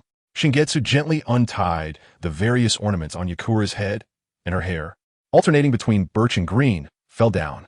Shingetsu, with his long black hair tied in a ponytail, exuded a strong husband vibe. Conveniently, Yatsuki was left with their teacher, Orochimaru, so they didn't have to spoil this wonderful moment. After washing up, Shingetsu embraced Yakura and greedily inhaled the scent of her hair, then buried himself in it. Yakura turned around and looked at his handsome face. Their lips were tightly pressed together. After a long time, they separated, and a silver spider silk seemed to appear like a bridge between them. Both of their eyes were filled with deep affection for each other. As the sky gradually darkened, the lights slowly vanished, replaced by darkness. Stretching, Shingetsu sat up in bed, looking at the disheveled Yakura in his arms. He gently placed a kiss on her forehead, then got up to prepare breakfast, carefully moving Yakura's arms, which were wrapped around him like a sloth, and walked towards the kitchen. After preparing a few sushi rolls, a cute humming sound came from the room. Yay. Shingetsu turned back to look at the room. Then, without taking off his apron, he walked in and saw the soft beauty in front of him. Love surged in his eyes as Yakura softly said, "I can't walk, carry me." "Okay, I'll carry you," Shingetsu chuckled and lifted his wife, who clung to him like an octopus. The author will be preparing for exams over the next few days, so updates will only be on Friday, Saturday, and Sunday. Saturday might have 4 chapters, so please bear with me. Chapter 195. Uchiha Yuki. Shingetsu looked at the adorable Yakura with a smile in his eyes, really wanting to kiss her. He thought this and did just that. Shingetsu leaned down, their left hands intertwined, and he slowly pressed down towards Yakura, his warm breath brushing against her face. Yakura pushed against his sturdy chest and softly said, "Don't be in such a hurry, at least we should brush our teeth first." Shingetsu seemed not to hear, continuing to lean down, but just as he was about to kiss her moist pink lips, Yakura playfully dodged. Shingetsu chuckled softly, not pursuing further, but instead stood up, took a piece of candy from the jar on the windowsill, unwrapped it, and popped it into his mouth. This was his habit. He always ate a piece of candy before meals, which also served as a signal. His candy jar was never empty. However, it had another symbolic meaning. If he ate a candy of a different color, it would be meaningless, but if it was pink, it held special significance. Yakura immediately understood his meaning, a smile creeping on her lips. She sat up from the sofa, wrapped her arms around Shingetsu's neck, and rested her little head on his shoulder. Then she slightly tilted her head, their lips met, and Yakura naturally extended her little tongue, stealing the pink candy from Shingetsu's mouth. While they were being affectionate, Orochimaru watched Yatsuki crawling around on his experimental table and chuckled, thinking he should take the child out for a bit instead of leaving him there all the time. "Little Yatsuki, let's go play with Grandpa, Orochimaru." Orochimaru rarely showed a benevolent smile, which resembled that of his teacher, Sarutobi Hiruzen. Yatsuki sat on Orochimaru's shoulder, watching the people coming and going around him, looking quite adorable. His gaze accidentally fell upon a well-decorated flower shop. Inside, a blonde girl was running the shop, and it seemed a black-haired, fair-skinned boy was buying flowers. How strange. Why is his face turning red? The very young Yatsuki's little head was filled with confusion. And then he felt Orochimaru stop moving.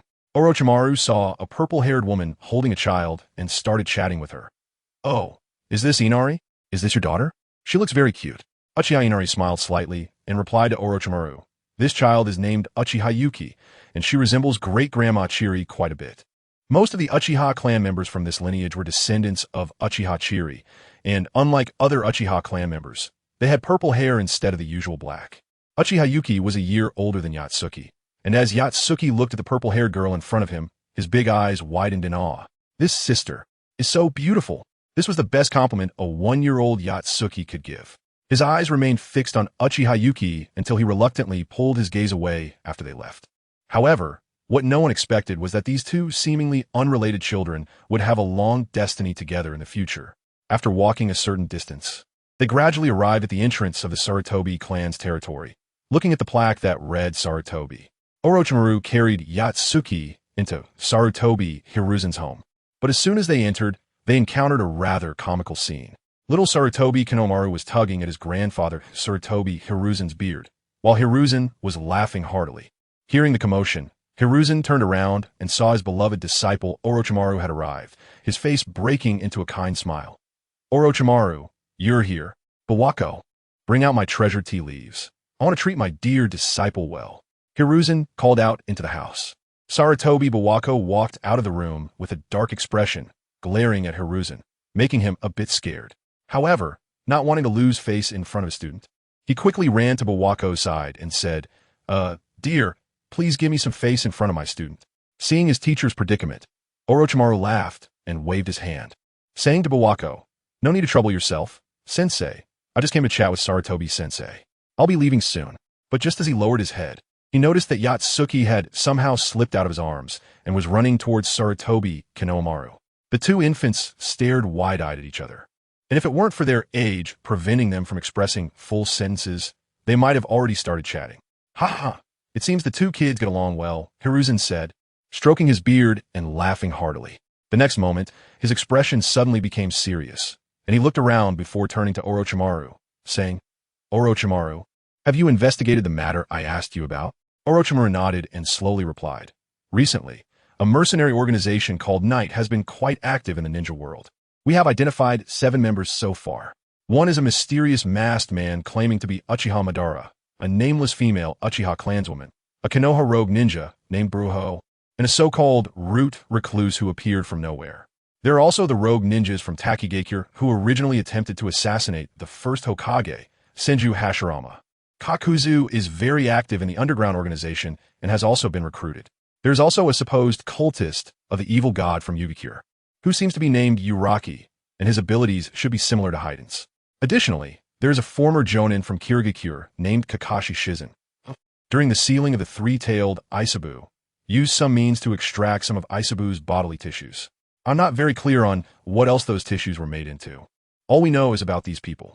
Aside from having relatively comprehensive intelligence on that masked man in Uraki, we have no other information. We only know that there seem to be 2 defectors from the Uchiha clan among them, and beyond that, we really don't know anything. Due to Uchiha Shursui hiding his subordinates, the brothers Kin and Jin, very well, Orochimaru cannot find out about the other members at all. Over the years, Sarutobi Hiruzen has been secretly communicating with Namake's Minato and has sent out many undercover operatives to search, with Orochimaru being one of the investigators. This is the intelligence they have at hand, and they need to come up with countermeasures for the future of Konoha. Sarutobi Hiruzen took a puff from his pipe, his eyes narrowing slightly. Meanwhile, in the Hokage building, Namake's Minato looked at the scroll in front of him, his hands crossed on the table, his eyes also narrowing slightly. Chapter 196. On how to create cross-era images, Shingetsu looked at the cup in his hand, his reflection visible in the liquid. A flicker of red glinted in his eyes. He had just discovered something a couple of days ago. His blood dragon eyes can record everything he has seen and seem to be able to transfer that to some location in some way. His eyes twitched slightly. The ninja school before Boruto's generation had no history classes. Even if there were, they only talked about the Hokage of each generation. They had no way of experiencing the cruelty of war, only nurturing flowers in a greenhouse, which has led to some people in Boruto's story having no respect for the Hokage. This means they must feel the real history. After bidding farewell to Yakura, Shingetsu found Orochimaru, who was playing with his son in a rather childish manner. Shingetsu twitched the corner of his mouth and approached Orochimaru. "Orochimaru-sensei, I have something to tell you." Orochimaru tidied up the toys on the floor, placed Yukari in a makeshift crib, and adjusted his appearance. He looked at Shingetsu and asked, "What do you want to tell me?" "Shingetsu-kun, I haven't seen that serious look in your eyes for a long time." After Shingetsu shared his thoughts with Orochimaru, Orochimaru stroked his chin, pondering for a moment before slowly speaking. "By transferring your recorded experiences with the blood dragon eyes to certain facilities in the ninja school, we can help the students understand the cruelty of war. This will also allow them to better comprehend that period of history. It's a good idea, and I already have a rough plan." Orochimaru then shared his own thoughts. "Your blood dragon eyes record those things that have happened. I can realize this through some technological means."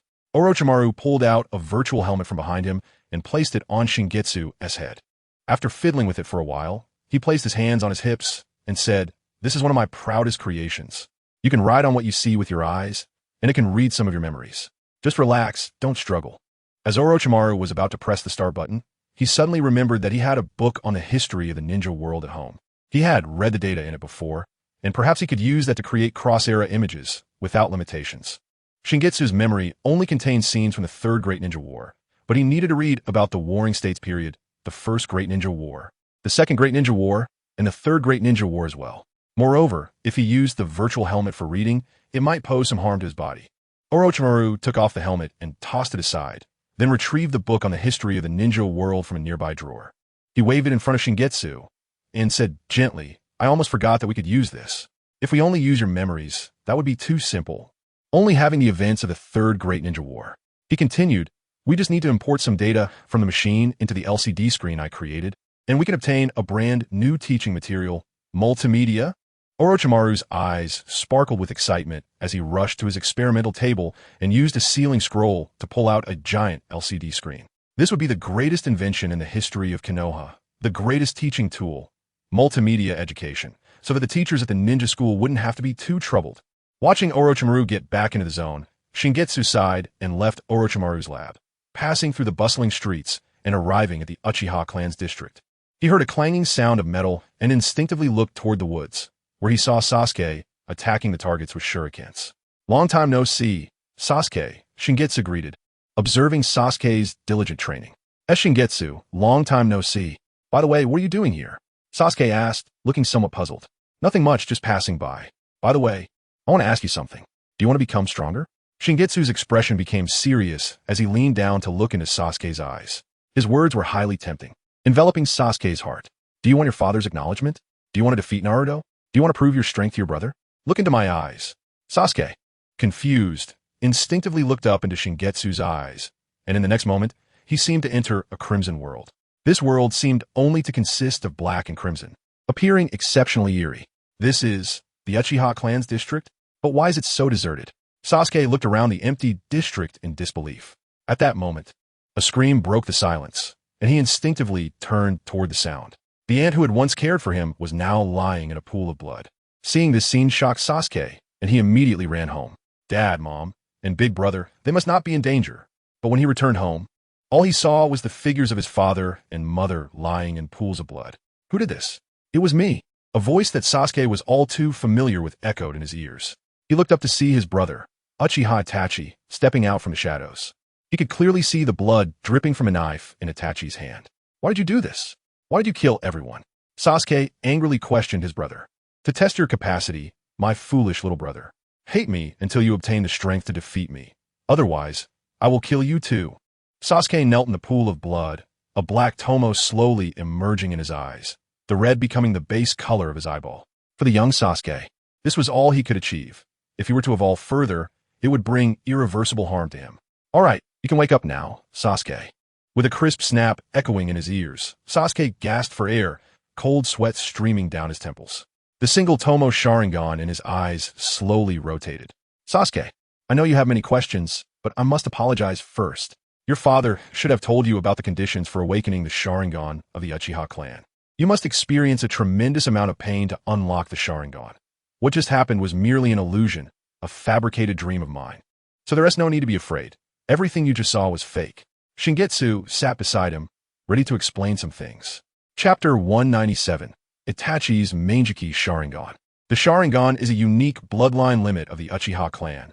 Only members of the Uchiha can master the Sharingan, and it can only be awakened through intense emotional turmoil or the threat of death or the loss of a loved one, making the awakening conditions extremely harsh. The Sharingan is divided into the 1 Tomo Sharingan, 2 Tomo Sharingan, and 3 Tomo Sharingan. After experiencing the pain of losing a close person, one awakens the legendary Mangekyou Sharingan. Currently, the Uchiha clan has 3 pairs of Mangekyou Sharingan, owned by her father Uchiha Fugaku, Uchiha Shursui, and Uchiha Obito. These 3 are the strongest members of the Uchiha clan today, all of whom have witnessed the loss of loved ones and endured unbearable pain. Furthermore, based on the Mangekyou Sharingan, they evolved into the more advanced eternal Mangekyou Sharingan, preventing themselves from going blind by using the Sharingan of a close relative. Your father transplanted your grandfather's Sharingan. Shursui transplanted his grandfather Uchiha Kagami Sharingan, and Obito transplanted his father's Sharingan to achieve eternal vision.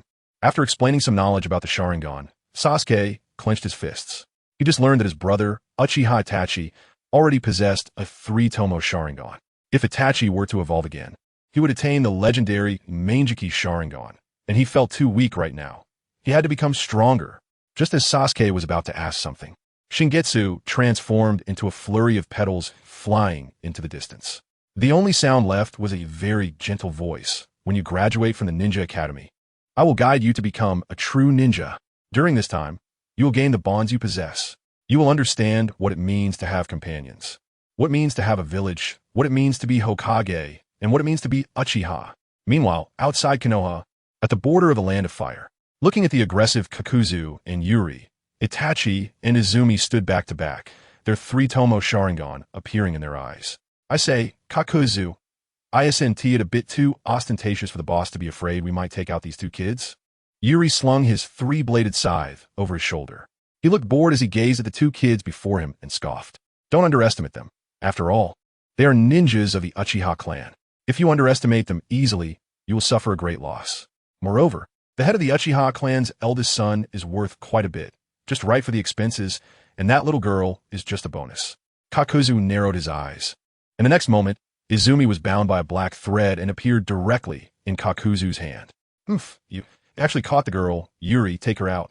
All right, offering you a sacrifice, Lord Evil God. Upon seeing this scene, Uchiha Itachi's three-tomo Sharingan dilated, complicated emotions surged in his mind, and a drop of blood trickled from the corner of his eye. In an instant, a red light burst forth from his eyes. When the red light faded, the Manjiki Sharingan had formed, and Yuri's movements appeared to him as if in slow motion. He immediately stepped forward and rescued the bound Izumi from Kakuzu's grasp. Then Princess carried her to the side.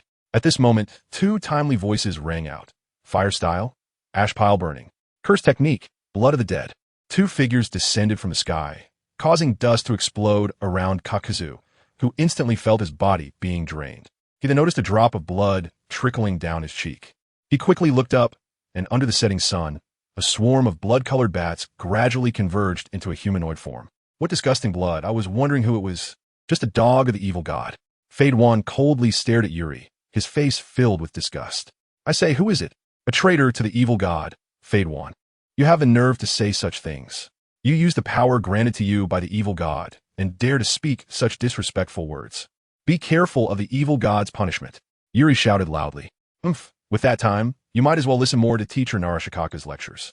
Hey Itachi, take your little girlfriend and hide a bit further. Fade One assumed a battle stance, black and white runes appearing on his face. Be careful, or I'll make you bleed all over. Itachi couldn't help but think. This guy is only a bit older than him. Why does he have such a lecturing tone? Asuma scratched his head nonchalantly, his face covered in stubble, looking quite disheveled. Clad in a mink vest, a cigarette hung from his mouth. The 13 guardians of the Land of Fire, the rebellious Asuma. Here I come. Fade One had an honor medal from the daimyo personally bestowed on his right arm. His white hair slicked back into a pompadour. He wore a Konoha forehead protector around his neck, half of his outfit a red coat, the other half exposing his skin, looking quite unruly. Fade One licked the blood off his steel needle, and the cursed technique of blood of the dead surrounded him. He had just set up the formation with his special means. The corner of his mouth curled slightly, and then he proclaimed loudly, curse technique, curse reversal. His surroundings filled with the ash from Asuma's ash pile burning, forming dust that would make him immune to damage, reflecting harm back to the enemy. Kakuzu looked at Asuma before him and said, one of the 13 guardians of the Land of Fire, Sarutobi Asuma, your bounty is as high as 35 million Ryo. Killing you will definitely earn a good amount of money. Asuma ignored Fade One and directly drew his chakra blade, looking at Kakuzu, and shouted loudly, Chakra Blade, true one character.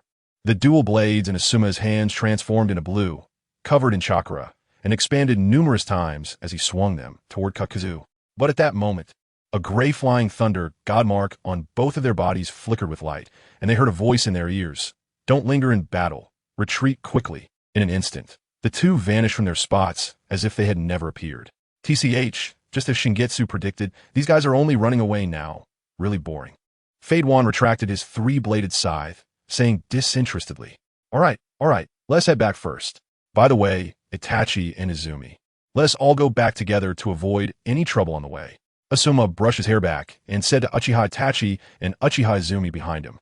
The two nodded and then followed Fade One and Asuma as they sped toward Konoha, a journey that could take a day, neither too long nor too short. Itachi Uchiha couldn't help but curiously ask, could it be that Brother Shingetsu told you we would encounter danger and sent you to save us? Haiden nodded and said, That's right. Asuma and I were out on a mission when we were transported here by a strange spatial fluctuation. Then we saw Izumi tied up. By the way, I didn't expect you to activate your Manjiki Sharingan, Itachi. It's truly impressive. If we hadn't come, you could have escaped on your own. Chapter 198. Ninja School. School begins. 3 days after Itachi Uchiha and Izumi Uchiha were attacked by Yorich and Kakuzu, it was the day for the ninja school to start. On this day, many villagers were sending their children to enroll in the ninja school, and Minato also put down his affairs to accompany his son to school. There were also other friends Naruto knew, such as Kiba, who was led to the ninja school by Akamaru. Hey, long time no see, Kiba. You're enrolling today too. Naruto waved to Kiba, who excitedly replied, yeah, I wonder if we'll be in the same class. By the way, Choji, Ino, Shino, and so many others have already enrolled. Upon hearing this, Naruto instinctively looked around and soon spotted Hinata, who was standing nearby, blushing and shyly fidgeting with her fingers. She was accompanied by her father, Hayashi Hyuga, and her mother, Mikana Hyuga. Hinata-chan, you're here too, Naruto said, and Naruto-kun. Hinata replied, still blushing as she looked at the lively Naruto. Seeing this scene, both Minato and Kushina were very happy. Kushina quietly approached Mikana Hyuga, nudged her friend, and whispered, did you see that? My son and your daughter really match well. How about we arrange a date for them someday? Cough, cough, cough. Hayashi's eyelids twitched, and he glared at Minato. Despite wanting to set up a match between the two kids, knew they were still too young. Minato chuckled, Hayashi, I think these two kids are quite compatible. As Kushina said, how about we? Minato, I still stand by what I said. I can't accept it right now, Hayashi said with a dark expression. After all, who would want to give their prize cabbage to a pig? Minato felt a bit happy because last time Hayashi was adamantly opposed, but now he was just not ready to accept it. Maybe in 2 years, he would be more open to the idea. Anyway, he believed these two kids were a good match. Sasuke, have you noticed that there seems to be a girl staring at you? Izumi nudged Sasuke and leaned down Sei. Sasuke looked around and spotted a pink-haired figure waving at him, clearly accompanied by her parents. Out of politeness, Sasuke returned a gentle smile, which made Sakura swoon, completely enamored. Vei, Sasuke-kun. She giggled, starry-eyed as she gazed at him. Meanwhile, out of their sight, Suigetsu and Karen were tugging at each other's collars, shouting, you again. Why is it always you? Stop copying me. Kisame and Rin watched helplessly as the two kids started arguing again. Every time they met, they ended up bickering. Kankuro led Shino to the student registration office, witnessing this scene. Hello, my name is Yamanaka Ino. What's your name? The cheerful Ino reached out her small hand to Sasuke.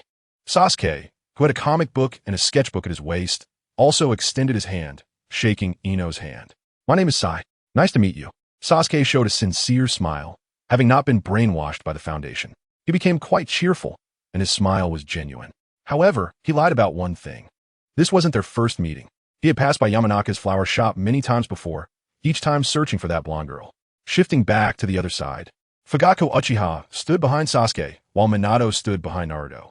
Naruto and Sasuke exchanged glances and then simultaneously laughed. You big idiot. Why don't we wait until we have a combat class to compete? Right now, I could definitely beat you. You arrogant Sasuke, if I don't knock your teeth out. I'm not Naruto. The atmosphere between the two grew increasingly tense, and Fugaku and Minato exchanged helpless smiles. Hello everyone, I am your homeroom teacher, Irika Yumino. You can call me Teacher Irika. Irika stood beside the podium, looking at the noisy students below. A cross mark appeared on his forehead as he shouted, quiet. Instantly, the class fell silent. Irika looked at the kids before him, feeling quite troubled. They were all from prominent families, and each one was a headache for him. All right, let's start with self-introductions from this row. My name is Nara Shikamaru. Shikamaru lazily stood up from his chair, scratching his head as he said, my dream is to be a ninja, make money easily, marry an ordinary woman who's neither pretty nor ugly, have 2 kids, the first a girl, the second a boy. And when my daughter grows up, I won't be a ninja anymore. I'll just play shogi or go all day. Then I'll die before my wife and live a plain life. That's my biggest dream. Irika's mouth twitched. That dream was a bit too ordinary, wasn't it? Shouldn't kids at this age be talking about grand ideals? Next up was Naruto, who excitedly jumped up from his chair. My name is Uzumaki Naruto. I love eating Ichiraka ramen, and I have a lot of other favorite things. I don't really dislike anything. My dream is... Naruto grasped his headband and pointed forward with his right hand, boldly declaring, to become Hokage. Irika clapped and smiled. Very good. That's a great ambition. I hope you can achieve it. Next student. My name is Uchiha Sasuke. My favorite thing is training with my brother, and I hate losing to Naruto during training. My dream is to surpass my brother, surpass Naruto, and become one of the strongest of the Uchiha clan. Many girls nearby were swooning. Sasuke-kun is so handsome. Among the crowd, only one voice stood out awkwardly. Sitting next to Naruto, Hinata leaned closer to him, blushing, and said, Naruto-kun, I believe you can definitely become Hokage. Naruto patted Hinata's head and confidently said, I will definitely become Hokage. Thank you. Hinata-chan synopsis. Tianyu Shunyue, who just crossed into the Naruto world, discovered that his parents lost their lives during a mission, becoming an orphan in Konoha. However, what he didn't expect was that he awakened two bloodline limits, would release in blood release. Obito, Shunyue, my buddy, right? Kakashi, a formidable opponent. Don't pull down my pants. Shunyue, Rin, Shunyue is a really nice person, truly.